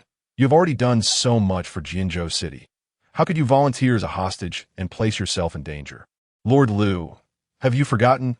I am a cultivator, and no matter how strong the southern barbarians are, they are mere mortals. They cannot harm me. Besides, if you wish to ascertain the authenticity of the spiritual mine, this is the only feasible method, is it not? Upon hearing this, Lu Zheng fell silent. In truth, he had contemplated this method as well, but once a hostage was sent to the southern barbarian territory, contacting them would be nearly impossible, which is why he had abandoned the idea. Little did he expect that despite Han Mo's youthful appearance, he had considered this point, and it seemed plausible to exploit the temporary gap in time. Yet, how would the young master convey the news afterward? I have my ways. After a moment of silence, Lu Zheng promptly approved Han Mo's plan, and for the next few days, Han Mo resided within a mansion. Each day, Han Miao Miao would seek out Han Mo despite their age difference being minimal. Han Mo had experienced far too much, shedding all traces of childishness and becoming a little adult. However, Han Miao Miao was overjoyed. Han Mo understood that he had come from a similar time, so he could not bear to let Han Miao Miao endure the same hardships. Moreover, her innocent calls of brother genuinely warmed Han Mo's heart. Brother, brother, look, there's a butterfly. Brother, help Miao Miao catch the butterfly. On the lawn, Han Miao Miao bounced after a butterfly, her silver bell-like laughter ringing with joy. Han Mo lay on the grass, turning to glance at Han Miao Miao. His mind preoccupied with the spiritual mind 30 miles from Jinzhou City. If it truly existed, Han Mo was confident he could enhance his cultivation, gain the means for self-preservation, and cultivate more grains. Then, the number of those suffering from hunger and cold would gradually diminish. His wish was simple, to ensure that those who shared his plight could have a hearty meal. Contrarily, it was rather naive. Yet Han Mo remained unaware that he had unwittingly become entangled in various conflicts, unable to extricate himself. The Xianqing Taoist, the Xinjian sect, and the false identity. Each lie necessitated the creation of further lies to cover it. Should one be exposed, he risked falling into an irretrievable abyss. Thus, Han Mo began to contemplate enhancing his strength in silence. 3 days swiftly passed. These were the happiest 3 days Han Mo had experienced since the passing of the old blind man. And it was also the period in which he smiled the most. Today, however, Han Mo set aside his usual jovial demeanor, restoring a calm expression. In Jinzhou City, at the southern gate, beneath the city gate. Lu Zheng donned armor, wielding a long spear. The scholarly demeanor he once possessed had vanished entirely. Behind him stood a regiment of soldiers, each one's eyes brimming with fierce determination, before the army. A group of bare-chested, bronze-skinned barbarians swayed with various bizarre weapons, mumbling in an incomprehensible language. Before long, a man wearing a mask with green features and jagged teeth approached barefoot, a white tiger slung beneath him. The barbarians immediately quieted, all eyes fixed on him. Lord Lu, you, a civil official, donned in armor, do indeed resemble a general. Lu Zheng slung his spear across his back as his warhorse shifted its hooves slightly. General Tiger, I have prepared everything you requested. Now, please return my people. A chilling laugh emanated from beneath the mask of the Tiger General, followed by a hoarse voice. Lord Lu, this time it is not 50 stones of grain. I demand 100 stones. Chapter 47. The Mountain of Demon Spirits. 100 stones? General Tiger, what do you mean by that? Are you intending to breach our agreement? Lu Zheng felt an immense dissatisfaction within. They had initially agreed upon 50 stones of grain, 100 bolts of silk, and 3 hostages in exchange for a month of peace for Jinzhou City. Yet now, the Tiger General had raised the stakes. And it was the very grain that Jinzhou City relied upon for survival. Currently, Jinzhou City had only 800 stones of grain remaining. Furthermore, planting crops would take at least 3 to 4 months for harvest. In addition, with the incessant warfare, the land was barren, and the yield would scarcely meet demand. As it stood, Jinzhou City would soon face a food crisis once more. If he were to acquiesce, how would the official of Jinzhou face the thousands of elite soldiers behind him and the respected elders of the city? He could not comply. Furthermore, I demand an additional 100 bolts of silk and 5 hostages. Before him, General Hu, with his massive sword resting upon his shoulder, gazed at Lu Zheng with an audacious glint in his eyes and said with a sneer, Sir Lu, I believe you must understand that I am not negotiating terms with you. I am merely informing you. The might of my southern barbarians is formidable, and annihilating Jinzhou City would be a trivial endeavor. Your continued existence to this day is merely because Jinzhou is destined to be reduced to a servant of my southern barbarians. Unthinkable. Lu Zheng roared in fury upon hearing such words. Outright rejecting the unreasonable demands that To concede would only hasten the demise of Jinzhou City. With his spear pointed directly at the southern barbarian army, he exuded an aura of dominance, his gaze resolute, as if he were prepared to face death itself. General Hu, should you persist in this coercion, I shall bear the ignominy of my actions and will not hesitate to summon my elite forces from the seas to engage in a life-and-death battle with your southern barbarians. Even if your forces emerge victorious, it shall be a Pyrrhic victory. I trust that general who would not desire to suffer such losses. Would he, taken aback by Lu Zheng's unexpected valor, General Hu had not anticipated that this official would display such spirit over a slight adjustment in demands. Moreover, the man's demeanor suggested he was not jesting. For a moment, General Hu hesitated. It was not worth incurring great losses over a single city, especially one that still held potential for utility. According to the information relayed by the hostages, Jianzhou was replete with gold and silver, and the city had been providing ample provisions and even women to entertain his southern barbarian warriors for months. Of course, these hostages had been deliberately sent to gather intelligence about Jianzhou's strengths and weaknesses. If pressed too hard, they would suffer more than they would gain. Very well, Sir Liu, displaying some spirit. I shall relent. I can forego the silk, but I will still require provisions and hostages. A sly smile crept upon General Hu's lips beneath his mask. Observing Liu Zhang's unwavering stance, he found himself wavering as well. It was indeed not worth incurring significant losses for the sake of Jinzhou, which still had its uses, in response to Liu Zhang's predicament.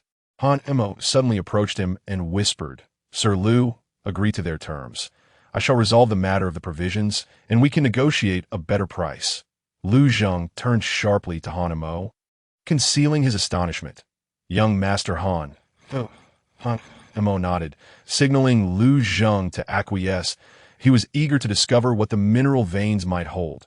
Witnessing Han Mo's confidence, Liu Zhang felt inexplicably reassured. As long as Han Mo was present, the day of Jianzhou's demise seemed a distant reality. Very well, General Hu, I agree to 100 stones of provisions and 5 hostages, but I also, before Liu Zhang could finish, Han Mo abruptly interrupted. Sir Liu, do not allow their men to enter Jianzhou, and ensure that all hostages are sent back today. What? Young Master Han. Liu Zhang was taken aback. The hostages serve as a crucial safeguard for Jinzhou. If they returned, he could leverage the lives of the southern barbarian hostages as a bargaining chip. Yet Han Mo insisted on sending all of them back, a notion that baffled him.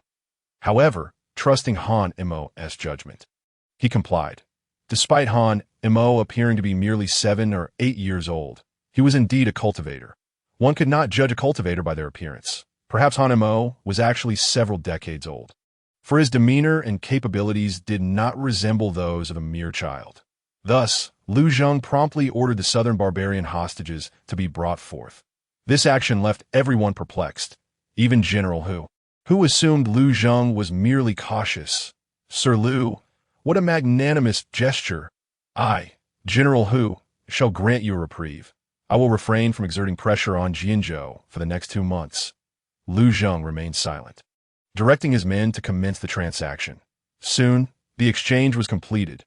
General Hu glanced at Han Mo, pondering whether Jinzhou was now devoid of capable individuals, allowing a child to serve as a hostage. A mere child could stir no significant trouble. He would let it be. Under the watchful eyes of Liu Zhang and the others, Han Mo departed alongside General Hu, leaving Jianzhou empty-handed, even returning all the hostages, which caused considerable anxiety among the citizens for several days. Han Miao clamored incessantly to see Han Mo, leaving Liu Zhang at his wit's end. In a fit of exasperation, he sent her off to a private school. Meanwhile, Han Miao's grandmother sat in the courtyard, leaning on her cane while gazing into the horizon, muttering about her son and daughter-in-law who had long perished on the battlefield. Only when Han Miao was near did she regain fleeting moments of clarity. At the same time, Master Li, adhering to Han Mo's instructions, hastened back to Tianyong City's Yinfeng Ridge on the day of the exchange. Everything progressed in an orderly fashion, though inquiries arose from time to time regarding the situation. However, upon learning it was Han Mo's scheme, everyone felt reassured and departed with smiles. Daily, Liu Zhang would ascend the southern city wall to observe the movements of the southern barbarians, occasionally accompanied by Han Miao.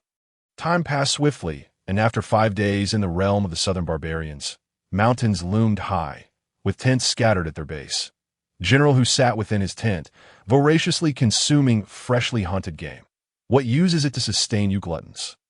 At a critical moment, you all fall silent, failing to devise a plan to send hostages into Jianzhou.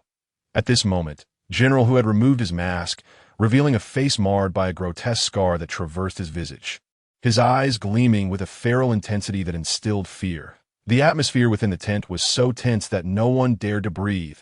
Suddenly, a massive head pushed aside the tent flap. It was General Hu's steed, the White Tiger. The beast approached General Hu, growling softly. General Hu furrowed his brow but quickly donned a demeanor of indifference that a child stirs no waves. Let him be. The Yaoling Mountain is guarded by spirit beasts. Without my personal leadership, anyone who ventures there is destined for death. But what if something happened to the hostage from Jinzhou? A commander suddenly spoke up, but before he could continue, General Hu slammed his palm down on the table. Bellowing, silence, rather than fret over that. You should be thinking about how to get our men into Jinzhou. As General Hu regained his composure, tearing into a leg of lamb, he lamented that he should never have agreed to Lu Zheng's demands. He tossed the lamb leg onto the ground before the White Tiger. Meanwhile, Han Mo, following the map provided by Lu Zheng, began his search within the Yaoling Mountain. Simultaneously, he released his consciousness and quickly sensed a faint aura of spiritual energy. To the east, Han Mo glanced at the marked location on the map, shook his head, and discarded it. As it hit the ground, it instantly froze and disintegrated into powder with a gust of wind. The map obtained from the prisoner was a forgery. Chapter 48. Surviving against all odds. After searching for 2 days in the mountains, Han Mo finally paused. Ahead lay an impassable cliff. Here, the spiritual energy was at its most concentrated. Yet Han Mo had found no mineral veins. Could it be beneath his feet? He looked down at the precipice but abandoned the idea of jumping. The height was too daunting, and he could risk severe injury. As for General Hu, Han Mo felt little concern. During his stay, General Hu had seemingly overlooked his presence, allowing him to roam freely within the southern barbarian camp without inquiring about his whereabouts. Han Mo scoured the area around the cliff and, after half an hour, discovered a steep path. This was no challenge. During his time at Yinfeng Ridge, he often climbed steep cliffs to meditate at the summit. As Han Mo cautiously descended, the surrounding spiritual energy intensified that moment. He felt the at his waist tremble. Gripping a stone tightly, he carefully removed and was astounded to find it emanating a brilliant light. Rapidly absorbing the surrounding spiritual energy, its base and body began to mend, requiring no binding with vines. Filled with joy, Hanamo eagerly anticipated the moment that would fully restore itself. It was his lifeline, granting him sustenance and warmth. What marvels would he unveil upon its restoration? With such thoughts racing through his mind, he continued his descent along the stone wall. Finally, he reached the ground and looked up, realizing he could no longer see the path he had taken. Wasting no time, he headed straight for his objective. Shortly thereafter, Han Mo found himself amidst a dense forest, where the trees towered to heights of 100 feet, and the surrounding underbrush was as thick as his arms. Han Mo had never encountered such towering trees, attributing their growth to the abundance of spiritual energy in the area. After another quarter hour, he had lost all sense of direction, but a cave ahead caught his eye, igniting a spark of excitement within him. Spiritual energy, immensely rich spiritual energy. This must be the mine that the Xianjian sect sought. The narrow aperture could accommodate only a single individual. Perhaps overwhelmed by a surge of joy, Han Mo unexpectedly squeezed through, and an overwhelming torrent of spiritual energy surged toward him. Han Mo felt his entire being ablaze as his blood began to boil, ravenously absorbing the ambient spiritual essence. Time seemed to lose its meaning. Eventually, he sensed the space around him expanding, and a glimmer of light appeared ahead. Approaching this illumination, Han Mo was utterly astonished by the scene before him. The surrounding stone walls were adorned with dense clusters of spiritual stones, emanating a soft, ethereal glow akin to daylight. Water droplets even condensed upon the walls.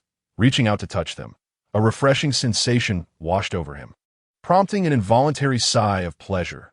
This stone wall was, in fact, formed from spiritual stones. Suddenly feeling a jolt at his waist, Han Mo excitedly retrieved the Immortal Tower, discovering that it, too, was rapidly absorbing the spiritual energy within the cave. Almost as if it shared his exhilaration. Suppressing his elation, Han Mo attempted to pry the spiritual stones from the walls, only to find them remarkably resilient, as though they were an integral part of the stone structure. Immovable. Reluctantly, He abandoned this endeavor and chose to delve deeper into the spiritual mine, that he recalled reading that spiritual mines would periodically shed some stones, allowing for easier extraction. Upon reaching the end, he was greeted by a floor strewn with spiritual stones, each as large as a fist and brimming with spiritual energy. Han-mo eagerly advanced, ready to stow these treasures within his spatial ring. However, just then, his movements abruptly halted. A low, menacing growl resonated from behind him, sending a wave of primal fear coursing through his veins. Before he could contemplate the situation, the chilling growl echoed once more. Han-mo quietly gathered his spiritual energy in his palm, secretly activating the mountain-crushing palm. With a swift motion, Han-mo spun around and struck out with his palm, but in the next instant he was hurled backward, the immense force causing a warm surge in his throat as blood erupted. Clutching his chest, his expression twisted in agony, he was left in a state of utter discomfort. This time he caught sight of the source of the growl, a colossal black tiger, its razor-sharp teeth capable of piercing through a human body. Han-mo's eyes widened in terror as he locked gazes with the fearsome creature. With a thunderous roar, the black tiger unleashed its might, overwhelming Han-mo with its sheer volume. Suddenly, the beast sprang into action. Han-mo's complexion shifted dramatically as he rolled to the side, just in time. The tiger's forepaw crashed down, narrowly missing him, yet the force still sent him tumbling away. Once again, he was sent flying. His condition worsened. Faced with the formidable black tiger, Han-mo felt utterly powerless, unable to devise any strategy. How could he hope to harm such a beast with nothing but his bare hands? Striving to maintain his composure, Han-mo recalled that he possessed a cold sword within his spatial ring, discovered among the belongings of the Xianqing Taoist. Without hesitation, he summoned the sword, and as it materialized, the air within the cave suddenly plummeted in temperature, causing the water droplets on the stone walls to freeze solid. The sight of Han-mo wielding the cold sword momentarily halted the tiger's advance, surprising him into a brief pause. Fortunately, the tiger's massive size hampered its movements within the confined space, allowing Han-mo to subtly alter his position. However, in the next heartbeat, the tiger crouched low before leaping into the air. Han-mo's eyes widened in alarm as he frantically swung the cold sword. With a resounding crash, an invisible barrier formed around him, and he felt as though he had collided with a solid object, followed by another forceful impact that sent him sprawling.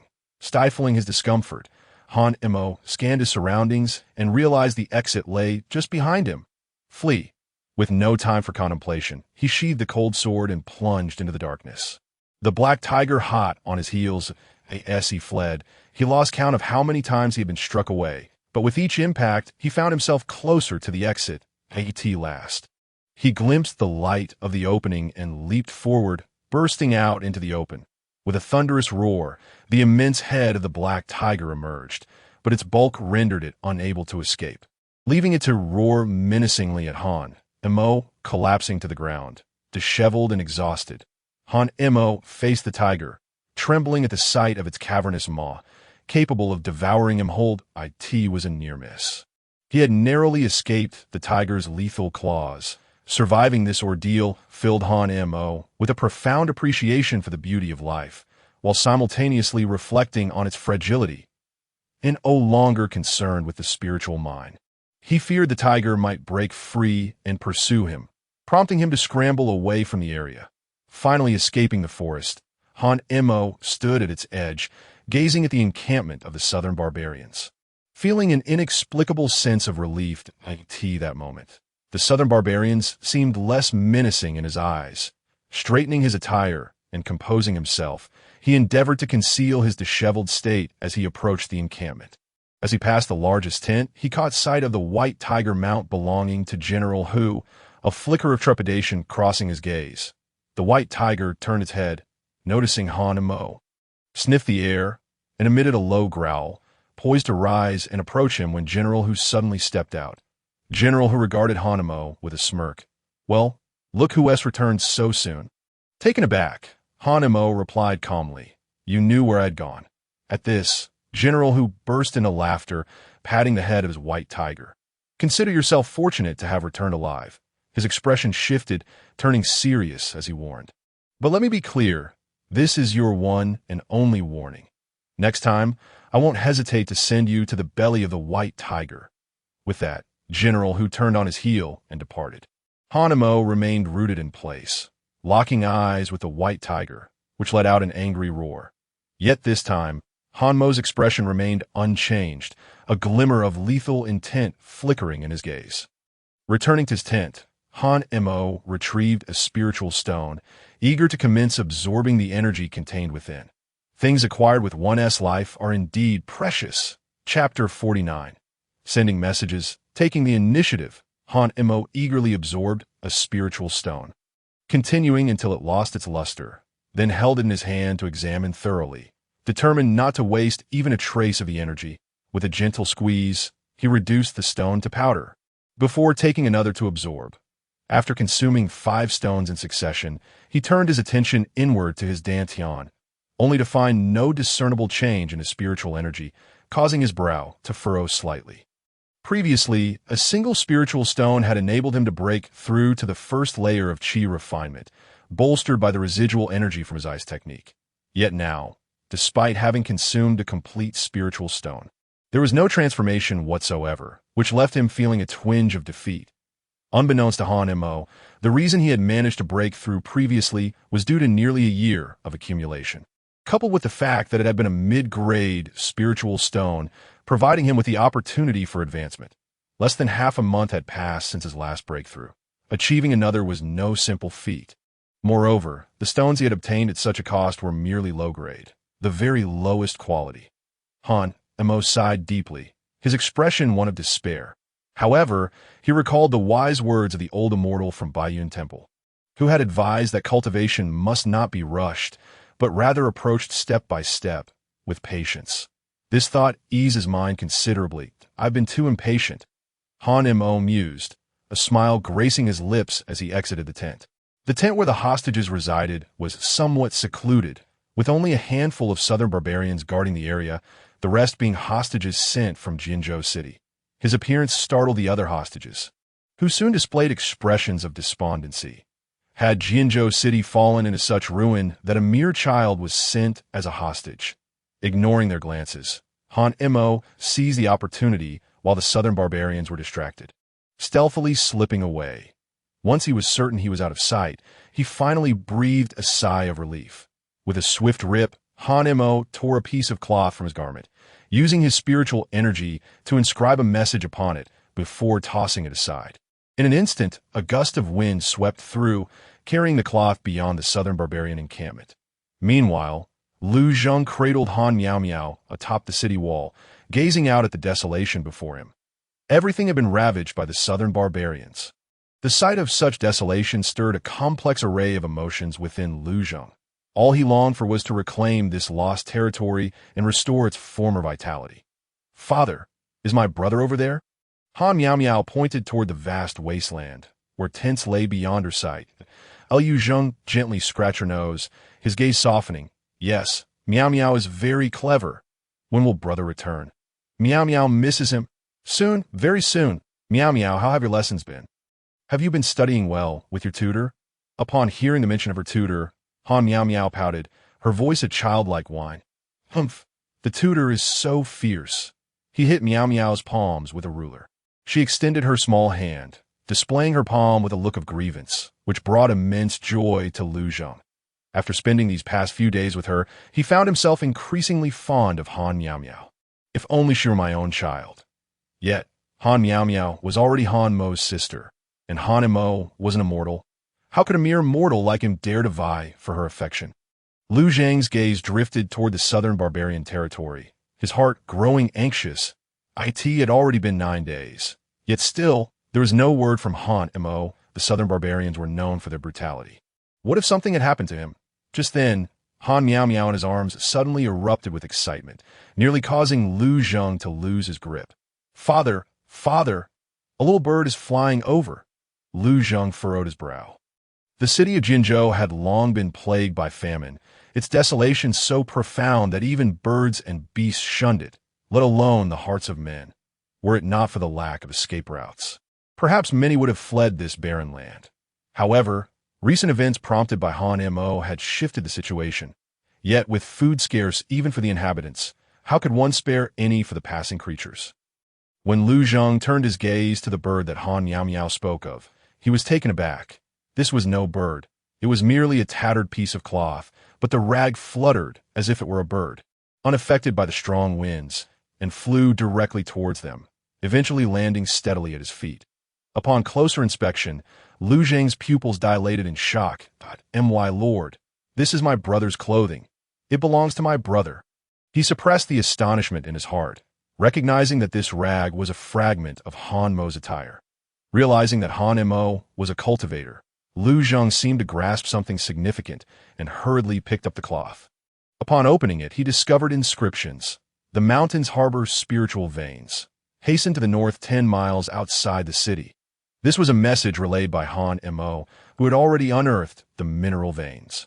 Lu Zheng's heart soared with joy as he carefully tucked the cloth into his bosom and carried Han Miao Miao down from the city wall, making his way back to the Lord's mansion. Before long, Lu Zheng himself rode out of Jianzhou City on horseback. When he returned once more, his face radiated elation, leaving everyone in the mansion utterly bewildered. The steward approached with a cup of clear water. "What has made my lord so jubilant?" Lu Zheng drank the water to quench his thirst and immediately ordered the mobilization of the city's army. Upon hearing this, the steward's expression changed. "Mobilizing the army? My lord, could it be slap?" Lu Zheng smacked the table with his hand, grasping a spear beside him. "Tomorrow at dawn, we shall march into the southern barbarian lands, repel the southern barbarians, and reclaim the territories lost by our Zhou imperial family." His voice rang with conviction, and his gaze was resolute. The steward, witnessing this fervor, dared not delay and swiftly exited. In an instant, the entire city of Jianzhou buzzed with activity. Within the Lord's mansion, Lu Zheng finally comprehended all that Han Mo had orchestrated. It turned out that everything had been meticulously plotted by Han Mo. The negotiations over grain, silk, and hostages were merely a ruse to buy time, allowing the southern barbarians to lower their guard, leading them to believe that they had intimidated them. The release of all southern barbarian hostages was to prepare for this very moment of mobilizing the army. Young Master Han truly deserves the title of an immortal. With such foresight that I cannot fathom. That night, the city of Jianzhou was ablaze with lights. Lu Zheng donned his battle armor early and stood atop the city wall, surveying the assembled army. Moreover, he noticed that among the troops, there were even refugees who had come forth voluntarily. Those with farming tools brandished hoes and sickles, while those without wielded sturdy sticks, standing neatly behind the army. They had all received aid from Han Mo, and now, in gratitude for a meal, they risked their lives. "All soldiers, heed my command. Follow me." Out of the gates, the wind howled as the grand army surged forth from Jianzhou City, stepping into the southern barbarian territory. Even though it was their first venture into this perilous zone, every face bore an expression of fearless determination. With such a formidable force, how could they fear defeat? The army traversed the desolate plains, and soon, mountains began to emerge in the surroundings. Throughout the night, the sounds of wild beasts echoed from the mountains, yet this did not deter the march by even a step. Before dawn broke, the camp of the southern barbarians came into view. "My lord, observe. The mountains flank us on either side, creating a pincer formation. For this battle, I propose we strike from both flanks to catch the southern barbarians off guard." Lu Zheng surveyed the area, and indeed, the pincer maneuver appeared optimal. But today, a tactical shift was necessary. Having battled the southern barbarians multiple times, the strategies had become well known to them. They might have already prepared a counter, waiting for them to approach the flanking mountains and set off an alarm. Thus, this tactic was not advisable. "In this battle, we have allies." Allies! The steward was taken aback by this proclamation. Jianzhou City was isolated. Where could allies possibly come from, especially from the ranks of these commoners? The steward inquired, but Lu Zheng offered no response. The army continued its advance until they were less than 2 miles from the enemy, at which point Lu Zheng ordered the extinguishing of torches. "My lord, where are the allies you mentioned?" "They have already arrived." As soon as Lu Zheng's words fell, a radiance suddenly illuminated the area above them. Looking up, they beheld three figures descending gracefully. It was none other than the three from the Xinjiang sect. How dare the mere southern barbarians provoke us? Chapter 50. Spirit Stones, a plethora of spirit stones. Upon recognizing the newcomers, the steward was struck with astonishment. The Xinjiang sect. How could they, cultivators, choose to assist them against the southern barbarians? Had Lu Zheng hurriedly sought their aid? Yet, what could he have offered to persuade the Xinjiang sect? A sect of immortals, to assist so readily? The steward's mind swirled with countless questions, yet he dared not voice them. The three from the Xinjiang sect maintained an air of superiority, scarcely glancing at the mortals behind them. And with a gust, they transformed into three beams of light, soaring towards the southern barbarian encampment. In that instant, Lu Zheng, spear in hand, pointed towards the southern barbarian camp. All soldiers, he my command, charge. With that, Lu Zheng led the charge. The first to leap into action, followed by thousands of soldiers and commoners, creating a force of 10,000, roaring as they surged forward. It was as if they intended to unleash all the grievances and fury of the past days.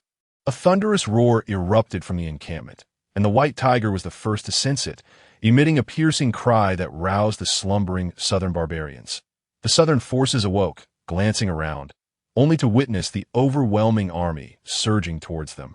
Their expressions instantly shifting to horror. Jianzhou is invading. Jianzhou is invading. Defend. Chaos ensued among the southern barbarians. Some were still unarmed when a streak of light sliced through the air, severing throats and sending them collapsing into pools of blood. Immortals are intervening in mortal warfare. The southern barbarians grasped the situation, but it was too late. Liu Zhang's army crashed through their defenses, tearing a breach in the once impenetrable lines and storming into the encampment. In that moment, all southern barbarians were struck with terror, as one comrade after another fell. Soon, General Hu emerged, his expression transforming into one of fury upon witnessing the unfolding chaos. Quickly, summon the elite from both flanks to regroup. Swish! A red flare shot into the sky, exploding with a resounding boom that illuminated the entire encampment. The southern barbarians stationed on the flanks, upon seeing the flare, immediately retreated to the main camp. Just as everyone was regrouping, a figure suddenly emerged from the shadows. It was Han Mo.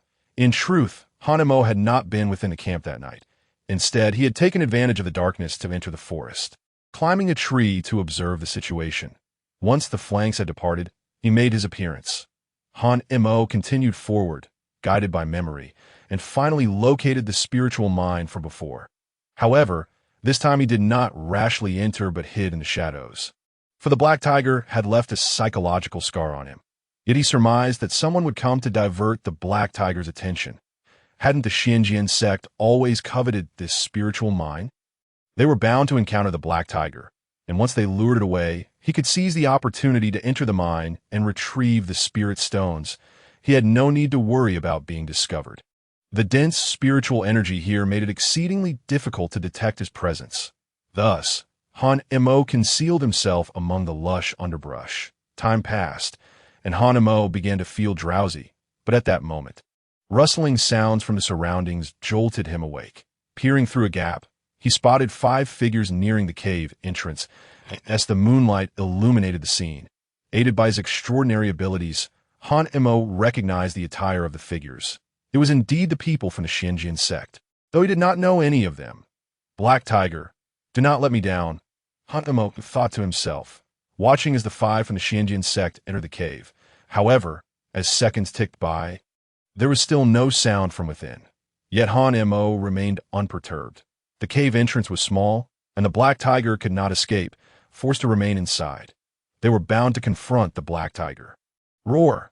After a quarter of an hour, a deafening roar echoed, and Han Mo's spirits soared. Shortly after, he saw the 5 from the Xinjiang sect rushing out of the cave, followed by the enormous head of the Black Tiger emerging behind them. Damn it, this mine is guarded by a spirit beast at the 3rd level of Qi refinement. 3rd level of Qi refinement. Han Mo's heart sank in alarm. No wonder he had been utterly defenseless the last time he encountered the Black Tiger. It was incredibly powerful. It seemed he had indeed been fortunate to escape with his life. With this spirit beast present, they could not hope to retrieve the spirit stones from the mine. They would have to slay the black tiger. However, the confined space within the cave restricted their abilities. We really have to let the black tiger out. Follow me. Let's break open the cave entrance and lure the black tiger into a wider area. Then we shall work together to slay it. With that command, the five joined forces, and in an instant, brilliant light erupted, illuminating the space as if it were day. Han Mo hurriedly concealed himself in the shadows. Whoosh! As a deafening, shattering sound echoed, Han Mo clearly witnessed the black tiger bursting forth from the cave, launching an assault on the five individuals. The five, wary and vigilant, swiftly employed their agility to escape. The enraged black tiger pursued them relentlessly. After a brief span of time, Han Mo emerged from the thicket, concerned that the group would soon slay the black tiger. Without hesitation, he darted back inside. Moving with remarkable speed, he reached the innermost depths in no time. The sight of the scattered spirit stones left Han Mo utterly dazzled. Upon cursory inspection, there seemed to be even more than during his previous visit. He swiftly began to gather the spirit stones. A clattering sound from his waist reminded him that the CN Tower, filled with excitement, was ready to absorb spiritual energy. For the first time, he removed the tower from his waist and placed it on the ground, where it eagerly began to draw in the surrounding aura. Half an hour later, Han Mo had filled 2 spatial rings to the brim, yet numerous stones remained on the ground.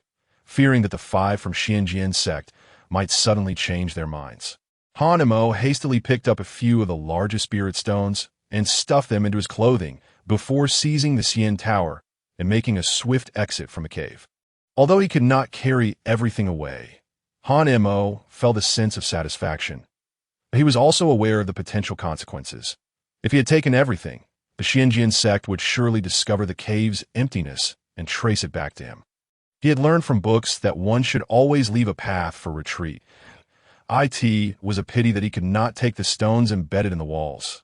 Unbeknownst to Han Mo, once the CN Tower departed, the spirit mine quickly lost its luster. Moments later, 5 bloodied figures appeared at the site, all bearing various degrees of injuries, despite being cultivators of the 2nd level of Qi refinement. They had suffered greatly at the hands of the formidable spirit beast, nearly losing their lives. Fortunately, they had managed to slay it. With this spirit mine, the strength of the Xianjian sect would be further enhanced, and the Baiyun sect would inevitably be devoured by them. The group rejoiced and promptly began to collect the spirit stones scattered on the ground, even cutting chunks from the surrounding walls with their immortal swords to take with them. Although these stones were not as valuable as spirit stones, they still contained spiritual energy. Senior brother, why are there so few spirit stones in this mine? And isn't a spirit mine supposed to have spiritual veins? Why does the aura here seem so thin, as if it lacks a spiritual vein altogether? Upon hearing this, the others shared in the confusion. Although the vein was not small, the yield of spirit stones was pitifully meager. Something felt amiss at that moment. One of them furrowed his brow and said, I once read in ancient texts that some spirit beasts serve as veins themselves, nurturing spirit mines. Surely that spirit tiger was the vein of this mine. What? A spirit beast as a spiritual vein? If we take the tiger's corpse back, won't the Xianjian sect then possess a spiritual vein? Don't be foolish. Once the spirit beast dies, the vein will dissipate. What a shame. Had I known, I would have spared that spirit tiger. Despite the disappointment, everyone understood that they had utilized all their protective measures to slay the spirit tiger. Had they held back, they would have had no chance of defeating it, nor would they be here collecting spirit stones. This journey has not been in vain. Let us hasten our return and report back, lest we keep our master waiting. And tell Gu Jing and the others not to linger any longer. Cultivators should not meddle in mundane conflicts. The deaths of these mortals mean little that if we attract the attention of other powerful sects. The Xianjian sect may find itself in peril. Chapter 51. Dual cultivation of talismans and beast taming on the battlefield.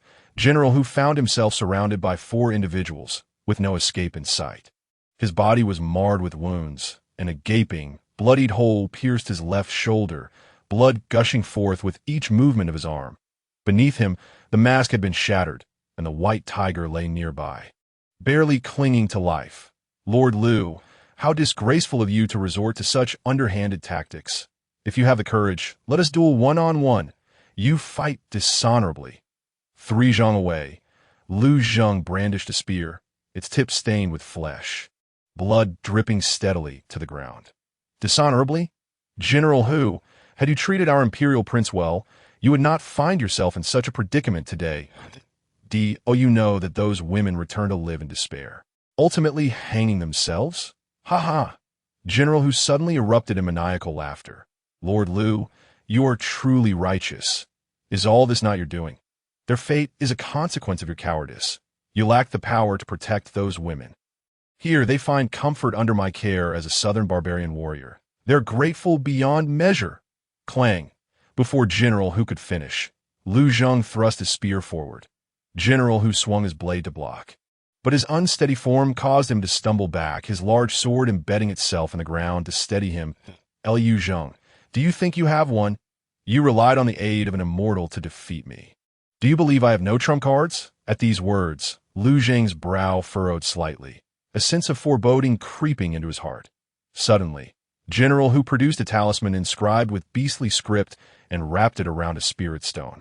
In the next moment, the talisman ignited, a beam of light shooting skyward. You have an immortal. Do you think I lack one? General Hu's laughter echoed, his face contorted in a grotesque grin.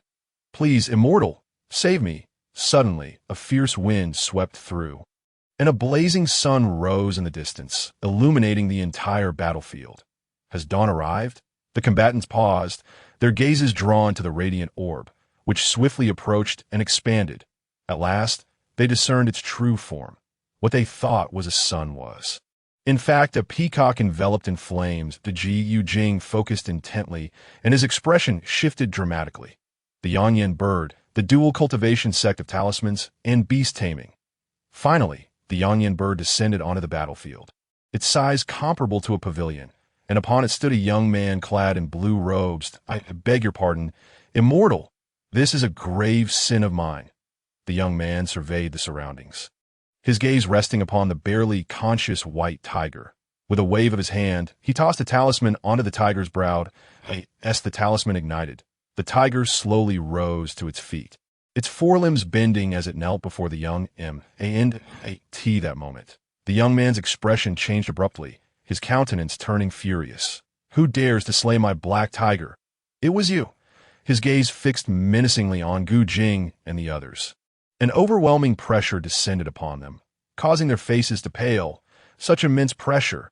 This person is at the 3rd level of Qi refinement. Xianjian sect, you are incredibly bold. Not only did you attack my beast-taming sect, but you also killed my spirit beast. You are but mere 1st-level Qi refinement cultivators.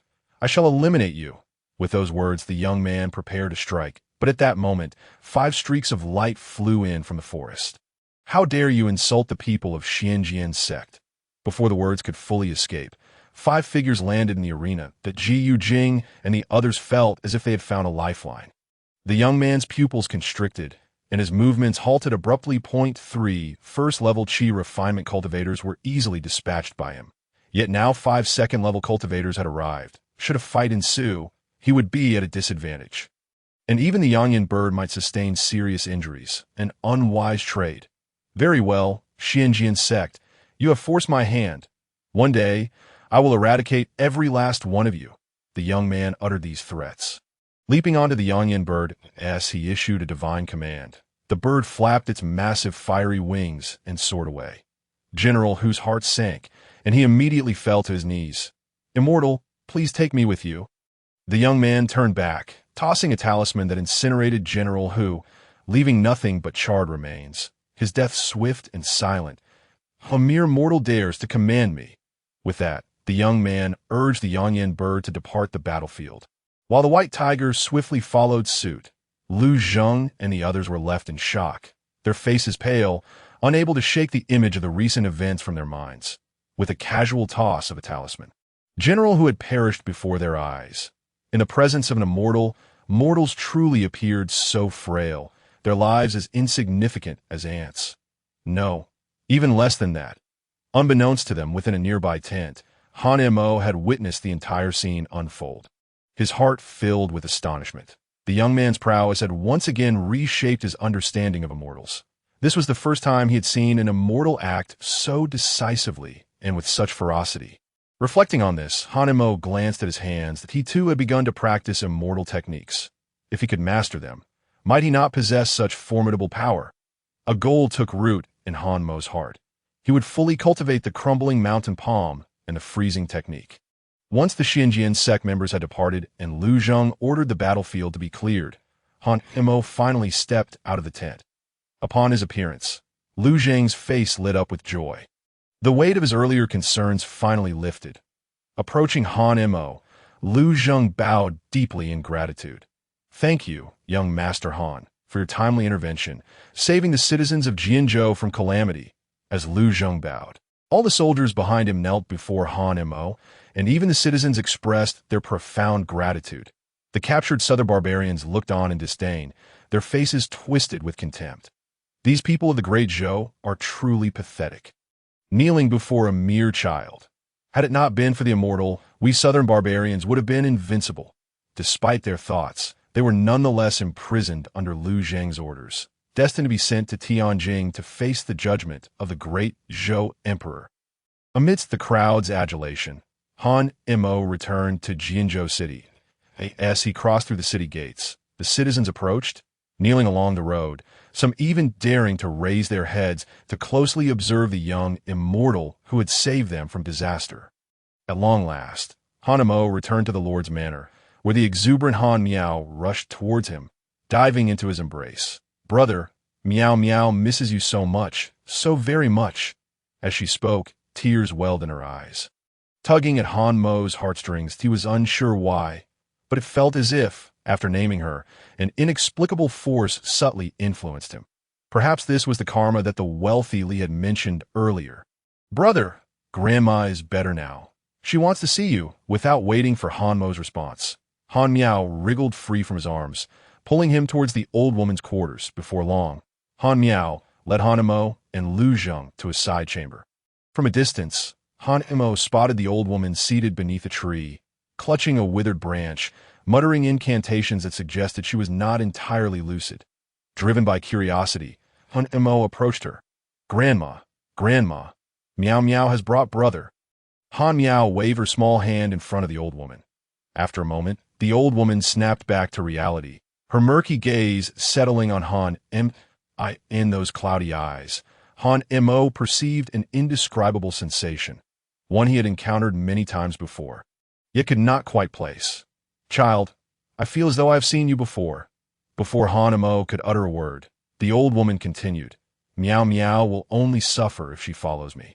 She knows nothing, and her parents left too soon." The old woman rambled on, yet Han Mo could glean no significant information from her words. They seemed like nonsensical babble, disjointed and incoherent. This left him quite exasperated, for he had no idea what the old lady was trying to convey. "Grandma, what is Miao Miao's father's surname?" Han Mo inquired tentatively. The old woman, however, turned her back to him, facing the pond in silence. Han Mo exchanged glances with Lu Zheng, both feeling a headache, and ultimately decided to leave, planning to return once the old woman was fully aware. Han Miao did not depart. Instead, she squatted beside the old woman, examining the ants transporting remnants of grain beneath a stone. After a considerable time, the old woman slowly turned her head, her gaze softening as she looked at Han Miao. "The surname is no longer important. What matters is Miao Miao's happiness. Miao Miao, go play with your brother, will you?" Han Miao lifted her head, her doe-like eyes gazing at the old woman for a moment, before she bounced away from the side chamber. As she left, a splash resonated from within. Chapter 52 concludes, Return. The following day, in the main hall of the Lord's Manor, Lu Zheng personally poured tea for Han Mo. Though what flowed was merely clear water. Although Jianzhou had overcome its grain crisis and the threat from the southern barbarians was also alleviated, resources remained scarce. Even tea leaves were in short supply. However, a momentous event had occurred. The previous night, upon learning that Jianzhou had allied with celestial sects to repel the southern barbarians, the Sea Tribe from the east had sent an overnight ceasefire agreement. The document stated that they would not initiate hostilities against Jianzhou for 30 years. This news had left Lu Zheng so elated that he had not slept a wink. Young sir, this was all thanks to your intervention. Otherwise, who knows how long it would have taken for Jinzhou to resolve its crisis. Liu Zheng performed a respectful bow, leaving Han Mo somewhat taken aback by such a grand gesture. He hurriedly rose to support Lu Zheng's arm. Lord Lu, you flatter me. I do not deserve such honor. One can hardly underestimate your stature, young sir. You are a beacon of hope for us mortals, extending your compassion to alleviate the suffering of the world and save the populace. This bow is on behalf of the people of Jianzhou. This time, Lu Zheng prevented Han Mo from rising, deeply bowing before him once again, before moving towards the entrance. Bring it in, as the words left his lips. A short while later, servants entered carrying 2 large chests. Upon receiving Lu Zheng's permission, they opened the chests to reveal them filled with gleaming silver. Han Mo's eyes widened in astonishment. These 2 chests must contain over 1,000 taels. He had never seen so much silver before, struggling to swallow his saliva. Young sir, this is the payment for the grain you sold to Jianzhou. I have been unable to deliver it due to various matters. But now I present it in full. 600 stones of grain were sold at the agreed rate of 2 taels per stone, totaling 1,200 taels of silver, all accounted for. Upon hearing this figure, despite having mentally prepared himself, Han Mo was still taken aback. He had merely made 2 round trips to Jinzhou, yet he had earned over 1,000 taels of silver. Coupled with his savings, he now possessed no less than 2,000 taels. His fortune had surpassed that of Zhu Sailang, the wealthiest man in Pingyang village. The Zhu family had long been landowners, accumulating assets of only around 1,000 taels, which ultimately led to their downfall due to a series of unfortunate events. And now, with his silver, Han Mo had become Pingyang village's richest individual. As he counted, Han Mo suddenly frowned. There were not merely 1,200 taels of silver. There were an additional 600 taels. Lord Lu, why is there an extra 600 taels? Lu Zheng, not daring to be negligent, quickly explained, Young sir, you first sold grain to help Jianzhou through its most difficult times, and then you personally intervened to save Jianzhou from peril. Thus, this extra 600 taels was raised by the people of Jianzhou in gratitude. Consider it a token of appreciation. Please do not refuse it, or I will be unable to provide an explanation to the people of Jianzhou. Han Mo had initially intended to decline, but seeing Lu Zheng's earnest demeanor left him at a loss for how to refuse. If Li, the wealthy man, were here, he would surely know how to handle such matters. In that case, thank you, Lord Lu, and thank you to the people of Jianzhou. Han Mo's acceptance prompted another round of gratitude from Lu Zheng. Leaving Han Mo feeling somewhat awkward, I find one matter puzzling. Young S.I. you are already an immortal. Why do you require such mundane gold and silver? Surely they hold no value for one of your stature. Lu Zheng inquired, his gaze fixed on the 2 chests of silver, clearly perplexed as to why an immortal would need such wealth, which could neither be used in the pursuit of immortality nor for cultivation. I currently need money. This wealth will enable me to survive. Han Mo found himself at a loss for words, merely offering vague reassurances, and Lu Zheng, being perceptive, wisely chose not to press further. Inquire more might offend Han Mo. And he, as a government official of Jianzhou, could become a historical villain overnight. May I inquire when you plan to return? Today, as I've been away for quite a while, Liu Zheng, upon hearing this, thought Han Mo was merely homesick. In truth, Han Mo was anxious to return. Calculating the time, the 50 acres of grain had fully matured and needed urgent harvesting. Moreover, the weeds in the fields required clearing.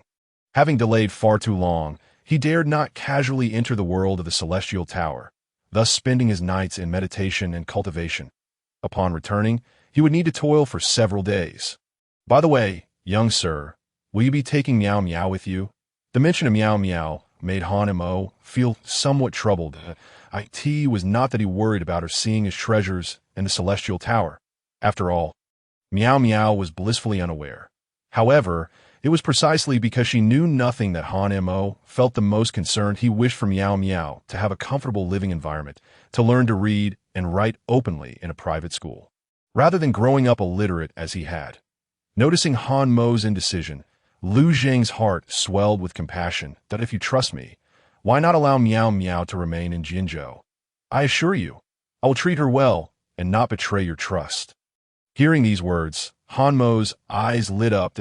Liu Zheng had indeed presented him with a splendid idea. While Tianyong City had private schools, and even Pingyang Village had a rudimentary schoolhouse, the distance to Tianyong City was considerable. And Pingyang Village was currently overrun with refugees. If Miao Miao were to live in such conditions, her future would be bleak. In contrast, Jinzhou offered excellent conditions, and with an official like Lu Zheng as her backing, no one would dare bully her. Moreover, Han Mo had heard from Miao Miao that Lord Lu was kind-hearted and treated her with care, making it a commendable choice. Thus, Han Mo agreed to Lu Zheng's proposal, which filled Lu Zheng with gratitude. Initially, he had worried that his selfish motives would be exposed, inciting Han Mo's his delight. Han Mo had indeed consented, leaving Lu Zheng overjoyed. In truth, he truly adored Miao Miao. Her sweet, childlike voice was soothing to the ears, and she was well-behaved and considerate, never causing trouble. However, when Han Miao learned that Han Mo intended to leave, she clung to his pant leg, refusing to let him go. Amidst her pleas of brother, "Don't go," Han Mo had no choice but to steal his heart. "Miao Miao, I will come to visit you often." However, Han Miao Miao paid no heed to these words, still unwilling to let go. Han Mo directly instructed Lu Zheng to take Han Miao Miao away, while he himself set forth on the path to leave Jinzhou City. Upon arriving at the refugee area, the multitude of citizens, upon seeing Han Mo emerge, knelt down in unison. Han Mo initially intended to dissuade them, but Lu Zheng urged him to accept the gesture. Thus, under the watchful eyes of the populace, Han Mo completely departed from Jinzhou City. Following the main road, Han Mo journeyed to the western side of Jinzhou City, a necessary thoroughfare. As he gazed upon the imposing mountain ahead, he noticed only a concealed path that wound through it. Beyond the mountain lay the territory of Zhanjiamen. Han Mo couldn't help but recall what his mentor had once said. To the south of Jinzhou City lies the incursion of the southern barbarians. To the east lurks the Sea Tribe, and to the west the mountains serve as a barrier, with the immortal realm of Zhanjiamen spanning across, rendering any connection to the distant Dazhou royal family in Tianjing utterly impossible. He wondered when this isolation could ever be shattered. Shaking his head, he plunged into the hidden path. Half an hour later, Han Mo emerged from the path. Having traversed the mountain, beheld the stone steps leading directly to Zhanjiamen.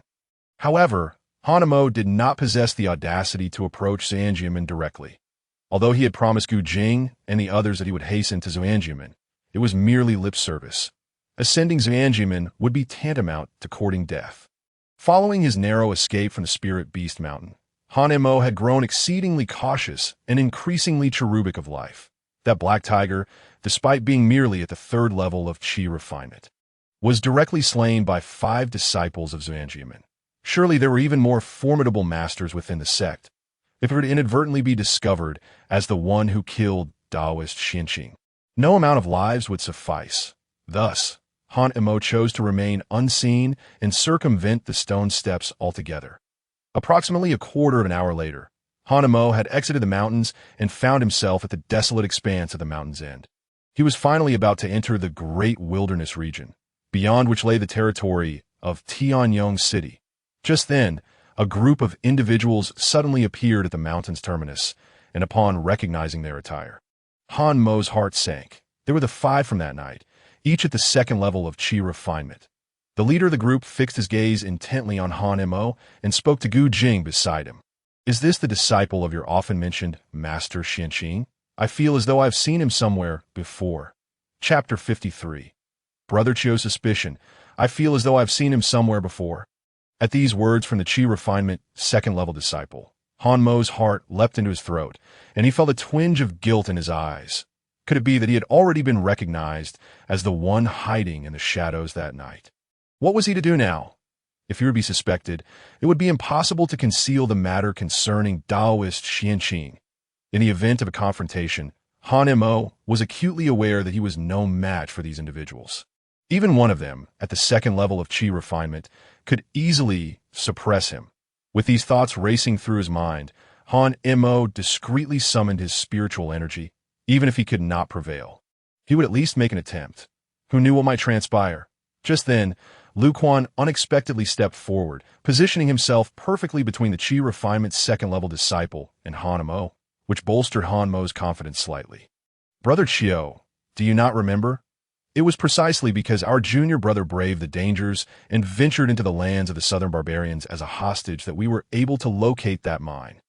Beside him, Jiang Chuan hastily chimed in. "When those beast-taming sect individuals intended to slay the three of us, several senior brothers appeared just in time. Perhaps Brother Chiu chanced upon our junior brother then, but did not pay him much heed."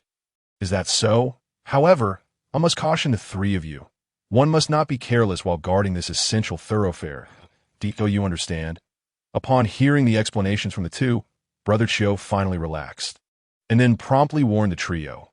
The three, fearing to defy him, nodded earnestly in acquiescence. "Brother Chiu, do you not have a method to test spiritual roots? Why not have our junior brother assessed?" Upon hearing the suggestion to test his spiritual root, Han Mo inexplicably felt a surge of anxiety. Just as Gu Jing and the others were eager, Brother Chiu sighed, "I had to rush out today, and the method is left within the sect.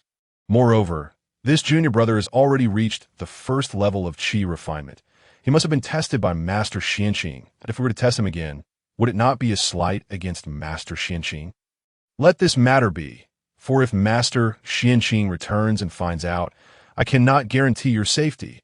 Upon hearing this, Han Mo's tension gradually eased, while fear flickered in the eyes of Gu Jing and the others, who repeatedly apologized. "During our first meeting, I have nothing of worth to offer, but I have a spiritual stone here, which I present as a token of gratitude for Master Xuanqing's past kindness." With that, Brother Chiu took a spiritual stone from his storage ring and handed it to Han Mo, who did not extend his hand. "Junior brother, what are you hesitating for? Brother Chiu rarely gives gifts." At this, Han Mo reluctantly accepted it, but Brother Chiu noticed something amiss. Why did he not store it in his ring? "Oh dear, Brother Chiu, please do not put our junior brother in a difficult position. He has been honing his skills among mortals and has never encountered a spiritual stone. Let him hold it in his hand and experience the aura of spiritual energy. After all, those in the mortal realm do not recognize such an item." Brother Chiu furrowed his brow, but said no more. After advising the three, he led the other four up the mountain. "Junior brother, Brother Chiu is just that kind of person. Do not take it to heart. Now, hurry back." Han Mo dared not linger, and, after hurriedly bidding farewell to the three, quickened his pace to leave. Dangerous, it was far too perilous. Brother Chiu was quite perceptive. It was not that he wished to avoid placing the stone in his storage ring, but rather that it was already full, with even 2 boxes of silver barely fitting inside. There was not an inch of space left. Yet, Gu Jing and the others had repeatedly provided him with excuses, leaving Han Mo both amused and exasperated. Though he was relieved that the crisis had been averted, as a lone individual unburdened by any load, Han Mo moved swiftly, managing to traverse the great wilderness region in merely 3 days. After another day, he returned to Infeng Ridge before dusk. However, upon seeing the crops that had been harvested multiple times, his expression changed dramatically, and he rushed frantically towards the mountaintop. Before long, Han Mo spotted a figure approaching. "Han Mo, is that you? I thought someone had intruded into Infeng Ridge. It was Masterly." Han Mo finally felt a wave of relief wash over him. He had feared that this precious land had been discovered. At that moment, Masterly was descending the mountain with a hoe. After a brief exchange, Han Mo learned that Masterly intended to go down the mountain to sever the small path leading to it. This was a task that Han Mo had initially assigned, but Masterly had been preoccupied with harvesting 50 acres of crops, laboring from dawn till dusk, taking over 10 days to complete the harvest. Now he planned to descend the mountain to accomplish the final task. With a bit more effort tonight, he believed he could successfully cut off the only path into Infeng Ridge. Unexpectedly, he encountered Han Mo here. "Since it is already late today, Let us go together tomorrow. Led Master Li back up the mountain, and Master Li was more than willing. After all, he was overjoyed to see Han Mo return unscathed. When Han Mo had decided to plunge into the fray, Master Li had been quite concerned, and upon returning to Infeng Ridge, he had prayed nightly at the old blind man's grave.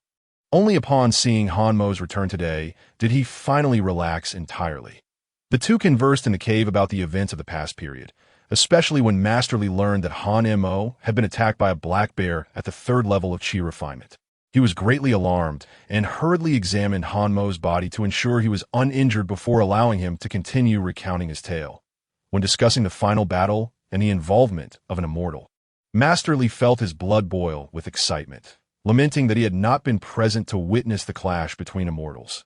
After all, he had no connection to the path of immortality, which was a lingering regret in his life.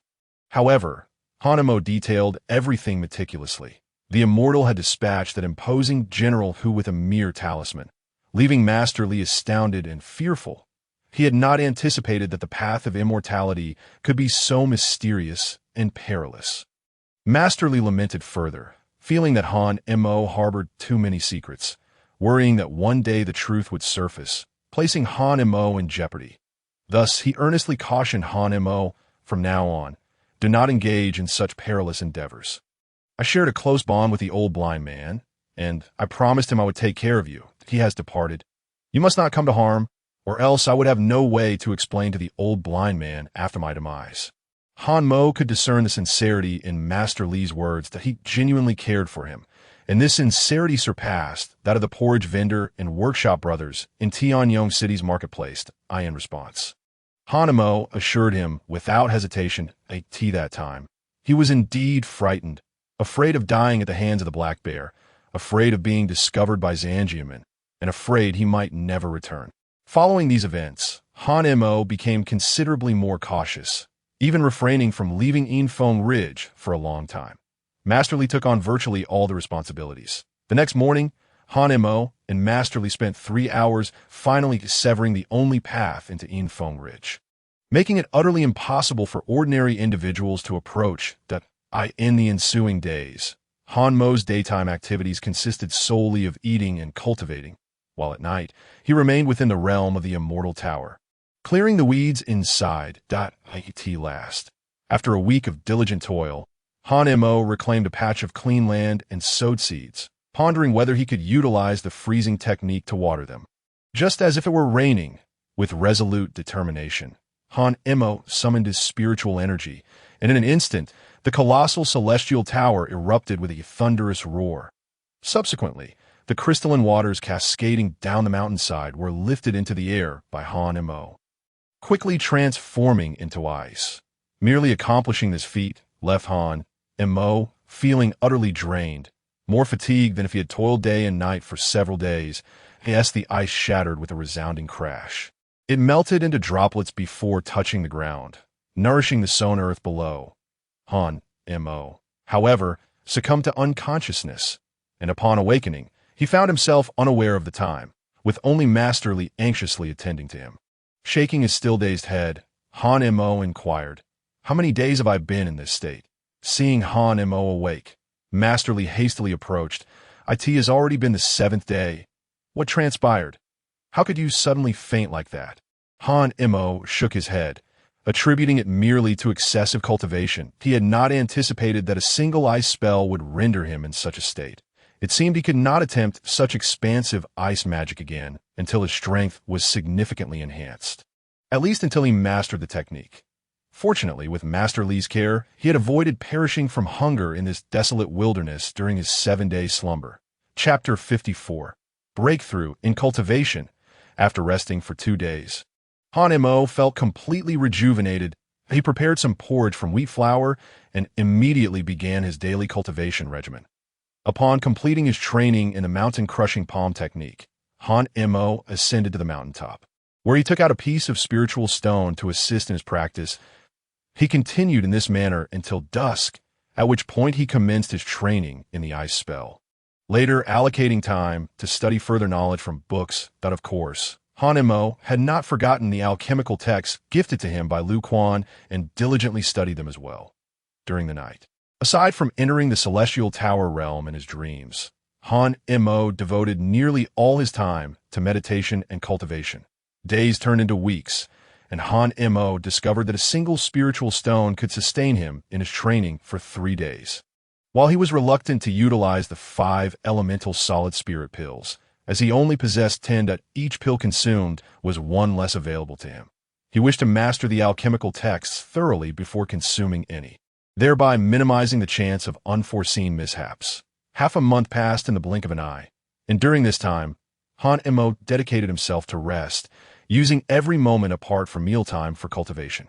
Despite his diligence, he still felt time was insufficient. Fortunately, his efforts bore fruit.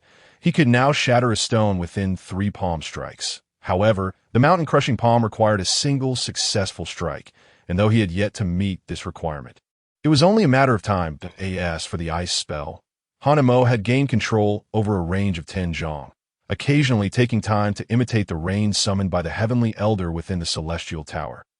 He discovered that this method significantly benefited crop growth. Concerned about the possibility of another fainting episode, he exercised extreme caution. Moreover, upon introspecting his dantian, he found he could now perceive the accumulated spiritual energy within.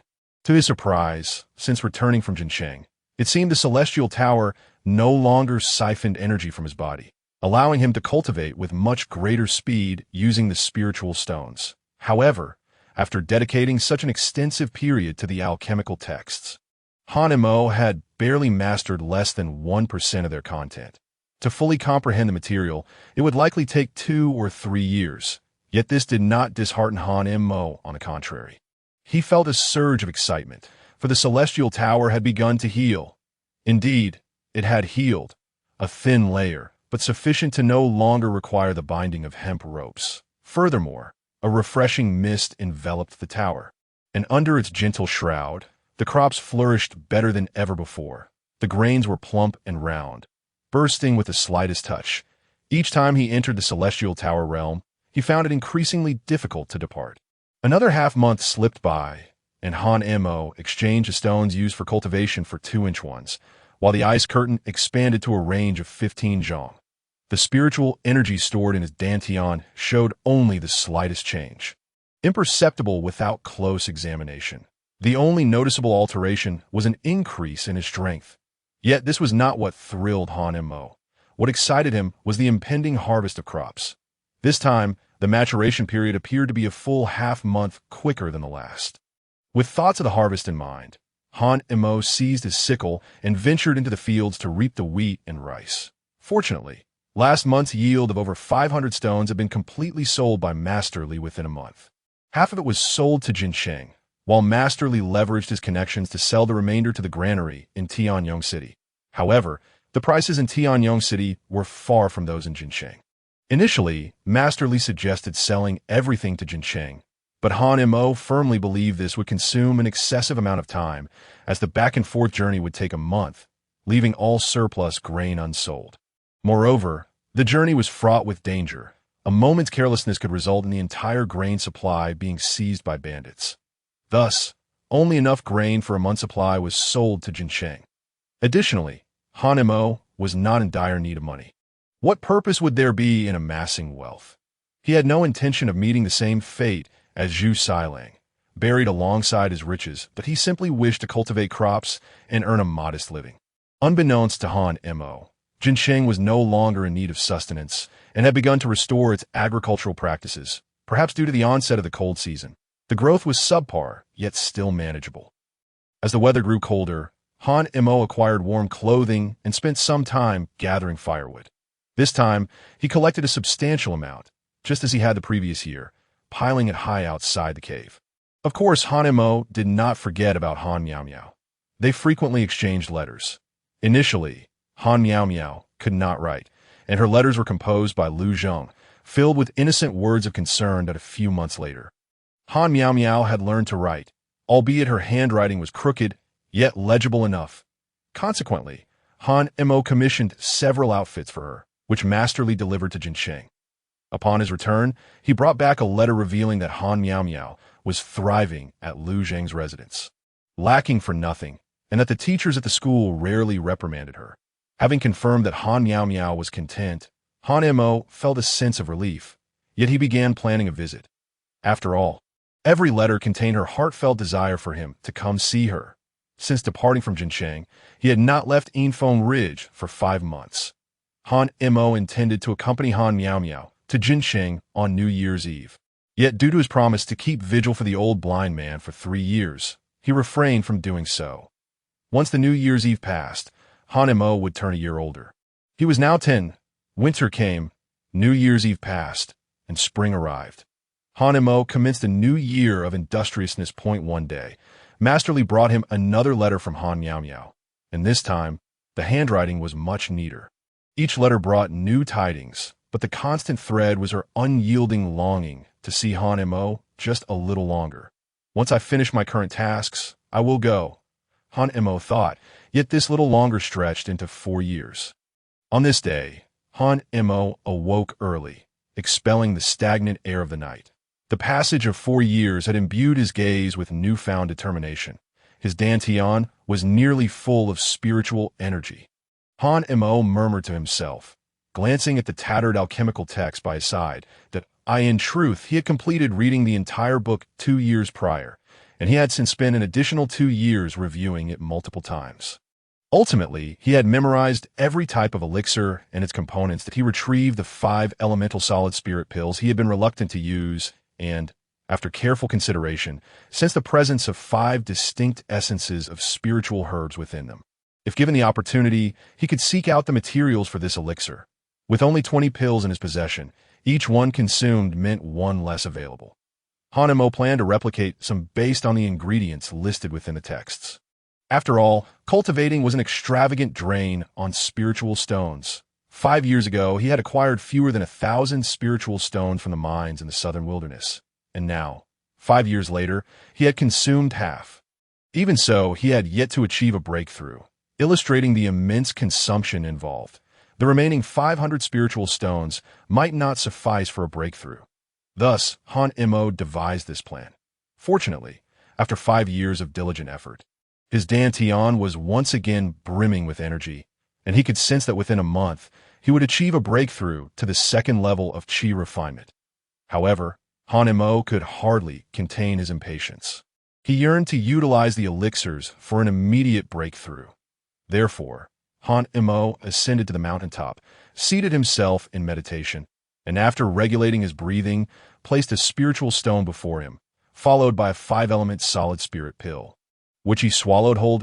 As the elixir descended his throat, it transformed into a refreshing flow that coursed through Han Mo's body, eliciting an involuntary groan of pleasure. With the aid of the spiritual stone and elixir, Han Mo felt the energy within his dantian begin to swell. Soon, energy overflowed from his body, startling him into hurriedly executing his circulation technique. After half an hour, having completed 10 cycles, the energy finally ceased its overflow, firmly sealing itself within his dantian.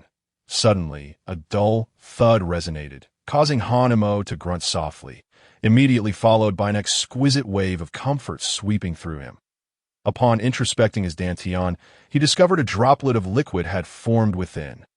Han Mo rejoiced. He had achieved the 2nd level of qi refinement. Chapter 55.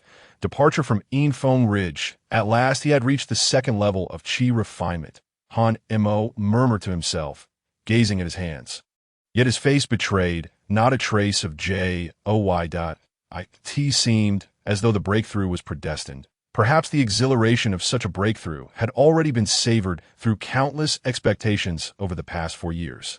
He held his breath, concentrating, attempting to suppress the chaotic energy that surged forth due to his advancement. Taking out the Immortal Tower, he observed the prominent cracks still adorning its surface and sighed, realizing it had yet to fully recover.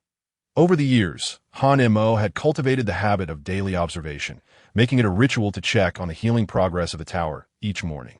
Yet, 5 years had passed, and the tower remained unchanged. The only alterations were in the tower's world. The mountains had risen, the rivers had widened, and the white mist had thickened. Furthermore, each time he sowed seeds, the maturation speed had accelerated significantly. Taking a deep breath, Hanemo leapt gracefully to the entrance of the cave, striking the 3-foot boulder with an open palm. With a resounding crash, the boulder shattered into countless pieces.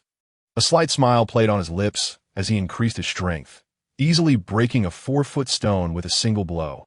However, when faced with a 5-foot stone, his palm merely chipped away a portion. Yet, he felt a sense of satisfaction. He was inching ever closer to his goal of shattering a 9-foot boulder with a single strike, which would signify the day of mastering the mountain-crushing palm. He then opened his palm, and in an instant, a 30-zhang dark cloud coalesced above the ground. With a wave of his hand, droplets of water began to form within the cloud, and under Hanmo's control. They condensed, falling steadily onto the earth. In an instant, the surrounding weeds were frozen, and with a swift grip, Hanmo shattered them into icy fragments. Weeding would be much simpler from now on. He had truly mastered the celestial technique of summoning clouds and rain. Yet, the freezing technique did not specify when it would reach perfection. Could it be that this celestial art had no upper limit, expanding its influence as 1's strength grew? Hanmo pondered this, then dispersed the 30-zhang cloud. After 4 or 5 days of familiarizing himself with the changes he had undergone, the departing Li Kaiju returned to Yinfeng Ridge. Li Kaiju placed the wheelbarrow back in its position and looked at Hanmo with curiosity. Is it really raining in Yinfeng Ridge? This region was exceedingly peculiar. While the outside world experienced the seasons, it remained unaffected here. Yet today, unexpectedly, it rained. Upon inquiry, Li Kaiju soon learned that it was Hanmo who had invoked a celestial spell, leaving him astounded. You have broken through to the second layer of chi refinement. Hanmo nodded, which left Li Kaiju in a state of shock. Didn't he, the master, say that cultivating a pseudo-spiritual root is extremely difficult? Each breakthrough is akin to climbing to the heavens. Some pseudo-spiritual root cultivators may struggle their entire lives to reach the third layer of chi refinement. Yet you, awakening your spiritual root only 5 years ago, have already attained the second layer? Our surplus grain has all been sold. Hearing this, Li Kaiju snapped back to reality and nodded. Yes, it's quite troublesome. The officials in Tianyong City refuse to purchase our grain, so I can only use connections to sell it elsewhere. No matter, we are not lacking in money, Hanmo replied, and suddenly, a little girl's voice calling him brother surfaced in his mind. Calculating the time, Miao Miao should be 10 years old now. He wondered how she had fared over these 5 years. What about Jianzhou City? What changes had occurred? Li Kaiju slapped his forehead in realization. Oh dear, how could I forget? This is a letter from Miao Miao. With that, he handed the envelope to Hanmo. Upon opening it, Hanmo recognized the familiar handwriting. Without a doubt, it was from Han Miao Miao. The letter read, Brother, Miao Miao has passed the Master S examination and will no longer have to stay in the academy all the time that I asked around, and the townsfolk said you reside in Tianyong City. I want to go there, but Lord Lu says the outside world is chaotic, and there are celestial beings preventing me from leaving the city. He also said you are a celestial being. What exactly is a celestial being? Are they very powerful? It has been 5 years. When will you come back to see Miao Miao? Between the lines, Hanmo could discern that Han Miao Miao had shed some of her childishness and grown more perceptive. Indeed, 5 years had passed, and he was now 15, naturally understanding much more. Yet it was precisely because he understood so much that he treaded carefully. Over these 5 years, he had gained a deeper understanding of the path of immortality. The old immortal from Baiyinguan and Li Kaiju's fellow disciples had not deceived him. The path of immortality was fraught with peril, and a single misstep could lead to one's demise. While mortals yearned to become immortals, immortals longed to return to a mundane existence. That it seemed as though there was a wall separating mortals from immortals. Those outside wished to enter, while those inside sought to exit. Yet only immortals understood that once one stepped onto the path of immortality, crossing that wall marked the point of no return. Hanmo felt fortunate. Although he had become a cultivator, he still lived among mortals, leading an ordinary life that he only needed to find ways to improve himself, without the burdens of conflicts arising from the path of immortality. When will you plant crops in these fields? I can help. Li Kaiju was curious. Every time Hanmo sowed seeds, he was absent. When he returned to the mountain, he found that Hanmo had sown seeds across 50 acres. Han Mo pondered for a moment. Realizing he hadn't decided what to plant, yet he had stored plenty of surplus food for himself, which he would probably never finish in this lifetime. Now, with no lack of money, selling grain seemed pointless. It would be better to cultivate something that could enhance his cultivation, such as spiritual herbs. But spiritual herbs were not as abundant as weeds, and they generally had spirit beasts guarding them. There were a few spiritual herbs in Enfeng Ridge. He had discovered them 2 years ago during a descent by the pond, specifically those red fruits. Now he could recognize most medicinal herbs and spiritual plants. And he knew that the red fruit was called the Hongpi fruit. The Hongpi fruit possessed healing properties and could eliminate impurities from the body. That year, the Xianqing Taoist must have been severely injured, which led him to Enfeng Ridge in search of the Hongpi fruit, only to find it guarded by a great black bear. The great black bear was a beast, yet had gained a semblance of spiritual intelligence. The Xianqing Taoist had been careless and ultimately fell victim to his own recklessness, being severely injured by the bear, and eventually Han Mo had killed it with a stone. Now, Han Mo no longer viewed that event as mere luck. Rather, it was a confluence of favorable circumstances. Otherwise, he would have perished at the hands of the Xianqing Taoist. That I should seek out more spiritual herbs. I need to consider myself as well. I will set these land aside for now and plan to visit Jinzhou City. Naturally, Li Kaiju did not oppose Han Mo's decision and offered to guard Enfeng Ridge for him. Thus, Han Mo descended the mountain, leaving Enfeng Ridge for the first time in 5 years. The surroundings had become unfamiliar, and the once narrow paths had transformed into a sheer cliff 10 zhang wide. For ordinary people, crossing this 10 zhang cliff to enter Enfeng Ridge was utterly impossible. However, this distance posed no challenge to Han Mo. He stepped back a few paces, gathering his strength to sprint forward, then leapt with great force. He soared like a bird, effortlessly crossing the Tenjiang Chasm and landing steadily on the opposite side. Without wasting any time, Han Mo set off in the direction of Jinzhou City. Along the way, he noticed that the number of refugees seemed to have diminished compared to 5 years ago. It appeared that significant changes had occurred in the world over the past 5 years. 3 days later, Han Mo exited the Great Wasteland and entered the territory of the Xinjiang sect. As he scanned his surroundings, he was met with the familiar faces of the 3 from Gujing. Just moments ago, they had sensed an approaching presence and hurried down the mountain, only to find an old acquaintance. Little junior brother, have you completed the Xianqing Master S trial? Chapter 56. Do you not recognize me? The 3 from Gujing approached Han Mo, believing he had passed the Xianqing Taoist S trial, and thus gained entry into the Xinjiang sect. Yet only Han Mo knew the truth. There was no Xianqing Taoist, no trial whatsoever. However, he understood that revealing his current low level of cultivation was not prudent, especially since the Xianqing Taoist had been dead for 6 or 7 years.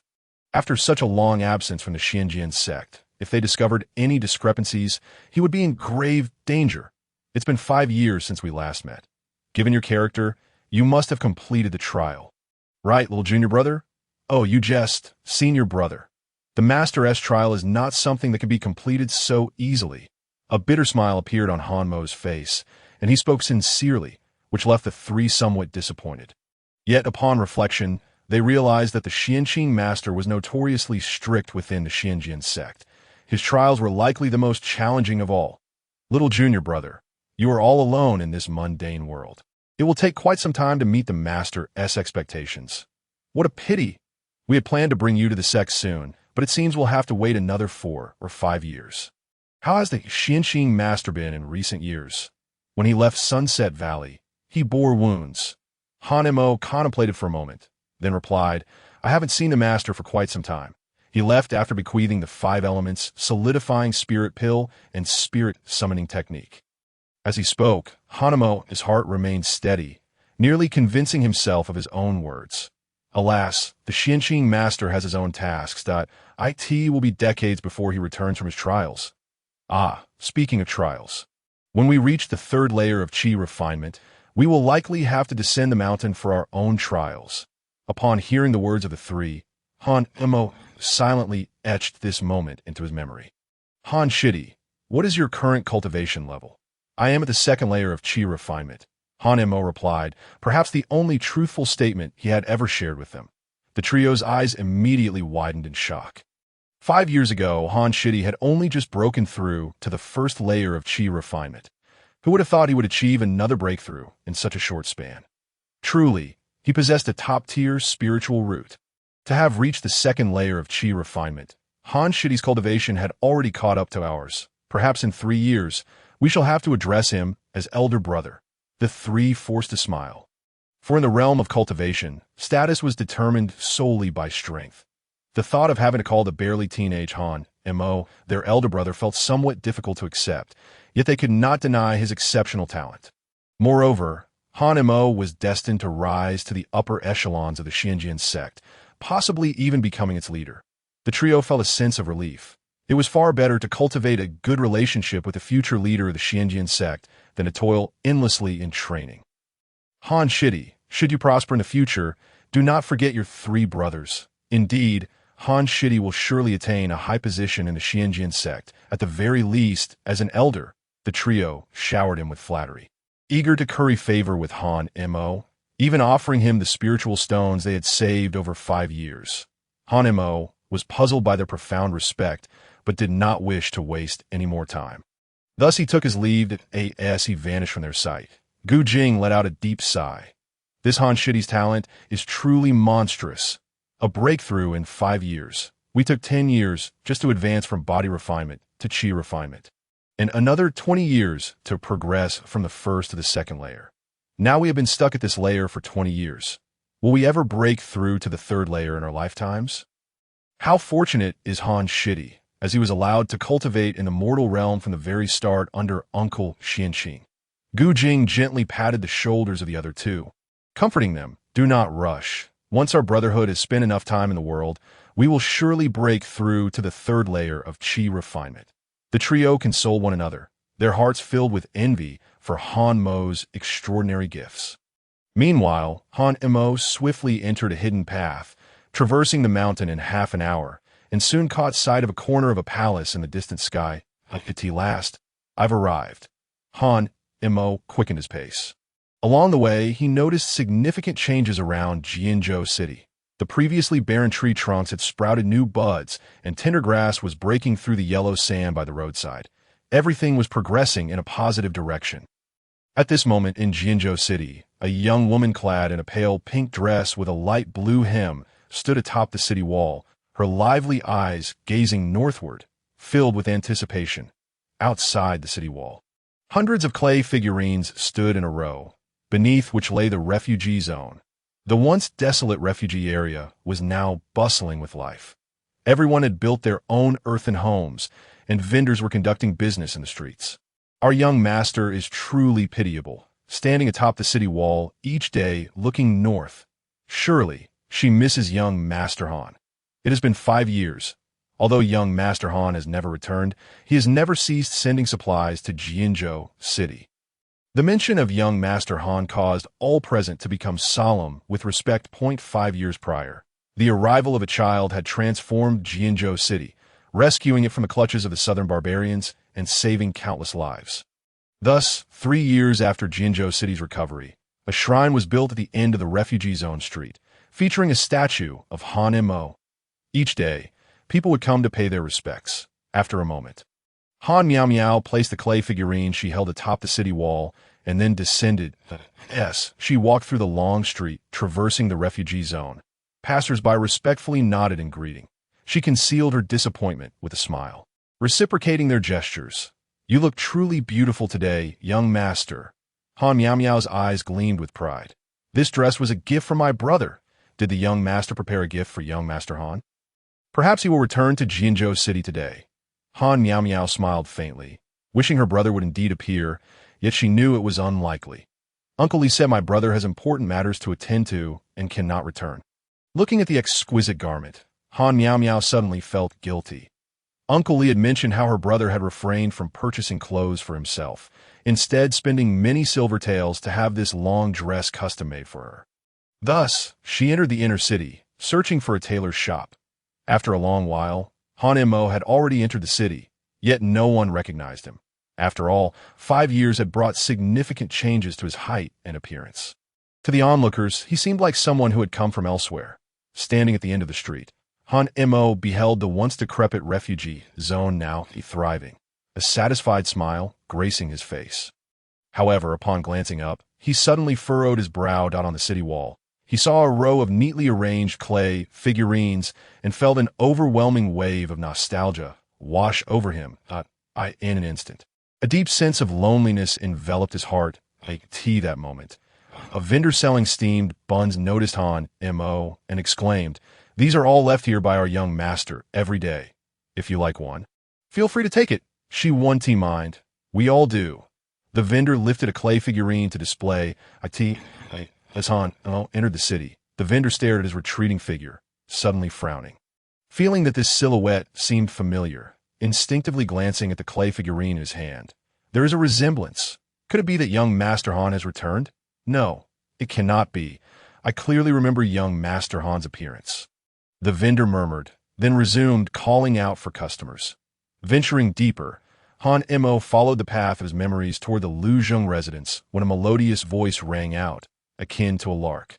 "This is the payment I must give. If you refuse to accept it, I shall be quite upset." The woman at the tailor's shop, holding a handful of silver, appeared somewhat helpless but ultimately accepted the 10 taels, handing over a completed robe to Han Miao Miao. Elated with the finished garment, Han Miao Miao stepped out of the tailor's shop, but as she crossed the threshold, her gaze fell upon a figure standing not far away, causing her to halt abruptly, her smile fading. "Miao Miao, do you not recognize me?" Chapter 57, a promise to last a century. "Miao Miao, do you not recognize me?" Upon hearing that familiar voice, Han Miao Miao's eyes instantly brimmed with tears, 2 streams cascading down her cheeks. "Brother, brother!" Unable to contain her emotions any longer, Han Miao Miao cried out, running towards Han Mo and throwing herself into his embrace. "Miao Miao, Mrs. Brother, brother, why did you not come to see Miao Miao? I think of you every day. I thought you no longer wanted me." Her cries soon attracted the attention of those around them, who initially believed it to be a mere playful scuffle between a young master and a young lady. However, upon realizing that it was indeed their young master, their expressions shifted dramatically. Their young master had been bullied and was now in tears. Han Miao Miao was the sister of young Master Han, and her status in Jinzhou City was akin to that of young Master Han himself. "How can we allow this?" A group rushed forward, intent on capturing Han Mo and delivering him to Lord Liu for punishment. However, as they surrounded Han Mo and charged at him, a barrier erupted, sending them all sprawling to the ground in disarray, groaning in pain. "Ouch, my backside! How strange, I couldn't even touch that kid. Everyone grab your weapons!" Someone shouted, prompting the crowd to scan their surroundings. Hastily seizing nearby sticks and even picking up stones from the ground, their faces filled with anger. "Release our young master, or do not blame us for our lack of courtesy. To make our young master sad is a grave offense. What are you doing?" At that moment, Han Miao Miao noticed the crowd's behavior and turned to face them, wiping her tears as she spoke. "Young master, this person is bullying you, which is tantamount to bullying young Master Han. Young Master Han is our benefactor. We cannot allow him to be mistreated. Indeed, we must capture anyone who dares to bully young Master Han and our young master, and deliver them to the authorities for Lord Liu to punish." As the crowd prepared to charge once more, Han Miao Miao swiftly positioned herself in front of Han Mo. "Stop. He is not the one bullying my brother. He is my brother." Her words stunned the crowd into silence, their actions halting as they turned to gaze at Han Mo. "Impossible. I remember young Master Han's appearance. He does not look like this." Han Mo smiled helplessly, surprised by the significant impact he had on the hearts of the people of Jinzhou City. He had only performed a small deed, motivated by his own interests, yet had left a lasting impression on everyone for 5 years. Not everyone in this world was utterly wicked. At that moment, a stout man standing behind Han Mo rubbed his eyes in disbelief, exclaiming, "Wait, everyone hold on. This really does seem to be young Master Han." As soon as these words were uttered, a wave of astonishment swept through the crowd once more. However, the portly man grew increasingly convinced that, despite not having seen Mr. Xiao Han in the past 5 years, every day, Han Miao Miao had skillfully crafted numerous clay figurines resembling the artistry of Mr. Xiao Han. Everyone knew that when Mr. Xiao Han departed, Han Miao Miao could only recall his silhouette, and thus, for the past 5 years, the community had been influenced by her. The figure in question bore an uncanny resemblance to Mr. Xiao, H-A-N-I-T, was as if it truly was Mr. Xiao Han. Everyone gathered to have a look. With the second person's exclamation, the crowd moved behind Han Mo, suddenly taken aback, all believing him to resemble Han Mo, and for a moment, no one dared to act recklessly. At that moment, a palanquin came to a halt behind the crowd. Lord Lu has arrived. Everyone, step aside. The crowd quickly positioned themselves along the sides of the street. Liu Zheng lifted the curtain and stepped down from the palanquin. Han Mo observed that Lu Zheng's face bore more signs of wear and tear, and his hair had grown significantly whiter. It seemed he had been deeply concerned for Jinzhou City over the past 5 years. Liu Zheng approached, directing all attention towards Han Miao Miao. Miao Miao, it's time to return, or your brother will be worried. Han Miao Miao playfully stuck out her tongue and replied with a mischievous smile, Lord, my brother won't be angry. Just look at who this is. Upon hearing this, Lu Zheng turned to Han Mo, a look of confusion crossing his face. As their eyes met, Lu Zheng was taken aback. Little sir, is it really you? Lord Lu, it has been quite a while. The familiar voice instantly reminded Lu Zheng of the first time he encountered Han Mo, and he was filled with excitement, stepping forward to clasp Han Mo's shoulders. It truly is the little sir. Quick, let us mount. Without allowing Han Mo to refuse, Lu Zheng directly pulled him onto the palanquin, personally taking the reins. Upon returning to the residence, Lu Zheng immediately instructed his servants to prepare a lavish feast. Compared to 5 years ago, the spread was incredibly sumptuous, featuring meat and fish. The once plain water now transformed into fine wine. Knowing Han Mo did not drink, Lu Zheng poured him a cup of tea. Little sir, please, I never anticipated you would return to Jinzhou City.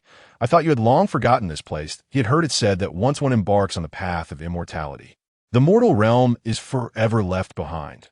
Those who cultivate must sever all ties to the mundane world, cutting off the cause and effect of ordinary life. Yet he had not expected to see Han Mo again in this lifetime, which truly excited him. He downed 3 cups of wine in quick succession. Han Mo raised his tea in place of wine, saying, This place is unforgettable with Miao Miao here. Little sir, please wait. Miao Miao will return once her lessons are done. After 3 rounds of drinks, Lu Zheng was already feeling the effects of intoxication. Following Han Mo's instructions, his steward called for a maid to assist Lu Zheng back to rest. Brother, in the midst of his cultivation, Han Mo suddenly heard a call, exhaling a breath of stale air. Upon opening his eyes, he saw Han Miao Miao rushing over, her voice tinged with urgency. It's not a dream. Brother, hasn't he left? Han Miao Miao was filled with joy as she produced a bunch of grapes from behind her. Brother, I brought these for you from school. You must try them.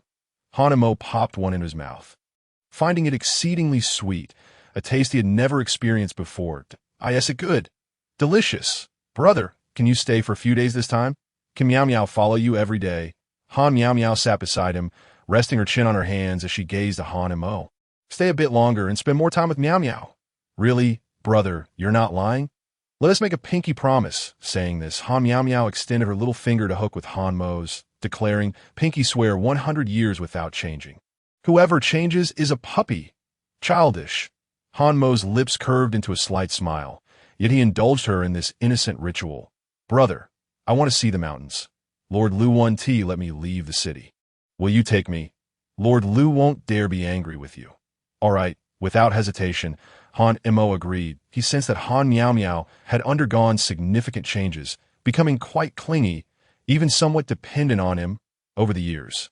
He had promised her many times, but had never fulfilled those promises. This time, he did not wish to disappoint her. The two departed Jinzhou City, climbing the path to the mountain's peak, where a grassy expanse awaited them. Overlooking the view before them, Jinzhou City lay in full splendor, a breathtaking sight. Brother, Lord Lu says you are an immortal. Do all immortals fly? Miao Miao wants to fly too. Fly. It's merely sword flight. Han Mo shook his head. Not all immortals can fly. I cannot. While those in the Qi refining stage could indeed fly with a sword, it required the cultivation of aerial techniques. Moreover, the spiritual essence within a Qi refining practitioner was limited, unable to sustain prolonged flight. and a moment's carelessness could result in a calamitous fall. Observing the eager glint in Han Miao-Miao's eyes, Han Emo thought he should practice aerial techniques himself, as they would also be quite useful for traveling. However, such celestial methods were closely guarded by the sects of immortals. Then, brother, you must study hard like Miao-Miao. The teacher says if you are willing to learn, you can master anything, once you can fly. Take Miao-Miao to the sky to see. All right, I promise Miao-Miao. Thus, Han Miao-Miao urged Han Emo to learn quickly, while she frolicked among the flowers, playing with the fluttering butterflies. Watching the carefree Han Miao-Miao, Han Emo couldn't help but feel a twinge of envy. It seemed as though these joys were foreign to him. Since he could remember, he had been preoccupied with merely surviving. With nothing else to do, Han Emo settled cross-legged atop the mountain peak. Beginning to meditate and cultivate, the surrounding spiritual energy began to converge. Han Miao-Miao picked a 4-leaf clover, intending to gift it to Han Emo, but upon seeing him in meditation, she recalled Lu Zheng's words.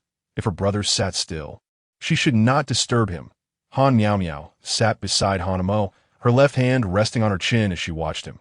Gradually, the sky darkened, and a wave of drowsiness washed over Han Miao-Miao, who curled up beside Han Emo and fell asleep, her small hand still clutching the hem of his garment.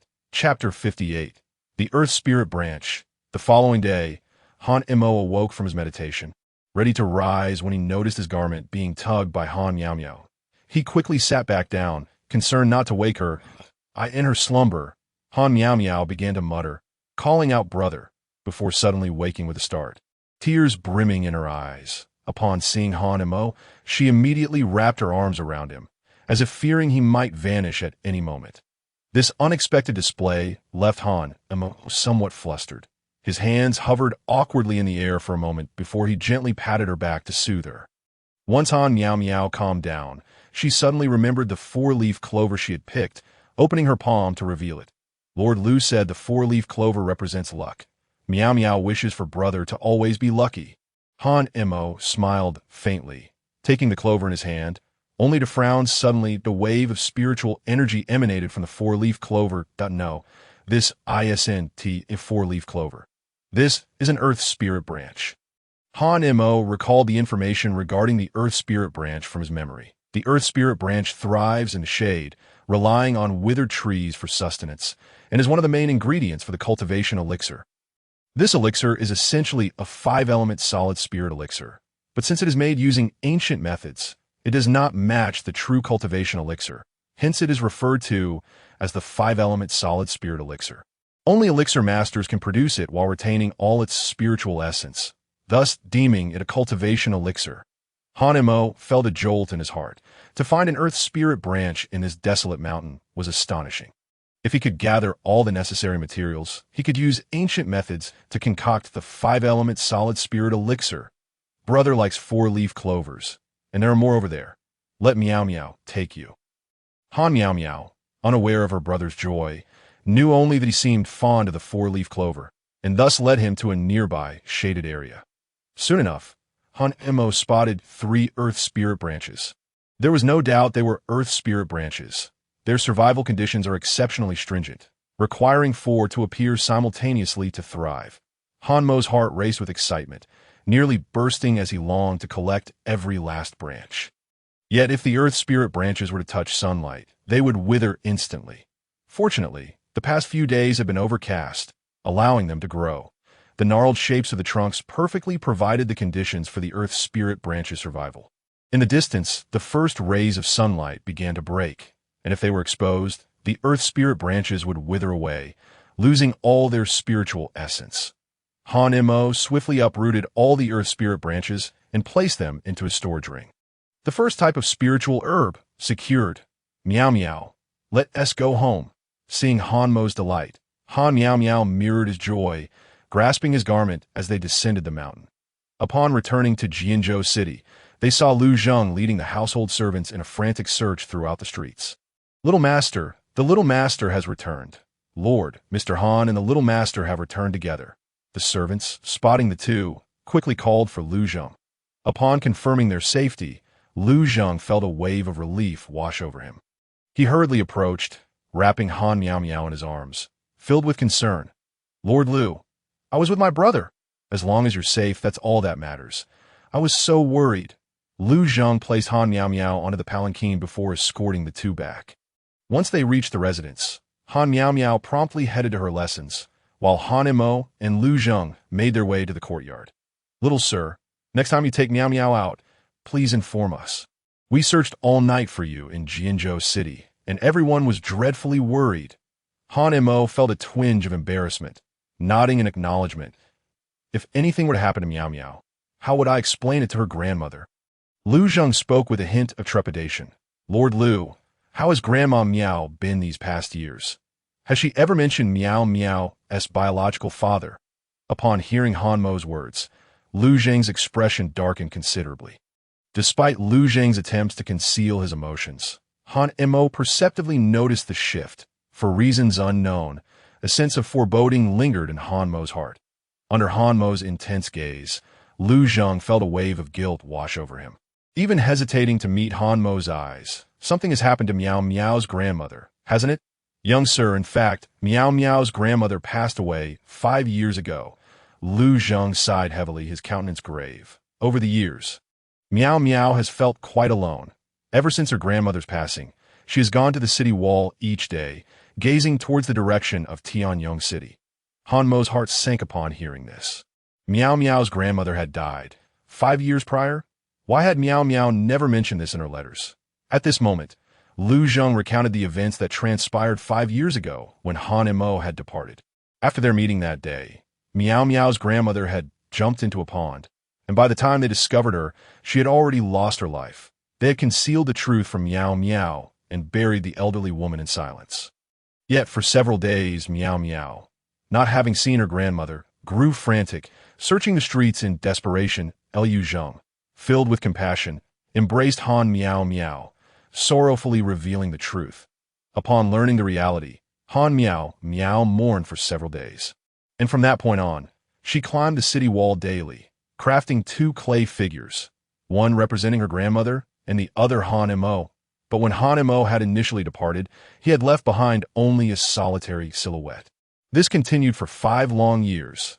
Young sir, there is something I am uncertain whether to disclose. Lu Zheng's expression turned complex. He had been unaware of the multitude of events that had transpired in Miao Miao's life. Please speak, Lord Liu.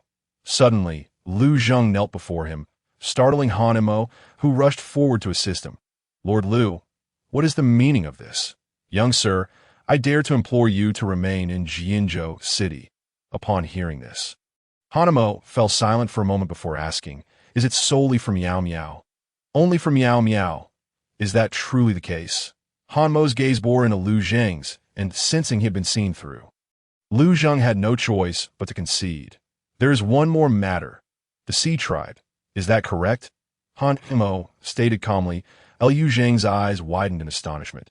Young sir, you, Han Imo pondered. He had already assessed the geography of Jianzhou City on his way there.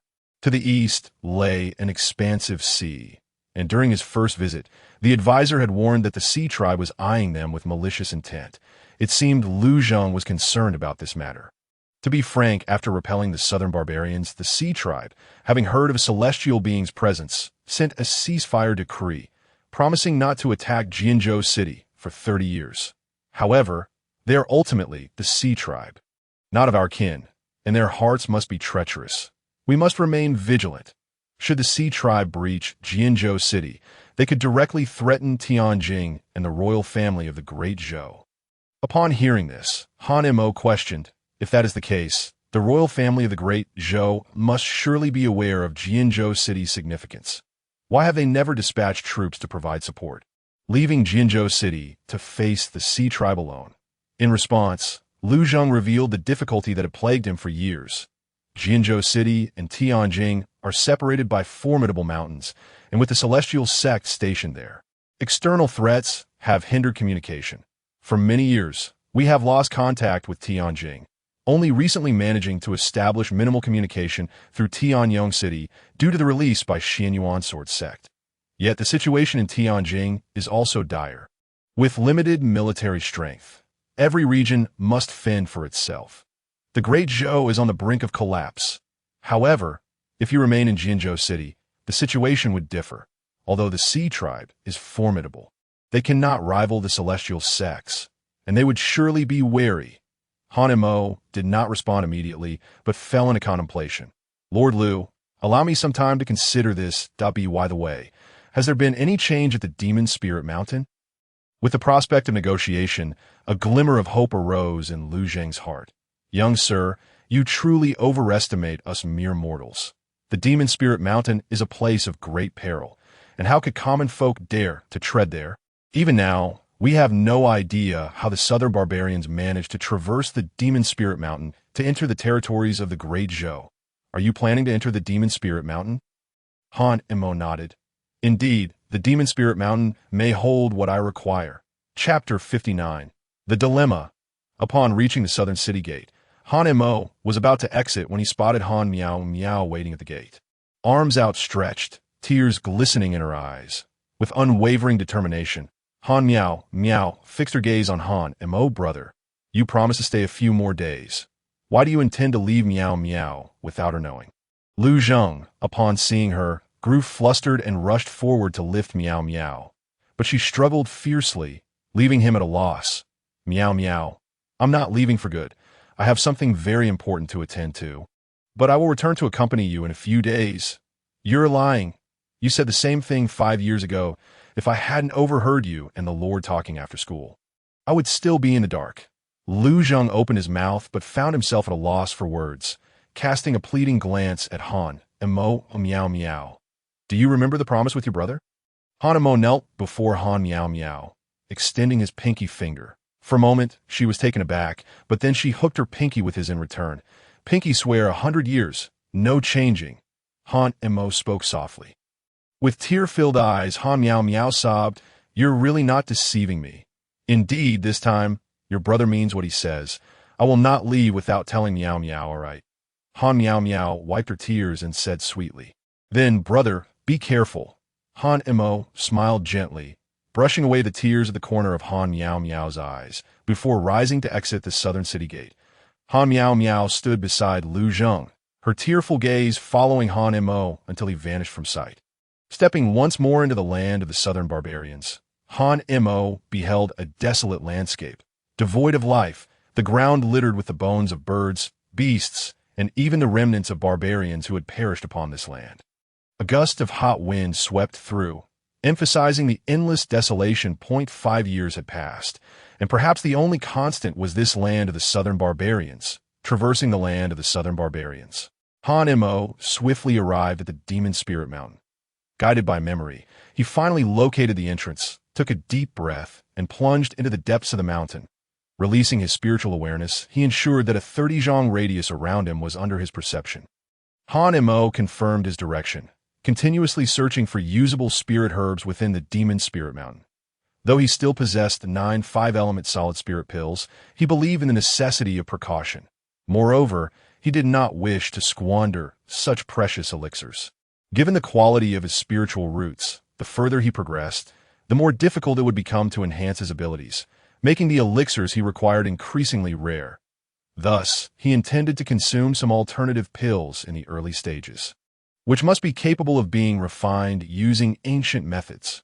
However, as night fell, Han Mo had yet to discover these spirit herbs, although he did come across some valuable medicinal herbs, none of which were to his liking. Soon, darkness enveloped the area, but fortunately, Han Mo had grown significantly stronger. Even in the night, he could discern a range of dozens of zhang. Thus began another day and night of searching, and as the second night arrived, Han Mo remained empty-handed, arriving at the very spot where he had nearly perished before. The spirit mine lay before him. Han Mo sighed. He had thoroughly explored the Demon Spirit Mountain without uncovering the spirit herbs needed to refine the 5-element solid spirit pills, leaving him feeling somewhat disheartened. With nightfall approaching, he opted to enter the spirit mine, unwilling to let his efforts go to waste, since the spirit mine had been breached by the 5 members of the Xianyuan sword sect. The entrance was wide enough for Han Mo to walk through without needing to crawl like a dog. However, there was no longer any spiritual energy within. Han Mo surmised that it had likely been entirely extracted by the Xianyuan sword sect. Feeling a tinge of regret, If only there were still some remnants left. Yet, the holes in the walls amazed Han Mo. The Xianyuan sword sect had even excavated the stones from the walls, truly demonstrating their prowess as a celestial sect possessing ample means. Previously, he had been unable to pry even the spirit stones from the walls. Han Mo found a flat area to sit cross-legged and took out some spirit stones to assist in his cultivation. The next day, as Han Mo prepared to leave, he halted suddenly upon stepping out of the mine, an idea striking him in the mind. Silver ginseng vine, chi spirit root, blood lotus flower, fire vine leaves, none of these are available. It would be impossible to replicate the 5-element solid spirit pill. Could it be possible to use ordinary medicinal herbs to create a pill with similar effects? Although these herbs may not compare to spirit herbs, some aged medicinal herbs still possessed a trace of spiritual energy. While their effects would not match the 5-element solid spirit pill, they could still yield similar results. Lingji, ginseng, astragalus, cistanche, Hisho Wu. Han Mo quickly identified several medicinal herbs that could replace the 5 spirit herbs. After a day of training, it seemed the Demon Spirit Mountain was home to some of these. Thus, Han Mo spent another day, ultimately finding several types of medicinal herbs that on the steep cliffs, he harvested Lingji. While in the ancient forest, he discovered ginseng and cistanche, but he could not find astragalus or Hisho Wu. Initially, Han Mo thought he might have overlooked something, but after searching for 2 more days, he confirmed that the Demon Spirit Mountain lacked astragalus and Hisho Wu. With a heavy heart, Han Mo had no choice but to depart. However, before leaving, he took a moment to gather his thoughts. The spiritual energy of Yaoling Mountain was even more abundant than that of Yinfeng Ridge, making cultivation here considerably faster. Additionally, the area was rich in various medicinal herbs, which could serve as substitutes for any other elixirs he might require in the future. Han Mo suddenly felt that this place seemed to suit him better. Furthermore, there was Han Miao Miao. Had her grandmother still been alive, he might not have pondered so much. Yet, the words of Lu Zheng stirred a pang of inexplicable compassion within him. Perhaps it would be best to stay. After all, cultivating these spiritual herbs would not require much land, and he could easily clear some space for them. With ample strength and experience, he was undaunted by hard work. As for the 50 acres at Yinfeng Ridge, he could continue to grow food there, thus balancing both endeavors. This way, he would ensure a stable food supply while alleviating certain challenges in his cultivation.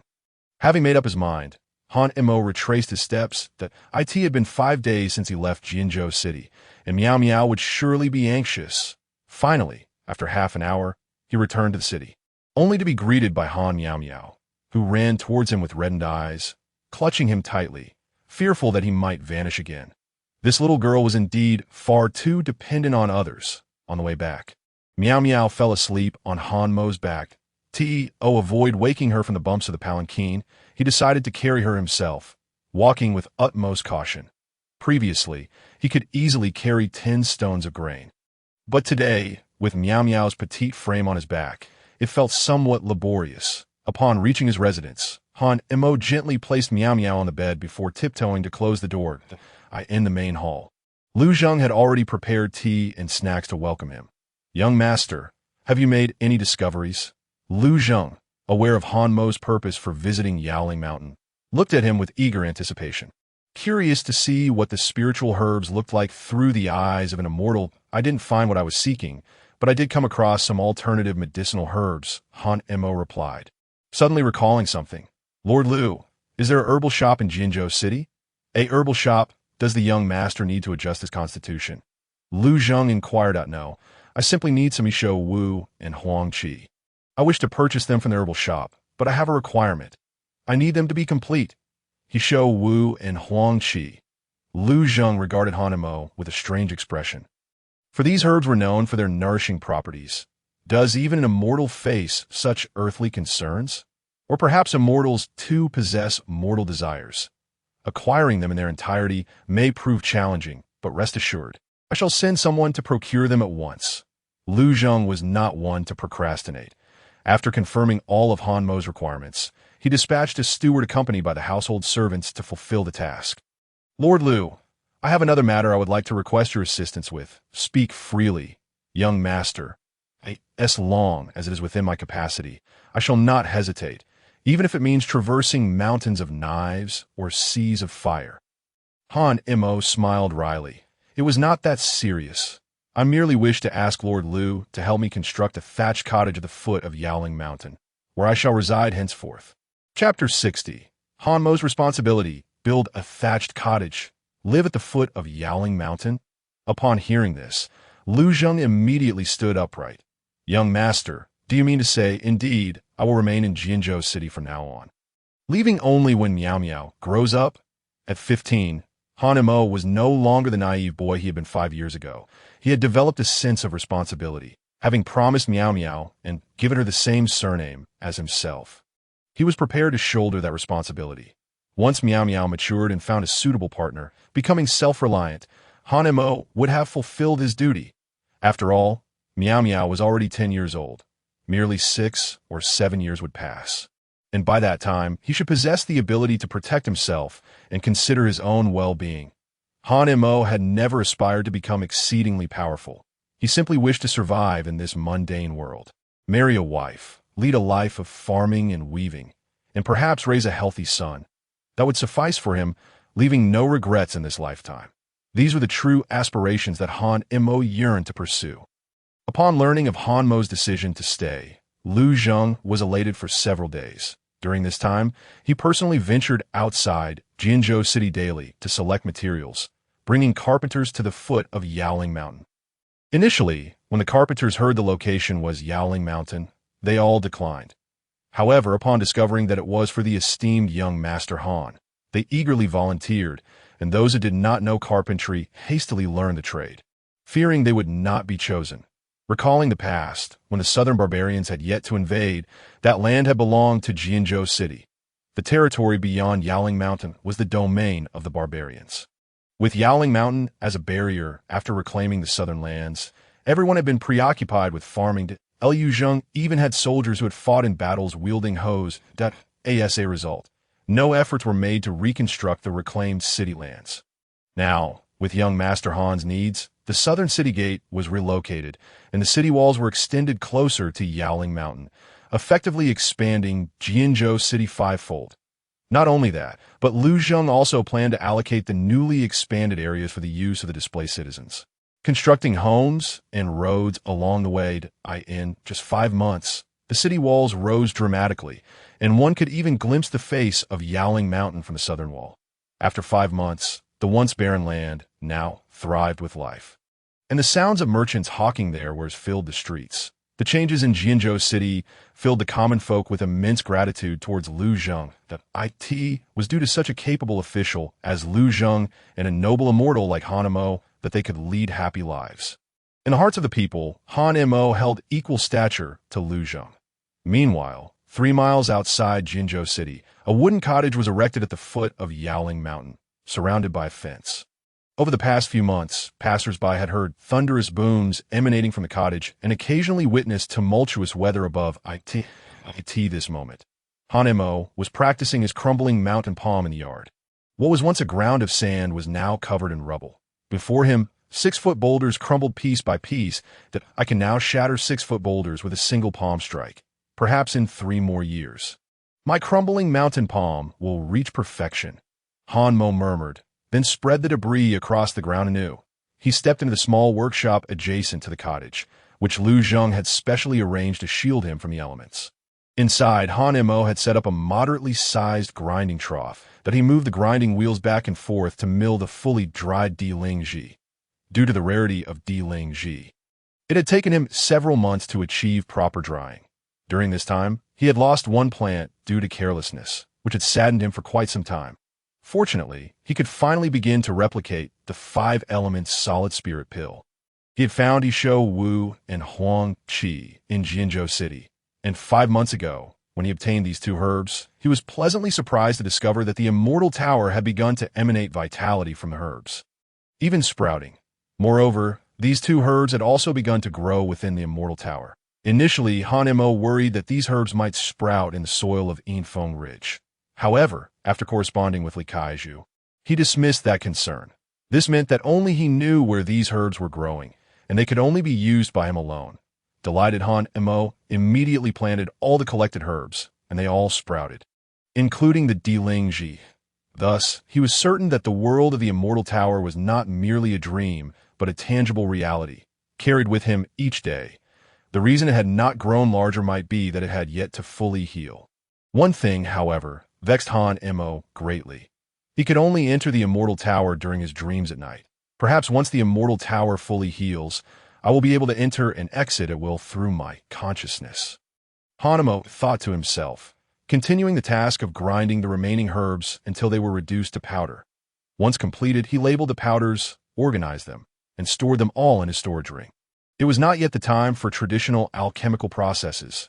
Han Mo had discovered through comparison that mixing the herbs with external water to form pills yielded minimal effects, lacking spiritual energy. To retain the full medicinal properties, he needed to use water infused with spiritual energy. This water was available within the Immortal Tower. He could wait until nightfall to access the world of the Immortal Tower. He had already endured 5 months, so what was 1 or 2 more days? After finishing these tasks, it was time to return.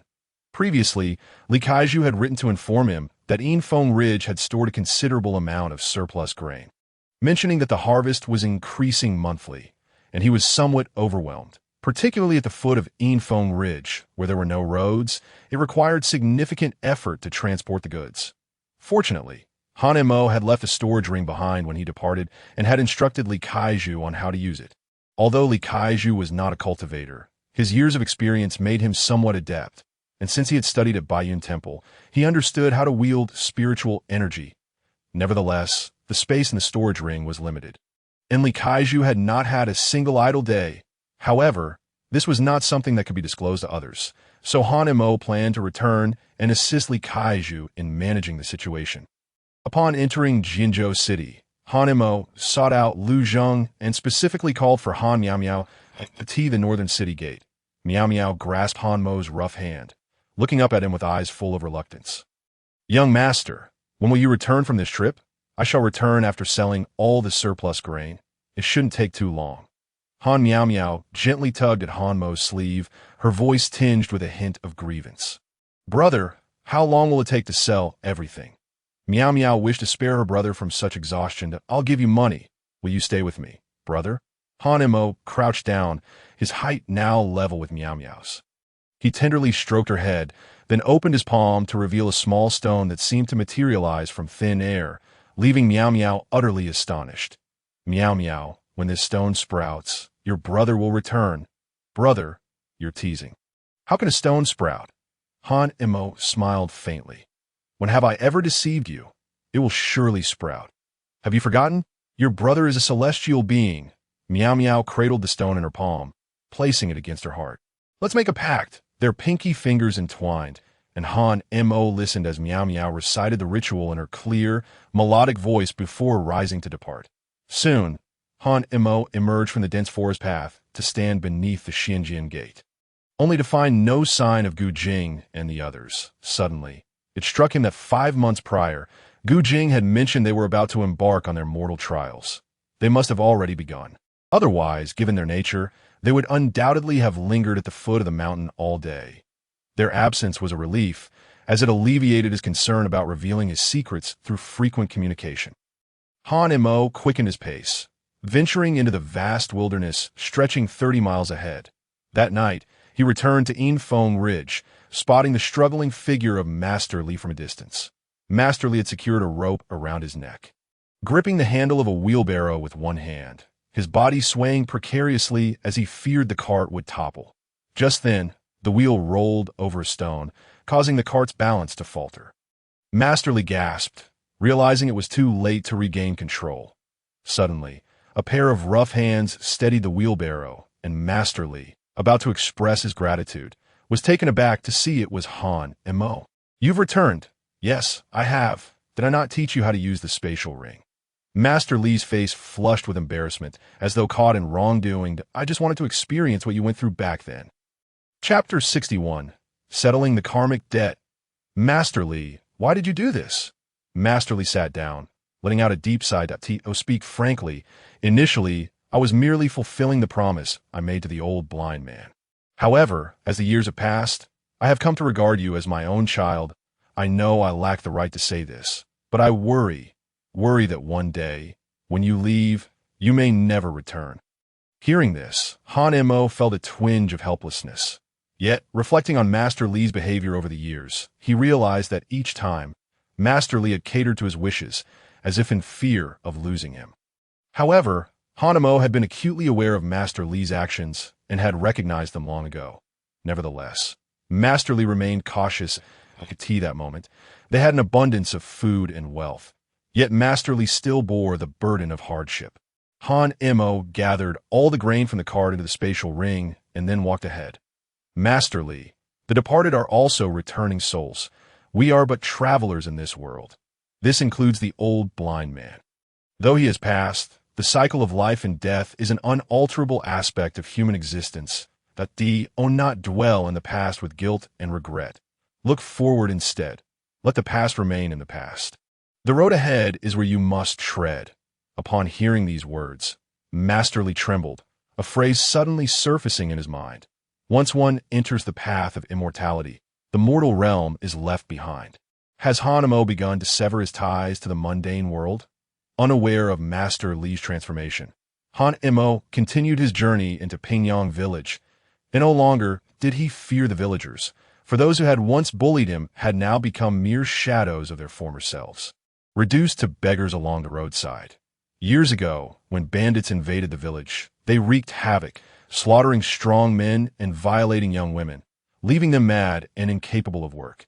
Only the elderly and children remained.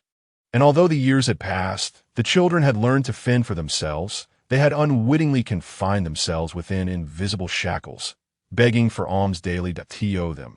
Extending a hand or opening their mouths was enough to elicit charity. Upon entering Pingyang village, Han Mo was taken aback by the desolation. Beneath the dilapidated eaves, a family huddled together in a corner, their eyes widening in fear at the sight of Han Mo. However, upon recognizing Master Li beside him, their wariness lessened. "Master Li, did these people not receive their share of rewards from the officials of Tianyong City back then?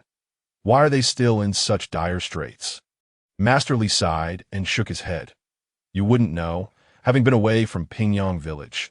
After they divided the rewards, that very night, they were seized by others. The ones who took the silver had already formed factions in the village.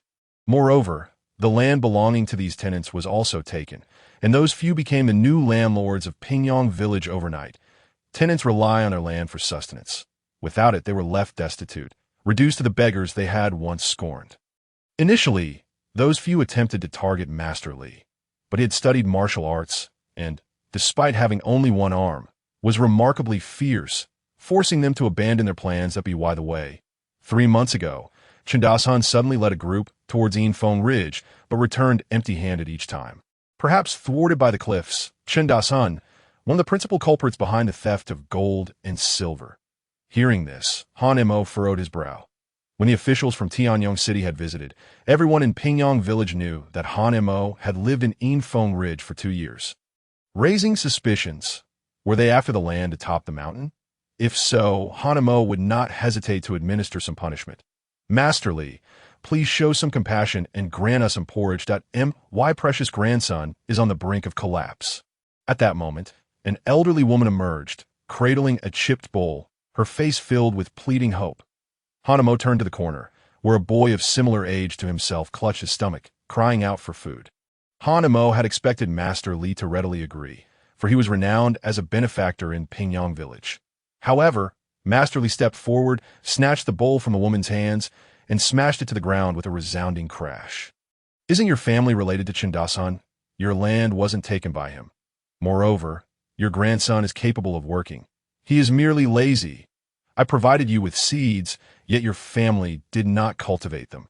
Instead, you wallow in misery to elicit pity from others." The old woman, trembling in fear, sank to the ground, wiping her tears as she pleaded, "Kind master, my grandson is still young. He knows nothing. Please, have mercy and give us something to eat. Han Mo, let us go."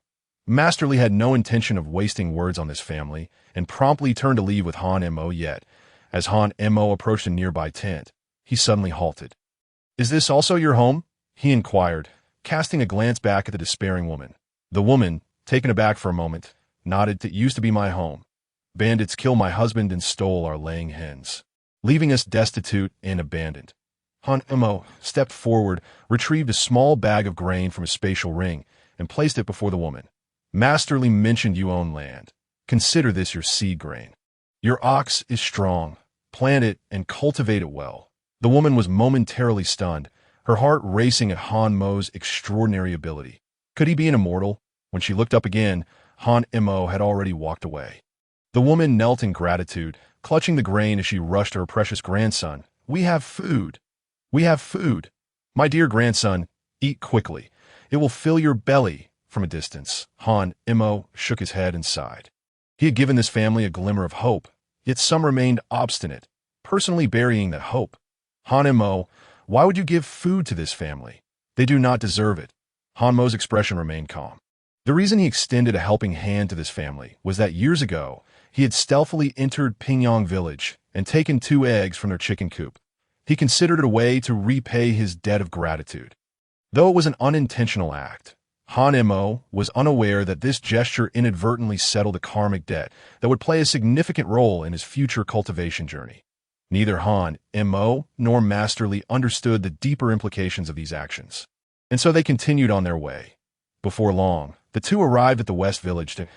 As they approached, Masterly pushed open the gate of his courtyard, the creaking door echoing as it swung open. Han Mo gazed at the earthen walls of Master Li's home, reminiscent of his own days spent huddled in a corner, yearning for food, when Master Li had brought him 2 white buns. That night, he and the old blind man had savored them with great satisfaction. Thank you, Master Li. Master Li was momentarily taken aback, unable to comprehend. What are you thanking me for? I merely brought you to my home to share a meal. Come inside. Han Mo smiled faintly as he stepped into the courtyard. After all, this was his first time entering this place. Previously, he had merely stood outside in a daze, silent and unmoving. Upon entering the courtyard, Han Mo noticed a large pot resting in the corner, alongside a movable stove. However, the stove was quite substantial, and it would likely be challenging for Master Li to move it outside by himself. Feel free to browse around. I shall prepare a couple of dishes, Master Li said. Taking charge in the kitchen, he removed some smoked meat that had hung on the wall for a long time, even going so far as to slaughter the only hen that laid eggs in the household, leaving Han Mo with no time to intervene. Master Li, however, seemed unconcerned, stating, were it not for Han Mo, I would not have endured until now, thus expressing his heartfelt gratitude towards Han Mo before long. Master Li had prepared a sumptuous feast, one that was quite difficult for even the wealthiest landlords to enjoy. The remaining grain will be sent to the city for sale tomorrow. It should fetch around 600 taels of silver. Unfortunately, only the prices in Jinzhou are a bit higher. Han Mo nodded. The price was of little significance to him now, as he possessed a considerable fortune that seemed inexhaustible. Master Li, I shall accompany you to the city tomorrow. The next day, Master Li awoke early and, upon seeing Han Mo practicing in the courtyard, tiptoed away. Upon his return, he was followed by more than 30 horse-drawn carts. Master Li, do you have that much surplus grain? Is so many carts necessary? The caravan seemed unfamiliar with the area, clearly having come for the first time. Of course, Master Li had intentionally orchestrated this. In reality, each time he sold grain, he called upon a different caravan to avoid raising suspicion and attracting unnecessary trouble. If word got out that Han Mo's crops could be harvested within a month, it might incite ill intentions. Even among the villagers of Pingyang, he had quietly transported a bag of grain from Yinfeng Ridge under the cover of night. When Master Li entered the courtyard, he found Han Mo absent but paid it no mind. Instead, heading to the backyard, he cleared away the firewood on top of the cellar and led the caravan into the cellar to begin loading the grain onto the carts. At first, the caravan workers were skeptical, thinking, in such a barren place, how much grain could there possibly be? This is likely another loss-making venture. However, upon discovering that the cellar, which measured over 20 feet wide and stood 10 feet tall, was brimming with surplus grain, they were utterly astonished. There was easily 1,000 stone of grain. In all their years of transporting grain, they had never encountered such a bounty all at once. With a minimum transport fee of 10 per stone, they stood to earn at least 10 taels of silver from this trip. Moreover, they were only responsible for transportation should they encounter bandits or other unforeseen circumstances along the way. They could request additional compensation from the owner. This was indeed a lucrative deal. The caravan workers, filled with newfound vigor, managed to load all 1,000 stone of grain onto the carts in just 1 hour. After counting, they confirmed a total of 1,200 stone of grain. Masterly paid the crew 12 taels of silver, then handed each driver the delivery location, urging them to ensure it arrived safely. With the contract signed, Masterly had no worries about the caravan defaulting. After all, no one wished to face legal troubles, and if they were caught embezzling, it would be considered theft, tarnishing their reputation and leading to dire consequences. Rest assured, we will deliver the grain to the buyers according to the route, declared the caravan leader, thumping his chest in assurance. Return quickly with the empty carts. No need to go back. I have more grain here. Let's transport it together, a voice called from outside the courtyard. Under the curious gazes of the crowd, Han Emo pushed the door open. I have surplus grain. Let us take it. A business opportunity that presented itself should not be squandered. And it was astonishing that such a desolate village had so much surplus grain. The empty carts that had not yet loaded grain would not be a wasted trip that, if possible, they could even raise the price. However, the caravan leader's plans were thwarted. They had not anticipated that this affluent Master Li was well acquainted with the young man, and quite intimately at that. Young brother, where is your grain? Han Emo waved his hand, and suddenly a pile of grain appeared on the ground before them, shocking the caravan crew, who quickly knelt in awe that I was blind and failed to recognize your divine status. Please do not be angry. Rise, just ensure the grain is delivered to the specified address. Hanmo instructed. Yes, esteemed one, we shall attend to it immediately. The workers became exceedingly compliant, preparing to return the silver to Hanmo, but he declined, assuring them that they would receive every coin owed and urging them not to waste time. After delivering 2 more taels of silver, the remaining carts were filled to capacity. The caravan departed from the other side of Pingyang village, and Han Mo and Masterly naturally followed along to the convoy heading to Tianyang City. That very night, the caravan arrived at Tianyang City. Han Mo was already aware of the local officials' attitudes toward him, and he and Masterly discreetly separated from the group, allowing the caravan to proceed alone. Meanwhile, within Tianyang City, the workshop brothers had prepared for the delivery, ready to receive the grain. Upon seeing the caravan's return, the 2 brothers entered the city, but the guards at the gate felt a familiar sense of recognition toward Han Mo, yet did not dwell on it, allowing them to pass without further scrutiny. Soon, Hanmo finally met with the workshop brothers, who initially assumed he had come to process grain. Just as they were about to refuse service, stating they were not operating that day, they were taken aback to discover it was Han Mo. Though they did not recognize him, they certainly recognized Master Li. Who else could be so closely associated with him but Han Mo? Mr. Han, you have changed dramatically. My brother and I failed to recognize you. Please forgive our oversight. The brothers were exceedingly respectful. Fearing they might offend Han Mo, they had witnessed Han Mo effortlessly dispatching bandits in the past, displaying extraordinary skills that left a lasting impression on them. Mr. Han, as per your instructions, we have sold 300 stone of grain, 100 stone to the tavern, and 200 stone to the granary. Here are the documents. The elder brother handed the paperwork to Han Mo. His expression slightly conflicted. Mr. Han, there is something I must inform you. The younger brother tugged at his sibling's arm, but the elder shrugged him off. The official seems to be aware that we are selling grain on your behalf, so he has suppressed the price to 300 won. Otherwise, he would not issue the grain sale documents. I acted on my own accord and agreed to this. I hope Mr. Han can forgive me. Upon hearing this news, Hanmo's expression shifted. 300 when was drastically below the market price. Did the official not fear repercussions from above? The elder brother sighed, revealing the truth of the matter. The official is not concerned. He has his own advisors and means. This grain will be submitted to the royal court, but not all of it. He will keep some for himself, and if the royal court investigates, they will find nothing amiss. The quantity of grain purchased and the tax recorded are all documented. In essence, if the market price is 500 won per stone, and he permits you to sell only 100 stones while paying you only 300 won per stone, the remaining 200 won becomes unclaimed wealth. 100 stones amount to 20 taels of silver. Whoever obtains it can keep it. Furthermore, he can collect more grain, as long as he does not record it. The royal court will find no issues, even if they investigate. It is a win-win situation. Thus, the price continues to be suppressed, now down to 301. Understanding the crux of the situation, Han Mo resolved to confront the Tianyang city official. But as night had fallen, the official might not be present at the office. That evening, the two stayed overnight at the Workshop brothers' home. The next day, Han Mo delivered the grain to the tavern, which was overjoyed to see the Workshop brothers. "Gentlemen, we owe you a great deal for the excellent grain over the years. The wine produced is exceptionally fragrant, and our sales have been thriving. This is the agreed-upon 100 stones. Has there been any alteration from the granary?" The Workshop brothers dared not overstep, as all the grain belonged to Han Mo, who was present.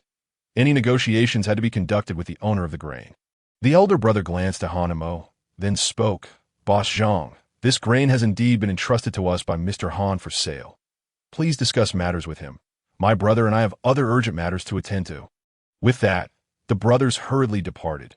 Han Mo raised his hand, and all the grain was stored into his spatial ring. The tavern owner was taken aback by this display, exclaiming "Immortal," and nearly kneeling in worship. "Please, esteemed one, come in." Now he dared not treat Han Mo lightly. Just moments ago, he had been curious about the Workshop brothers, known for their fierce reputation in the marketplace. Seemingly unyielding to anyone. It was said they had once traversed the wilds with a notorious reputation. Now, seeing their reverence toward a young man, he understood the gravity of the situation. This was indeed an immortal, and the Workshop brothers had not been forthright. Upon entering the tavern, a rich aroma of wine wafted through the air. Causing Han Mo to feel slightly intoxicated, he quickly summoned his spiritual energy to dispel the effects. "All this grain belongs to me. You require 150 stones, correct? It is all here." The tavern owner's eyes widened in disbelief. "What? 150 stones? Was it not 100 stones? I dare not ask for more. If the officials were to find out, I would face severe punishment, and my humble tavern would be dismantled. Esteemed Immortal, please do not say such things. You are an immortal. The officials would not dare to offend you, but I am merely a small tavern owner. How could I possibly offend you?" Han Mo chuckled lightly and took a seat. "You also mentioned that the official fears me. Thus, is it not within my purview to dictate the quantity I wish to sell?" The tavern owner's face instantly contorted with conflict. To be honest, he harbored a strong desire to purchase the entire stock. The grain cultivated by the Celestial was highly sought after, selling out within a day. He eagerly anticipated such a day each month, for only then could he amass a fortune. "Boss, I control my own grain. Based on 501 per sure, I can reduce it by 51 and sell you an additional 50 sure. The yamen will remain oblivious." Suddenly, the back courtyard of the tavern was thrown open, and a group of constables stormed in, blades drawn, and pointed at the two. "You have audacity, discussing my lord in private." Chapter 63. Court Session with the Official. The sudden intrusion of the constables caused the tavern owner's complexion to pale, and before he could react, a blade was pressed against his neck. "Come with us. Wait. On what grounds do you accuse us of illicit trade?" Han Mo flicked his fingers, snapping the blade that threatened his neck, a spectacle that left the constables utterly astonished, instinctively retreating. "What do you intend to do?" Han Mo smiled lightly and slowly approached the constable. He was no longer the timid Han Mo of yesteryear. After experiencing numerous brushes with death, he had become remarkably composed. "Words alone are not enough. You must present evidence. I heard it with my own ears. How could there be any doubt? Don't think that just because you possess some strength, you can act impudently in front of my lord." Han Mo produced the grain sale document and displayed it before the constable. You see clearly. It states 100 sure of grain, bearing your lord's official seal. This courtyard contains only 100 sure. How can one claim there is more for sale? Upon speaking, Han Mo deliberately stepped aside, prompting the constable to lean over and, in an instant, erupt in fury. "Preposterous. This is clearly 150 sure. You are speaking falsehoods." The constable approached the remaining grain on the ground, pointing in disbelief at the quantity, which indeed amounted to 150 sure. Yet in the next moment, Hanemo stepped forward and swiftly stowed the excess 50 sure into his spatial ring. My lord, you are mistaken. There's only 100 sure here, is there not? Thud. Witnessing Hanmo's earlier display of prowess, the constable was overwhelmed with dread and fell to his knees. Celestial, spare my life. I am but a lowly man, blind to the grandeur of your presence, that I have offended you, and I have an elderly mother and a child in need. I beseech you to show mercy. At this moment, despair overwhelmed the constable, but he never anticipated that a celestial would descend upon Jianzhou, and for such a trivial offense, he had incurred the wrath of one. If the celestial were to unleash his fury, the city would surely descend into chaos. Han Mo scoffed. Return and inform your lord that Han Mo occasionally visits the yamen to make inquiries. Upon hearing this, the constable dared not linger, scrambling away from the tavern in haste. As tranquility returned to the courtyard, the tavern owner remained in shock until Han Mo's voice pulled him back to reality.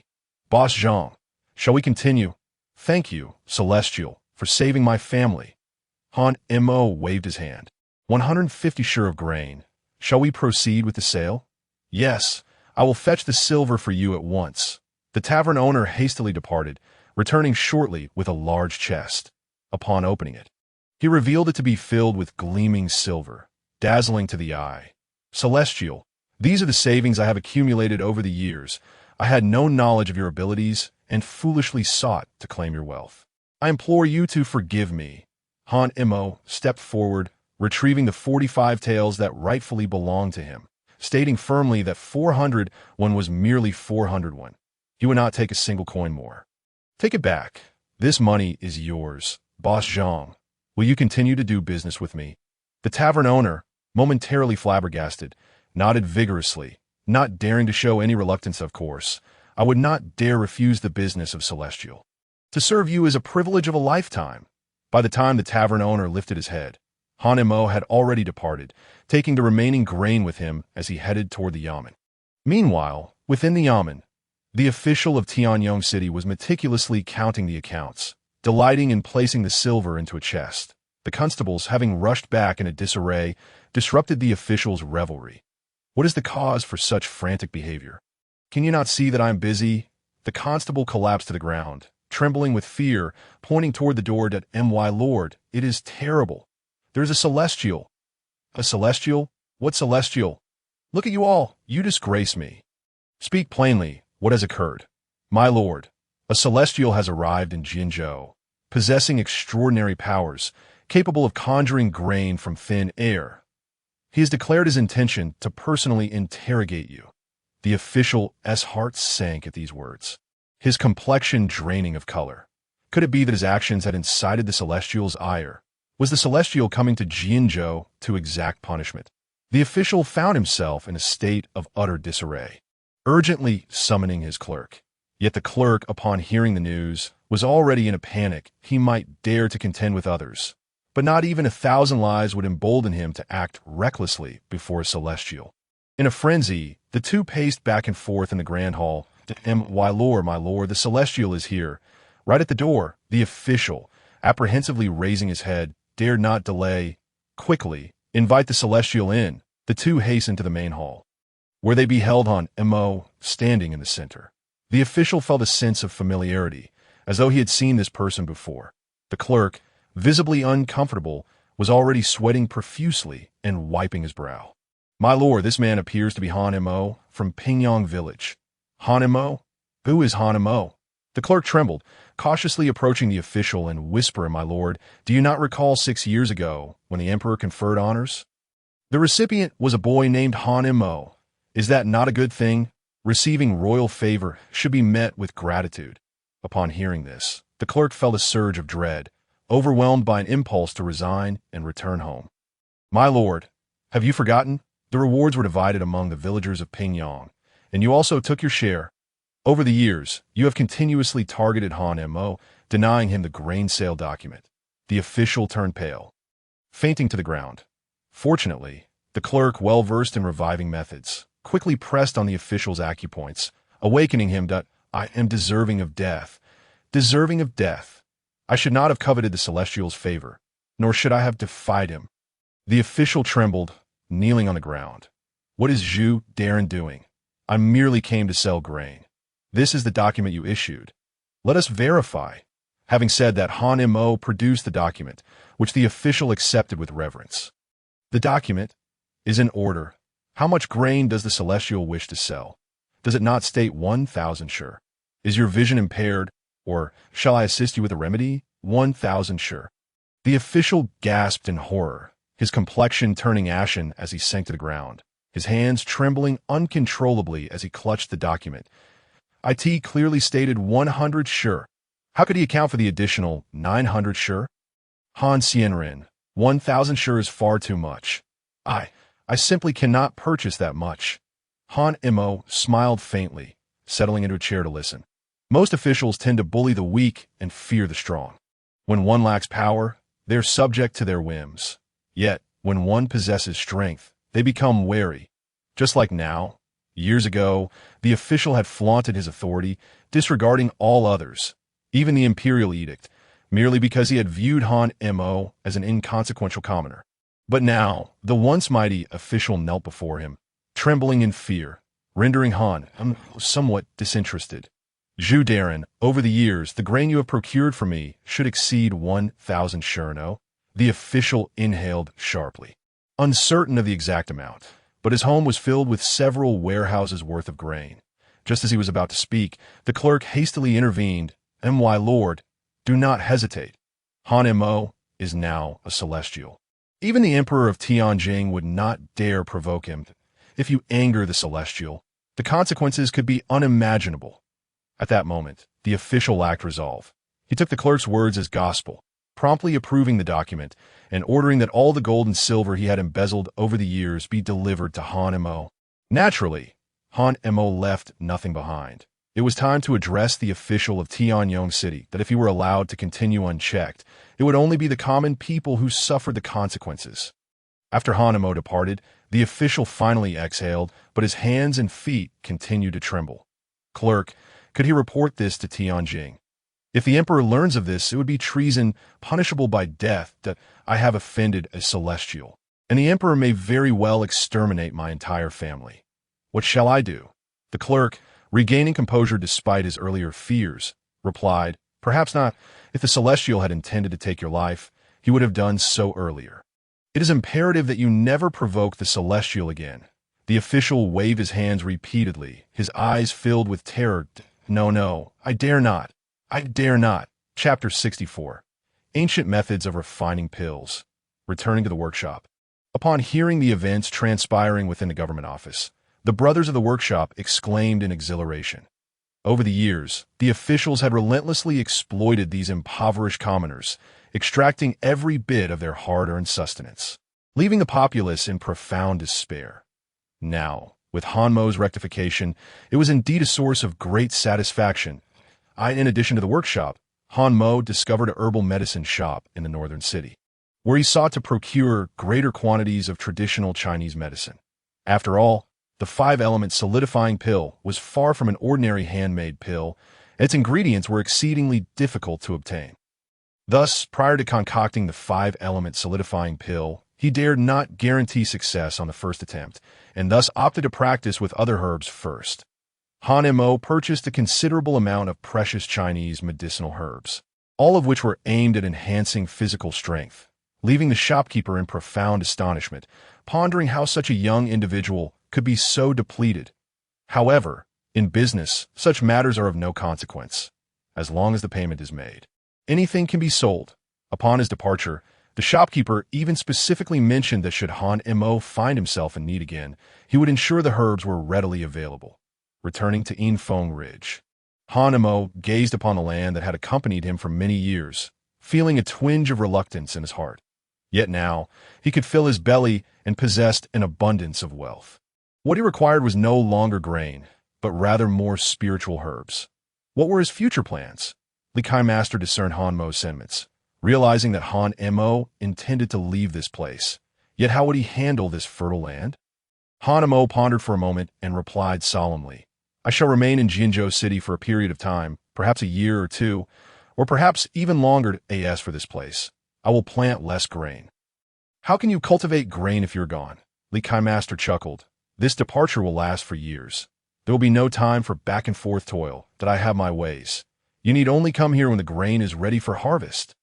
Hanemo responded that I am leaving, and I thank you for your assistance over these years. If I possess the ability, I may even lead you onto the path of immortality. Li Kai Master smiled, refusing Han Mo's goodwill. No need for that. I have come to understand many things.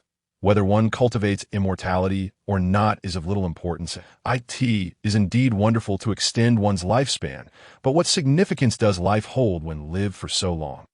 Observing Han Mo's current achievements, he felt content, believing he had not let the old blind man down. Hanemo, Li Kai Master raised his voice, advising, you are a person of great ambition. You cannot remain trapped in this pond forever. One day, you shall transform into a dragon and soar to great heights. However, the path to immortality is fraught with perils. You must exercise caution in your future endeavors. As Han Mo departed, Li Kai Master gazed longingly at the land that had once shared his companionship with Han Mo. Feeling a deep sense of nostalgia, he walked to the cave, where the two beds still stood, and memories flooded back, each scene replaying vividly. On that wooden bed, Li Kai Master seemed to see Han Mo studying late into the night, as well as the images of Han Mo diligently cultivating day and night. All of it felt so surreal. It was as if yesterday's Han Mo were still the little beggar from 7 years ago. Bullied in Pingyang village, scavenging through scraps at night to survive each day. Or perhaps the child who once crouched at the doorstep begging for food. Time truly flies, in the blink of an eye. Han Mo had matured and stabilized, achieving everything through his own efforts, no longer subject to bullying, nor needing to gather firewood in the cold winter deep in the mountains, nor enduring the hardship of carrying grain that weighed several times more than his own small body. As the past replayed before his eyes, Li Kai Master regained his focus, cleaning the cave inside and out, and with a hoe, he cultivated a small half-acre of land outside the cave, planting some vegetables and fruits. In the following days, Li Kai Master moved all the belongings from his home in Pingyang village to Infeng Ridge, erecting a wooden shed before the grave of the old blind man. Pouring out a bowl of wine. Old blind man, how proud you once were, Li Kai Master mused, lifting the bowl of wine. Why have you fallen to such a state? Had you listened to me back then? Perhaps today would be different. Tilting the bowl, he spilled some wine, sharing a drink with the old blind man. Old blind man, the task you entrusted to me, I have completed, but who was it that compelled you to undertake this task? Alone before the grave, Li Kai Master spoke of many things, recounting from the moment he met the old blind man until he detailed Han Mo's changes over the years, that he was no longer the young Han Mo of yore. What he would become in the future was unknown to both of them. If you have spirit in the heavens, may you bless young Han Mo with smooth sailing ahead. Time passed swiftly, and 3 years slipped by unnoticed. Han Mo was now 18 years old. Emerging from the wooden house at the foot of Yao Ling Mountain, Han Mo appeared disheveled, rushing out, a cloud of thick smoke billowing upward from the open door. With a clay jar clutched in his arms, with no time to assess the damage to the wooden house, Han Mo hurriedly removed the lid, revealing a dark powder inside, prompting a resigned sigh. Another failure. Which part went wrong this time? Han Mo felt deeply despondent.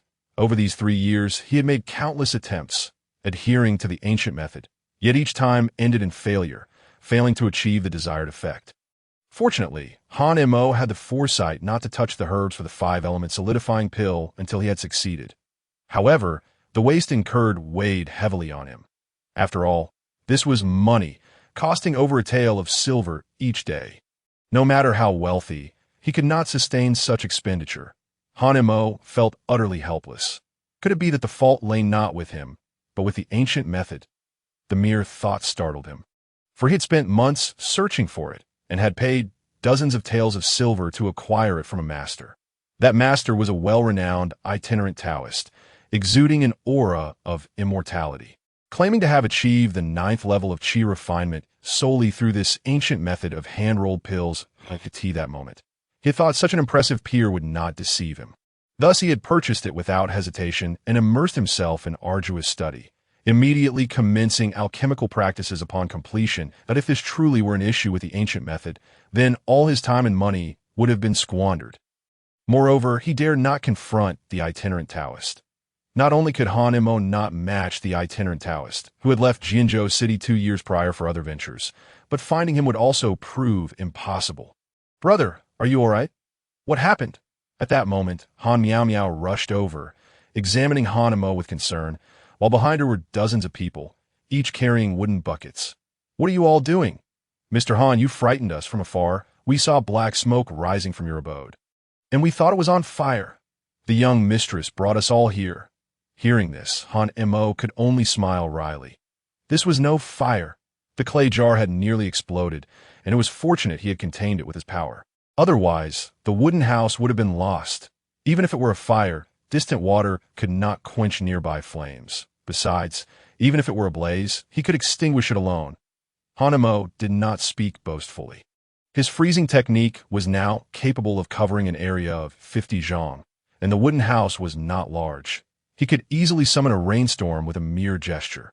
Even if he could not extinguish the fire, a single strike could destroy the wooden house, preventing the flames from spreading to Yaoling Mountain. Han Mo had significantly improved his control over his powers. In 3 years, he could easily shatter an 8-foot boulder, and he was only a step away from mastering the 9-foot mark. Yet this realm progressed slowly, and his spiritual stones were nearly depleted. Without replicating the 5-element solidifying pill, his cultivation speed would dwindle further. About a quarter of an hour later, Lu Zheng arrived, visibly relieved upon confirming Han Mo's safety. "Master Lu, are there any experts in Jianzhou City adept at the ancient method of pill concoction?"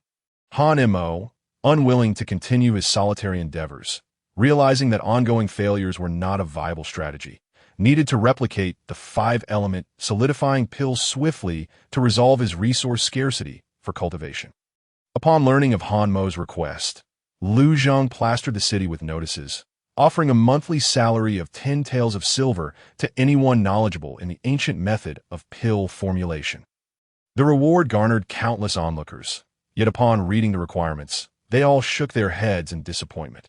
How could a celestial being's demands be so simple? Moreover, if even celestial beings do not comprehend it, how can we mere mortals possibly know? Yet, 3 months passed, and the notices, weathered and yellowed, still attracted no takers. One evening, Han Mo disposed of the discarded medicinal residue, feeling dejected. This marked the 100th failure since the beginning of the 3rd month. And the corner of the courtyard was now piled high with remnants. Setting aside the alchemical vessel, he intended to begin meditation, but upon reaching for his spiritual stones, he found none appeared. Glancing at his spatial ring, his expression immediately darkened. The spiritual stones were completely gone. Han Mo felt a bitter disappointment. Ultimately, he had failed to concoct the 5-element solidifying pill before depleting his resources, and upon inspecting his dantian, it was only half full. The 3rd layer of qi refinement was exceedingly challenging. Even with over 500 spiritual stones, he had not managed to break through.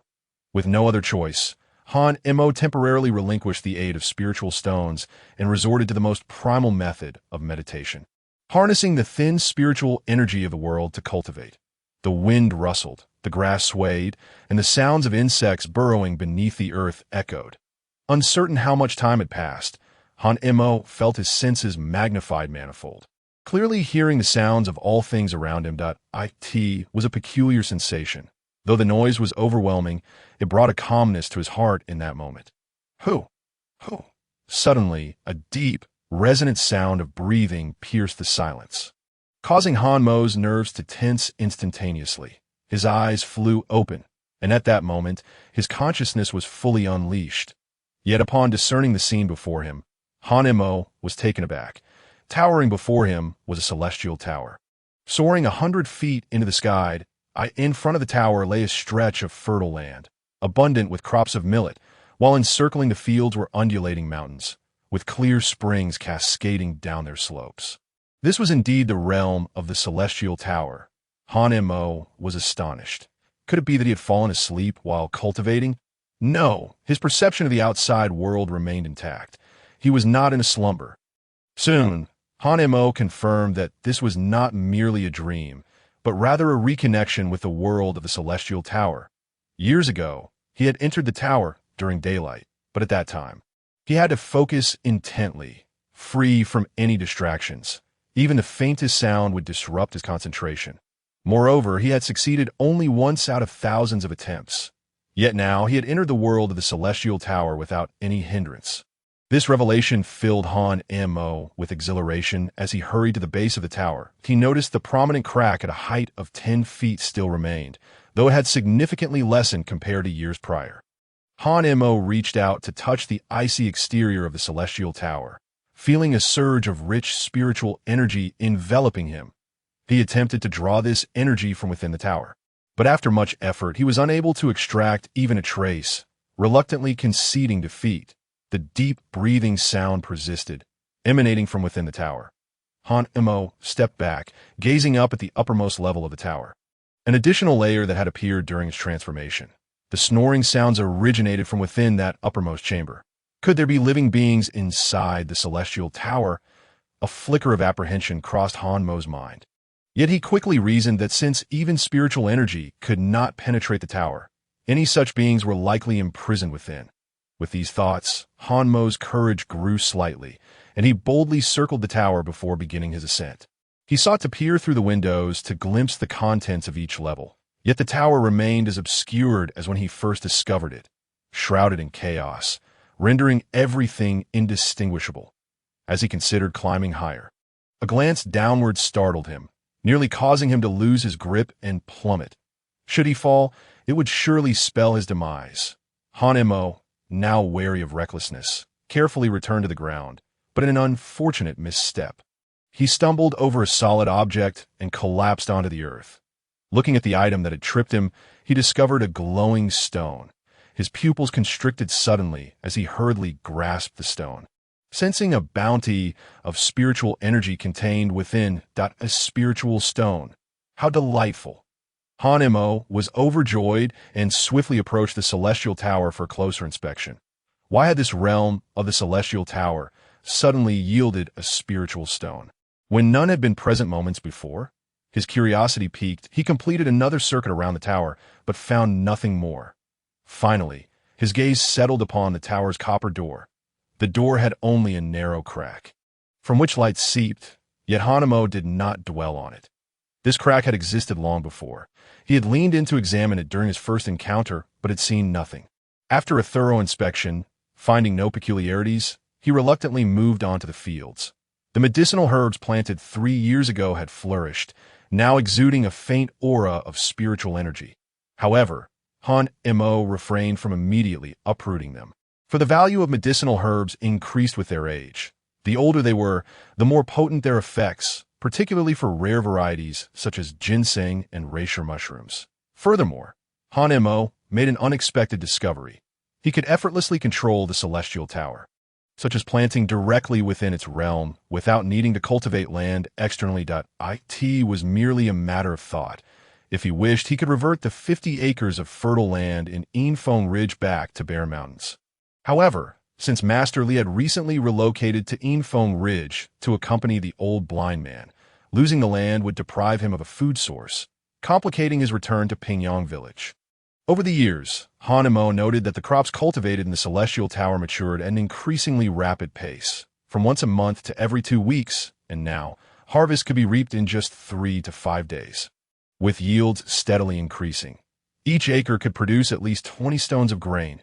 Consequently, Han Mo would replant each month, ensuring there was enough to keep Master Li well fed, while also cultivating a variety of grains. This arrangement spared Master Li considerable hassle, as he only needed to collect the harvests each time. Having spent little time in the Celestial Tower, Han Mo's consciousness shifted slightly, and in the next moment, he returned to awareness, finding the outside world still cloaked in darkness. To validate his conjectures, he attempted several more times, astonished to discover that 7 or 8 out of 10 attempts allowed him to traverse the realm of the Celestial Tower. This revelation left Han Mo exhilarated, robbing him of sleep for the entire night. From now on, he could access the Celestial Tower at will, no longer requiring nightly dreams. The following day, as the warm sun ascended, Han Mo exhaled a breath of stale air and opened the door, spotting Han Miao Miao sprinting toward him. a small cloth bag slung over her shoulder, cradled closely to her chest. Following Han Miao Miao were the maidservants from the Liu family estate. Now 13 years old, Han Miao Miao had blossomed into a graceful young lady, shedding her youthful innocence. Under the guidance of the esteemed instructors at the Liu estate, she had achieved a modest proficiency in music, chess, calligraphy, and painting. However, in Han Mo's presence, she still revealed her innocent and pure side. "Slow down, young mistress. We cannot keep up," the maidservants exclaimed, clutching their bellies as they followed. Han Miao Miao hastened to Han Mo, removing the cloth bag.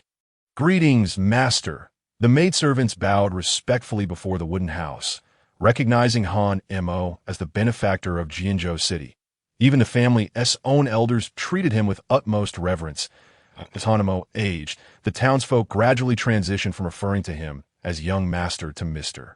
Han, and ultimately to master, for he had once sold grain in Jianzhou City, making the title fitting. Han Mo feigned annoyance as he addressed Han Miao Miao. "How could you slip out alone? What if something happened? Next time, inform me beforehand, and I shall fetch you." "Humph." Han Miao Miao stuck out her tongue and made a playful face. "I won tea. My brother lives in Jianzhou City, and Lord Liu says as long as you are in Jianzhou, it is safe for me too. I can easily find my brother, as he lives only 2 or 3 miles from the Liu estate." "What do you have there?" Han Mo inquired, noticing the bag in the little girl's hands. With a grin, Han Miao Miao produced 3 rice balls wrapped in oiled paper. "Lord Liu said my brother is very busy and often forgets to eat, so I secretly made some rice balls to bring to you. Please try them and tell me how they taste," she implored, her hands cupping her cheeks, her eyes brimming with anticipation. With a helpless shake of his head, Han Mo picked one of the assorted rice balls from the table and took a bite. "Not bad, quite fragrant. Did you add sweet flag?" Han Miao Miao's eyes widened in admiration as she excitedly clapped her hands. "Wow, brother, you're amazing. How did you know?" "I asked the doctor at the estate, and they said that a suitable amount of sweet flag can invigorate the spirit." Han Mo nodded, acknowledging that sweet flag was indeed a medicinal herb known for its ability to open the mind and calm the spirit. Consuming it in moderation aligned with Han Miao Miao's explanation. "Brother, there's more. Lord Liu said you often get so busy that you lose track of everything, and I don't want you to wear yourself out." At her words, Han Mo's heart swelled with joy. This girl, who could barely take care of herself, had thought to care for him. Under Han Miao Miao's insistence, he consumed the remaining rice balls in one go. "I'll make more for you tomorrow. I must return now, or Lord Liu will surely be angry with me." Watching Han Miao Miao's retreating figure, Han Mo felt a wave of nostalgia wash over him. It had been 8 years since he first met the little girl, and in a few more years he would be able to find her a suitable match. By then, his task would be considered complete. However, these rice balls were indeed delicious. If he could transform the medicinal herbs used for the 5 elements solidifying spirit pill into such rice balls, wouldn't tea that be? As Han Mo pondered, he suddenly froze, his pupils dilating as if he had made a significant discovery. Chapter 66. The pill is refined, and the journey to Baiyun Temple resumes. The next day, Han Mo opened the remaining oiled paper from yesterday, revealing 50 plump white pills, each the size of a thumb and resembling elixirs. But he placed the pills at a vent and eagerly retrieved the first batch that had dried. Swallowing one without hesitation, a wave of intense flavor surged, sending a sharp rush to his head, causing him to gasp in surprise. Yet as he felt his blood beginning to warm and his overall vitality quickly rejuvenating, Han Mo could not contain his excitement, shouting out loud, "It works! It really works!" After 3 years of research yielding no success, he had unexpectedly found inspiration in this seemingly trivial matter. By nightfall, the table by the window was already piled high with numerous pills. Of course, these were merely practice batches. Now it was time to officially commence the refining of the 5 elements solidifying spirit pill: Lingji, Ginseng, Astragalus, Cistanche, and Rehmannia. Han Mo carefully extracted 5 pre-prepared powders, blending them in precise proportions before amalgamating them with finely milled rice flour. He then incorporated the unique spring water from the Xiantai realm into the mixture, stirring it vigorously, and ultimately shaped the mixture into uniformly sized Dan pills with his bare hands. After completing this meticulous process, Han Mo delicately wrapped the pills in oiled paper and placed them on the windowsill to dry. When the time approached the third quarter of the afternoon, he hurried to the window, unwrapped the oiled paper, and cautiously grasped a Dan pill between his trembling fingers. In an instant, he felt the abundant spiritual energy contained within the pill, far more potent than the ambient spiritual energy of the world. Though it did not compare to the true five-element solid spirit pill, it undeniably possessed spiritual essence. Unable to contain his excitement, Han Mo swallowed the pill in one gulp, and the spiritual energy erupted in his mouth, coursing through his entire being. It worked. It truly worked. Han Mo exclaimed with exhilaration, his voice echoing all the way to the Lord of Jianzhou City, striking fear into the hearts of those who heard his frenzied proclamation. It's over. The master has lost his mind. Hurry, summon Lord Liu. The master has gone mad with cultivation. Panic swept through Jianzhou City, and upon hearing the commotion, Lu Zheng rushed out of the city with his entourage. Meanwhile, Han Miao Miao, who was in the back kitchen shaping rice balls, was alerted by a maid and abruptly glanced out the window. "Brother," she called, her face etched with concern, grabbing a small cloth bag from the table. She stuffed the dried rice balls inside and dashed out of the kitchen, heading straight for Yowling Mountain. Moments later, the crowd gathered outside the wooden cabin, but Han Mo's shouts had ceased, and no one dared to step forward. If the master wasn't mad, what would happen if they intruded? Yet if he had truly lost his mind, who could withstand the might of an immortal? The crowd hesitated, casting uncertain glances at Lu Zheng, who was equally torn. Just then, a figure clad in a light pink dress darted past them and rushed into the wooden cabin. "Miao Miao, come back." Lu Zheng's expression changed drastically, but it was too late to stop her. The next moment, they heard Han Miao Miao's startled cry, causing everyone's hearts to leap into their throats. Liu Zheng could no longer concern himself with anything else and charged into the cabin. However, at that moment, they saw Han Mo emerging, holding Han Miao Miao's hand.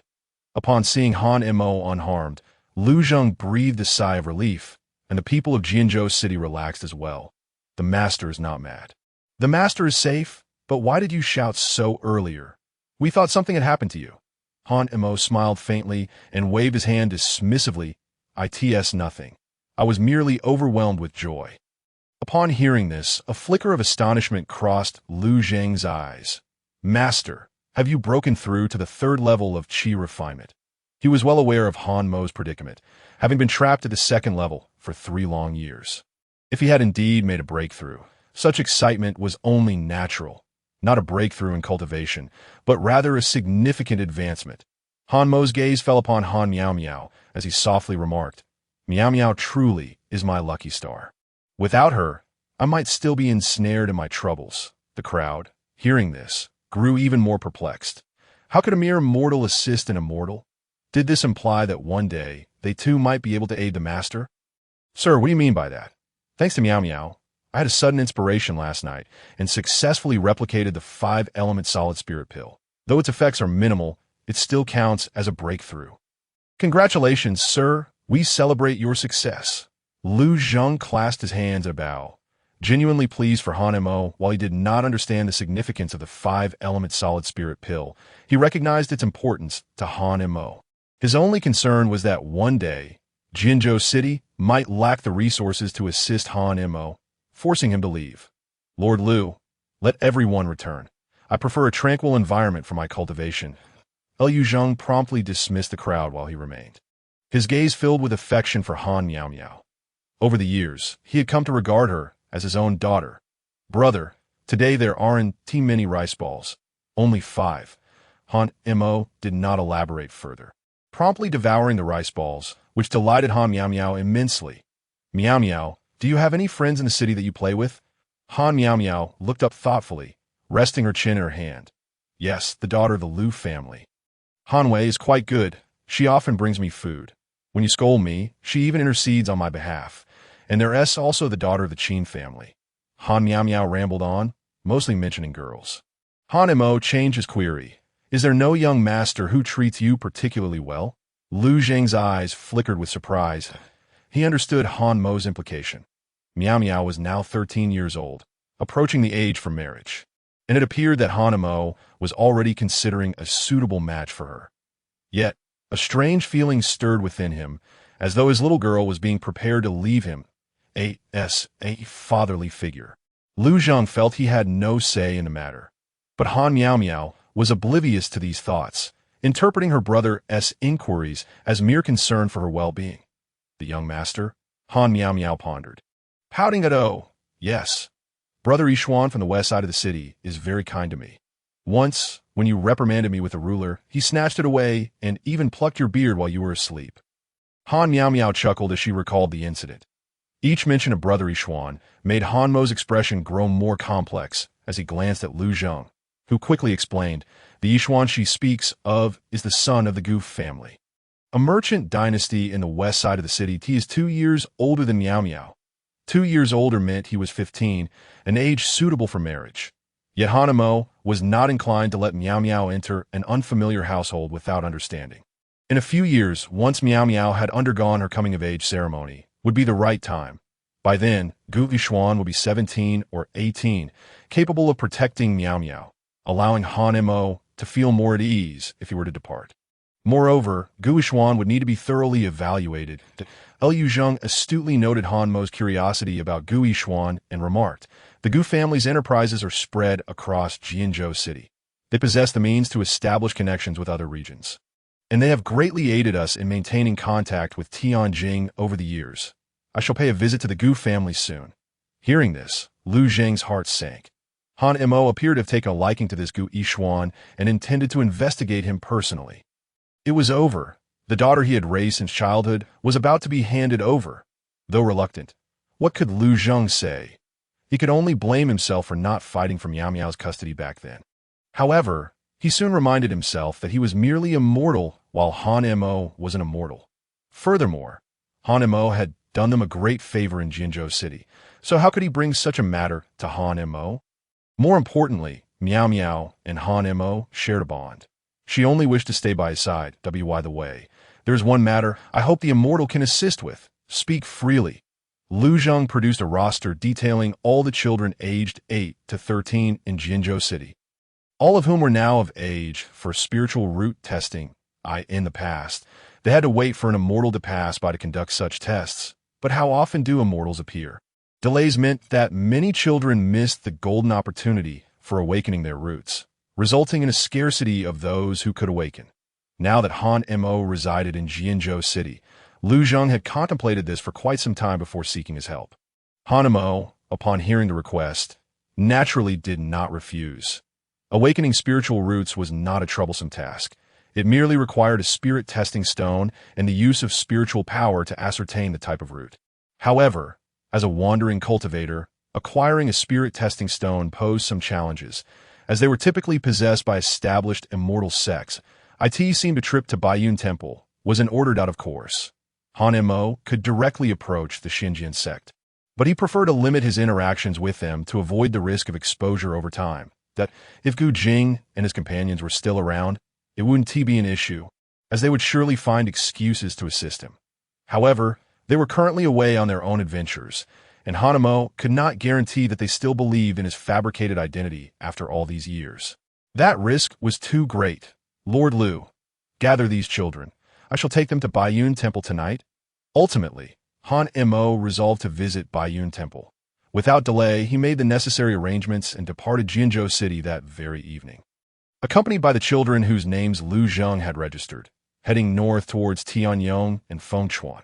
After 2 months of travel, they finally arrived at the foot of Baiyun Temple. Of course, if he were alone, Han Mo could have reached it in under a month, but given the rigorous nature of the spiritual root testing, he felt it prudent to proceed with caution. Moreover, he had another thought. Among these children was Gu Yishuan. Since Miao Miao had a deep impression of Gu Yishuan and even a hint of affection, it would be wise to assess the character of this young man as well. Over these 2 months, Han Mo observed that Gu Yishuan was not particularly talkative, yet he was clever and treated his companions well, always taking the initiative to cover their expenses for food and lodging. The other children held Gu Yishuan in high regard. Han Mo contemplated this, but the young lad always seemed to be one step ahead, prompting Han and Mo to take note of Gu Yishuan's expenditures to settle with the Gu family upon their return. Standing at the mountain's foot, Han and Mo gazed at the familiar stone steps with a sense of nostalgia. The IT was Li Kaiju who brought him here all those years ago. After an interval of 8 long years, he returned, but this time he had become the guide, accompanied by a larger group of children. Han Mo's thoughts inevitably drifted back to those early days. After a moment, he turned to look at the 10 children trailing behind him. From here on, you must rely on yourselves to ascend on foot. Let us proceed. Chapter 67. The Enigmatic Sword Tomb, the Azure Lotus Sword. It was still midday, and it seemed they wouldn't reach the Cloudstone steps until the next day at the hour of Shun. They would have to spend the night in the mountains. The boys and girls, having departed from Jianzhou City for the first time, were filled with wonder, believing that immortals resided in the mountains. Their excitement was palpable when they learned that the immortals would help them awaken their spiritual roots that on their journey. The host had mentioned that once their spiritual roots were awakened, they could cultivate and become immortals. The group hastily followed Han Mo's pace. Han Miao Miao dashed ahead, clutching Han Mo's sleeve, while Gu Yishuan stayed closely by his side. Han Mo smiled gently, signaling for the others to keep up. He had expected the journey to be swift. But as darkness gradually enveloped them, shadows emerged on the ground, and the calls of birds and beasts in the forest instilled a sense of fear. Host, where are the immortals? Why have we not seen them? Indeed, host, how much longer must we climb? Do the immortals reside in the heavens? Unable to suppress their fears, the group engaged Han Mo in conversation to alleviate their trepidation, and he answered each question in turn. As the moon rose high in the night sky, some children struggled to keep pace with Han Mo, crawling on all fours as they ascended the steps. Han Mo glanced back at the group and said, "Let us rest here for the night. We shall continue at dawn when the sun rises in the east." Upon hearing this, the children were elated. Gu Yishuan quickly ventured into the woods, soon returning with firewood. Clearing a patch of ground to start a fire, as the temperature dropped sharply at night, everyone huddled together for warmth. When the flames flickered to life, they eagerly gathered around, expressing their gratitude to Gu Yishuan. Han Mo couldn't help but take a closer look at the boy. "Yishuan, come here." Hearing Han Mo's call, Gu Yishuan hurried to stand before him, momentarily glancing at Han Miao Miao before quickly averting his gaze. "Host, did you call for me?" Han Mo nodded. "I ask you this. If you fail to awaken your spiritual root and remain distant from the path of immortality, what will you do?" Gu Yishuan pondered for a moment before responding with composure. "In that case, I will strive to expand my family's business so that the displaced may no longer suffer from hunger and cold. And if you do awaken your spiritual root, then I shall enter the realm of immortals and make a name for myself." Gu Yishuan answered decisively, his gaze resolute. "Have you never considered marrying and starting a family?" In the darkness, Gu Yishuan felt his face flush slightly. "Father says I am still young. It is better to establish my career first before starting a family." "But have you not yet married or had children?" Han Mo was taken aback, not expecting Gu Yishuan to turn the question back on him, and could only manage a bittersweet smile to go back now. "It's cold. Wake everyone up early tomorrow to continue our journey." Gu Yishuan nodded, casting another glance at Han Miao Miao before reluctantly returning to the fire. "Brother, aren't you cold?" Han Mo shook his head. His physical prowess had transcended the realm of mortals, and even in winter, he felt no chill. Moreover, it seemed the celestial tower could ward off the cold. "Miao Miao, can I stay with everyone? Of course, you may decide for yourself that IT is so now, and it shall be so in the future. Go." Han Miao Miao nodded, albeit with a hint of confusion, and dashed towards a group, settling among the boys and girls. "Cold Wei Jia, Yishuan Gij." "Miao Miao, this is for you," Gu Yishuan said, extending his palm to reveal 2 wild fruits he had picked along the way. "They're very sweet." Han Miao Miao glanced at them, then ran back to Han Mo, offering one of the fruits to Lu Hanwei. The 2 girls shared their food like sisters, and witnessing their harmonious bond, Han Mo felt a twinge of envy. Yet, that was all it was. The following day, Han Mo was awakened from his meditation by the rustling sound around him. Noticing that everyone was already awake, he led the group further up the mountain. After approximately 2 hours, they beheld the fog enveloping the mountains and could not help but gasp in awe. "Brother, Is this where the immortals reside? Amidst the mist. The children expressed their innate curiosity. With the sword energy of Yi Wu, the world trembles with might. A single wrath from the emperor shakes the mountains, as laughter reigns over the rivers and lakes. Just as Han Mo prepared to lead the group through the fog, a melodious voice emerged from within, followed by the appearance of a young boy. The boy wore a straw hat, donned a cloak made of brown leaves, and carried a bundle of firewood on his back. In his left hand, he held a goldfish, while in his right, he wielded a bamboo stick, waving it casually as gusts of wind howled. As he drew nearer, Han Mo observed that the boy possessed striking features, a determined face, and appeared to be of similar age to himself. The boy, noticing the group, displayed a hint of surprise. Are you the one leading these children to Baiyun Temple for the awakening of their spiritual roots? Upon being addressed as fellow cultivator, Han Mo immediately realized that this boy was also a practitioner of the way, yet he emitted no discernible aura. Furthermore, how did he know of Han Mo's intentions? The boy gestured towards a small path nearby, explaining, "You have arrived a bit early. The spiritual root awakening ceremony at Baiyun Temple is still half a month away." Hearing that there was still half a month to wait, Han Mo found himself in a predicament, caught between the decision to stay or leave. Waiting idly at the foot of the mountain was not a viable option, and while he himself could endure, his primary concern was for the group of children. The ascent to Baiyun Temple was already a daunting task. If they had to climb again, it would likely undermine the children's confidence, planting seeds of doubt in their hearts. At that moment, the boy pointed to a small path not far away. "That if you do not mind, you may stay at my humble abode until the time comes for you to depart." "Thank you, fellow cultivator." Han Mo did not hesitate and led the group to follow the boy. "May I ask for your esteemed name?" The boy waved the goldfish in his hand. "I cannot claim to be esteemed. My surname is Yi, and my given name is Hao. Yi Hao." Han Mo silently committed the name to memory. "I am Han Mo. I am grateful for your assistance." "There's no need for thanks, Han fellow cultivator. My father often advises that all who ascend the mountain are guests and friends, deserving of kindness." Yi Hao's response surprised Han Mo. It was clear that the people of the mountain spoke with wisdom, devoid of the rustic demeanor of common folk, suggesting a more refined background. The group followed closely behind Yi Hao, but as they progressed, Han Mo suddenly felt a sense of familiarity with the surroundings. "Here we are, Han fellow cultivator. You may stay here. It is modest, but I hope you will not mind." As Han Mo focused his gaze, he recognized the house and was struck by a wave of realization. He remembered all. 8 years prior, when Li Kaiju had brought him here, they had also stayed for a night, and Li Kaiju had referred to the owner of this Yi surname as senior brother. This boy shared the same surname and resided here, undoubtedly the son of that Yi family patriarch. "Howard, we have guests."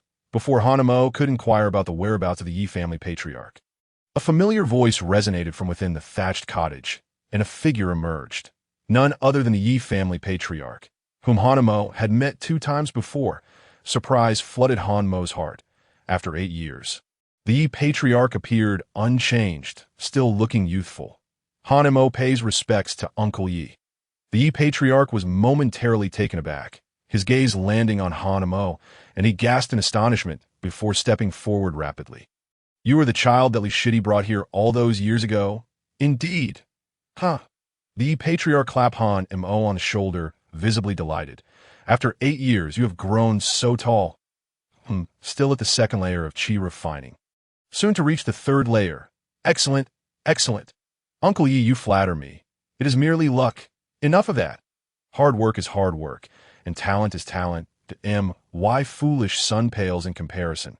Having returned to his cloak and goldfish, Yi Hao overheard his father's words and wore a look of discontent. "Father." The Yi patriarch appeared not to hear, leaving behind the instruction to treat these children well as he led Han Mo into the house. Upon entering, Han Mo noticed the interior was exceedingly simple, featuring only a bamboo table and 2 bamboo chairs. On the main table lay several bamboo leaves, which caused Han Mo's brow to furrow, as though pressed by a sharp object. These bamboo leaves possess a hint of Tao rhythm. How has Li Shidi fared over the years? Has he embarked on the path of immortality? The Yi patriarch was exceedingly warm in his demeanor. And Han Mo promptly recounted all that had transpired with Li Kaiju over the years. Upon learning of Li Kaiju's decision, a flicker of melancholy crossed the Yi Patriarch's eyes, though he quickly found solace. Very well, since Li Shidi has chosen this path, it must be that fate has already decreed in the future, he may encounter opportunities that belong to him. Though he may not attain the destiny of an immortal, he can still find a good ending in this life. But you, I must say, have truly impressed me. You have already reached the threshold of the third layer of chi refining, far more determined than my foolish son. The difference in levels at the third layer of chi refining is still quite significant. As he spoke, the Yi Patriarch's gaze drifted toward the window. Following his gaze, Han Mo noticed Yi Hao in the courtyard.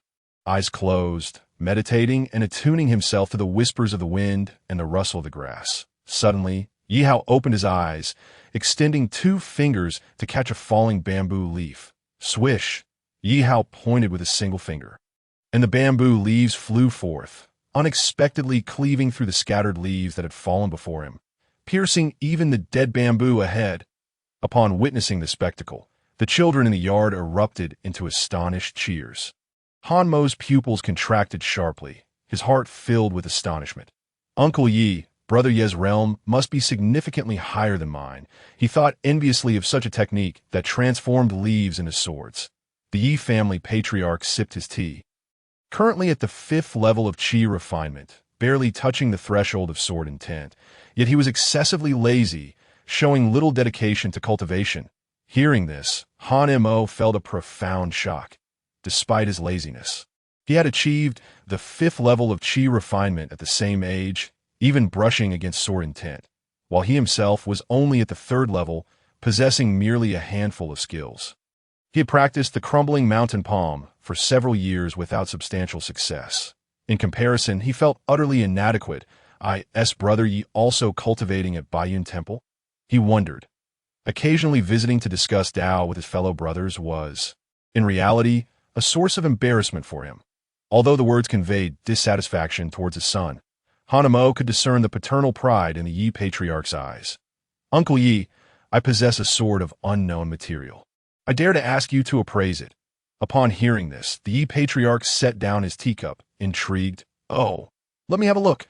Han Mo's thoughts stirred slightly as he summoned the cold sword from his storage ring, gripping it with the demeanor of a seasoned swordsman, drawing the Yi Patriarch's gaze. Placing the cold sword on the bamboo table, the Yi Patriarch gently grasped it, and in the next moment his eyes flashed with astonishment.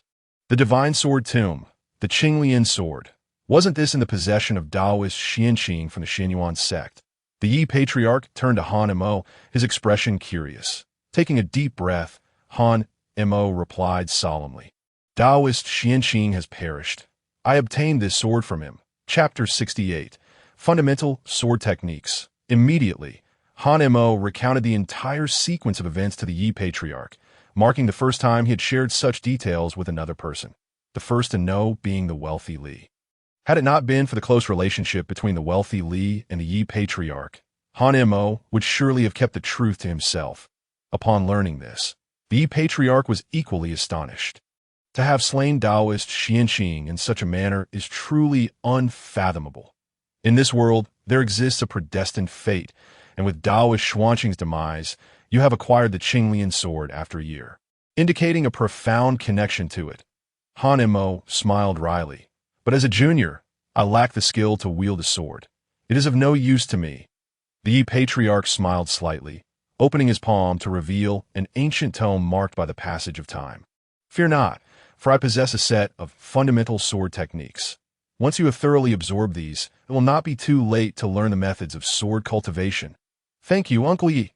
The Yi Patriarch laughed heartily, rising to pat Han Mo's shoulder. Since you call me Uncle Yi, during our last meeting, you had just awakened your spiritual root, and I had no gifts prepared.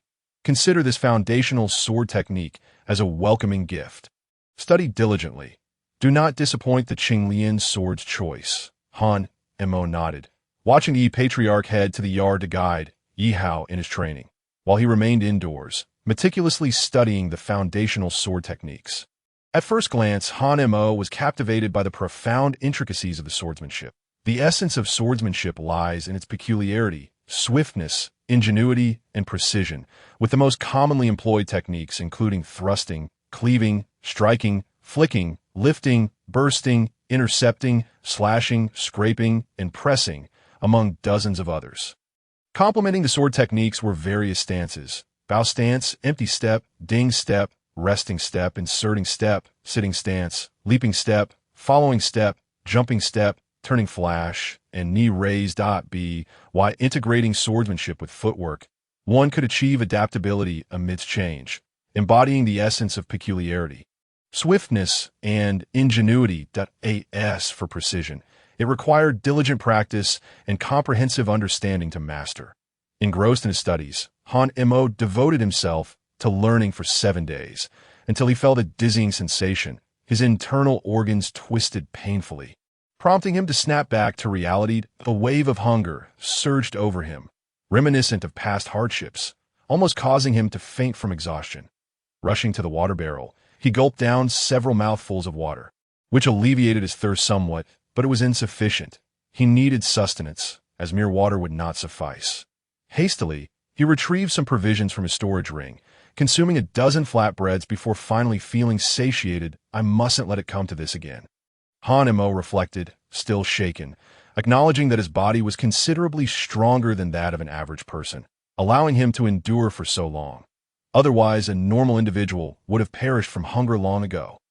However, even as he began his journey of cultivation, one could not fast during the chi refinement stage. Sustenance from grains was still necessary. Only upon reaching the foundation establishment stage could one fast, subsisting solely on the absorption of spiritual energy from the world. Thus, foundation establishment is of utmost importance for cultivators, as they would first consume numerous elixirs to expel accumulated impurities before choosing to establish their foundation. The fewer impurities one has, the better the effects of foundation establishment, leading to significant enhancements in spiritual awareness and potential. This explains why even cultivators of the same foundation establishment level can exhibit discrepancies in strength. Han Mo ventured into the yard, discovering Gu Yishuan gathered with the other children, intently watching Yi Hao practice swordsmanship. However, Yi Hao wielded not a long sword, but a bamboo stick. The bamboo stick whistled through the air in Yi Hao's grip, generating a current that, wherever it passed, produced a visibly sharp cutting sensation, exceedingly fierce. As the sword technique concluded, Yi Hao stood with his hands clasped behind his back, exhaling the stagnant energy from his body. Han Daoist, you have emerged from your retreat. Emerging from retreat is a term used in the cultivation world. Whenever a cultivator encounters a bottleneck, they choose to seclude themselves for cultivation, only reappearing after achieving success. Some cultivators may retreat for as little as 3 to 5 days, while others may take months. The higher the cultivation level, the longer the retreat, with some even retreating for decades or centuries. Where has your father gone? With a flick of his wrist, Yi Hao tossed the bamboo stick, which struck the nearby pillar with a crisp sound. That why father went to Baiyun Temple a few days ago. He should be returning soon. As they spoke, a gentle breeze swept through the mountains, and amidst this breeze, Han Mo sensed a faint yet sharp aura of fatigue that moment. Yi Hao suddenly moved his feet, swiftly gripping the bamboo stick and swinging it forward with great force. Slash, a technique among swordsmanship. Han Mo's mind conjured the slash technique. Clang, the sound of metal clashing echoed, and Yi Hao was sent reeling, his bamboo stick splintering into pieces. Father, you lack restraint in your strikes. As the words fell, a figure descended gracefully from the sky. It was the Yi Patriarch.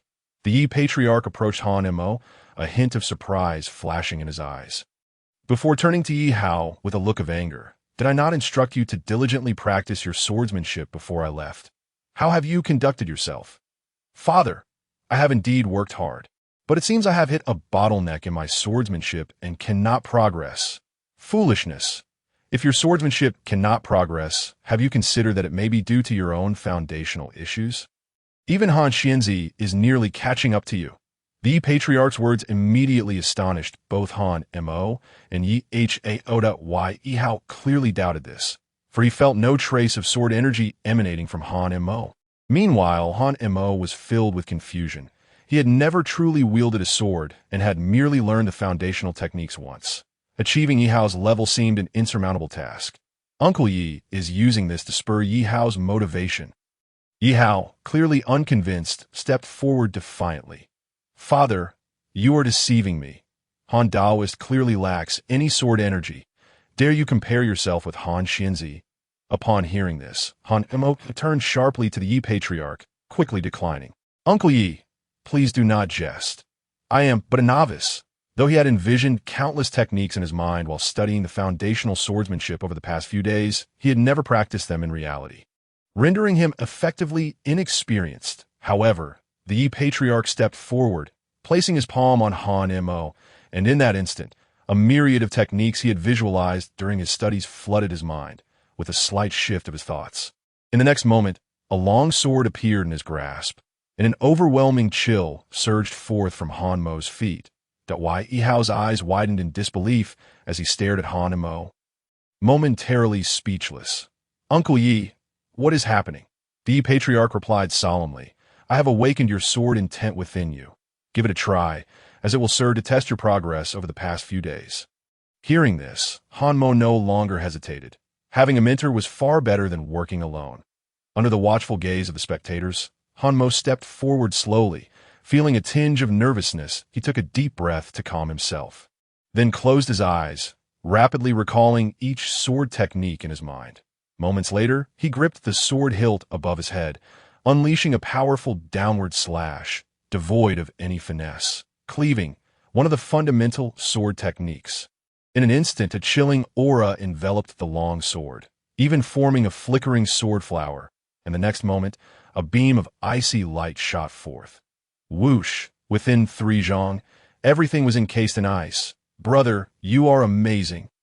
Han Miao Miao's voice suddenly rang out. Hanamo quickly regained his senses, opening his eyes to see the scene before him frozen in ice, and he was instantly taken aback. This? My doing?"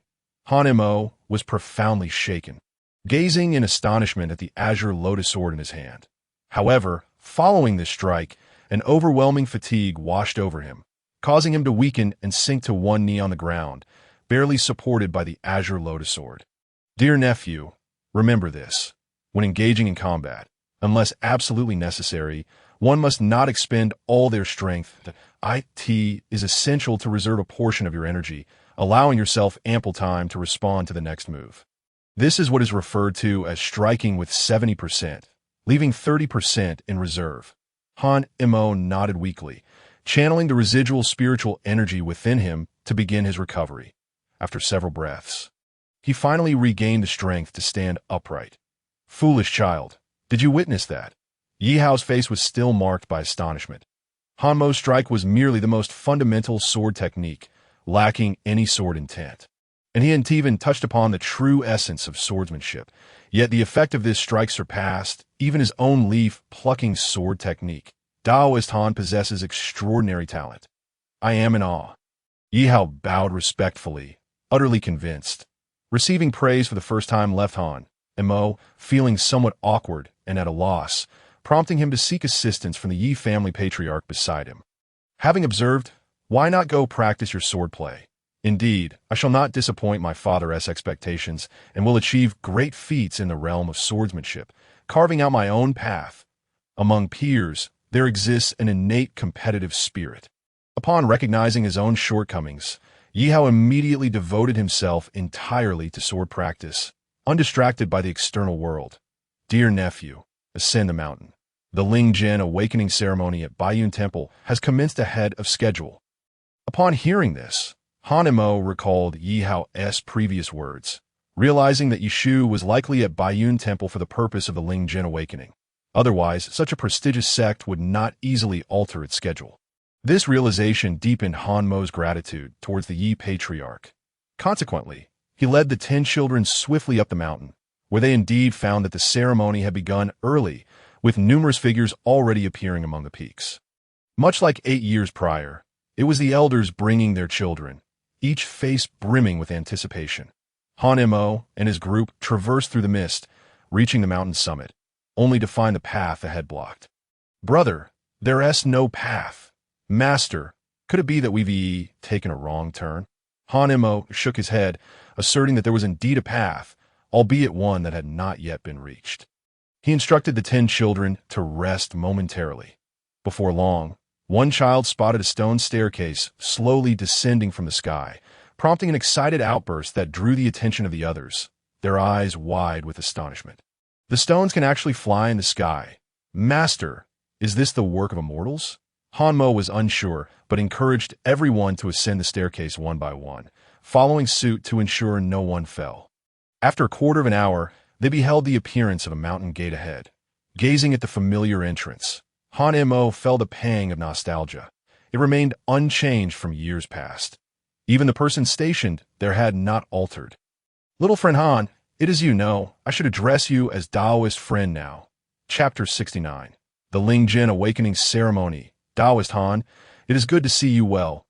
Among the leading disciples, Brother Zhang clasped his fists in greeting. Han Mo promptly returned the gesture, adhering to the basic etiquette of the cultivation world. Brother Zhang can still recognize me. People may change, but one's aura remains constant. Brother Zhang turned to the 10 children following Han Mo and inquired, are these the children Taoist Han has brought for the awakening of their Ling Jin? Indeed, the Ling stones are exceedingly rare, unobtainable in the mundane world.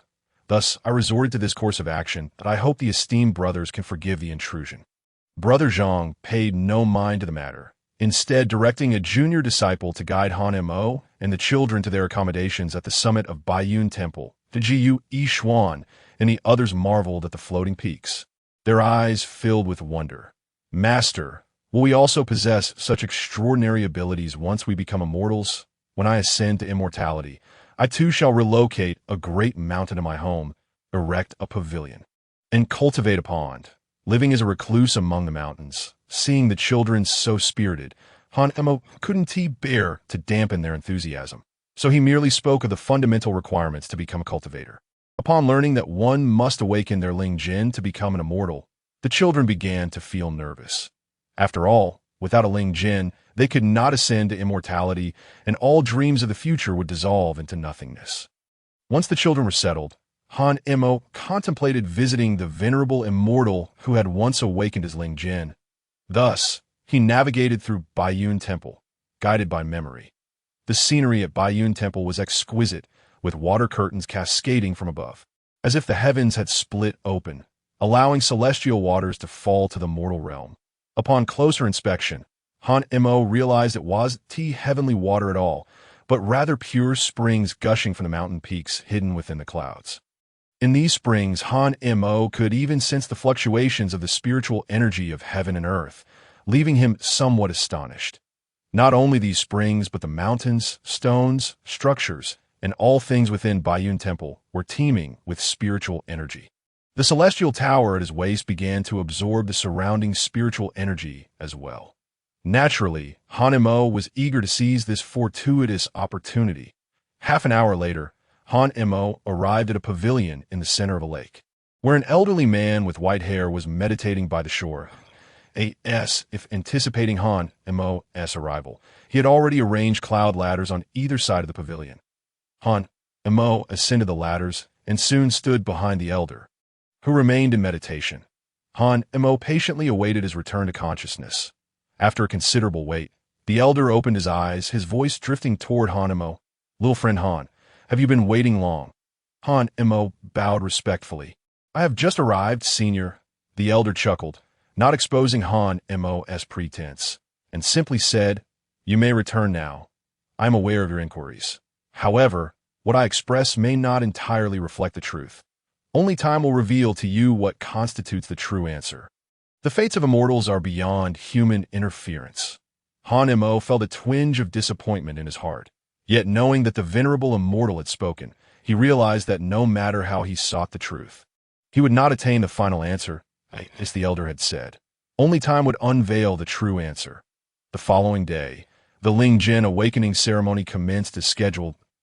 In the plaza, Han Mo noticed an abundance of children present, numbering as many as 230, all quietly awaiting their turn without a hint of raucousness. Meanwhile, the parents of these children engaged in animated discussions, comparing notes and asserting that their offspring were exceptionally gifted, surely destined to awaken their Ling Jin and become cultivators at any moment. No one was willing to yield, and had it not been for the fear of inciting the ire of Baiyun Temple's overseer, conflicts might have erupted. After a quarter of an hour, the figure of the elder emerged slowly, and upon his appearance, the crowd fell silent, anxious not to provoke the elder and jeopardize their children's chances of awakening their Ling Jin. At this juncture, Brother Zhang stepped forward with the roster to announce, "From Fengchuan City, we have 23 children. Those whose names I call, please step forward." As Brother Zhang recited name after name, parents eagerly pushed their children forward until all had presented themselves. The elder then revealed a stone unlike the Ling stone in his palm. Han Imo recognized it as the Ling testing stone. Under the elder's guidance, all the children underwent testing in succession. Out of the 23, 3 awakened their Ling Jin, 2 possessed Ling, and 1 was classified as a pseudolingen. However, this pseudolingen was slightly better than Han Mo's, as it possessed all 4 attributes, not qualifying as a 5-element mixed root. It could barely remain at Baiyun Temple for cultivation, but would not progress far on the immortal path. Undoubtedly, the parents of the 3 successful children chose to keep them at Baiyun Temple. There was no better fortune than having their children become cultivators. With their offspring as immortals, they could walk tall in their village, proudly proclaiming, "My child is a cultivator. They will surely achieve great success." Conversely, those children who failed to awaken their Ling Jin returned to their parents, heads bowed, only to be met with harsh reprimands. Utterly useless. Raising such an incapable being is worse than raising a pig. The harsh words elicited a wave of sorrowful cries throughout the plaza. Hanamo could not comprehend the thoughts of those parents. How could they, despite having given birth to these children, resort to such demeaning language without regard for their feelings? Shouldn't they offer comfort and seek a new path for their children?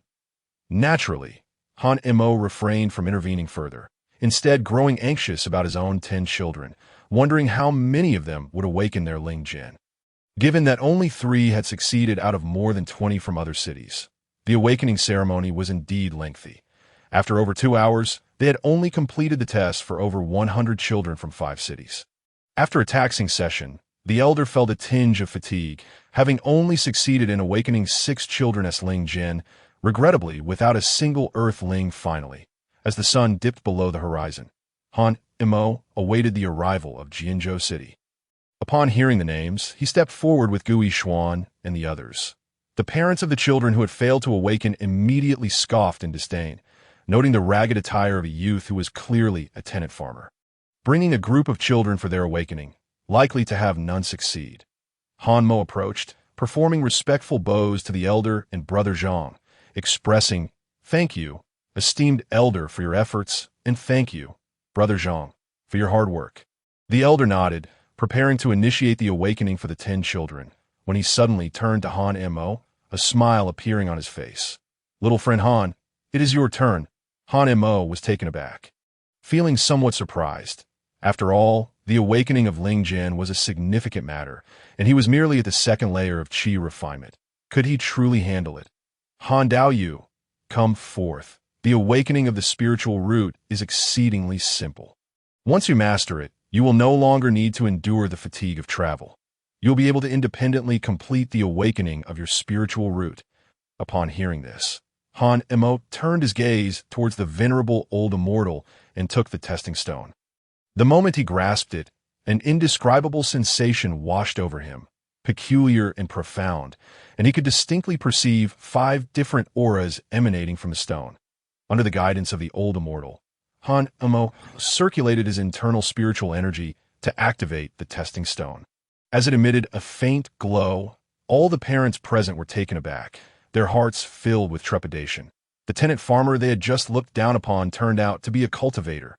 Some parents even clasped their hands in prayer, hoping the immortal would show mercy, realizing their earlier misjudgment.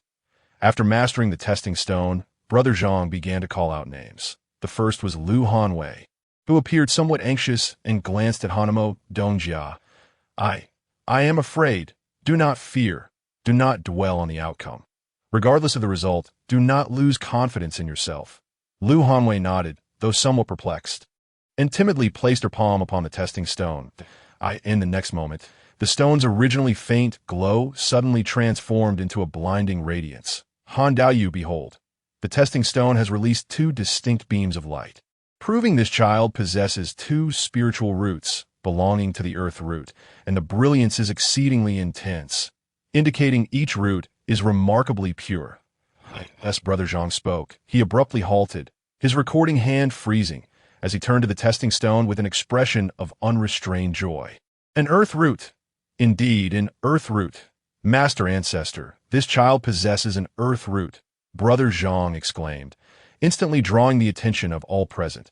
Lu Hanwei, unaware of the significance of the earth root, fell shy under the gaze of so many.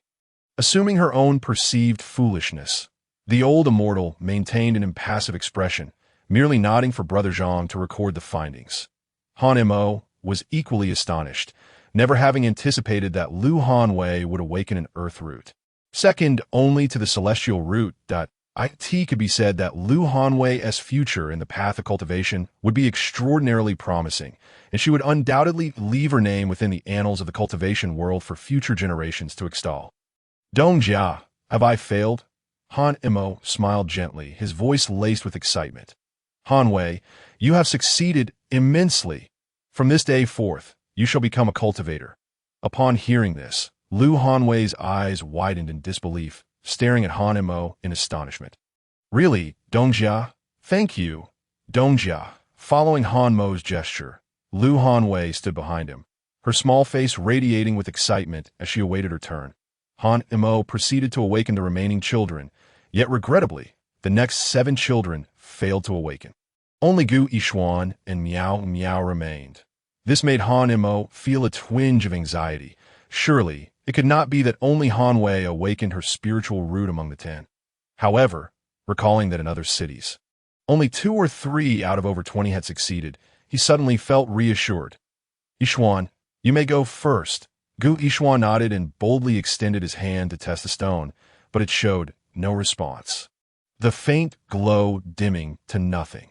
After observing for so long, Gu Yishuan understood the implications, reluctant to accept the truth that he placed both hands on the testing stone, yet still failed to elicit any reaction. Gu Yishuan, you possess no spiritual root. Upon Brother Zhang's announcement, Gu Yishuan finally surrendered, his expression forlorn as he stepped aside to wait.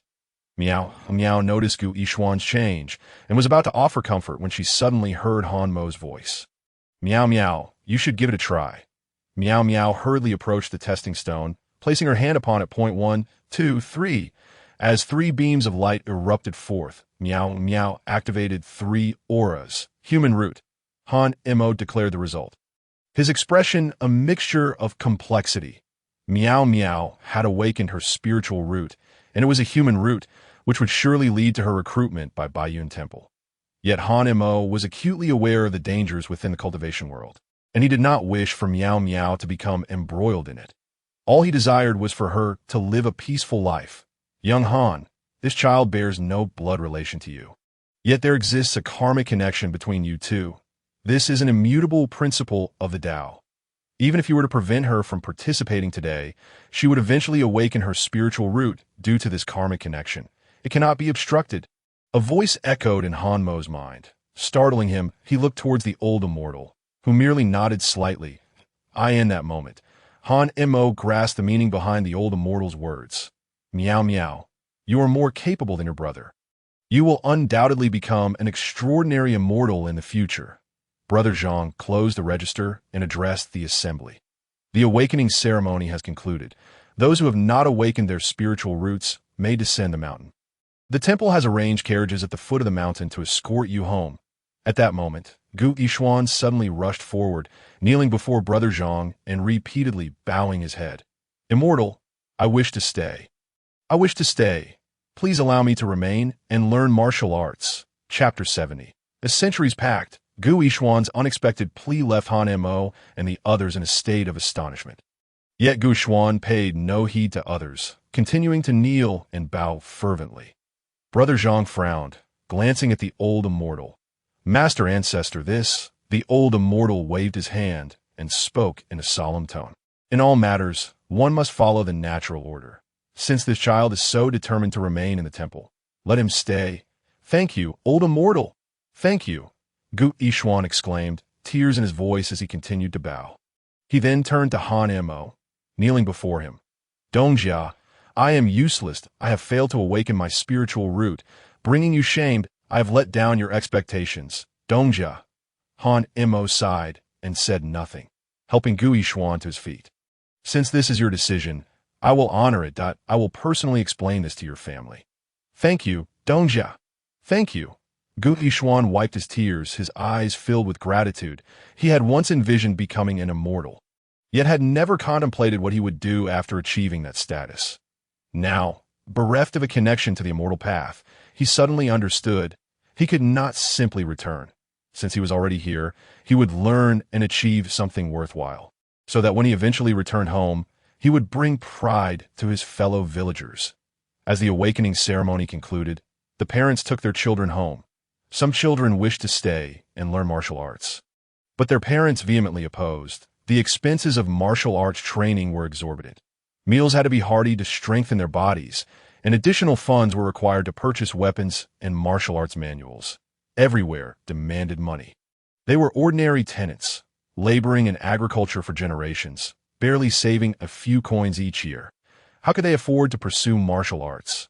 Conversely, the cultivation path was different. Those who could cultivate were supported by immortal sections. These sects provided resources, and cultivators only needed to occasionally undertake tasks to earn spiritual stones for exchange. Thus, rather than waste time and money here, it was better to return home, dig a few more pits, and plant more crops to fill their bellies. Under the insistence of their parents, the children were led down the mountain and ushered into carriages for their return. In the square, the remaining children were assigned to their quarters. And next, tasks and mentors would be allocated based on their spiritual root attributes, while those learning martial arts would head to the miscellaneous peak. The requirements for martial arts training were exceedingly strict, necessitating various exercises to enhance physical strength. Han Daoyu, now that the awakening ceremony has concluded, when do you plan to depart? If you're not in a hurry, you may stay in the temple for a few days. There is no rush. I will remain in the temple for a few days, Han Mo replied, primarily because it was Miao Miao's first time away from home, and he wanted to ensure she settled in completely before leaving. Brother Zhang gestured for Han Mo to explore the temple at his leisure, then led the newly awakened children away. After everyone had departed, the old immortal suddenly called out to Han Mo. Young Han, would you care to walk with me? Han Mo felt a surge of surprise and honor. How could he refuse such unexpected fortune? He had heard from other disciples that the old immortal was a foundational cultivator. Learning anything about the cultivation world from a foundational cultivator would be of immense benefit. However, as they walked, the old immortal remained silent, leading Han Mo to a mountain peak, half of which was shrouded in mist. Before reaching the summit, Han Mo bent down to gaze below, taking in the breathtaking view of Baiyun Temple in its entirety. This must be the main peak of Baiyun Temple, typically reserved for the sect leader. Earlier, the temple's disciples had referred to the old immortal as the master ancestor, indicating his esteemed status. At this moment, the old immortal spoke. Baiyun Temple comprises 79 peaks, each named after its respective peak lord. The place we stand is known as Zhengyang Peak, and the world knows me as Zhengyang Daorun. Junior salutes Zhengyang Senior. Zhengyang Daorun waved his hand, seemingly indifferent to the title, and continued to lead Han Mo up the stone steps. I have 3 direct disciples, one skilled in spirit planting, one adept at alchemy, and one proficient in puppetry. That I have noticed your particular concern for that girl named Miao Miao. If you wish, you may allow her to choose one of these 3 peaks and take her as an apprentice. Upon hearing these words, Han Mo felt a sudden shock in his heart. It was evident that this statement was prompting Miao Miao to make choices regarding her own life. With the protection of the Xinjiang Taoist, he could feel a sense of reassurance. At the very least, Xinjiang Taoist would not stand idly by when Miao Miao faced challenges in her cultivation. Furthermore, the direct disciple mentioned by Xinjiang Taoist must undoubtedly be an extraordinary individual. Such a tremendous favor from a senior, and Han Mo felt at a loss as to how he could repay it. Repayment seemed impossible. He could only consider it as a way to return the kindness owed to his unaccomplished disciple. Without you, that disciple might still be lost in confusion. Han Mo remained silent, knowing that the disciple referred to by Xinjiang Taoist was none other than Master Li. However, in his impression, Master Li had arrived in Pingyang village long ago, and the evaluations of him in the West village were always of a great benefactor. Yet such a great benefactor was deemed unaccomplished in the words of Xinjiang Taoist. What kind of person truly qualifies as accomplished and successful? The standards of immortals are indeed stringent. After an indeterminate period, Xinjiang Taoist suddenly halted, and Han Mo realized he had arrived outside a grand hall. Xinjiang Hall. Inside the hall lay a chessboard, depicting a stalemate. The black and white pieces were positioned with the white pieces demonstrating calmness and composure, while the black pieces exuded an air of impending danger, revealing an aggressive trend. Yet curiously, despite this, the white pieces had completely surrounded the black ones, with not a hint of vitality remaining.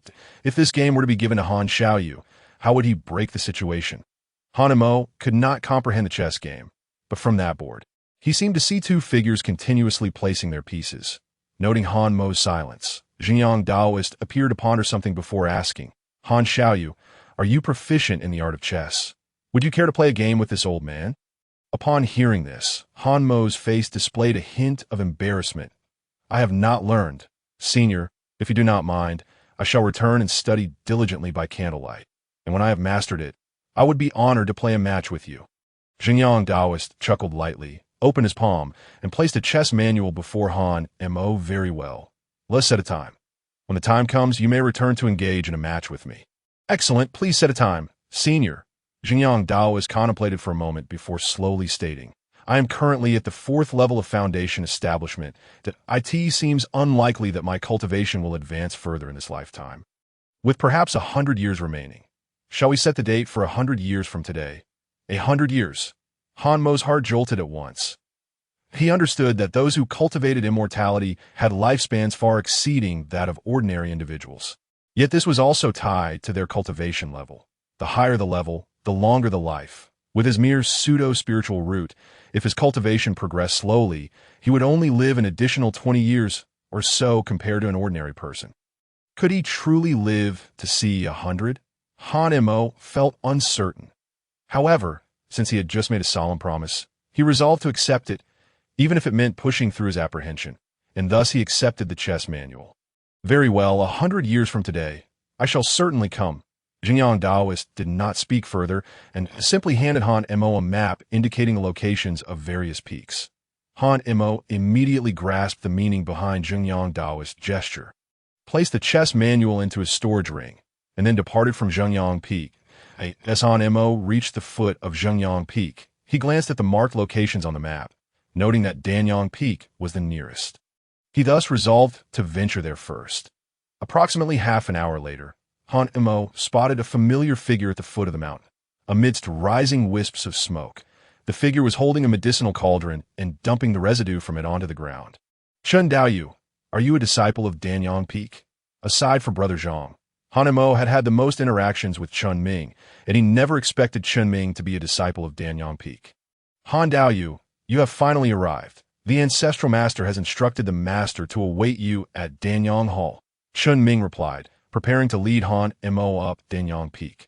However, as they passed by a pile of medicinal residue at the base of the mountain, Han Mo suddenly stopped, his gaze falling upon the discarded remnants, which still retained some spiritual energy. Chen Daoyu, what spiritual herbs were used to refine this residue? A flicker of disappointment crossed Chun Ming's eyes. The master has asked us to refine the Peiyuan pill, but it is exceedingly difficult. At least a second-tier alchemist is required for success. That I have only just advanced the second tier, and my control over the fire is still lacking, which is why I've been failing repeatedly. Han Mo stared intently at the pile of residual spiritual energy. It will succeed. Chen Daoyu, are these all remnants from the refining of the Peiyuan pill? Are you discarding them? Indeed, they are all from the Peiyuan pill, but they are already waste material, thus considered discarded. Chun Ming did not think much of it.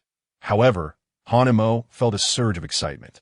These remnants were useless here, yet in the mortal realm, they would be invaluable treasures, especially since they were herbs used in the refining of the Peiyuan pill, if he could take them home to study. Perhaps he could replicate an even better 5-element solid spirit pill. Though he had planted many medicinal herbs, their maturation took a considerable amount of time, and there would inevitably come a day when sustenance would be hard to maintain. However, with these residues, he might save himself much time. Chun Daoyu, may I take these remnants with me? Chen Ming was taken aback by this request. They are merely waste materials. What use could Han Daoyu have for them? But if you truly wish to take them, feel free to take them all. Han Mo, of course, was not modest in the least, collecting the 2 towering piles of remnants into his storage ring. Is there more in Danyang Peak? I want all of it. Chun Ming waved his hand. There is plenty more. We haven't even cleared it all out yet. Please follow me. Originally, transporting these remnants was quite laborious. But unfortunately, the servant peak had yet to assign any disciples to clean up, so they had to do this themselves. Fortunately, with Han Daoyu's assistance, Chun Ming felt greatly relieved. Chun Ming promptly led Han Mo into Danyang Peak.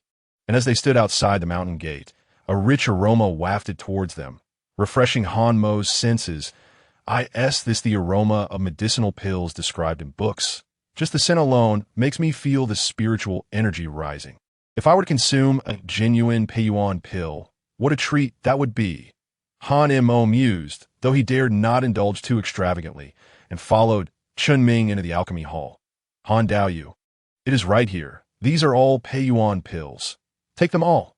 Shortly, I will take you to meet the master. Before long, Han Mo had collected an entire hall's worth of medicinal residue, and then he followed Chun Ming to Danyang Hall. Upon entering, they found Danyang Daoist engrossed in alchemy, and the 2 did not dare to disturb him. After more than half an hour, as Danyang Daoist lifted the lid of the cauldron, a rich aroma of medicinal pills instantly filled the entire Danyang Hall. Han Mo felt as though he had plunged into a pool brimming with spiritual energy, greedily inhaling the scent. Master, I have brought Han Daoyu. Chapter 71. A Visit, Gifts from the 2 Peak Masters. Danyang Daoist opened his palm, and 5 pills flew from the cauldron, prompting Zhengyang Daoist to nod in satisfaction. Suddenly, he tossed one of the pills, which floated slowly to Han Mo's side. Han Xiaoyu, it is a pleasure to meet you for the first time. Why not take a look at what this pill is? Han Mo did not reach out to take it, but instead attentively sensed the aura of the pill. The fragrant scent entered him. He felt his blood begin to boil. His mind raced to recall his knowledge of pills. This particular one possessed the ability to invigorate physical strength and enhance vitality, temporarily boosting one's power. However, despite his search, he could not find the true name of this pill in his memory, only the name of a fury pill surfacing, though there was still a significant difference between the 2. After a moment, Han Mo sighed. I am not adept in alchemy. I fear I have disappointed Danyang Daoist. Danyang Daoist smiled slightly and did not say much. His gaze held profound meaning as he looked at Han Mo again. What do you think, Han Daoyu, about letting your younger sister become my disciple? Han Mo was taken aback. He had merely come to observe and had not expected Danyang Daoist to propose such a thing. As if Miao Miao had become a sought-after talent. However, everything should respect Miao Miao as choice. Senior, one must not force matters. I cannot make choices for Miao Miao. Why not leave the decision to her? Ha ha ha, clever lad. Danyang Daoist laughed heartily. Very well, I shall not force it. When you return, just convey this to that child. I will await her here at Danyang Peak. Go now. My senior brothers and sisters are all waiting for you at their respective main peaks. Han Mo bowed respectfully and was about to leave when he suddenly remembered something and turned back. Is there anything else you wish to inquire about? Young friend?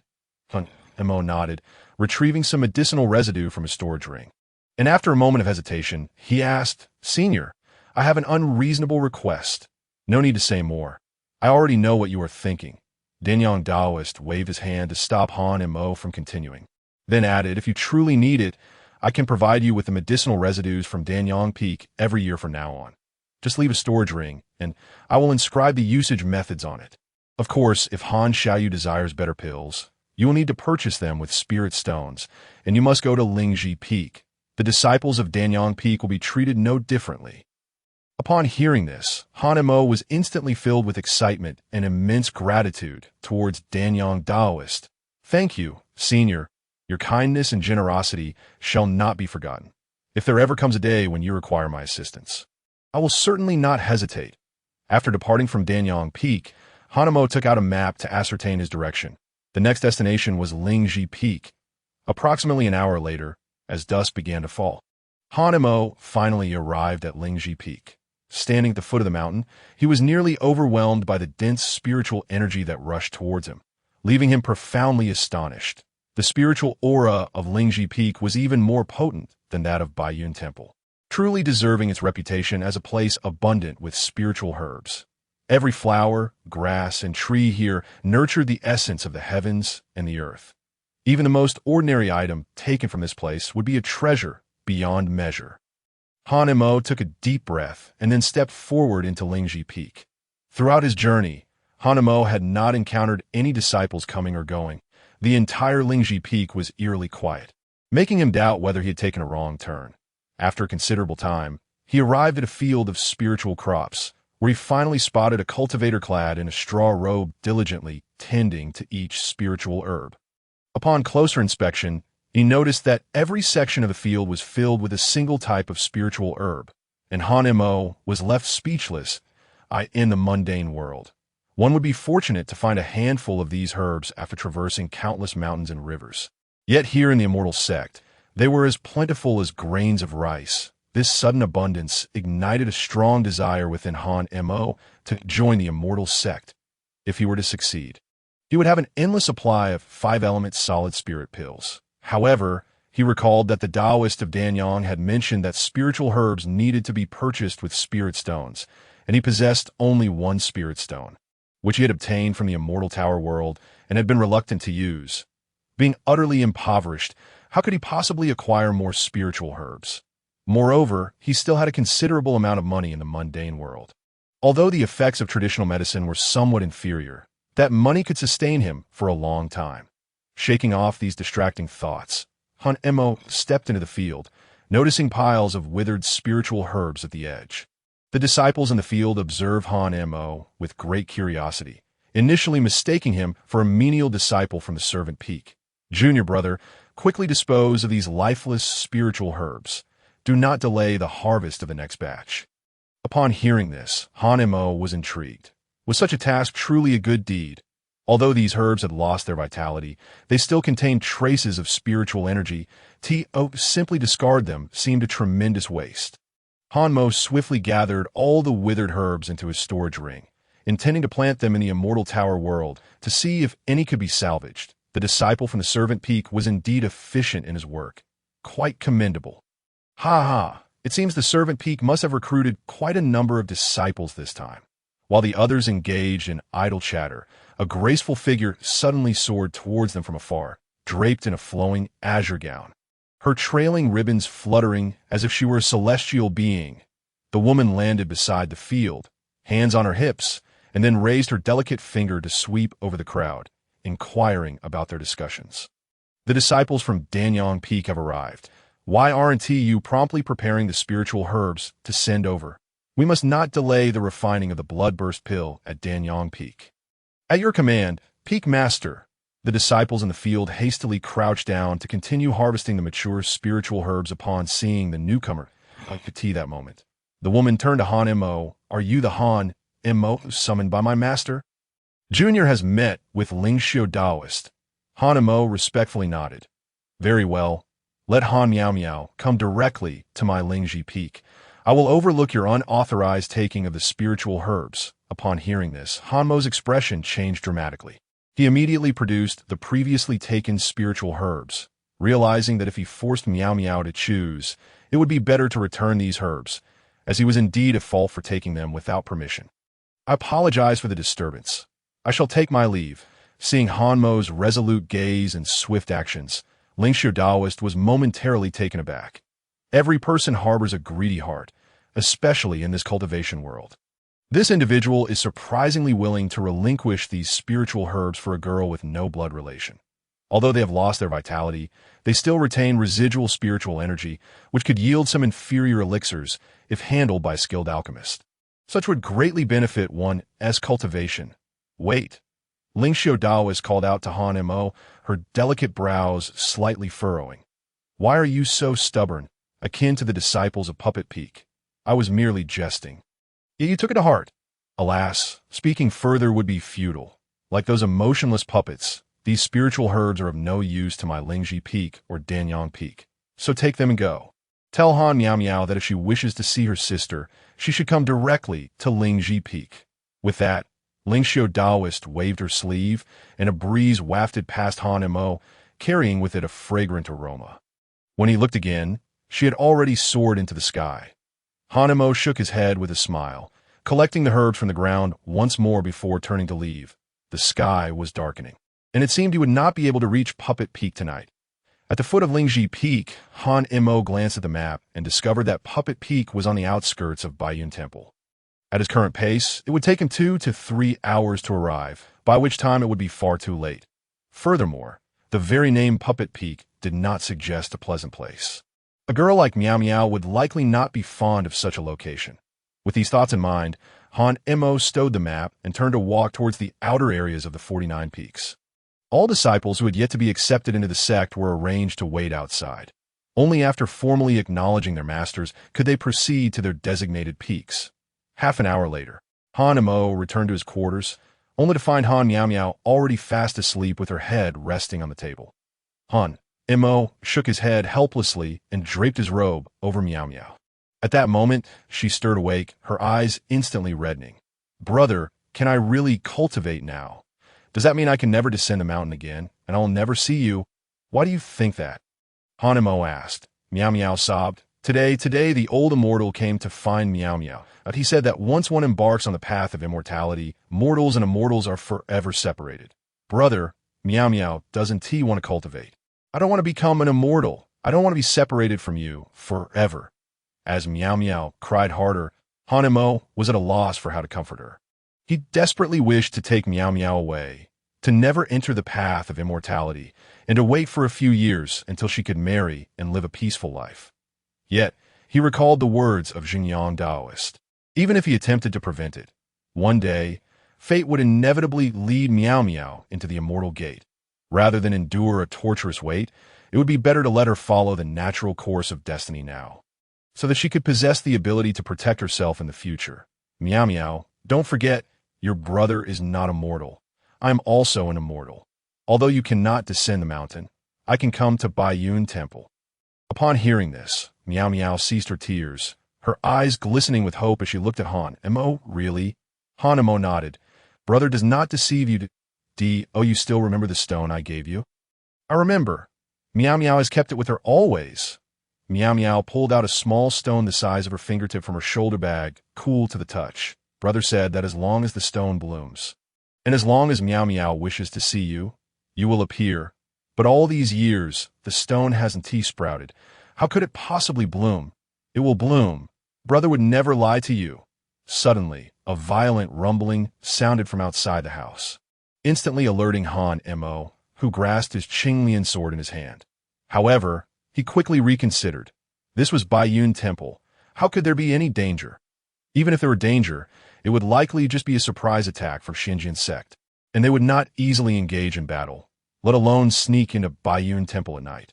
Han Mo sheathed his Qinglian sword and stepped outside, only to find a bearded man glaring at him with evident anger.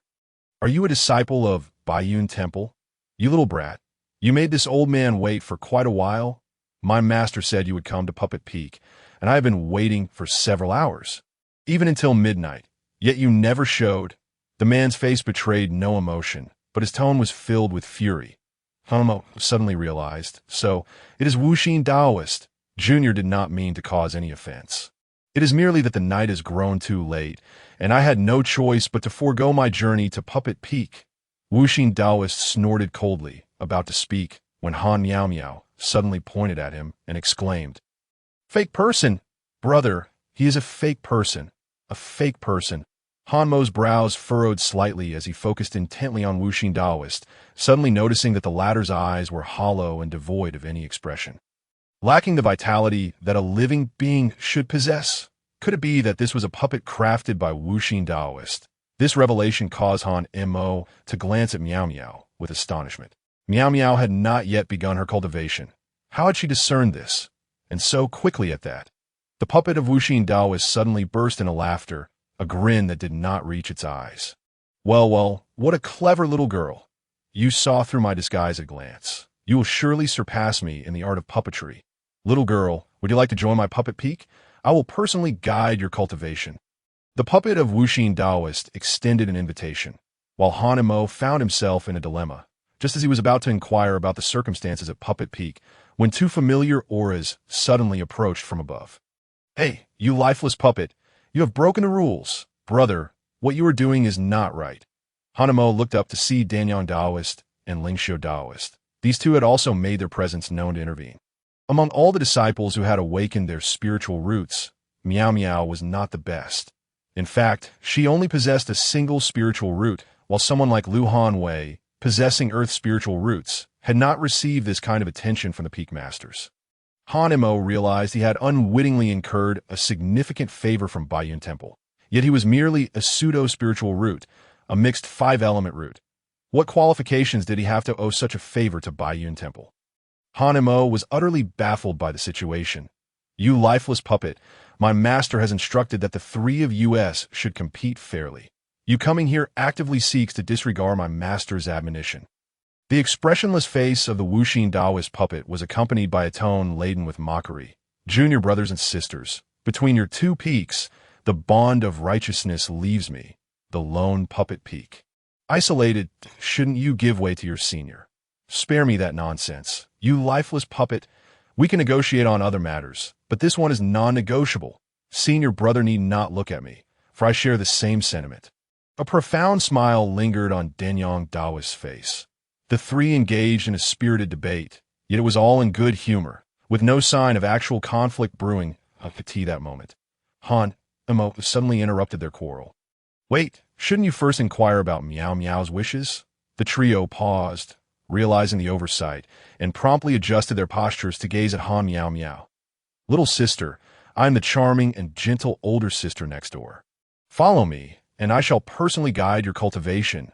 Wuxing Daoist puppet interjected immediately. Do not attempt to seduce her. She is but a child, and a girl at that. Meow Meow, I can generously offer you a pay-you-on Dan each month, ensuring you surpass all others in cultivation. That I am confident that I can assist you in reaching the foundation establishment stage. Spare me the bluster. Being outwardly strong while lacking substance can be deadly. And as for being a master, she has yet to agree to you, junior brother. Both turned to Wuxing Daoist puppet with expressions of deep dissatisfaction. Then you take the lead. Wuxing Daoist puppet stepped forward. Little girl, my puppet technique has been cultivated to perfection, resembling a true human. Others cannot discern the difference, and it possesses 60% of my true strength. Once you elevate your cultivation, you will command a formidable team.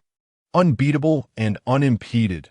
Puppet techniques require no piling of elixirs, no nurturing with spiritual herbs, nor wasteful expenditures. All puppets can be crafted by oneself. Upon hearing this from Wuxing Daoist puppet, Danyang Daoist and Lingxiu Daoist exchanged anxious glances. Brother, what should I do? In a moment of uncertainty, Han Meow Meow sought counsel from Han Mo. Han Mo replied softly. Do you remember what I told you? Your life is yours to decide. That it is so now and will be so in the future. Choose what you like, and none shall blame you.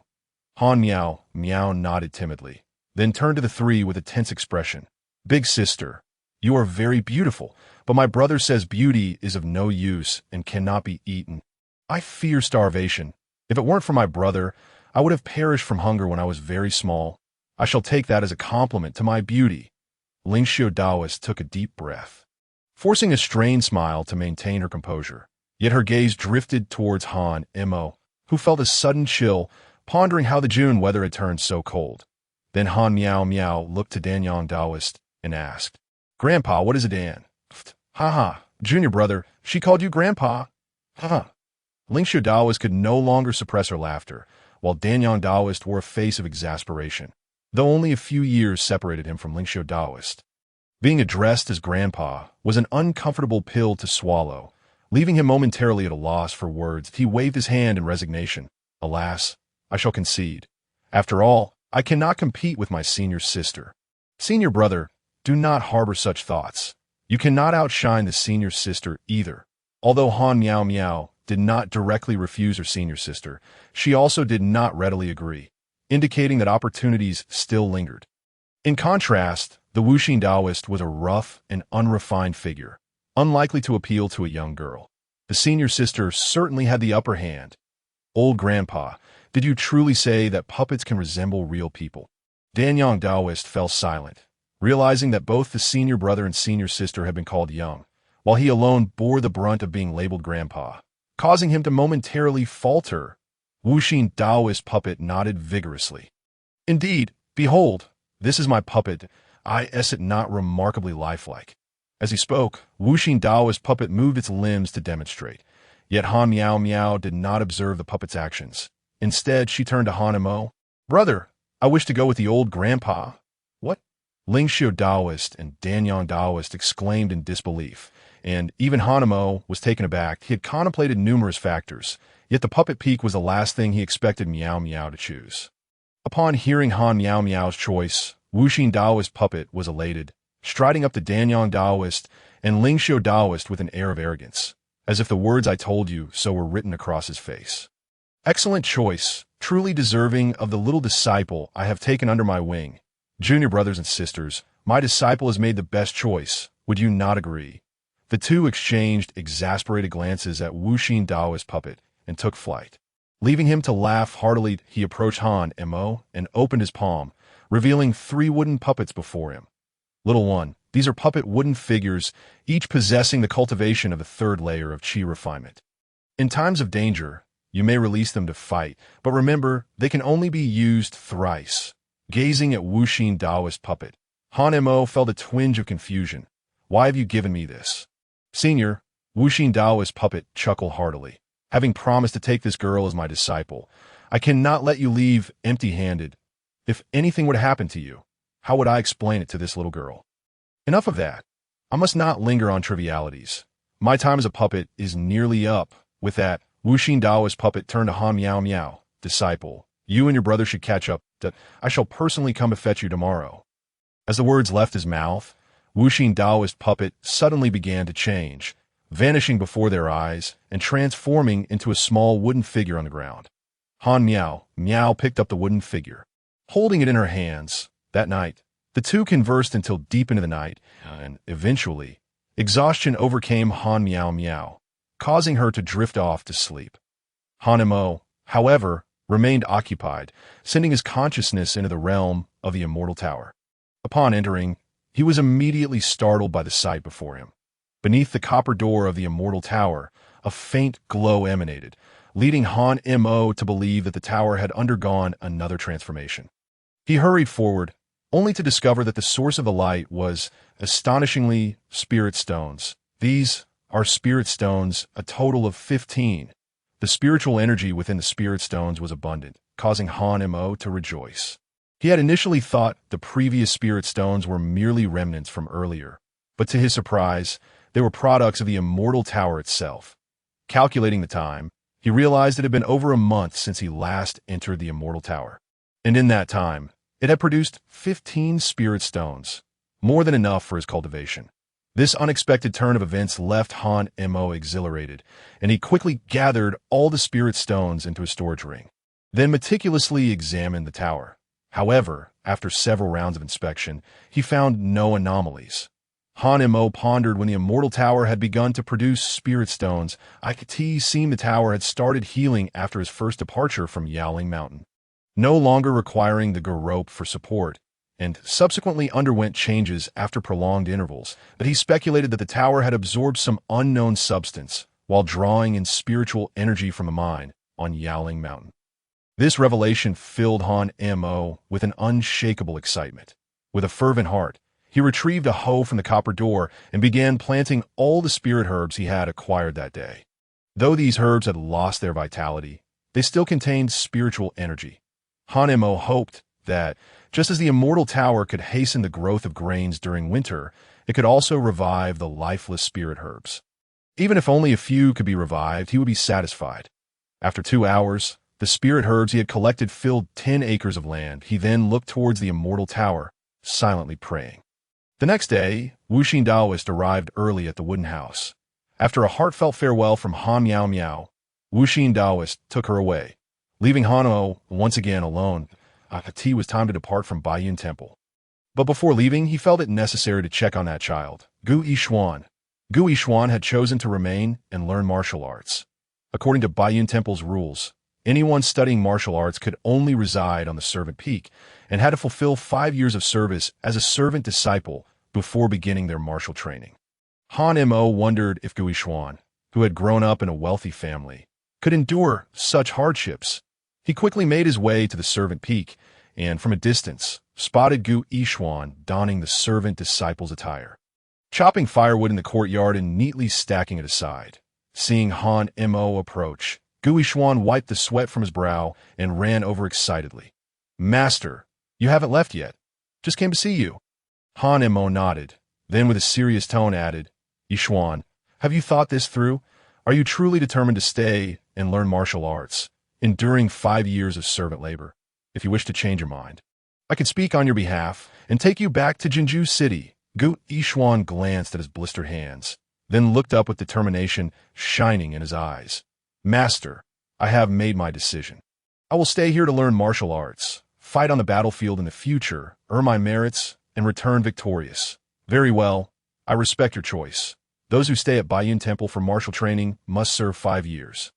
Build a foundation for 10 years, and consolidate for 5 years. In 20 years, I will personally come to fetch you, at which time you may make your decision." Gu Yixuan took a deep breath and nodded resolutely. "Master, farewell, and may you have a safe journey." Chapter 73. Eliminate them. After departing from Baiyun Temple, Han Mo declined the carriage offered by the temple. The children had long been returned to Jinzhou City. Leaving him unburdened, if he exerted himself fully, his speed could rival that of a horse-drawn carriage, if not surpass it. After 10 days of relentless travel, Han Mo finally arrived back in Jinzhou City, where the entire populace gathered to welcome him. This time, Han Mo had nurtured 3 promising talents for Jinzhou City. Once those 3 children completed their studies and returned, with an Immortal overseeing Jinzhou City, the barbaric tribes and foreign races would think twice before daring to attack. Meanwhile, Lu Zheng's expression was somewhat complex. The little girl he had painstakingly raised for many years had departed silently to remain at Baiyun Temple. Although it was a good thing, he couldn't help but feel a sense of loss. However, everything must return to the right track. The soldiers from the eastern frontier reported that the Sea Tribe seemed to be making moves recently, which compelled Lu Zheng to be on guard. If the Sea Tribe caught them off guard, Jinzhou City would undoubtedly suffer another calamity. That Mr. Han, someone from Xinjian sect, recently went to Yaoling Mountain. Upon hearing this, Han Mo's expression instantly turned grave. Yaoling Mountain was home to numerous precious herbs, which held immense significance for him. Why had Xinjian sect suddenly ventured to Yaoling Mountain? Wasn't the spiritual mine there emptied 6 years ago? Could it be that they sought those herbs? After all, some of the precious herbs, with their age, had begun to release faint spiritual energy. Nonetheless, it appeared they had garnered little, leaving Yaoling Mountain by the 3rd day. Lu Zheng continued. Han Mo remained silent, pondering the potential upheavals that might arise from the situation if, as Lu Zheng suggested, they returned empty-handed. Perhaps it wouldn't be a cause for concern. Moreover, to the Immortals, mundane herbs were of no use. Even a herb with faint spiritual energy paled in comparison to a deceased spiritual grass. "Very well, I understand. But have any other matters arisen?" Noticing that Lu Zheng had not taken his leave, Han Mo surmised there was more to be communicated. Lu Zheng nodded and then produced a scroll from his sleeve. "Mr. Han, this is a list sent by the Gu family that I believe it is imperative for you to return to Tianyong City." "What do you mean by that?" Han Mo furrowed his brow as he accepted the list. According to the document, many citizens had inexplicably vanished from Tianyong City, including a significant number from Pingyang Village. Knowing that Pingyang Village was Mr. Han's homeland, I kept a watchful eye for a while. Lu Zheng hesitated, unsure whether to disclose more to Han Mo. However, Han Mo gestured for him to continue. Taking a deep breath, Lu Zheng pressed on. "Xinjian sect is also involved in this matter. Disappearances have been occurring for a month now. Or rather, they began 3 months ago, but only recently have they drawn attention. Notably, the places where these individuals vanished had Xianjian's sect disciples present. Lu Zheng ceased to elaborate. Having made his point clear, he had initially hesitated to inform Han Mo, knowing that Xianjian's sect seemed to have a special relationship with him. Moments later, Han Mo finished reading the list, which primarily consisted of tenant families from Pingyang village. The family that had once gifted him grain, its grandson Dinyo had also disappeared. What about Jianzhou City? Has anyone vanished there? Lu Zheng shook his head. I have warned everyone not to leave the city, especially at night. However, as Han Mo scanned the list, his expression grew grave. There were still disappearances. Just as he was about to speak, he suddenly looked up, his gaze locking onto the direction of Yaoling Mountain, a shadow of menace clouding his eyes.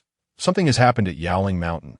You should return first. With that, Han Mo dashed out of the wooden hut, making his way directly into Yaoling Mountain. Soon, he arrived at the area where the herbs were cultivated and spotted 3 figures not far away. The trio, clad in Taoist robes and unarmed, were accompanied by a spiritual beast, unmistakably not ordinary individuals.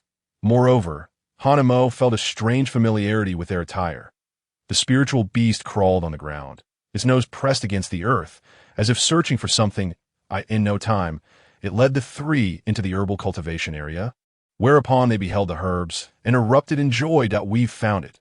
One exclaimed, while the others hastened forward, marveling at the abundance of herbs. What a remarkable feat to cultivate mundane herbs to such a degree.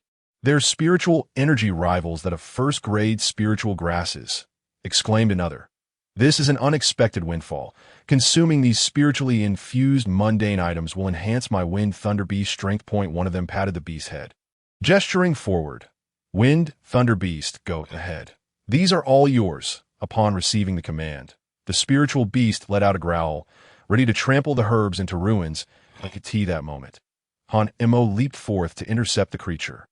Halt! One more step, and you shall not find me merciful. The sudden appearance of Han Mo startled the Wind Thunder Beast, which raised its head, its fierce gaze fixated on him, imbued with a hint of anger. The 3 figures, surprised to find someone in this remote mountain, especially a fellow cultivator, expressed their astonishment. Friend, we discovered these items first. Naturally, they belong to us. Your actions seem somewhat inappropriate. These are my own cultivated herbs. When did they become yours? By virtue of first come, first served? Han Mo retorted boldly.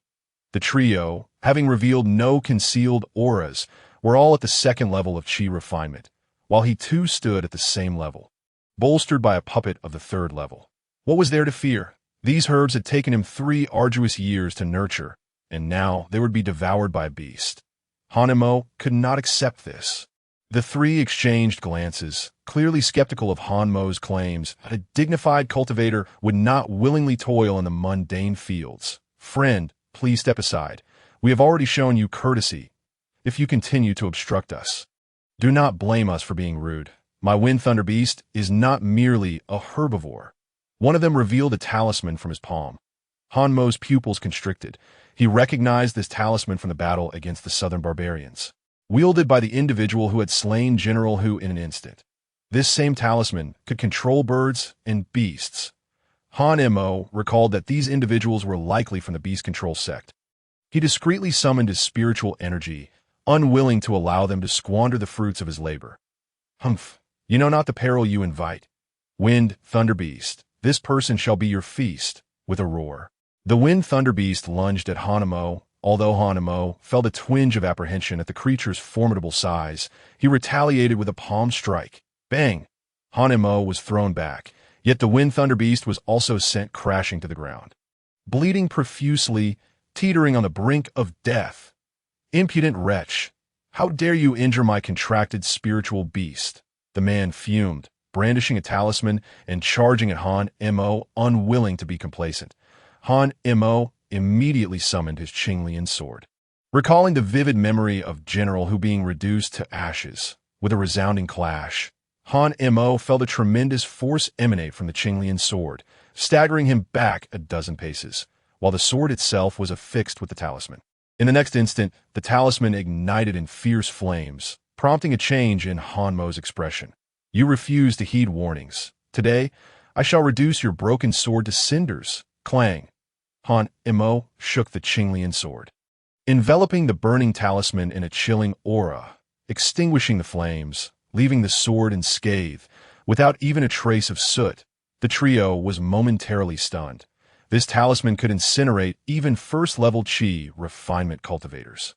Yet it failed against a mere sword. Let us strike together. Do not grant him a chance. The three exchanged glances, summoning their spiritual beasts to encircle Han Mo. Kid, our combined strength with the beast amounts to that of a third-level Qi refinement cultivator. You at the second level should surrender. With a gust of wind at their feet, they charged at Han Mo, whose expression grew grave, with no retreat left. Just then he recalled the puppet wooden figure gifted to him by the Wuxin Taoist. Without hesitation, he summoned the puppet and activated its spiritual energy. In the next moment, a figure clad in a black robe, its face obscured, materialized on the scene. With a wave of its hand, a powerful wind surged, producing a series of thunderous sounds as the three, along with their spiritual beasts, were sent crashing backward, shattering nearby trees. Han Mo's pupils dilated in astonishment. The puppet's power was staggering, and he was equally stunned by the combat prowess of the third-level Qi refinement cultivators, who had been defeated in an instant. Coughing up blood, the three clutched their chests, their spiritual beasts faring even worse, losing their lives immediately. A puppet. You are a disciple of Wuxin Taoist from Baiyun Temple. To craft a puppet capable of second-level Qi refinement is a threat that cannot be allowed to grow. Should he be permitted to mature, the repercussions would be dire. Let us strike together. He must not survive. The three, suppressing their discomfort, stood once more, shattering their talismans in an instant. Their auras surged, murderous intent gleaming in their eyes, as a frigid energy surged toward Han Mo, sensing their murderous intent. Han Mo cast aside all reservations and commanded, "Eliminate them." In the blink of an eye, the puppet flickered and appeared before one of the individuals, raising its hand to grasp the opponent's throat. With a sudden surge of strength, it twisted violently, snapping the neck and extinguishing the life within. The other two, witnessing this gruesome scene, were struck with terror and instinctively began to flee. Just then, Han Mo, wielding the Qinglian sword, advanced and executed a haphazard downward slash. The man's expression changed dramatically. Before he could comprehend the situation, he heard the agonizing scream of his companion and, upon turning, realized that his ally had already perished.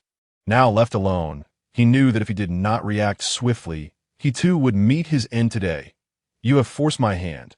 The man's face contorted in rage, veins bulging as his aura surged, breaking through the third layer of Qi refining. Suddenly, seizing the opportunity while his opponent was distracted, Han Mo lunged forward with the Qinglian sword, piercing through the man's chest and robbing him of all vitality. The man's eyes widened in shock as he collapsed to the ground. Chapter 74. The Beast's Theft of Medicine. After slaying this adversary, Han Mo felt as though all his strength had been drained. Collapsing onto the ground, gasping for breath, his face ashen. It had been a harrowing experience. Had that man successfully broken through to the third layer of Qi refining and gained control over spirit beasts, the puppet would have perished in battle, and he too would have been lost. Fortunately, his opponent's momentary lapse had granted him a precious opportunity. However, that strike had drained every ounce of his spiritual energy, and after the previous intense combat, he now lacked the strength to rise to that moment. Han Mo recalled a piece of advice from his master, the one surnamed Yi. Unless absolutely necessary, always reserve a portion of your strength, 7 parts for the fight, 3 parts for retreat. Without the puppet, a wild beast could have easily taken his life. Han Mo felt a wave of relief wash over him. He firmly believed he had acted rightly. After all, it had been a matter of life and death. There was no room for mercy when one's own survival was at stake. Collect everything from these individuals, Han Mo commanded. The puppet, devoid of any expression, approached the 3 corpses and gathered all their belongings, which it then presented to Han Mo. 3 storage rings contain a modest amount of low-grade spirit stones, alongside some talismans that Han Mo could not decipher. Thus he dared not use them hastily. He could always wait until he understood their effects before employing them. After securing all the items, Han Imo settled down on the ground to recover, even indulgently taking out a spirit stone to aid in his restoration. The demon spirit mountain was fraught with danger. He could not afford to be careless. With his cultivation at the second layer of chi refining, he could barely sustain a full-force battle for a mere quarter of an hour.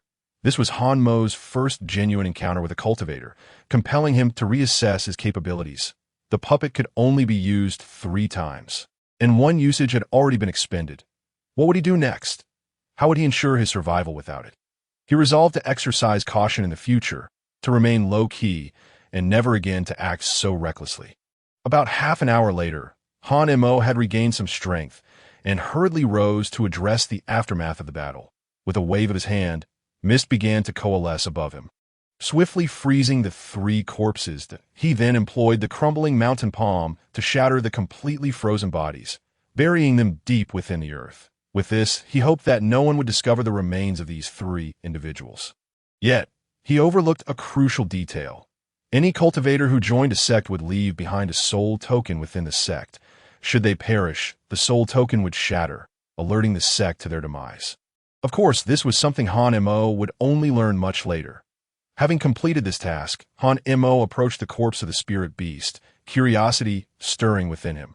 Cooked flesh from ordinary beasts can satiate hunger.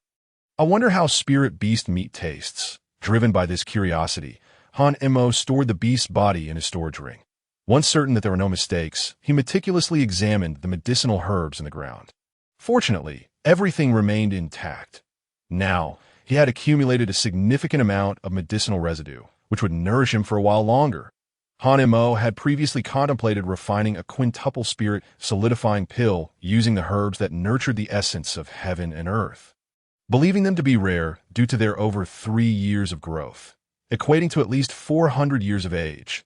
However, with the abundance of medicinal residue now at his disposal, he decided to temporarily set aside that ambition. The medicinal herbs cultivated within the Immortal Tower world grew at a pace far superior to ordinary herbs. A month's growth equated to a decade's worth for typical varieties. Nonetheless, he needed to remain vigilant, ensuring no one approached them. With this in mind, Han Mo resolved to construct a fence around the area, thereby signaling to others that these herbs had an owner. Acting on his decision, Han Mo ventured into the Demon Spirit Mountain to gather materials, while also searching for any remaining herbs that might have been overlooked. Thanks to his years in Jianzhou City, Han Mo had become thoroughly acquainted with the Demon Spirit Mountain, no longer at risk of losing his way as he had on his initial entry.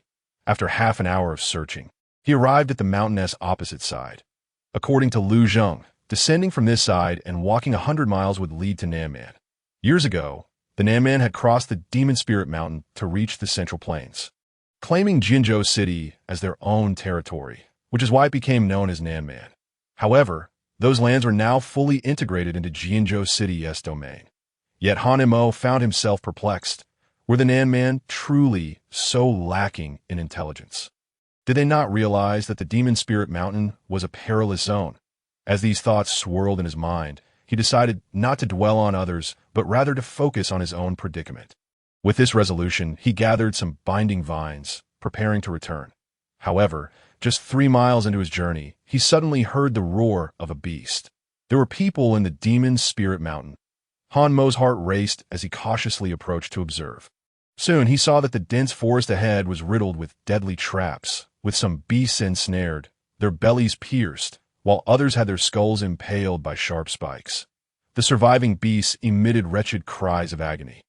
Before long, a small group of 5 individuals approached. These 5 were robust, bare-chested, wielding crude weapons bound with wood, and upon seeing the trapped beasts, they excitedly raised their arms, exclaiming in a language Han Mo could not comprehend. They were indeed Nanman. Han Mo was taken aback, but upon closer inspection, he noted that these Nanman bore some distinctions. They were devoid of professional weaponry, and their tools were dull, suitable only for incapacitating. He surmised that they must be ordinary citizens of Nanman, driven by ignorance and necessity to hunt within the perilous Demon Spirit Mountain. Yet, they had forgotten that this mountain was home to ferocious beasts. Even Han Mo, seeking materials, chose to avoid areas frequented by such creatures, wary of an encounter. But wait, the area where those 5-man were located was precisely the territory of the spirit beasts. Hannemo's heart sank, and in a moment of distraction, he saw a flash of movement. Before he could fully comprehend, the 5-man collapsed, their throats grotesquely punctured. Hanmo's pupils constricted. What incredible speed! Yet, before he could ponder further, the fleeting shadow halted, prowling over the corpses and gnawing at them. The sickening crunch of bones echoing in the air. In no time, the 5 bodies were stripped of flesh, their bones carelessly discarded on the ground. The beast then approached the traps, dismantling them and liberating the trapped creatures. The beasts, trembling on the ground, dared not raise their heads to glance at the spirit beast. Yet at that moment, the beast departed, only to return with some roots in its grasp. Angelica, astragalus, pine resin, and medicinal herbs. Upon recognizing the items in the beast's possession, Hannemo felt an unbearable ache in his heart. These were precious materials he had cultivated. Yet he was also astonished that the beast had traversed a distance of at least 3 miles in under 15 minutes. What intrigued Hannemo further was the quantity of herbs the spirit beast had harvested. It was just enough for the injured and bleeding beast to consume. At least it showed some conscience, not taking everything.